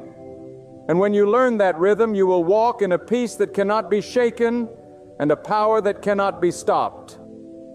So do not despise the silence. Do not rush out of it. Embrace it. Honor it. Because in that silence, God is building something eternal. In that stillness, God is preparing something unshakable. And when the appointed time comes, your silence will break into celebration. Your stillness will explode into blessing. Your waiting will be rewarded with wonders. When God calls you to silence, He is not pushing you away. He is drawing you in. He is inviting you into a deeper intimacy, a divine closeness, where the noise of the world fades and only His whisper remains. In that sacred silence, your soul becomes attuned to things that others cannot perceive. Your ears begin to hear not the opinions of men, but the directions of heaven. And in that silence, your spirit becomes strong, not through speaking, but through listening. Because there are revelations that only come when the mouth is shut and the heart is wide open to God alone. God does not rush. His power is not hurried. His timing is not dictated by your anxiety. God moves with purpose, with precision, and with perfect wisdom. And sometimes the silence is His signal that He is orchestrating something far beyond your current understanding. While you're worried about how things appear on the surface, God is working deep underground, aligning circumstances, shifting hearts, and preparing the moment when the curtain will rise and His glory will be revealed. But until then, He tells you to hold your tongue, not because you are voiceless, but because your voice is being preserved for a greater proclamation. There is strength in restraint. There is victory in waiting. God honors the one who trusts His pace more than their emotions. When you feel surrounded, when you feel overlooked, when your spirit is weary from battles that no one sees, do not break your silence with fear or frustration. Speak only in prayer. Speak only in faith. Let your soul cry out to God in the quiet, not in the noise of panic. Because God hears what no human ear can catch. He listens to the silent prayers, the ones that have no words, only groans, tears, and unspoken hopes. Do you know why God wants you to be silent before the miracle? Because words have power, and in moments of testing, careless words can sabotage divine timing. You might confess doubt when you should be declaring trust. You might invite negativity when you are meant to guard your atmosphere. You might release fear into your environment when faith was supposed to saturate the room. That's why silence is not just avoidance. It is spiritual discipline. It is strategic stillness. It is guarding the atmosphere of your miracle. God is not asking you to pretend everything is fine. He's asking you to put your trust in the unseen. He's asking you to stop managing the outcome and start surrendering to His authority. Because your silence is not ignorance. It is recognition. Recognition that God is wiser than your plans. Recognition that your insight is limited, but His vision is eternal. And when you choose to be silent, you're proclaiming with your soul, I don't need to know everything. I only need to trust the one who does. There are sacred moments in life when your silence becomes your shield, when words would only ignite warfare that God never meant for you to fight, when explanations would only feed curiosity that God never intended for others to have.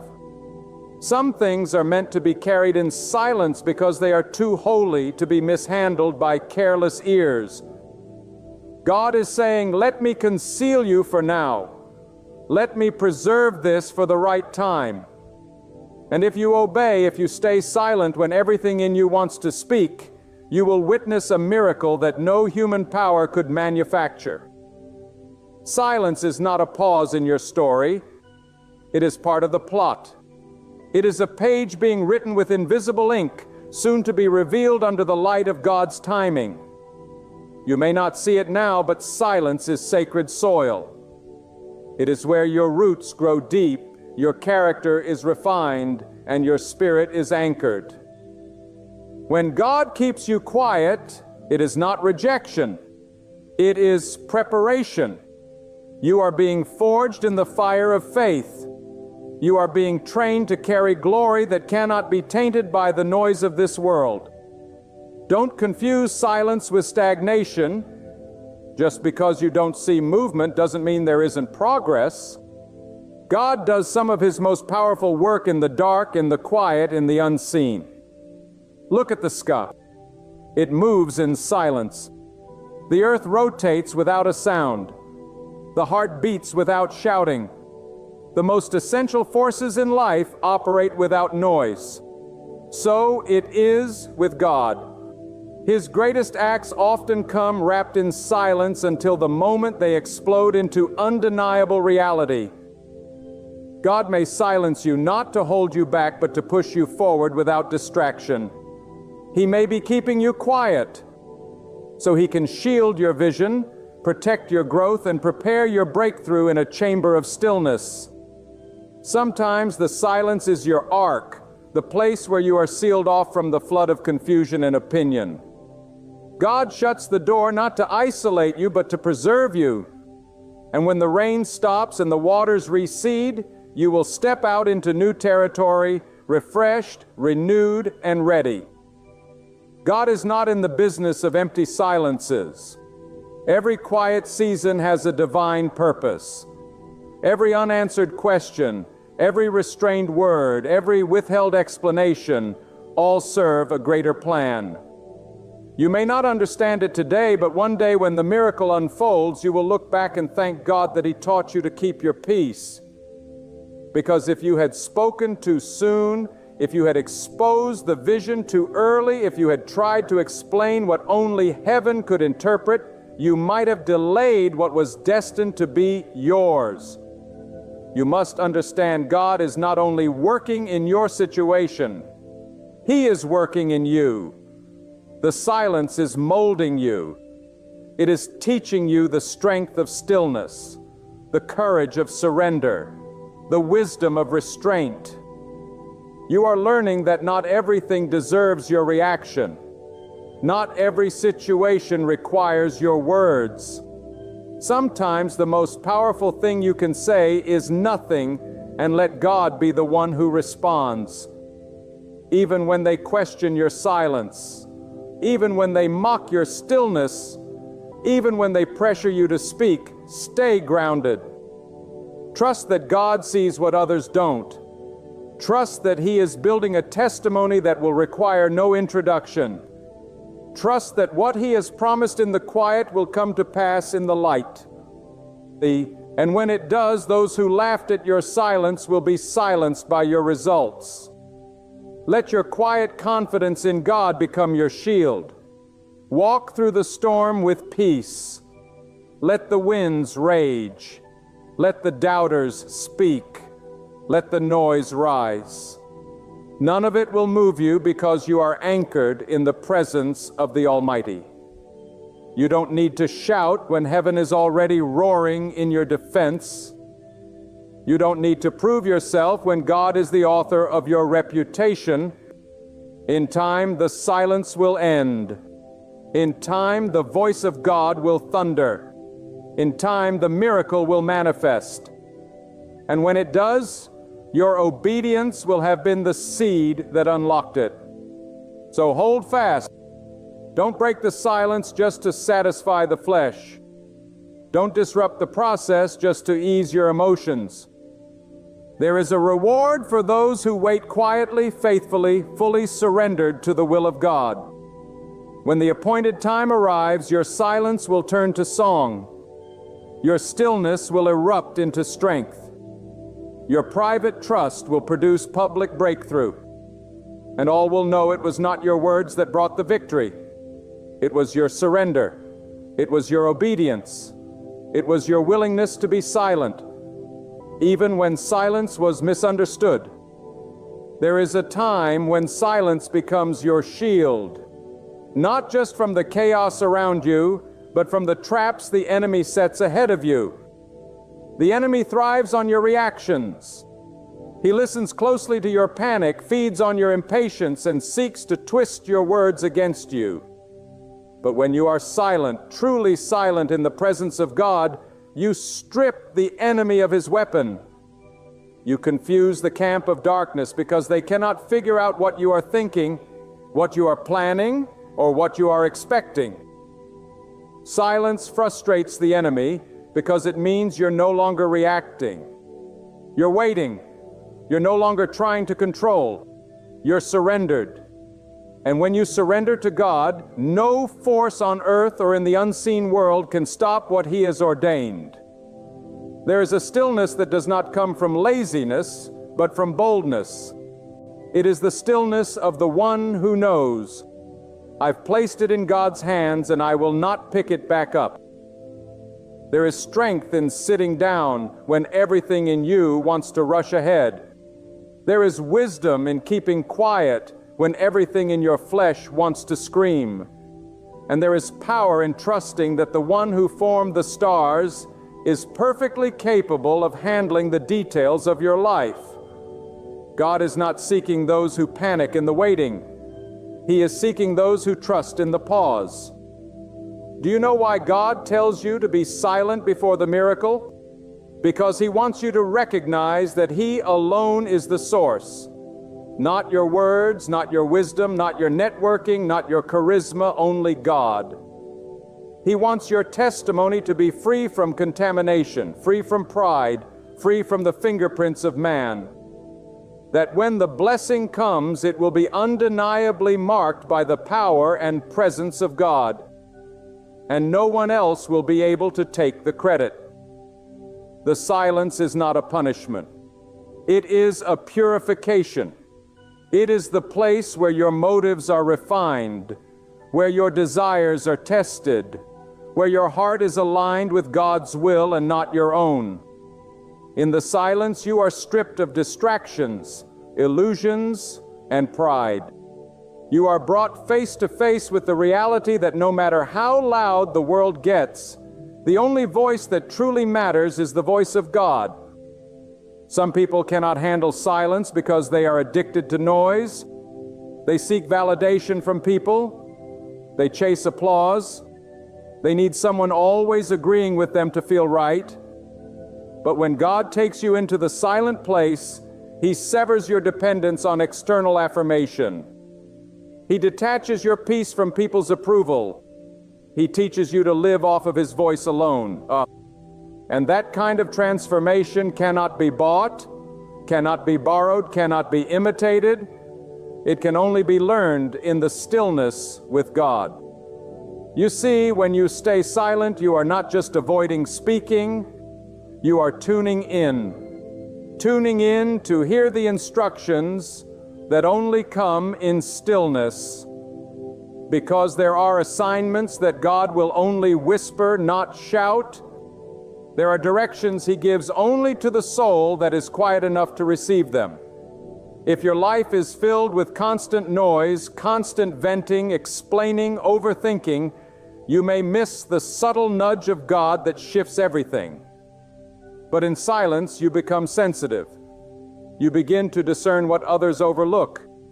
You begin to walk not by reaction, but by revelation. And here's the truth. Not everyone is meant to understand what God is doing in your life. Some things are so holy, so delicate that even sharing them too soon can cause spiritual damage. There is a reason God says conceal a matter until the time is ripe. Your silence becomes a covering for the sacred.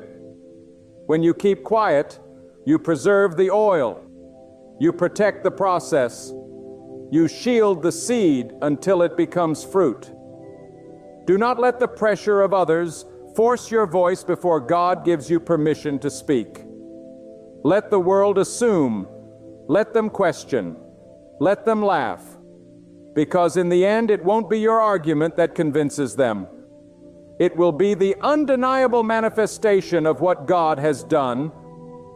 There is coming a moment, if you remain faithful, when your silence will burst into a result so clear, even your critics will fall silent. That is the power of letting God handle what your mouth wants to manage. And in that stillness, your relationship with God deepens. You begin to experience not just what He does, but who He is. You no longer serve God just for the miracles. You serve Him because you trust His character even when there is no evidence around you. That's where maturity begins. Not when you praise God after the blessing, but when you can be silent before the blessing because you know He is working even when you see nothing. Silence allows God to expose what cannot be seen in the noise. Sometimes it is in your quietest season that the deepest healing takes place. You begin to confront yourself. You realize how much you were trying to force, how often you were trying to fix what only God can redeem. You stop talking to everyone else and finally start talking to God in a way that is raw, real, and reverent. And that silence becomes your secret weapon. You step into every space with a steady calm because the tears have already been poured out in the hidden place. You carry yourself with assurance, not because your world is flawless, but because you've released the need to control it. You let God be who He is. And when you surrender like that, His peace takes its seat in your heart. Even when storms rage around you, there's no need to defend what God is constructing. No need to broadcast what He is preparing. Simply remain aligned, remain still, and remain faithful. Quiet consistency carries more weight than loud declarations. When you honor God in the unseen waiting, you are planting seeds for a harvest no enemy can touch. And the time will come when every unspoken prayer, every hidden tear, every promise you clung to, every whisper in the dark will be answered, not with explanations, but with undeniable evidence. People won't have to ask what happened. They'll see what God did. The doors will open. The favor will fall. The healing will manifest. The opportunity will arise. And they will know it was God and only God. There is a sacred mystery in the way God works that defies human logic. We live in a world obsessed with instant results, constant communication, and quick validation. But God is not bound by the noise of the world. He is drawn to the stillness of trust. While the world shouts for answers, God whispers to the soul that waits in silence. While others panic in uncertainty, those who know God walk quietly, confidently through the valley, knowing that silence in the hands of God is never empty. It is preparation. It is strategy. It is power wrapped in quiet surrender. Silence is not an absence of faith. It is the very evidence of it.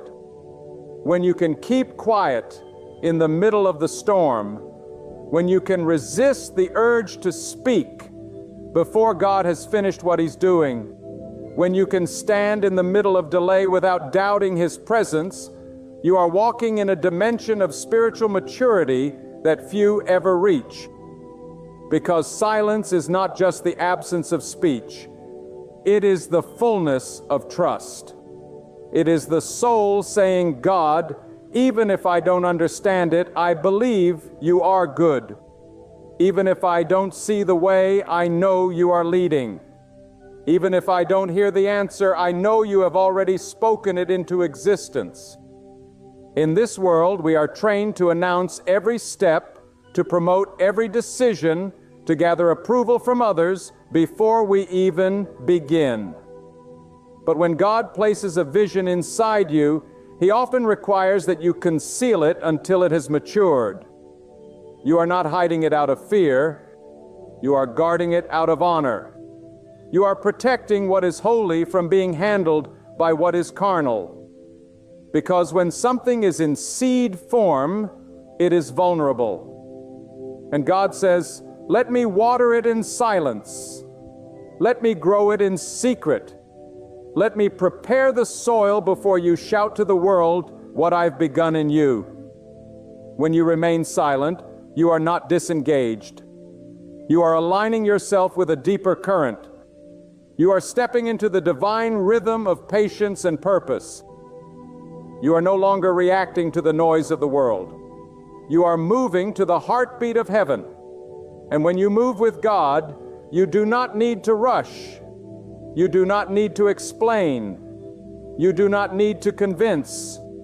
Time itself becomes your ally, because time in God's hand becomes a servant to your destiny.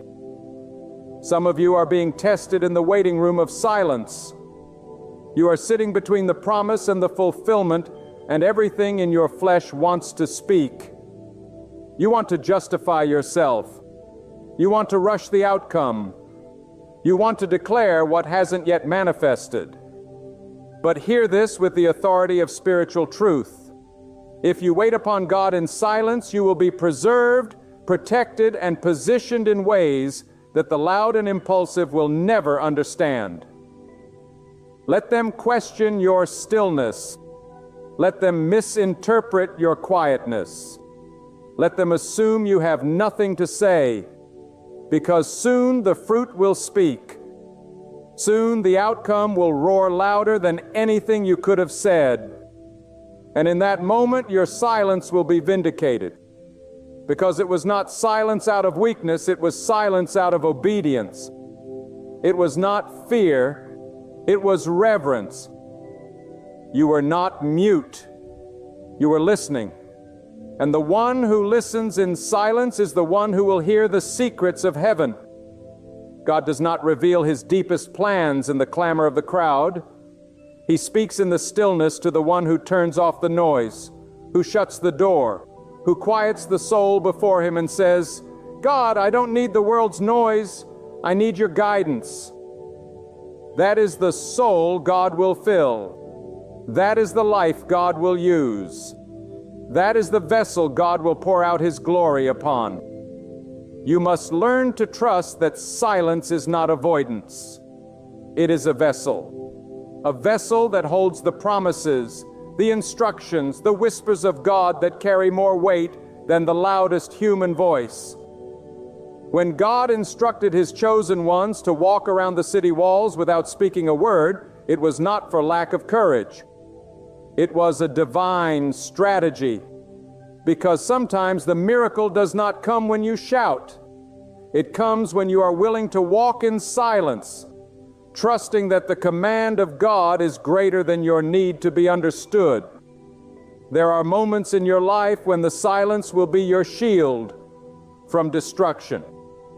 If you speak too soon, you may reveal the blueprint to those who will sabotage it. If you share too early, you may allow doubt to enter through the voice of others. But if you wait, if you hold your peace, if you stay silent under God's covering, He will bring you out in such glory, such undeniable victory that no words will be needed. The miracle will declare its own origin. The blessing will testify of its source. Do not underestimate the value of unseen growth. Do not despise the quiet season. Do not curse the days when it seems nothing is happening, because in the hands of God the invisible becomes invincible. In His time the hidden becomes holy. What you sow in silence you will reap in glory. What you carry in secret you will birth in power. but only if you trust the process enough to keep your mouth closed and your heart open. God is not a God of confusion. He is a God of perfect order. And part of that order is teaching His people when to speak and when to be silent. The world may never understand the strength it takes to be still. They won't see the tears you cry behind closed doors, the prayers you whisper into your pillow, the trust you carry when nothing makes sense. But God sees, and He honors that kind of faith. He responds to that kind of discipline. He is moved by the soul that says, God, I will not try to control what only You can complete. I will stay silent until the miracle speaks. And when it does, it will shake the foundations. It will silence the critics. It will shift the atmosphere. Because a miracle birthed in silence carries the fingerprint of God in ways that nothing else can. It cannot be explained. It cannot be denied. It cannot be touched by human arrogance. It is pure. It is holy. It is divine. There comes a time in every soul's journey where the only answer God gives is silence. And that silence is not absence. It is divine intention. It is not neglect. It is sacred design. Because silence is where God pulls you out of the noise, the distractions, the false securities of this world, and draws you into the secret chamber of trust. He is not ignoring you. He is refining you. He is not punishing you. He is preparing you. In that quiet space where it seems nothing is moving, nothing is changing, nothing is speaking, God is laying the foundation for something that will shake everything around you when it comes to pass. Silence is not avoidance. See, it is an altar. It is where pride dies. It is where ego is crushed. It is where dependence on self is dismantled. It is where you stop asking God to bless your timing and start surrendering to His. And when you reach that place, when you no longer need the reassurance of constant signs, when you no longer crave the validation of people's approval, then God knows you are ready. Ready not just to receive the miracle, but to carry it, protect it, and steward it with reverence and humility. God's silence is never without purpose. It teaches your spirit how to mature. It trains your inner man to see beyond the natural. While others are reacting to what they can see and hear, you are walking by something higher, by conviction, by faith, by an unshakable knowing that the Creator of all things is working behind the scenes. You are not blind. You are focused. You are not lost. You are being led through a path that no eye has seen and no ear has heard. And for that kind of journey, silence is not just required. It is holy. God sometimes commands silence because speaking too soon would contaminate what is sacred. He knows that premature speech opens the door to human interference. Sometimes even well-meaning people can speak fear, doubt, or confusion into something that was never meant for their ears. That is why God will seal your lips not as a punishment, but as protection. He will keep your vision hidden in the womb of time until it's ready to be birthed in power. And when that moment comes, it will arrive not with the noise of men, but with the thunder of heaven. The silence is a spiritual cocoon. It's where transformation takes place. The caterpillar doesn't announce to the world what it's becoming. It simply withdraws. Silence is the noise that disappears for a time, and in that hidden place, the miraculous begins.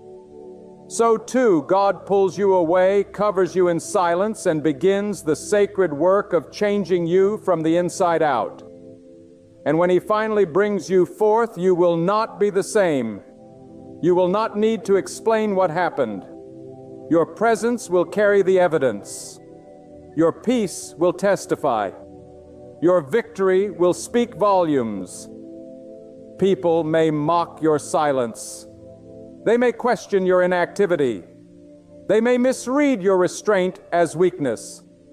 Let them assume. Because when you are silent by God's instruction, you are not standing still. You are standing in position. You are not being passive. You are being sharpened. And when the time is right, God will release you like an arrow straight into the target of His will. But if you move too early, if you speak too soon, if you step out before He says go, you could forfeit what was already yours. There is a divine authority that comes with obedience to God's timing. It is not loud, but it is unshakable. It does not boast, but it cannot be denied.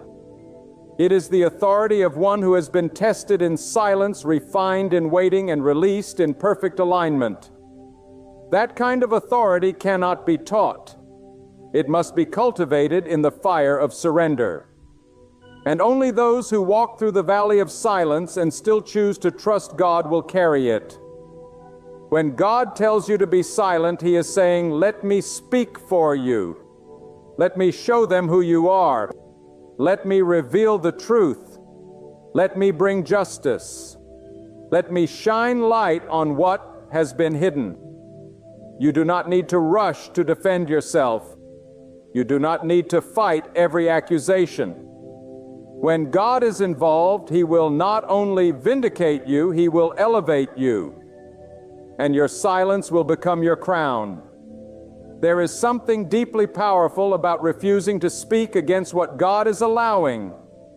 Even when it hurts, even when it seems unfair, even when the waiting is long, when you stay silent in submission rather than lashing out in frustration, you are telling God, "I trust you more than I trust my own understanding." And that kind of trust moves the heart of God. It invites Him into your situation in a way that words never could. Let this truth burn into your spirit. Silence in God's hands is never wasted.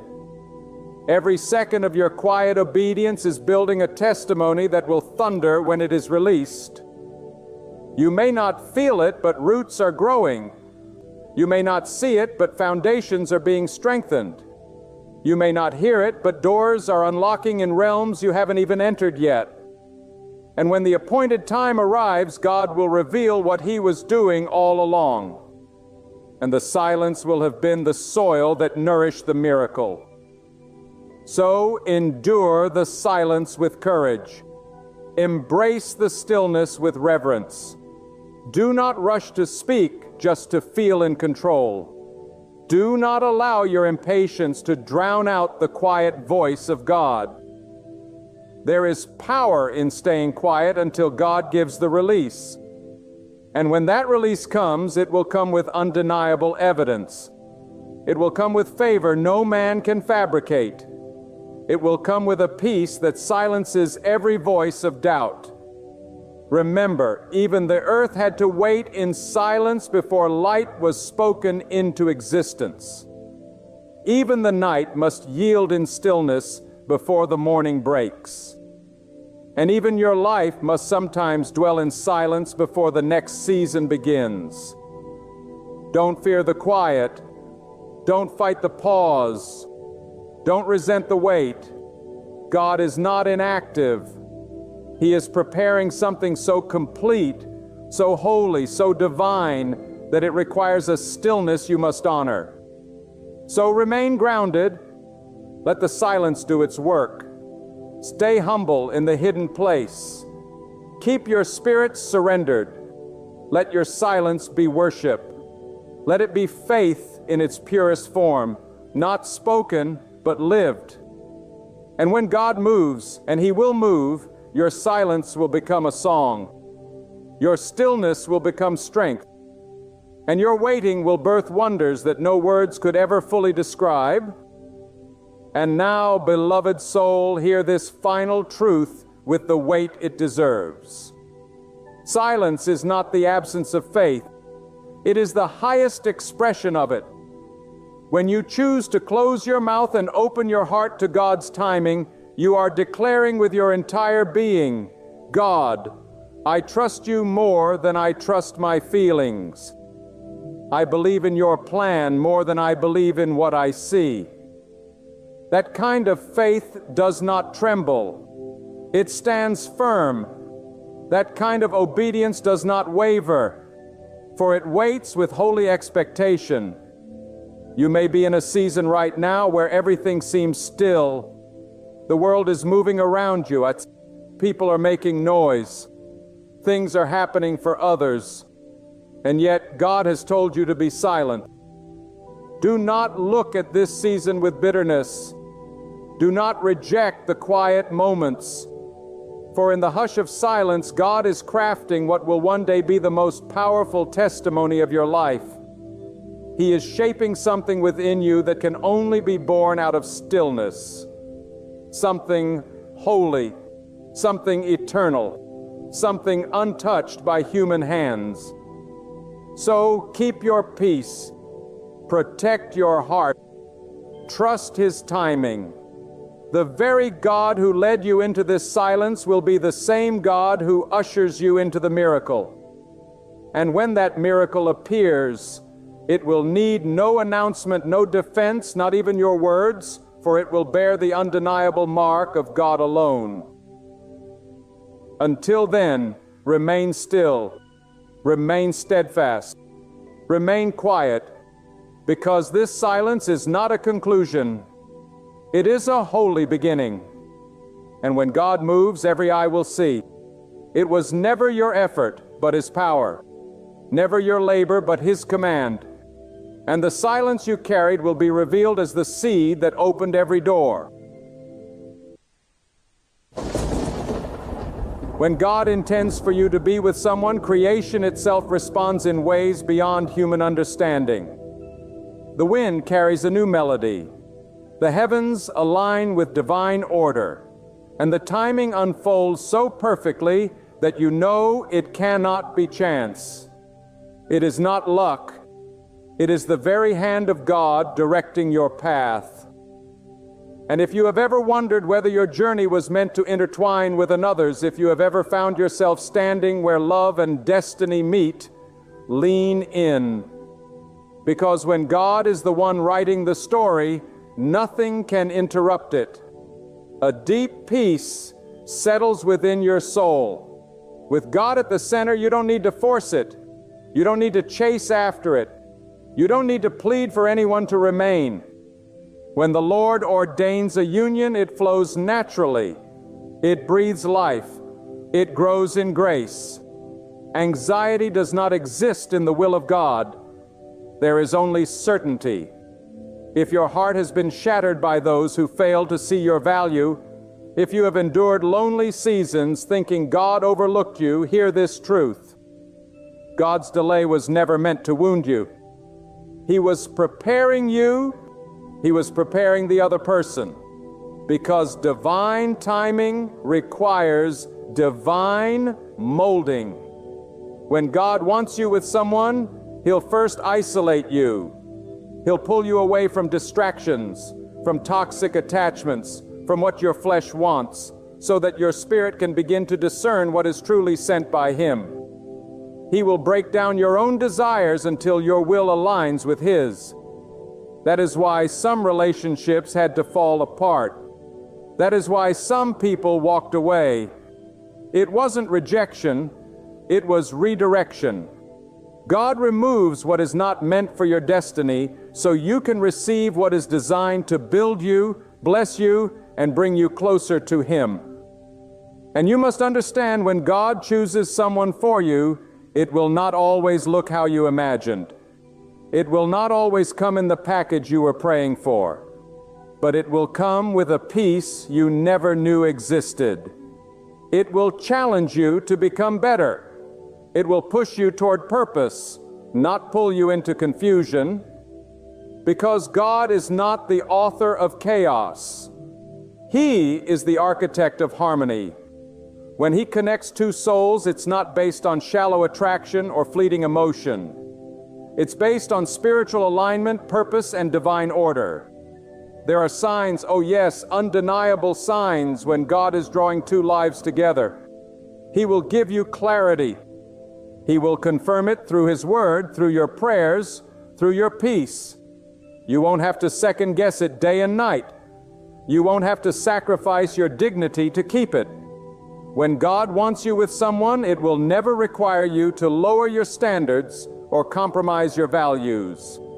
It will lift you up. It will make you want to be more obedient, more prayerful, more aligned with your Creator. That's the power of a divine connection. It brings you closer to God, not further away.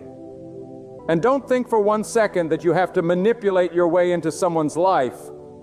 When God ordains it, you won't have to beg to be loved. You won't have to perform to be accepted. You won't have to compete to be chosen. The one God has for you will recognize you in the Spirit. They will see your worth not just in your words, but in your walk. And the connection will be deeper than appearance, deeper than worldly things. It will be a soul-deep recognition, a knowing that this is who you are meant to walk with through the fire and the favor. God is not random. He is strategic. He places people in your life at specific times for specific purposes. Some are there to teach you, to stretch you, to test you. But when He wants someone to stay, nothing you do can push them away. And when He wants someone to go, no amount of pleading can make them remain. That is why you must trust Him, not just with your heart, but with your path. He sees what you don't. He hears conversations you can't. He knows motives before they are exposed. And when He wants to protect you, He will block certain people from accessing your spirit. No matter how much you think you want them, you may feel like you're running out of time. You may feel like everyone else is finding their person and you're being left behind. But hear me, delay does not mean denial. God's timing is not man's timing. He doesn't operate on your calendar. He moves according to purpose. He moves when your heart is ready to receive the blessing, not just crave it. And sometimes He waits until you stop idolizing companionship and start prioritizing His presence. Because until God becomes your first love, every other relationship will become a source of distraction, not direction. When God wants you with someone, He will speak to them just as clearly as He speaks to you.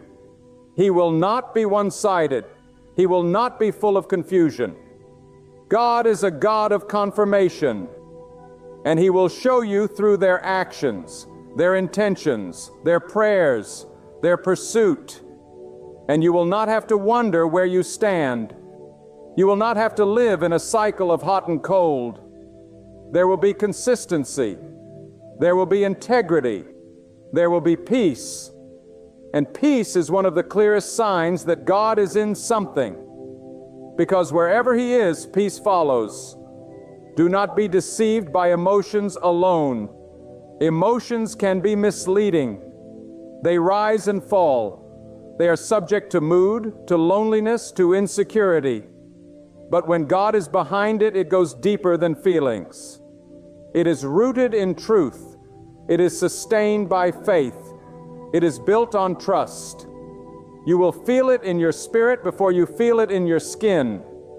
It will bear fruit that glorifies God, not fruit that feeds your ego. And it will strengthen you for the storms of life, not weaken you in your faith. You may be asking, how do I know if it's truly from God? Listen closely. When it's from God, it will not contradict His principles. It will not pull you into sin. It will not ask you to hide in the shadows or compromise your convictions. It will stand in the light. It will be honorable. It will be protected by prayer and guarded by purity. When God wants you with someone, He will create a foundation that is unshakable. Not perfect, but unshakable. because the connection will not depend on circumstances. It will depend on covenant. And sometimes God will bring someone into your life and things won't go smoothly at first. There will be trials. There will be distance. There will be seasons of waiting.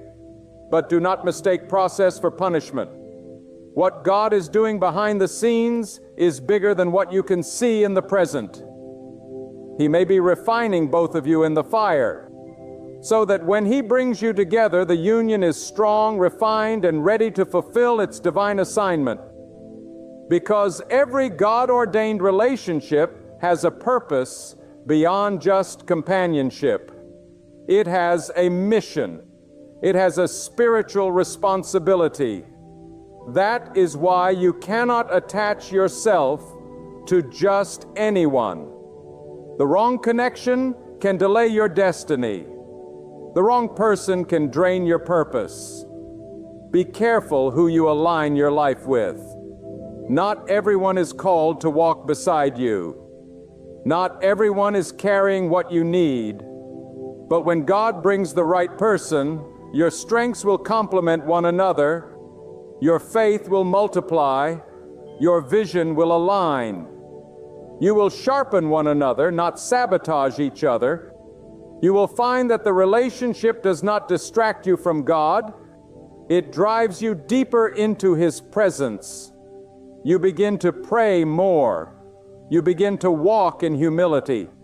You begin to operate in wisdom. That's how you know it's not just good, it's God. And when it's God, you don't have to fear the future. You don't have to worry about betrayal, because what God ordains, He sustains. And no weapon formed against it can prosper. No voice raised against it can curse it. When God says yes, no man can say no. Now you must also prepare yourself, because God is not just working on the other person, He is working on you. You must become the person who can carry what you're praying for. You must be healed from past wounds. You must be free from bitterness.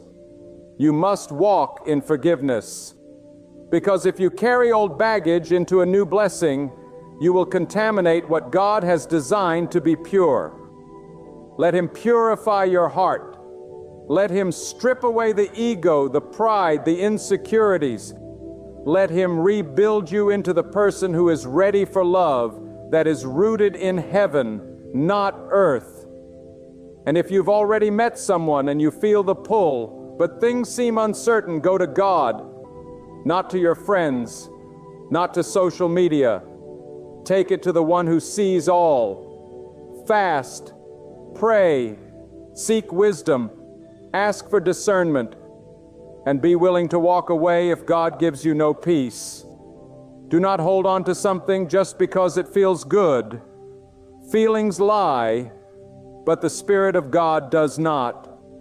If God is not in it, it is not worth it. No matter how beautiful it looks on the outside. But oh, when it is from God, you'll know. You'll feel covered. You'll feel seen. You'll feel safe.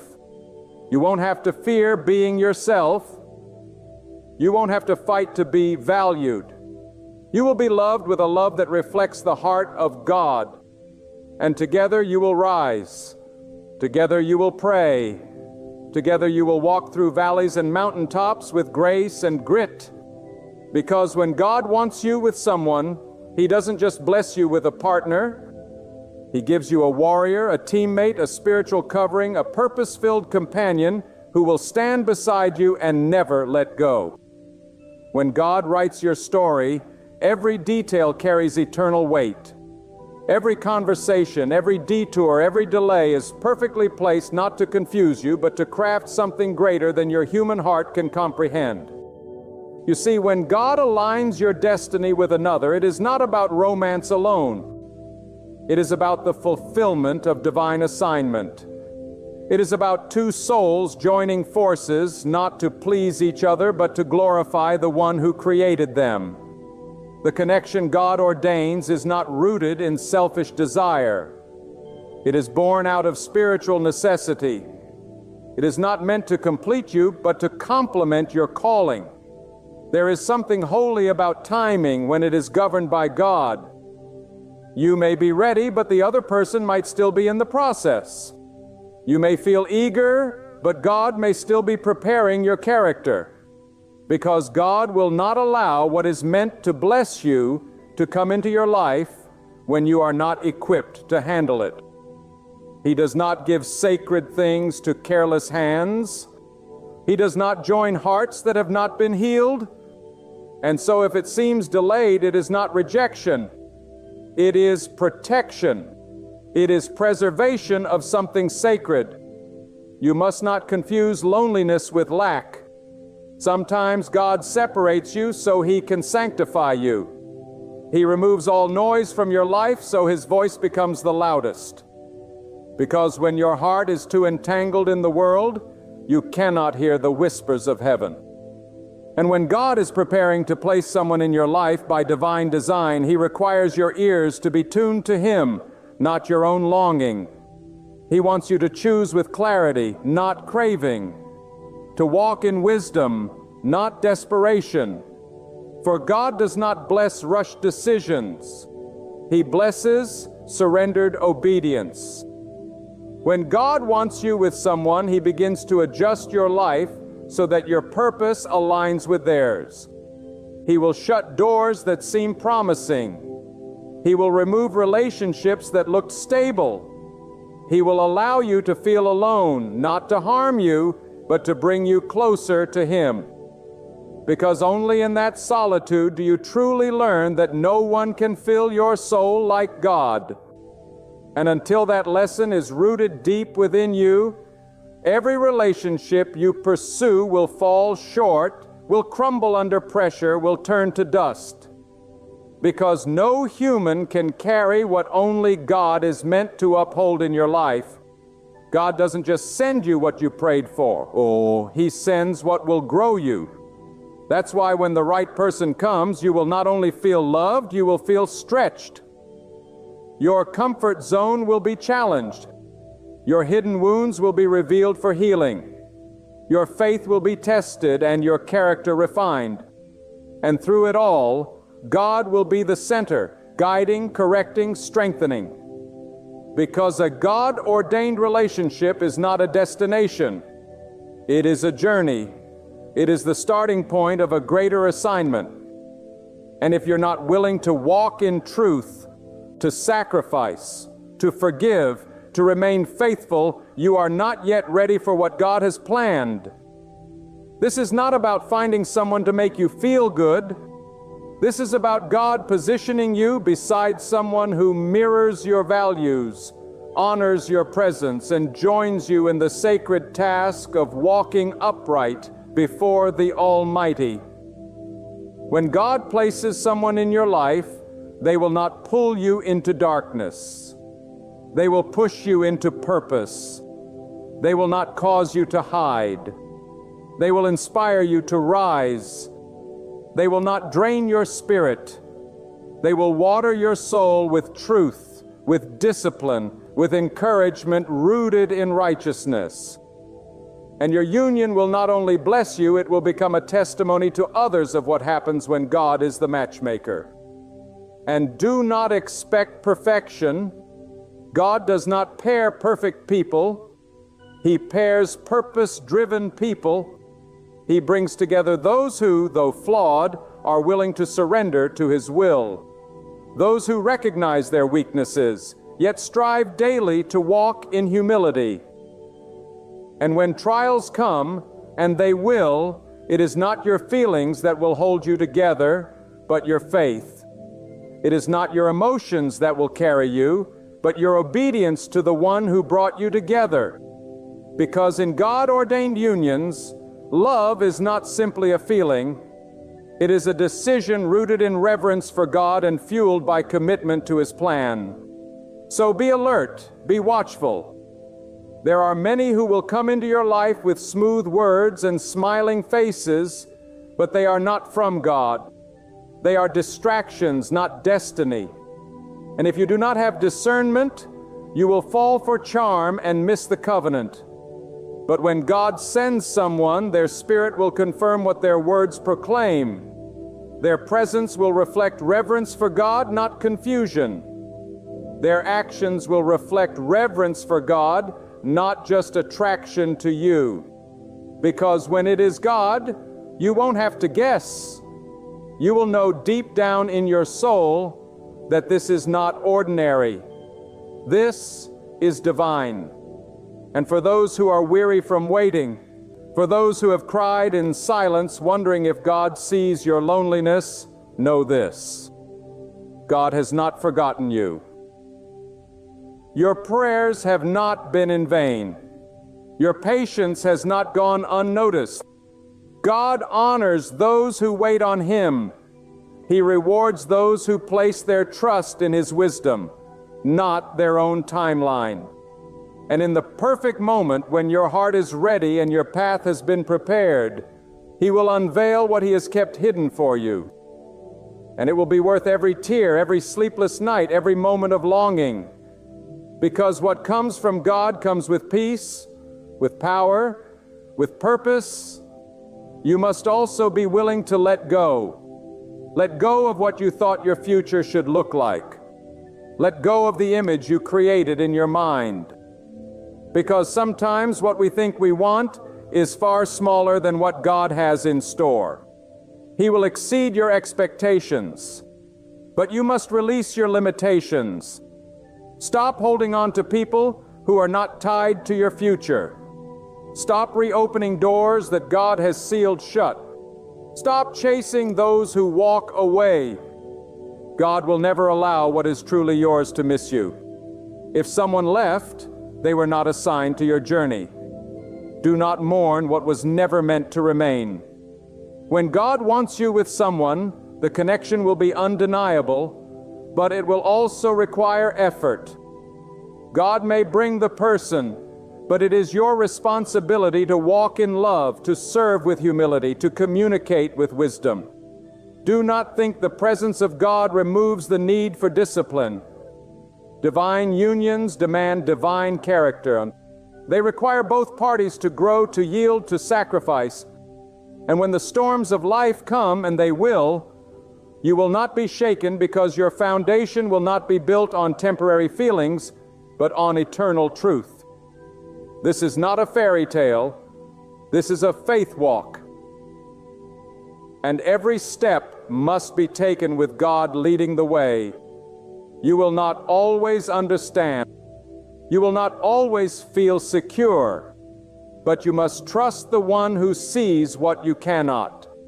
You must believe that His plan is better than your own, because God does not waste time. He does not make mistakes. If He has promised you something, it will come to pass, not in your time, but in His. And when it does, you will look back and see how every closed door, every painful goodbye, every silent season was preparing you for what your heart could not yet carry. Let your prayers be shaped not by impatience, but by purpose. Instead of asking when, begin to ask what. What do you want to teach me in this season, God? What must I release? What must I strengthen? What must I surrender?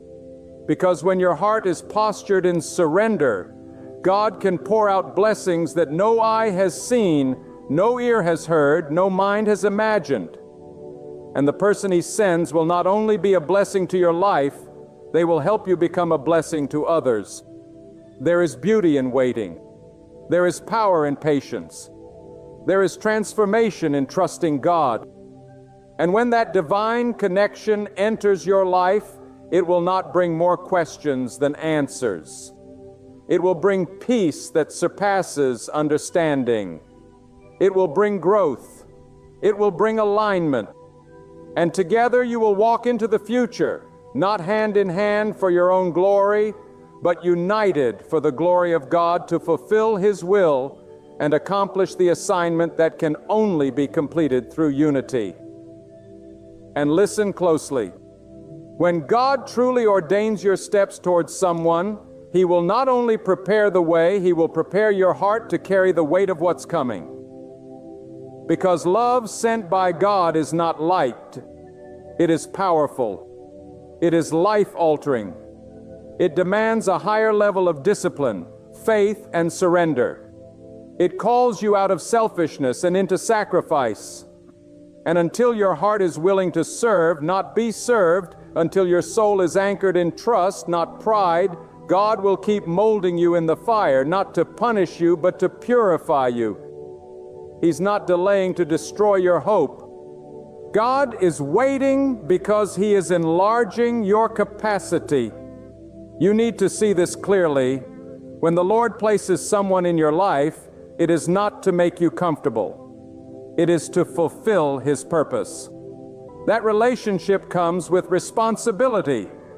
It carries weight in the spiritual realm. It is not just an emotional bond. It is a divine covenant. And where God's will brings agreement, power is released. Favor will come, but so will opposition. The enemy will attempt to tear down what God is building. That is why your foundation must never rest on a person, but on the God who sent them. Because storms will rise, trials will press in, and if you are not standing on the solid truth of God, what seemed unshakable at first will eventually fall apart. This is why many relationships break down, not because there was no love, but because there was no alignment. They were started from impulse, not from instruction, from attraction, not from assignment. But when it is truly from God, He calls you to be more than a companion. He calls you to safeguard the vision, to stand as a vessel of prayer, and to preserve peace. He will require you to guard the union with your character, not your emotions, because your feelings will lie to you. But God never does. And sometimes God will allow a counterfeit to come before the real one, to test your discernment, to see if you truly trust His voice over your own desire. The counterfeit will look the part.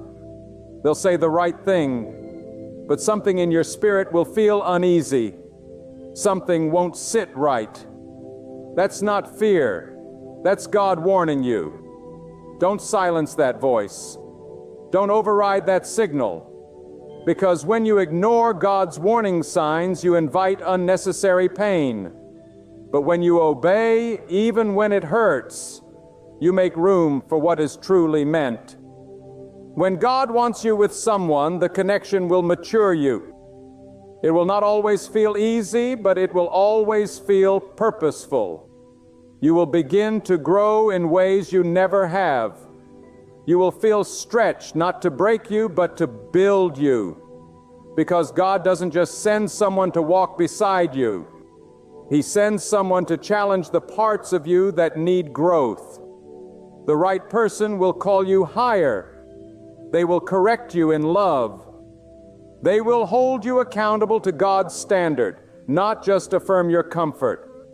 And though it may not always be pleasant, it will be necessary. Because growth is proof of God's involvement. Do not idolize a person. Do not place them on a throne in your heart. That space belongs to God alone. Even when God sends the right person, they are not your source. They are not your provider. They are not your Savior.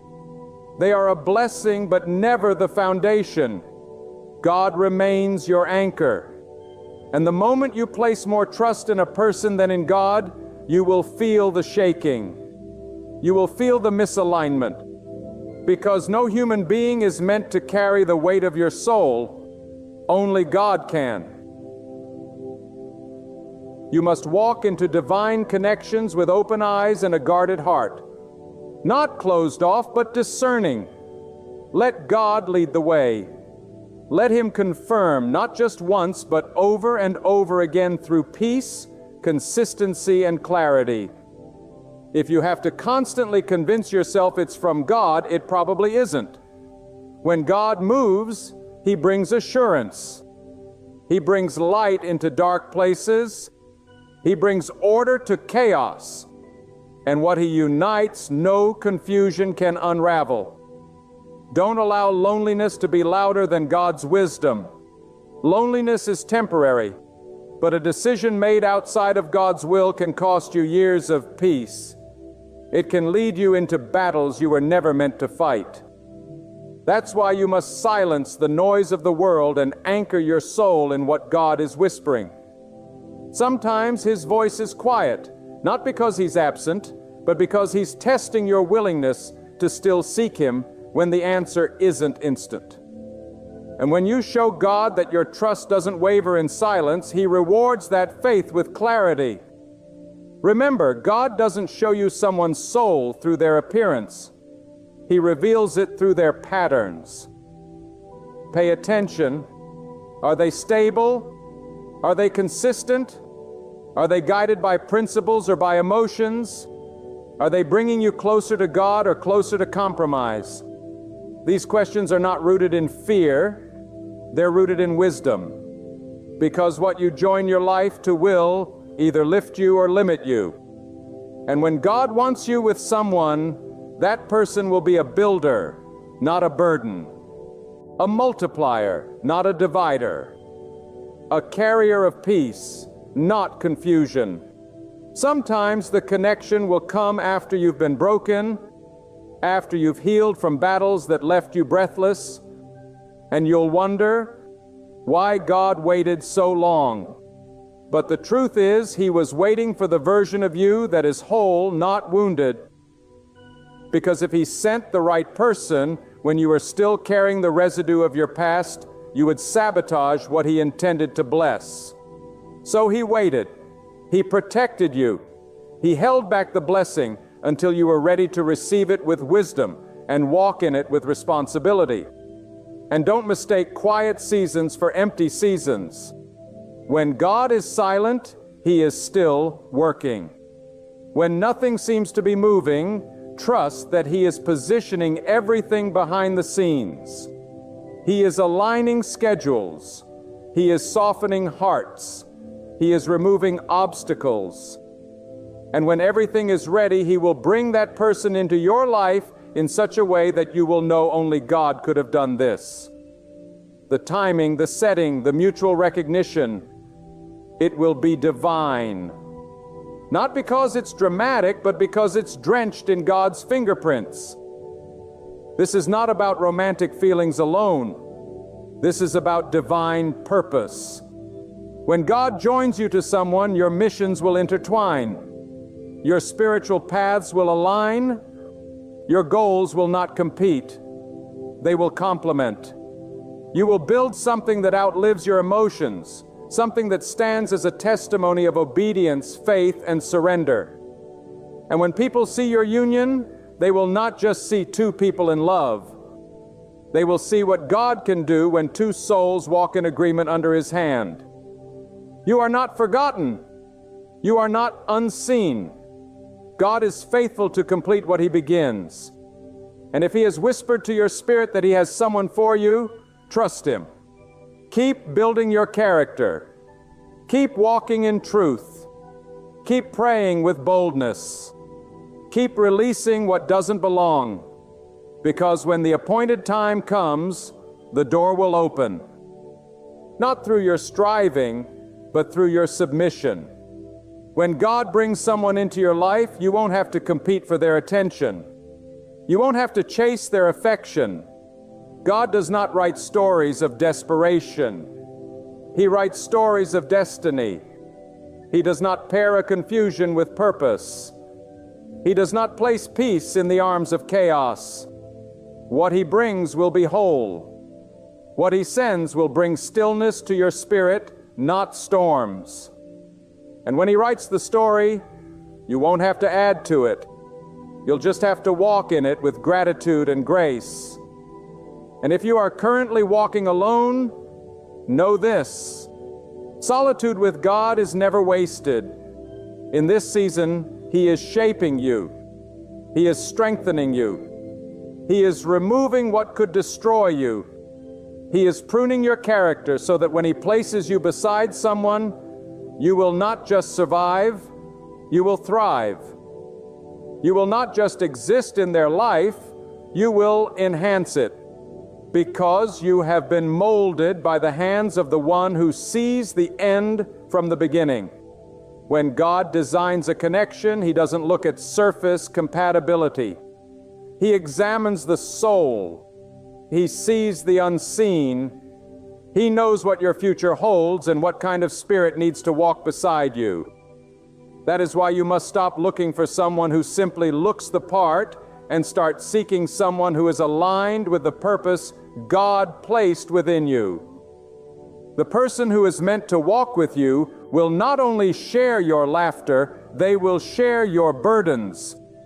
They will not just celebrate your victories. They will kneel beside you in your battles. Because when it is God ordained, it is not built on convenience. It is built on covenant. And understand this, true union under God requires spiritual maturity. You cannot carry God's plan with an immature heart. You cannot protect what is sacred with a careless mindset. The person God joins you with is not just for your pleasure. They are part of your spiritual assignment. You will be called to protect them in prayer. You will be required to walk in patience, in honor, in selflessness. And if your heart is still led by impulse or entitlement, then God will continue refining you. He will not place precious things into unprepared hands. He is too wise. He is too intentional. And His timing is too perfect to be rushed. Sometimes God will bring someone into your life quietly, without noise or grand announcements. There won't be fireworks. There won't be signs in the sky. But there will be a divine stillness in your spirit. There will be a quiet confirmation that this is right, that this is safe, that this is sacred, that this is not something you need to fight for, but something you need to steward. That is the fingerprint of God. When the soul rests, not because everything is perfect, but because the presence of God surrounds the connection like a shield. And do not forget, God protects what He ordained. He shields it from premature exposure. He hides it from eyes that would envy it or try to destroy it. That's why for a time you may feel unseen. That's why the one meant for you may be invisible to the crowd. God is hiding you both, not to delay joy, but to protect destiny. What is pure must be preserved. What is holy must be shielded. And when the right moment arrives, He will reveal what He has kept covered. And the world will see what heaven already approved. If you're struggling with disappointment from the past, if someone you thought was the one walked away, hear this. If it was from God, it would not have ended in confusion. If it was from God, it would not have taken you away from prayer, peace, and purpose. When God joins two people, He does not pull them away from His presence. He pulls them deeper into it. So thank God for the ones who walked away. Thank Him for every door that closed. You may not understand it now, but God sees every motive. He hears every conversation spoken behind closed doors. And when He removes someone, it is not to break you. It is to build you for what's ahead. And what is ahead requires focus. It requires strength. It requires the kind of faith that trusts God even when your eyes don't see a thing moving. Because often the greatest moves of God happen in silence. He works in the soil beneath the surface in the unseen. He softens hearts. He reroutes paths. He tears down false connections and clears the clutter so that your spirit can recognize what is real. And when the time is ripe, when both your soul and theirs are prepared, God will cause your paths to cross, in a way that not even the wisest among you could have orchestrated. This is why you must stay faithful, not just in your actions, but in your thoughts, in your posture, in your private moments of prayer. You are not waiting in vain. You are being prepared. You are being sharpened. You are being equipped for something that will outlive your emotions. Do not let the temporary noise of culture distract you from the eternal wisdom of God. The world may tell you to settle. The world may tempt you to chase validation. But God calls you to wait, not because you're being punished, but because He is saving you from less than what He designed. And when God brings you the person He has prepared for you, it will feel like divine alignment. Not because everything will be easy, but because everything will make sense. You will begin to understand why it didn't work with anyone else. You will see the purpose behind the pain, the meaning behind the waiting. God's design will not require you to abandon who you are. It will allow you to grow into who you were always meant to be. It will not crush your spirit. It will activate your calling. You will not feel smaller in their presence. You will feel strengthened, supported, and seen. This is how God moves. Not with confusion, but with clarity. Not with rush, but with revelation. He opens your eyes to see through the flesh and into the spirit. And when He speaks, He does not stutter. His confirmations are not vague. They are undeniable. You will find yourself in prayer not because you are begging for clarity, but because you are overwhelmed with gratitude. Because when God joins you with someone, it's not just a relationship. It's a reflection of His wisdom, His timing, His mercy. Do not be fooled by impatience. Impatience will lead you to the wrong arms. It will make you justify what your spirit already knows is not from God. It will make you settle for potential instead of purpose. But when you truly trust God, you don't just wait, you prepare. You build. You become the kind of person who can receive what you've been praying for. Because the blessing is not just in the person, it is in what that person brings out of you. A divine connection should make you more prayerful, more disciplined, more grateful, more aligned with God. And when that kind of person enters your life, sent not by your emotions but by God, you will notice the difference. You won't feel the need to perform. You won't be afraid of losing them.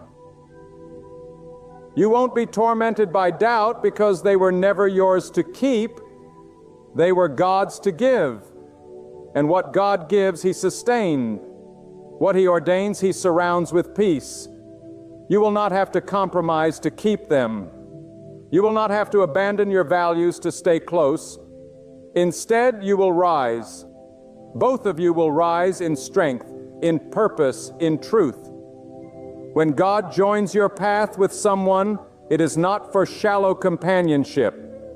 It is for divine fulfillment. It is not simply to appease your longing for partnership, but to activate the deeper purpose within your soul. And if you are not grounded in that understanding, you will reduce what is sacred to what is seasonal. You will mishandle what is holy.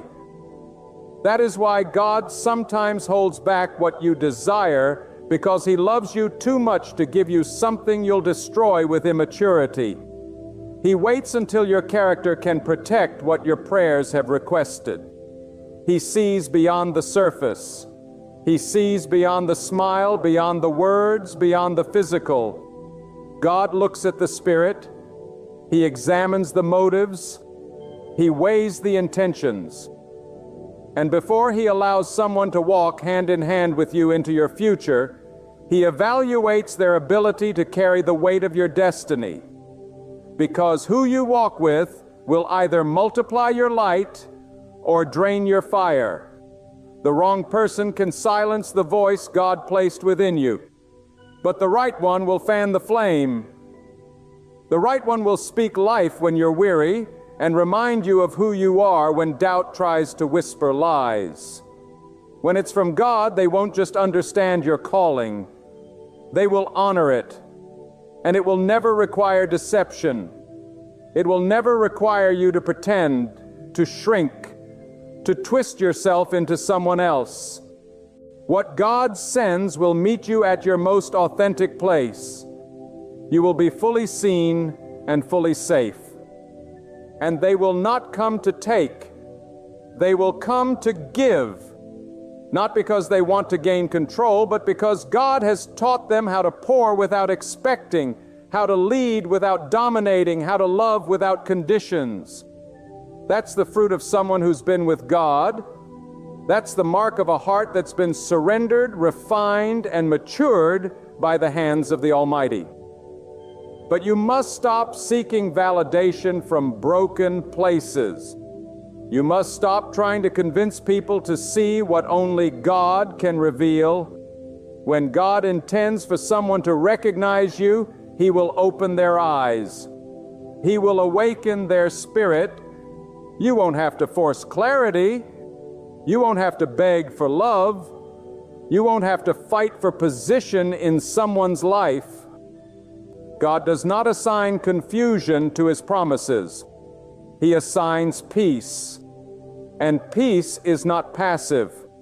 It is powerful. It is the quiet assurance that though you may not have all the answers, you are exactly where you're meant to be. Some of you have cried at night asking God why your heart has been delayed, why your soul has wandered in a season of waiting. But what you must realize is that waiting is not wasting. Waiting is preparation. Waiting is purification. Waiting is sacred. It is in the waiting that God removes what is weak and replaces it with wisdom. It is in the waiting that you stop needing a person to feel whole and begin needing only God to feel complete. Because when you enter into a union still broken, you will place weight on the other person to fix what only God can heal. And that is a burden no one was built to carry. Let your healing be your preparation. Let your solitude be your sanctuary. Don't rush the process. God is doing something behind the scenes that your eyes cannot see. The delay is not your enemy. It is your protection. And when it finally happens, when the pieces come together, when the prayers collide with reality, you will understand that the wait was worth every silent night. Because what God builds is eternal. What God joins is covered. What God writes cannot be erased by time, distance, or distraction. Those two things cannot be erased. This is, and don't be surprised when the enemy tries to attack what God is preparing. The enemy is not threatened by those who are connected by emotions. He's threatened by those who are connected by obedience. The enemy is terrified of unions that are born through prayer, sustained by discipline, and destined for purpose. That is why distractions come when you're closest to breakthrough. That is why false opportunities arise when you've just started to trust. But do not lose focus. Do not let temptation pull you from truth. Stay rooted in God. Stay watchful. Stay discerning. Because what He is preparing is not only for your joy, it's for His glory. When God puts His hand on a relationship, it becomes more than two people in love. It becomes a divine force, a shield against darkness, a testimony of faith, a vessel of peace. That kind of bond does not crumble under pressure because its strength is not drawn from man or bride. It is drawn from God Himself. And when both souls are submitted, when both hearts are yielded, they move together like a storm of light through a world of shadows. They build, they bless, they bear fruit. That others can taste and see that God is real, that God still answers, that God still joins souls in perfect time. You must ask yourself, am I becoming the person I'm praying for? Am I walking in the kind of discipline I desire in another? Am I prepared to lead in patience, to follow in humility, to sacrifice without recognition, to forgive before apology? Because love sent by God is not soft. It is strong. It is forged in truth. It endures testing. And if you're not prepared to protect what is sacred, then you are not yet ready to receive what is divine. But when your heart is refined, when your mind is sober, when your spirit is humble, then the blessing can come. Then the door can open. And when it does, there will be no doubt. There will be no striving, no performance. The love will be quiet and steady, not loud and frantic. It will be sacred, not showy. It will honor your boundaries, not cross them. It will protect your spirit, not manipulate your emotions. Because it is not driven by flesh, it is driven by truth. It is not ruled by fear. It is ruled by peace. That is the difference between a relationship that is convenient and a relationship that is called. When God wants you with someone, the entire rhythm of your life will begin to align. Not because it's easy, but because it's right. Conversations will carry depth. Moments will carry weight. Even the hard days will carry grace. Because when it's from God, there is purpose in the pain and mercy in the trial. You won't walk this road alone.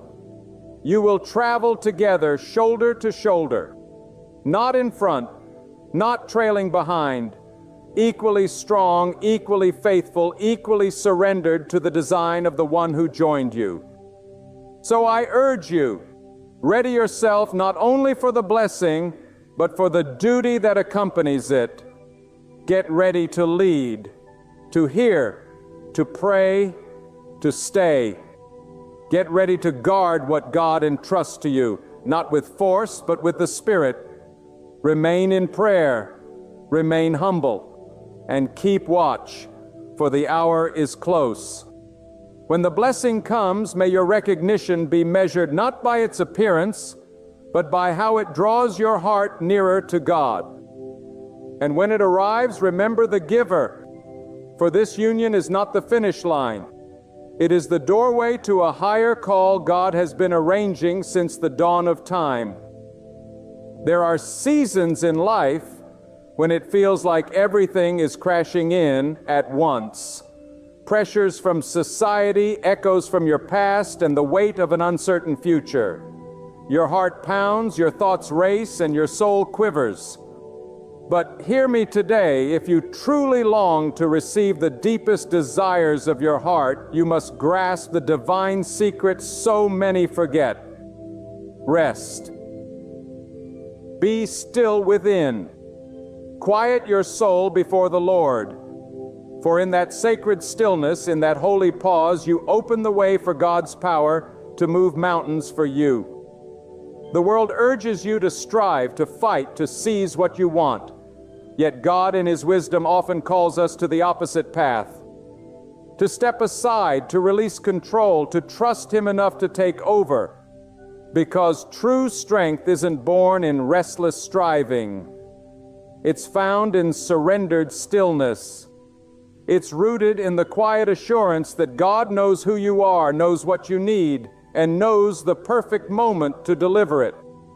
You don't need to drain your soul chasing what God has already prepared for you. When you relax, when you rest in the assurance of His will, you open the door for miracles. You unlock blessings that no effort could ever achieve. The most powerful position in life is the one on your knees, not begging but trusting, not striving but surrendering. Many are running, clawing, competing, comparing, constantly moving from one goal to another, yet never satisfied. They're chasing money, relationships, recognition, and they believe that only through endless effort will they succeed. But the soul is not built to carry that kind of pressure.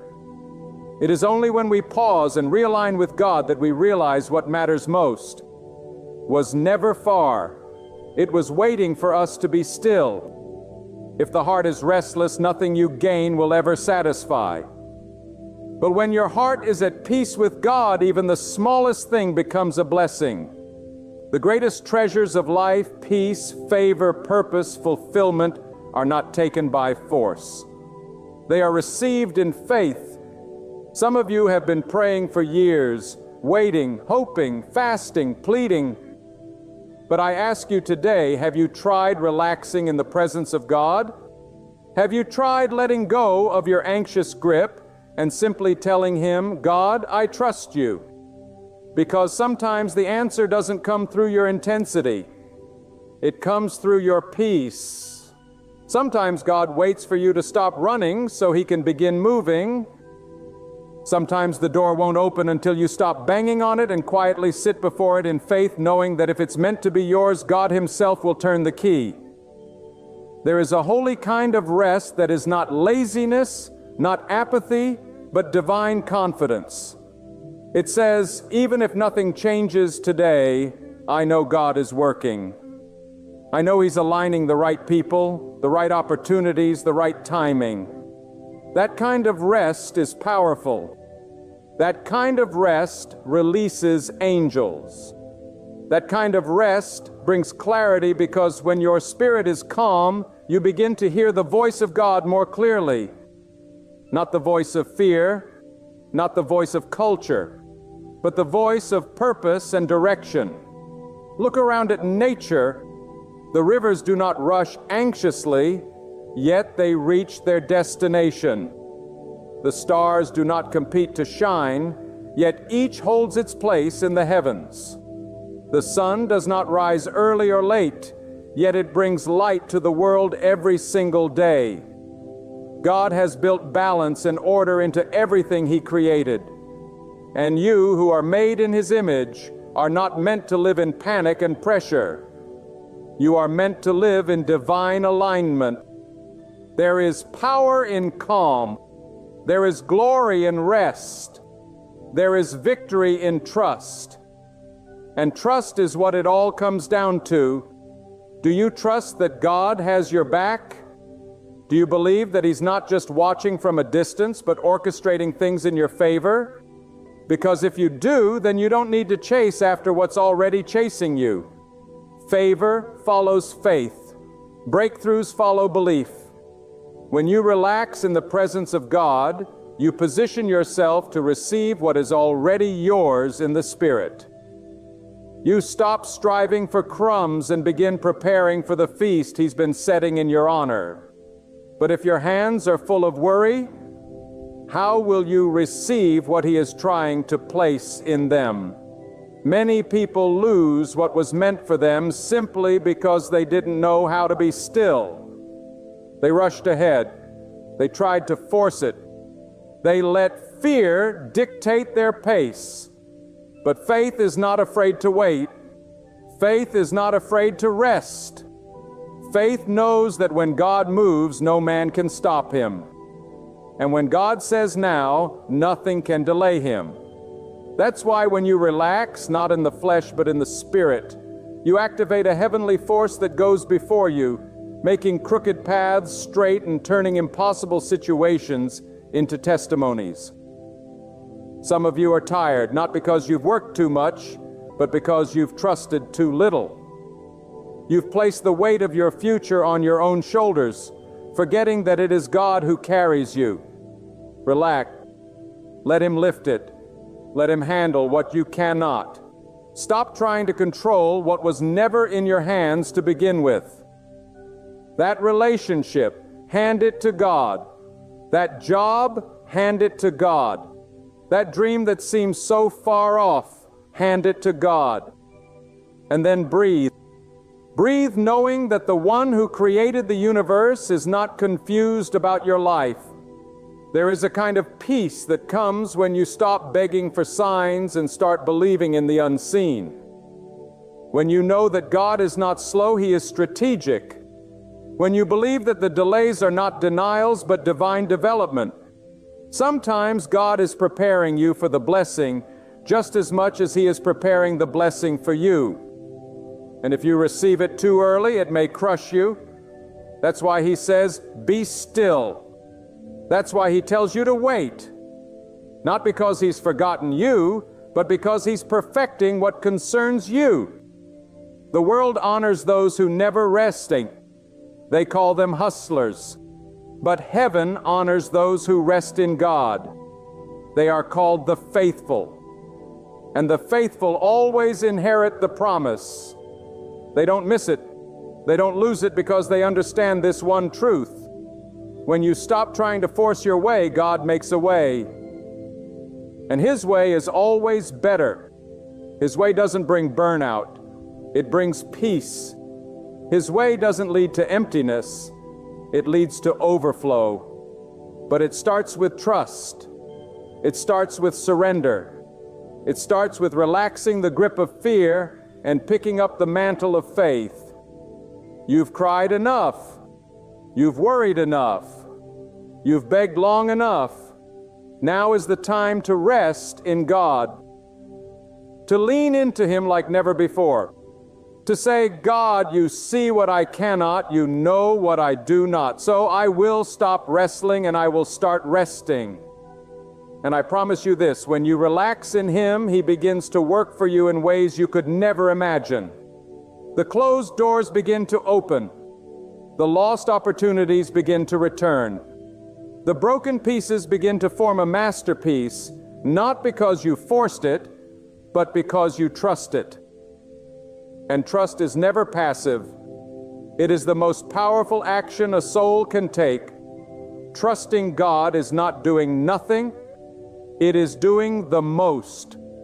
It's declaring to the heavens and to every enemy of your destiny that you believe that no matter what the world says, you are anchored in the unseen. That your confidence is not in what you have, but in who has you. And when you live like that, when you walk with that kind of peace, everything changes. You don't just survive, you thrive. You don't just get through, you rise above. God has not called you to carry every burden. He has called you to cast it. And when you do, when you release what's in your hands, He releases what's in His. And what He holds is far greater than anything you could ever build with your own effort. That's why the most anointed people are not the busiest. They are the most surrendered. They understand the power of letting go. They know the secret of divine flow, that everything they need will come not when they chase it, but when they align with the rhythm of God. When you truly relax in your soul, you begin to see that life is not a race to be won, but a journey to be aligned with the will of God. Every moment, every delay, every unanswered question becomes part of a greater orchestration. God does not operate on the chaotic timelines of this world. He moves according to divine design, eternal timing, and perfect knowledge. While you fret about what you do not yet have, God is preparing what you are not yet ready to receive. And so He teaches you not through speed, but through stillness, not through noise, but through silence. That's why learning to relax in God is not weakness. It is wisdom. It is spiritual maturity. It is the recognition that God's silence is not absence. It is preparation. There is a storm that brews in the heart of every human being who thinks they must do it all, fix it all, be it all. That storm is fueled by fear, anxiety, pride, and doubt. But God never created you to live in the eye of that storm. He called you to stand above it. And the only way to rise above the chaos is to anchor yourself in divine trust. That trust is not loud. It is quiet and unwavering. It is the voice within you that says, even if I don't see the way, God is making the way. Even if I feel alone, God is closer than my breath. Even if I don't understand, God knows exactly what He's doing. It is in this posture of trust where transformation begins. Your thoughts shift from worry to worship. Your mind moves from panic to peace, and your steps begin to align with divine timing. The reason so many people feel like they're constantly hitting walls is not because the path is wrong, but because the pace is wrong. As God never asks you to run ahead of His will. He asks you to walk with Him, to listen, to rest, to obey. And sometimes that obedience looks like doing nothing but waiting. Waiting with faith, waiting with peace, waiting with a heart fully surrendered. You are not forgotten. You are not overlooked. The delay you face is not a rejection. It is a sacred pause, a divine intermission where God rearranges everything for your benefit. And if you fight the stillness, you may miss the direction, because often God will not shout above your noise. He will wait until you are quiet enough to hear Him. This is why you must relax. Not just physically, but spiritually. You must stop carrying the burdens that belong to God. He does not need your worry. He needs your worship. He does not require your stress. He asks for your surrender. There is a weight that lifts when you say, God, this is too much for me, so I give it to you. And when you mean it, when you truly release it, something miraculous happens. Doors open, burdens lift, and paths that were once blocked become clear. Not because you fought harder, but because you let God fight for you. You see, many blessings are held back not because God is withholding, but because you haven't made room for them. Your hands are too full of fear. Your schedule is too packed with noise.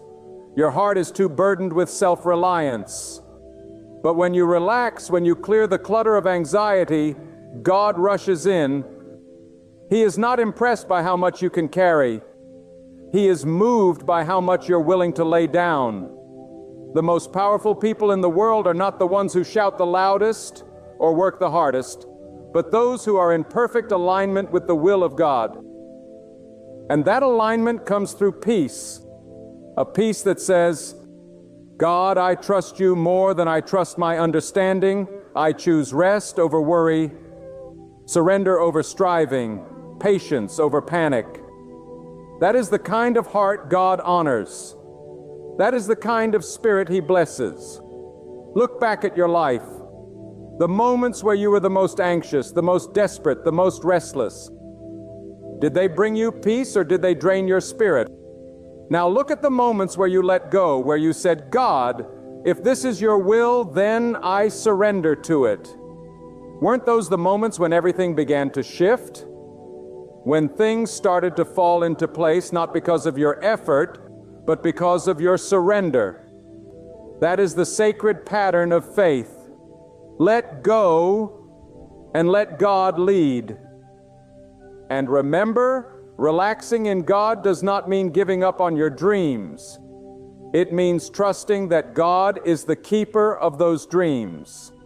It means believing that what is meant for you will not miss you. And what misses you was never meant for you.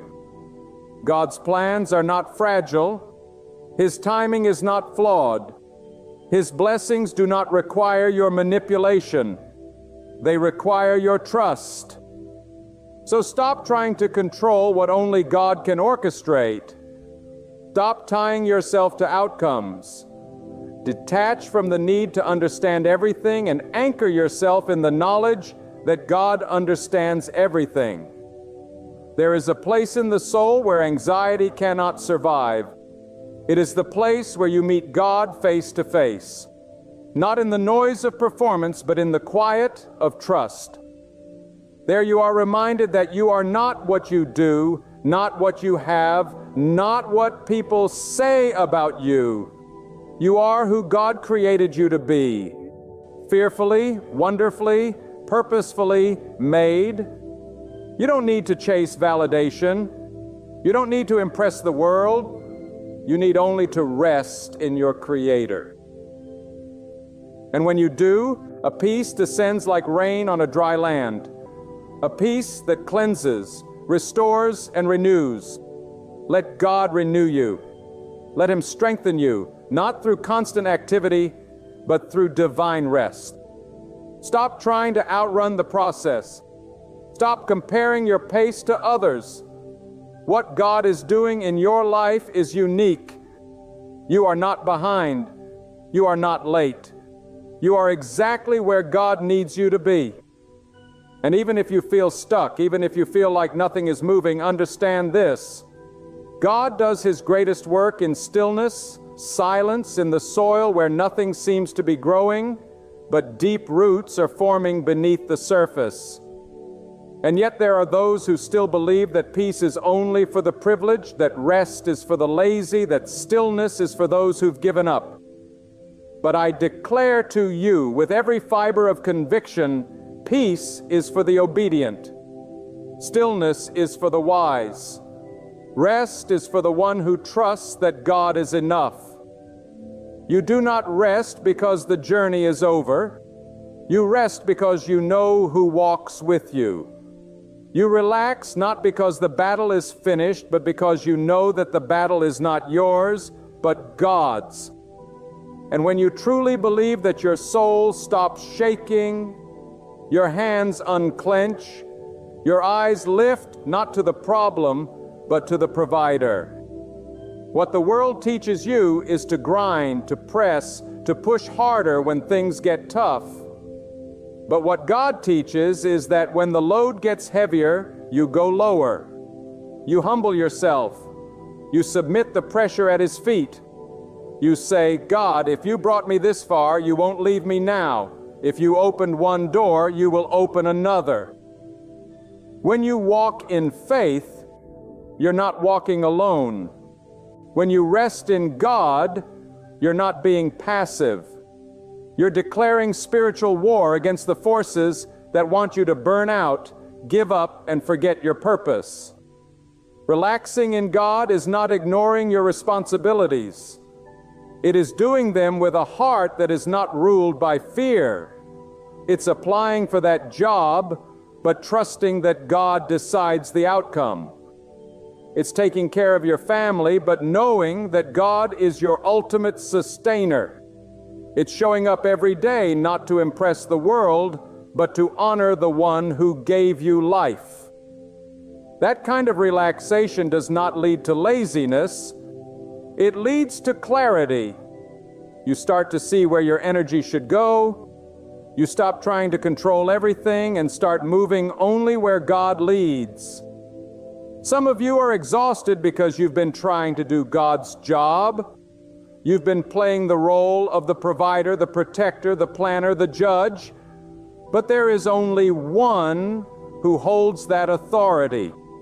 And when you release your false control, when you step down from the throne of your own life and let God sit where He belongs, peace returns like a river. Then and only then do you begin to see that you were never meant to fix it all. You are meant to trust the one who can. Do you know why you haven't seen your breakthrough yet? It's not because God has forgotten you. It's because you've been blocking what He wants to send by holding too tightly to your version of the plan. You're so focused on what you think it should look like that you're missing what He's trying to give you. But when you relax, when you let your heart breathe and say, God, do it your way, you allow the unseen to take form. You allow destiny to align with divine timing. You let go of counterfeit blessings to make room for the real ones. And yes, there will be moments where you'll be tempted to take matters into your own hands again. You look at others who seem ahead and the urge to panic will rise up. But hear me clearly, comparison is the thief of peace. The moment you take your eyes off what God is doing in you and start focusing on what He's doing in them, you lose your rhythm. And when you lose your rhythm, you start forcing things. And when you start forcing things, you fall out of favor. Because God blesses order, not chaos. You don't need to worry about who's getting married before you, who's getting richer before you, who's getting recognized before you. God didn't forget you. He's preserving you, because what He has for you is not common. It's not ordinary. It's not quick or cheap. It's custom made, and anything custom takes time. So stop fighting the process and start trusting the Creator. Stop running after everything and let the right things start running toward you. This is not the time to panic. This is the time to plant yourself deeper in trust. Because when your roots are in God, your leaves will not wither in the heat of delay. When your foundation is in the Almighty, no storm will shake you. And when your eyes are fixed on God, you will see what others miss. You will hear the quiet instructions, the divine nudges, the sacred whispers that lead you to places no map can guide you. That's the reward of rest. Clarity. God doesn't shout over noise. He whispers to the still. Let me ask you this.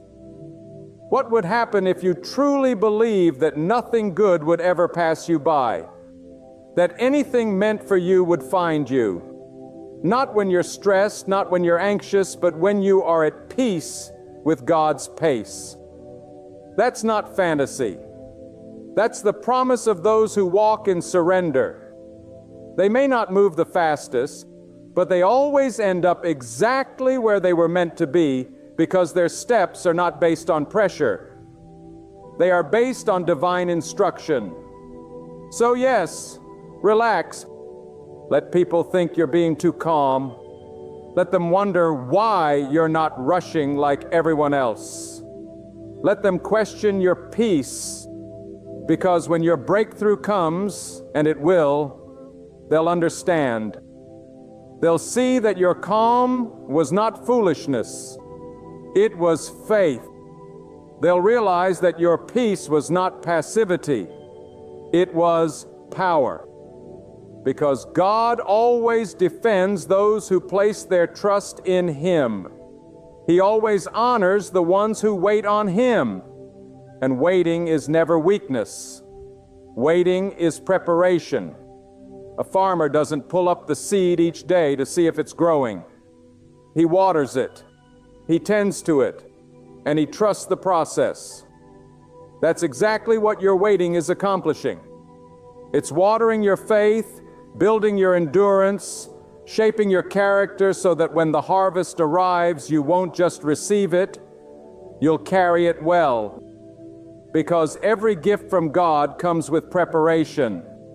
That's why rushing can never produce what resting will. Rest proves your readiness. When anxiety takes over, you lose sight of who God is. You shrink the Creator of the heavens down to the size of your impatience. But when you choose peace, you lift God higher.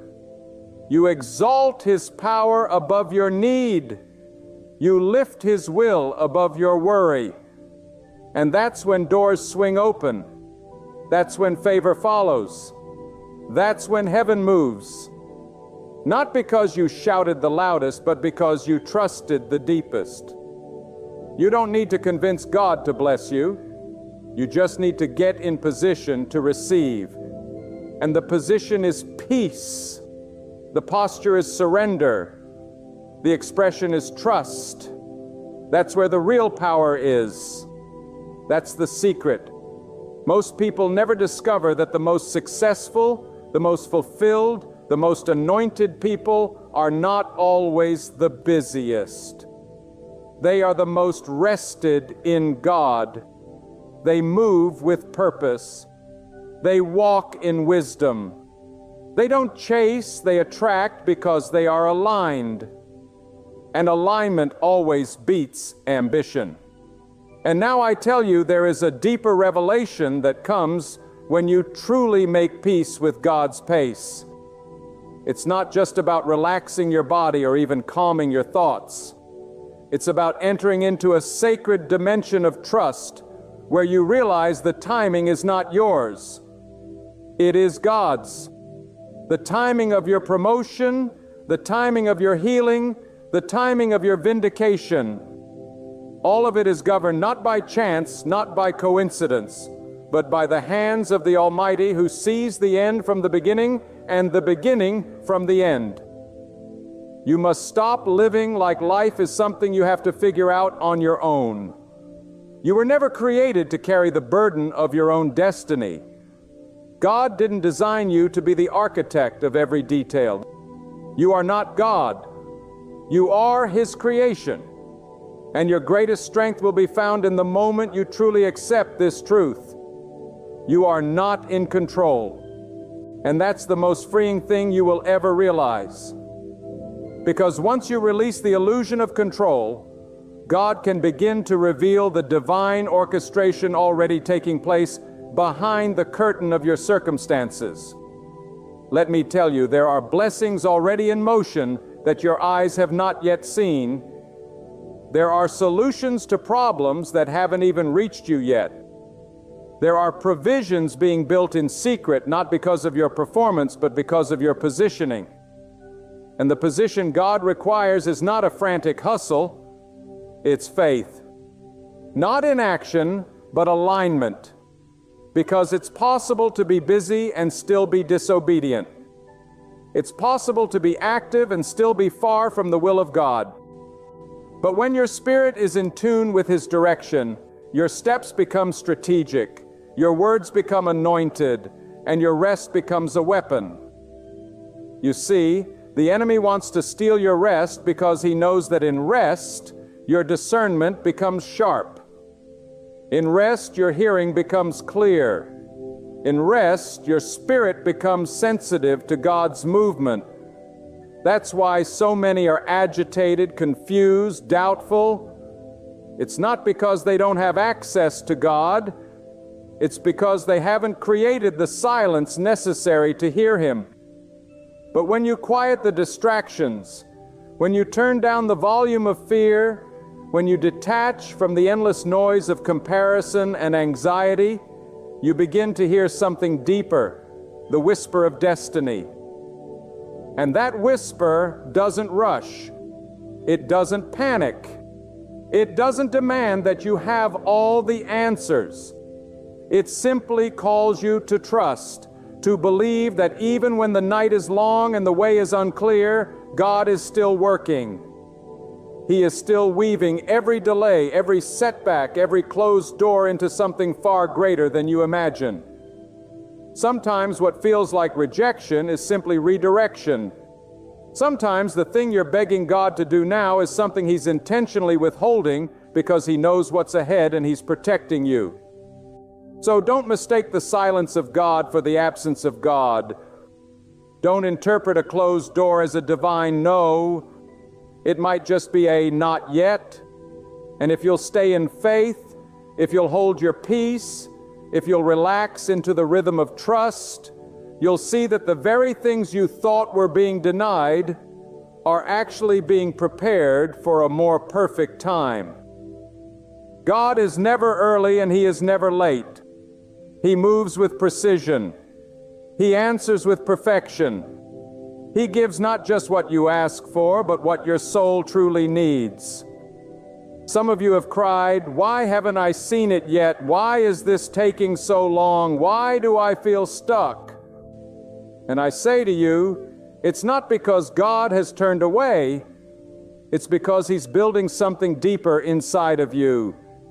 He's teaching you to wait well, to live with expectation, not anxiety, to prepare your inner world to carry what your outer world will soon experience. He's not just working around you, He's working in you. And when the time comes, you won't just receive the blessing, you'll be ready to handle it, because a blessing given too soon becomes a burden. A door opened too early becomes a trap, and a dream fulfilled without maturity becomes a curse. That's why God is careful. That's why He sometimes says, wait, not because He delights in your frustration, but because He delights in your future. And if you could see what He's protecting you from, you would thank Him for every delay. If you could glimpse the weight of what's ahead, you'd praise Him for every silent season. Because while you've been asking for what's good, God has been preparing what is best. So I say again, relax, breathe, let go of the timeline you've built in your head. Let go of the pressure to be where someone else is. Your journey is not theirs. Your timing is not theirs. Your purpose is not theirs. And that's the beauty of it. What God has written for you cannot be stolen, rushed, or missed. The only thing that can delay it is your resistance to rest.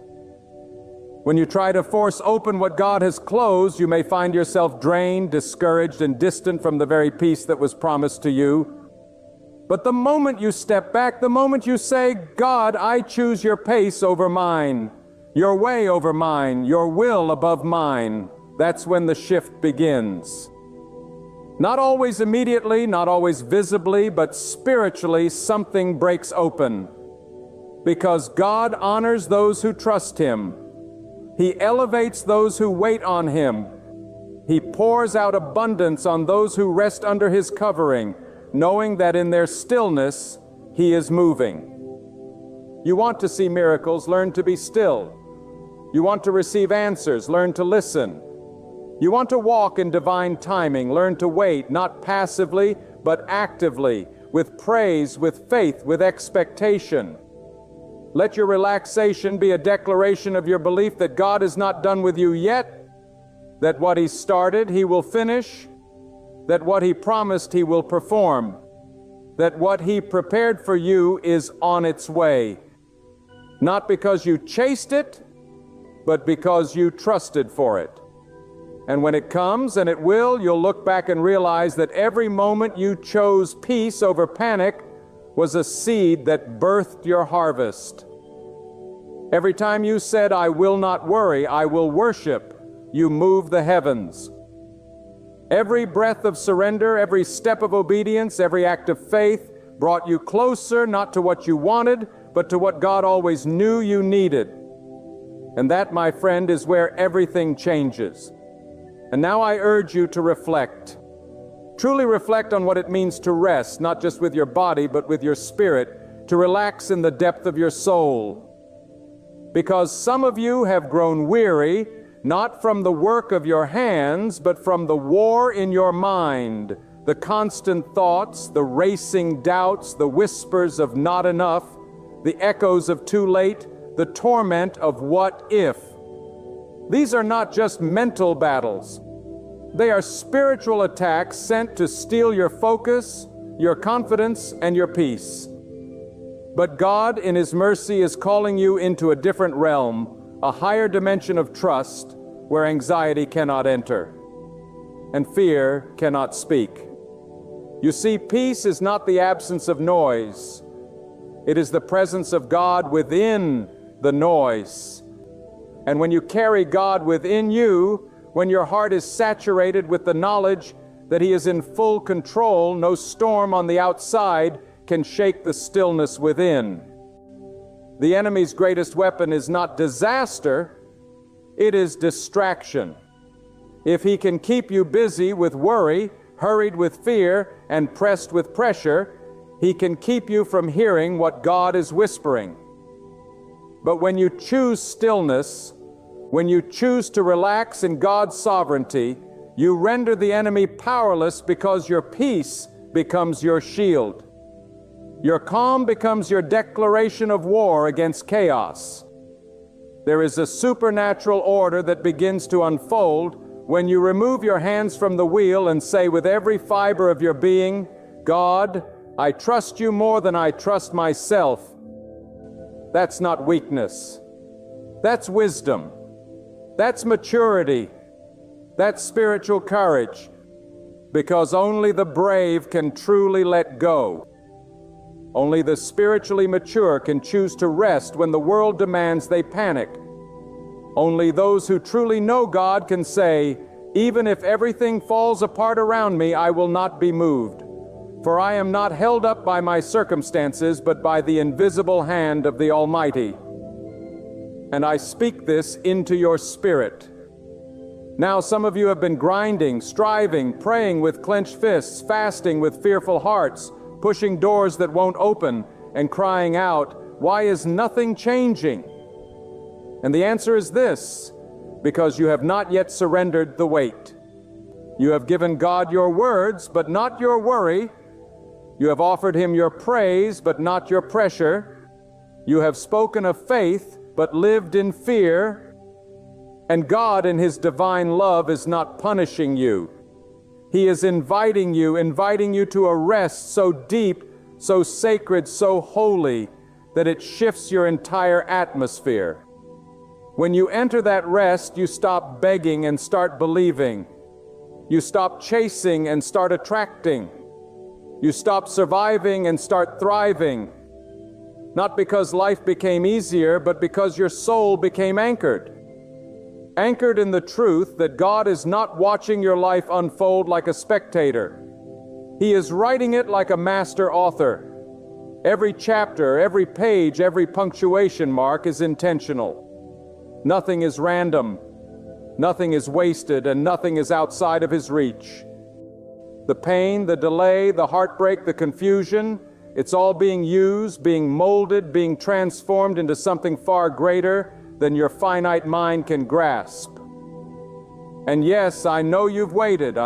I know you've questioned. I know you've wondered if God even hears you.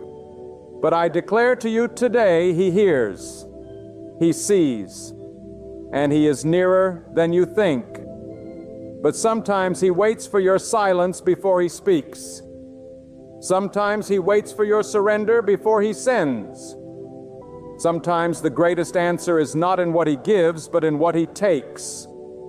The burden, the fear, the lie that you have to earn what He has already prepared. God is not withholding from you out of cruelty. He is holding it back because He's perfecting the vessel that must carry the blessing. He knows what you don't. He sees what you can't. And when you try to take what is not yet ready, you rob yourself of the fullness of what was meant to be. That's why the command is simple. Be still. That's not a suggestion. That's not a motivational quote. That is a divine instruction that holds the power to unlock what has been locked for years. There are things in your life that are not broken. They are just paused. They are on divine hold while God finishes what you cannot see.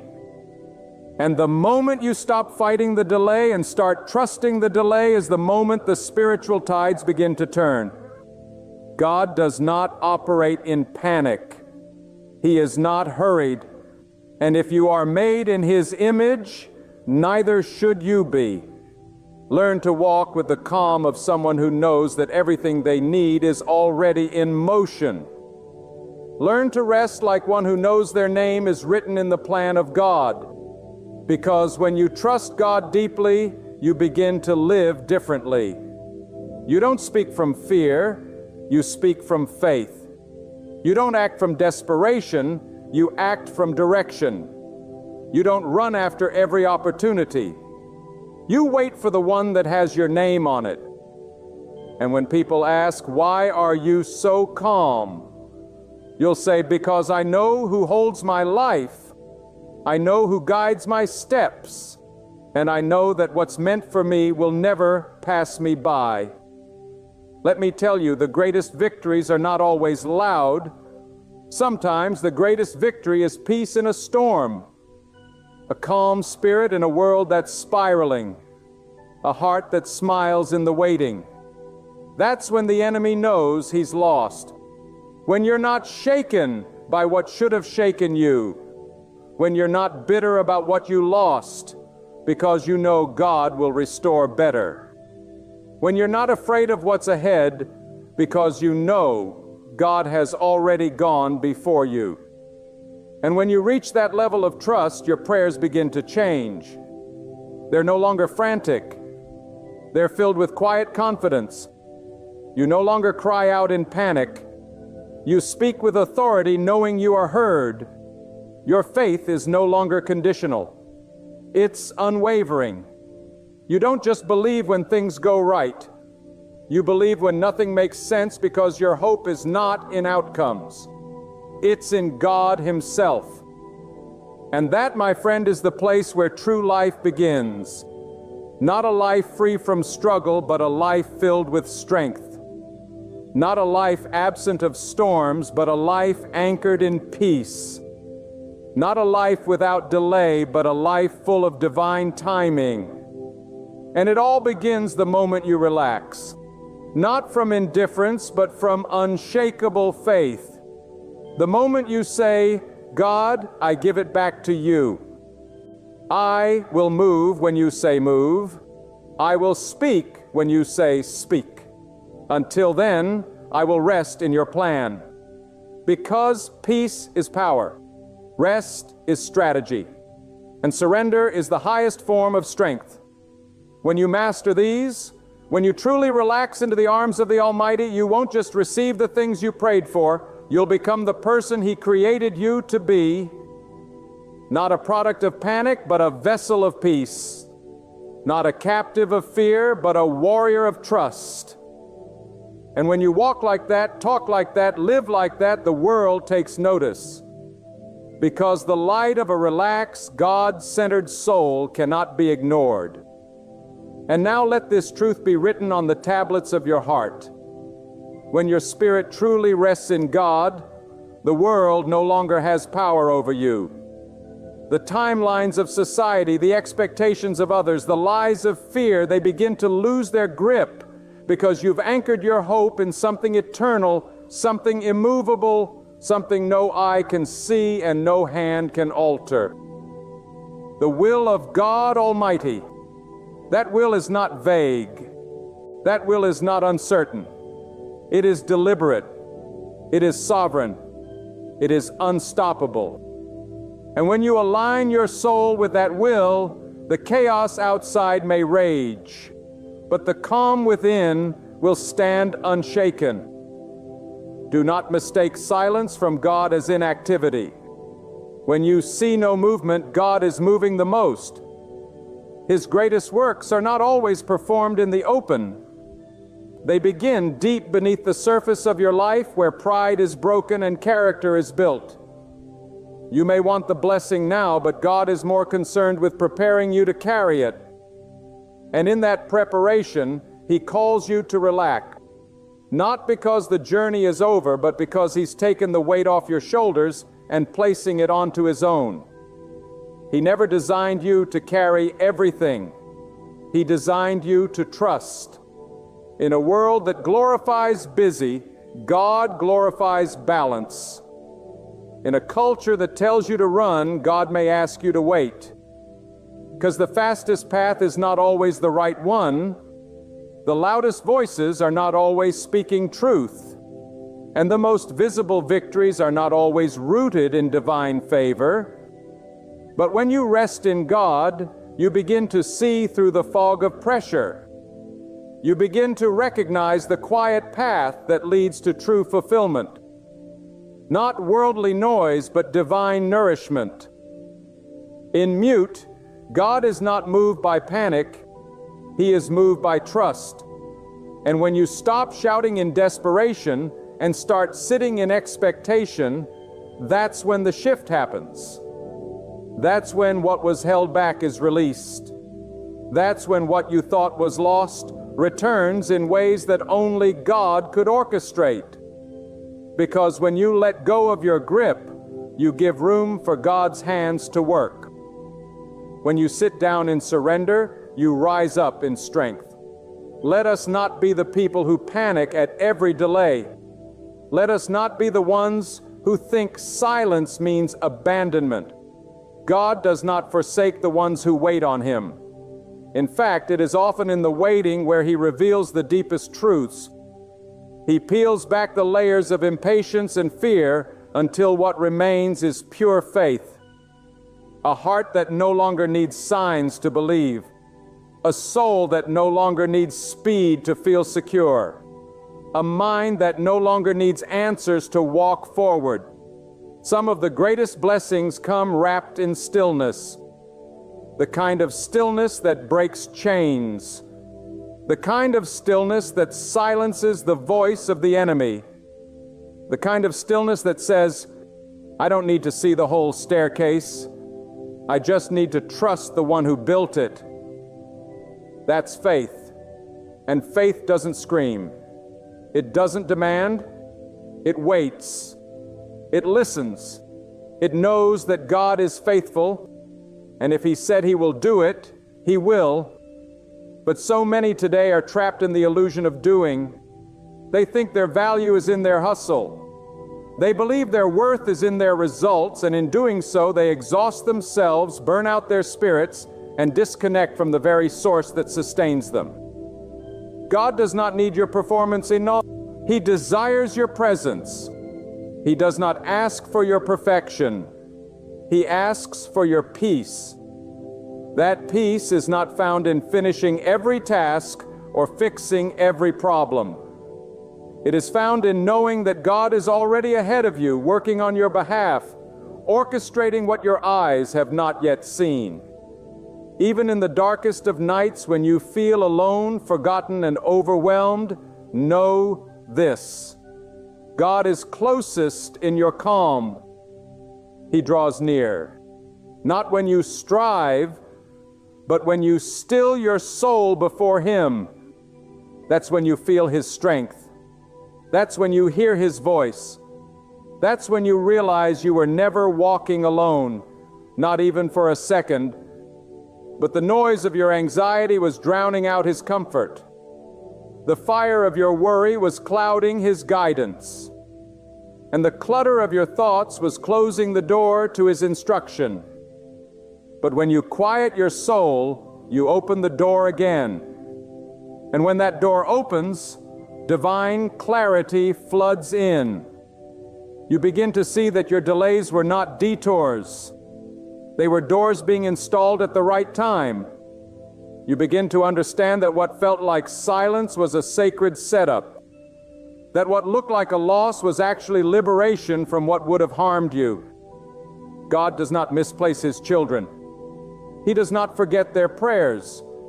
He collects every tear, hears every whisper, and watches over every step. And if you're willing to be still, you will begin to see the pattern emerge. How every piece of your pain was leading to purpose. How every setback was shaping your strength. Yes, life has its storms. Yes, there will be trials. But when your soul is anchored in God, even the winds must obey. Even the waves must submit. Peace is not found in the absence of storms. It is found in the presence of God within the storm. And once you know that kind of peace, the world loses its hold on you. You stop chasing people who walked away. You stop fearing opportunities you missed. You stop regretting what's behind and start rejoicing in what's ahead. Because your future is not in the hands of chance. It's in the hands of God. And those hands do not fail. And so I say to you again, relax, not as an escape, but as an entrance into a deeper dimension of trust. Relax your mind. Let go of the outcomes. Relax your heart. Stop fighting what God is working on. Relax your body.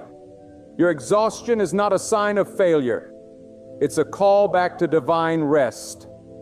Let your whole being return to the place where strength is born. Not from striving, but from surrender. Because when you relax, you allow God to show you who He truly is. Not a distant power, not a harsh ruler, but a thoughtful, caring Creator who gently directs every beat of your heart. He's not holding you back with silence. He's preparing you for something greater. And the moment you stop resisting that truth is the moment you'll begin to live in it. Let the world drown itself in noise. Let others chase after life in fear. But you choose to be still and believe. Believe that God is God.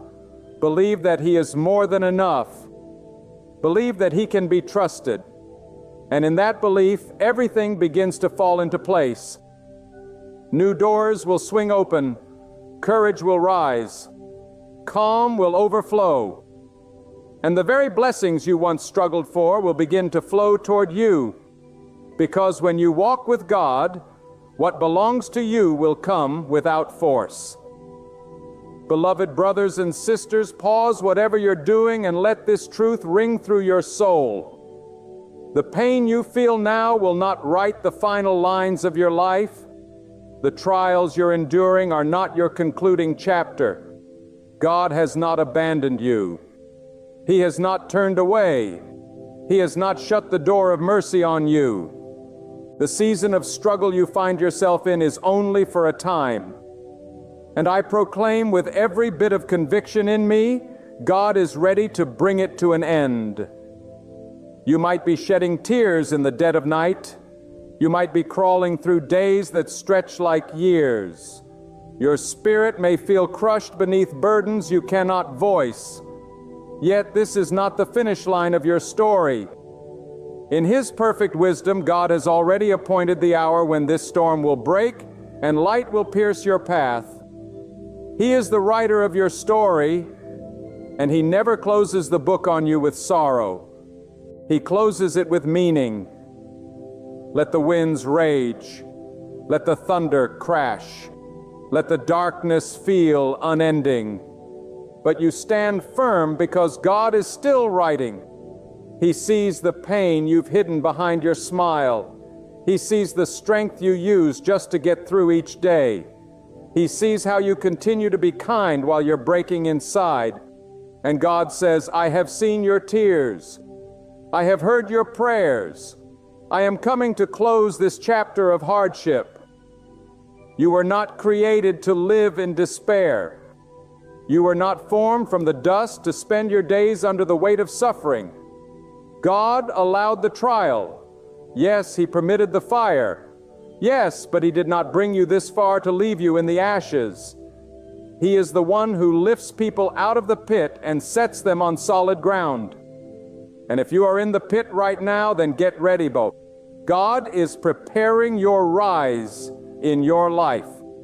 There's some chapters in life that God allows so you can become what you were meant to be. You may not understand the pressure, but it is producing perseverance. You may not understand the rejection, but it is building resilience. You may not understand the silence, but it is strengthening your faith.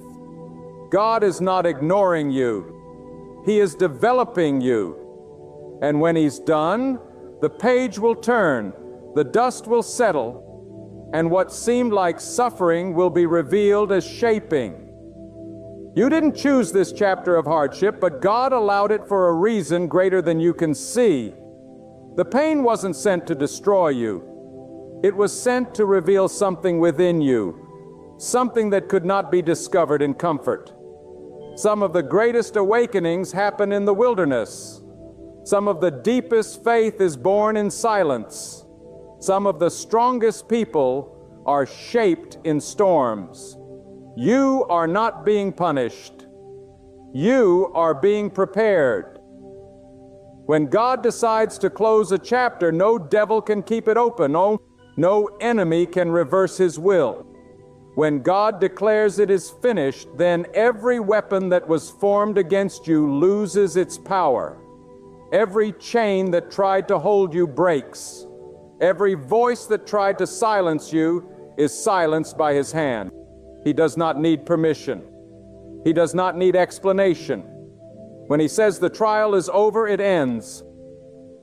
Hold on to that. Hold on with everything you have. If all you can do is whisper in your heart, God, I trust you, then that is enough. Even now He is moving behind the scene. Even now He is arranging divine appointments, opening doors you don't yet see, aligning the right people, and removing obstacles you didn't even know were there. You may not see it with your eyes, but you must believe it with your spirit. God is working. You may feel like everything is falling apart, but what if everything is actually falling into place? What if this hardship was the very thing God used to guide you, to humble you, to protect you from something you didn't even know was coming? Sometimes the greatest blessings are disguised as burdens. And when the curtain is pulled back, you will see that the hand of God was always on your life. The tears you cried in private will be answered in public. The valley you walk through will be the same valley God uses to elevate you. He never wastes pain. He never abandons the faithful. And if you've been holding on, if you've been faithful through the flood, then get ready because your reward is near. God will not allow your suffering to be permanent. He is too kind. He is too faithful. He is too powerful to let hardship write your whole story. The chapter is closing. The fire is fading. The storm is passing. Do not confuse the silence of God for absence. Do not mistake His patience for neglect. He is waiting for the perfect moment, the divine time. And when He moves, everything will change in an instant. You may feel like you're at the end, but God sees it as the turning point. You may be crying, "God, I can't take it anymore." And He's whispering, "You're almost there." Do you know why it feels heavier right now? Because you're closer than ever before. The enemy knows his time is short.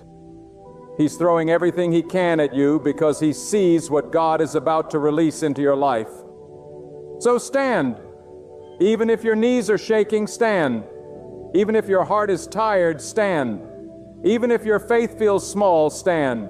Because when God closes the chapter of hardship, He opens a chapter of restoration. He repays what was lost. He restores what was broken. He renews what was dying. He brings life to barren places. He heals what no human could ever heal. The very thing that tried to break you will be the proof that God rebuilt you. The very hardship that tried to destroy you will become the testimony that inspires others. God is not just closing this chapter to give you peace. He's closing it so that you can be a witness to others walking through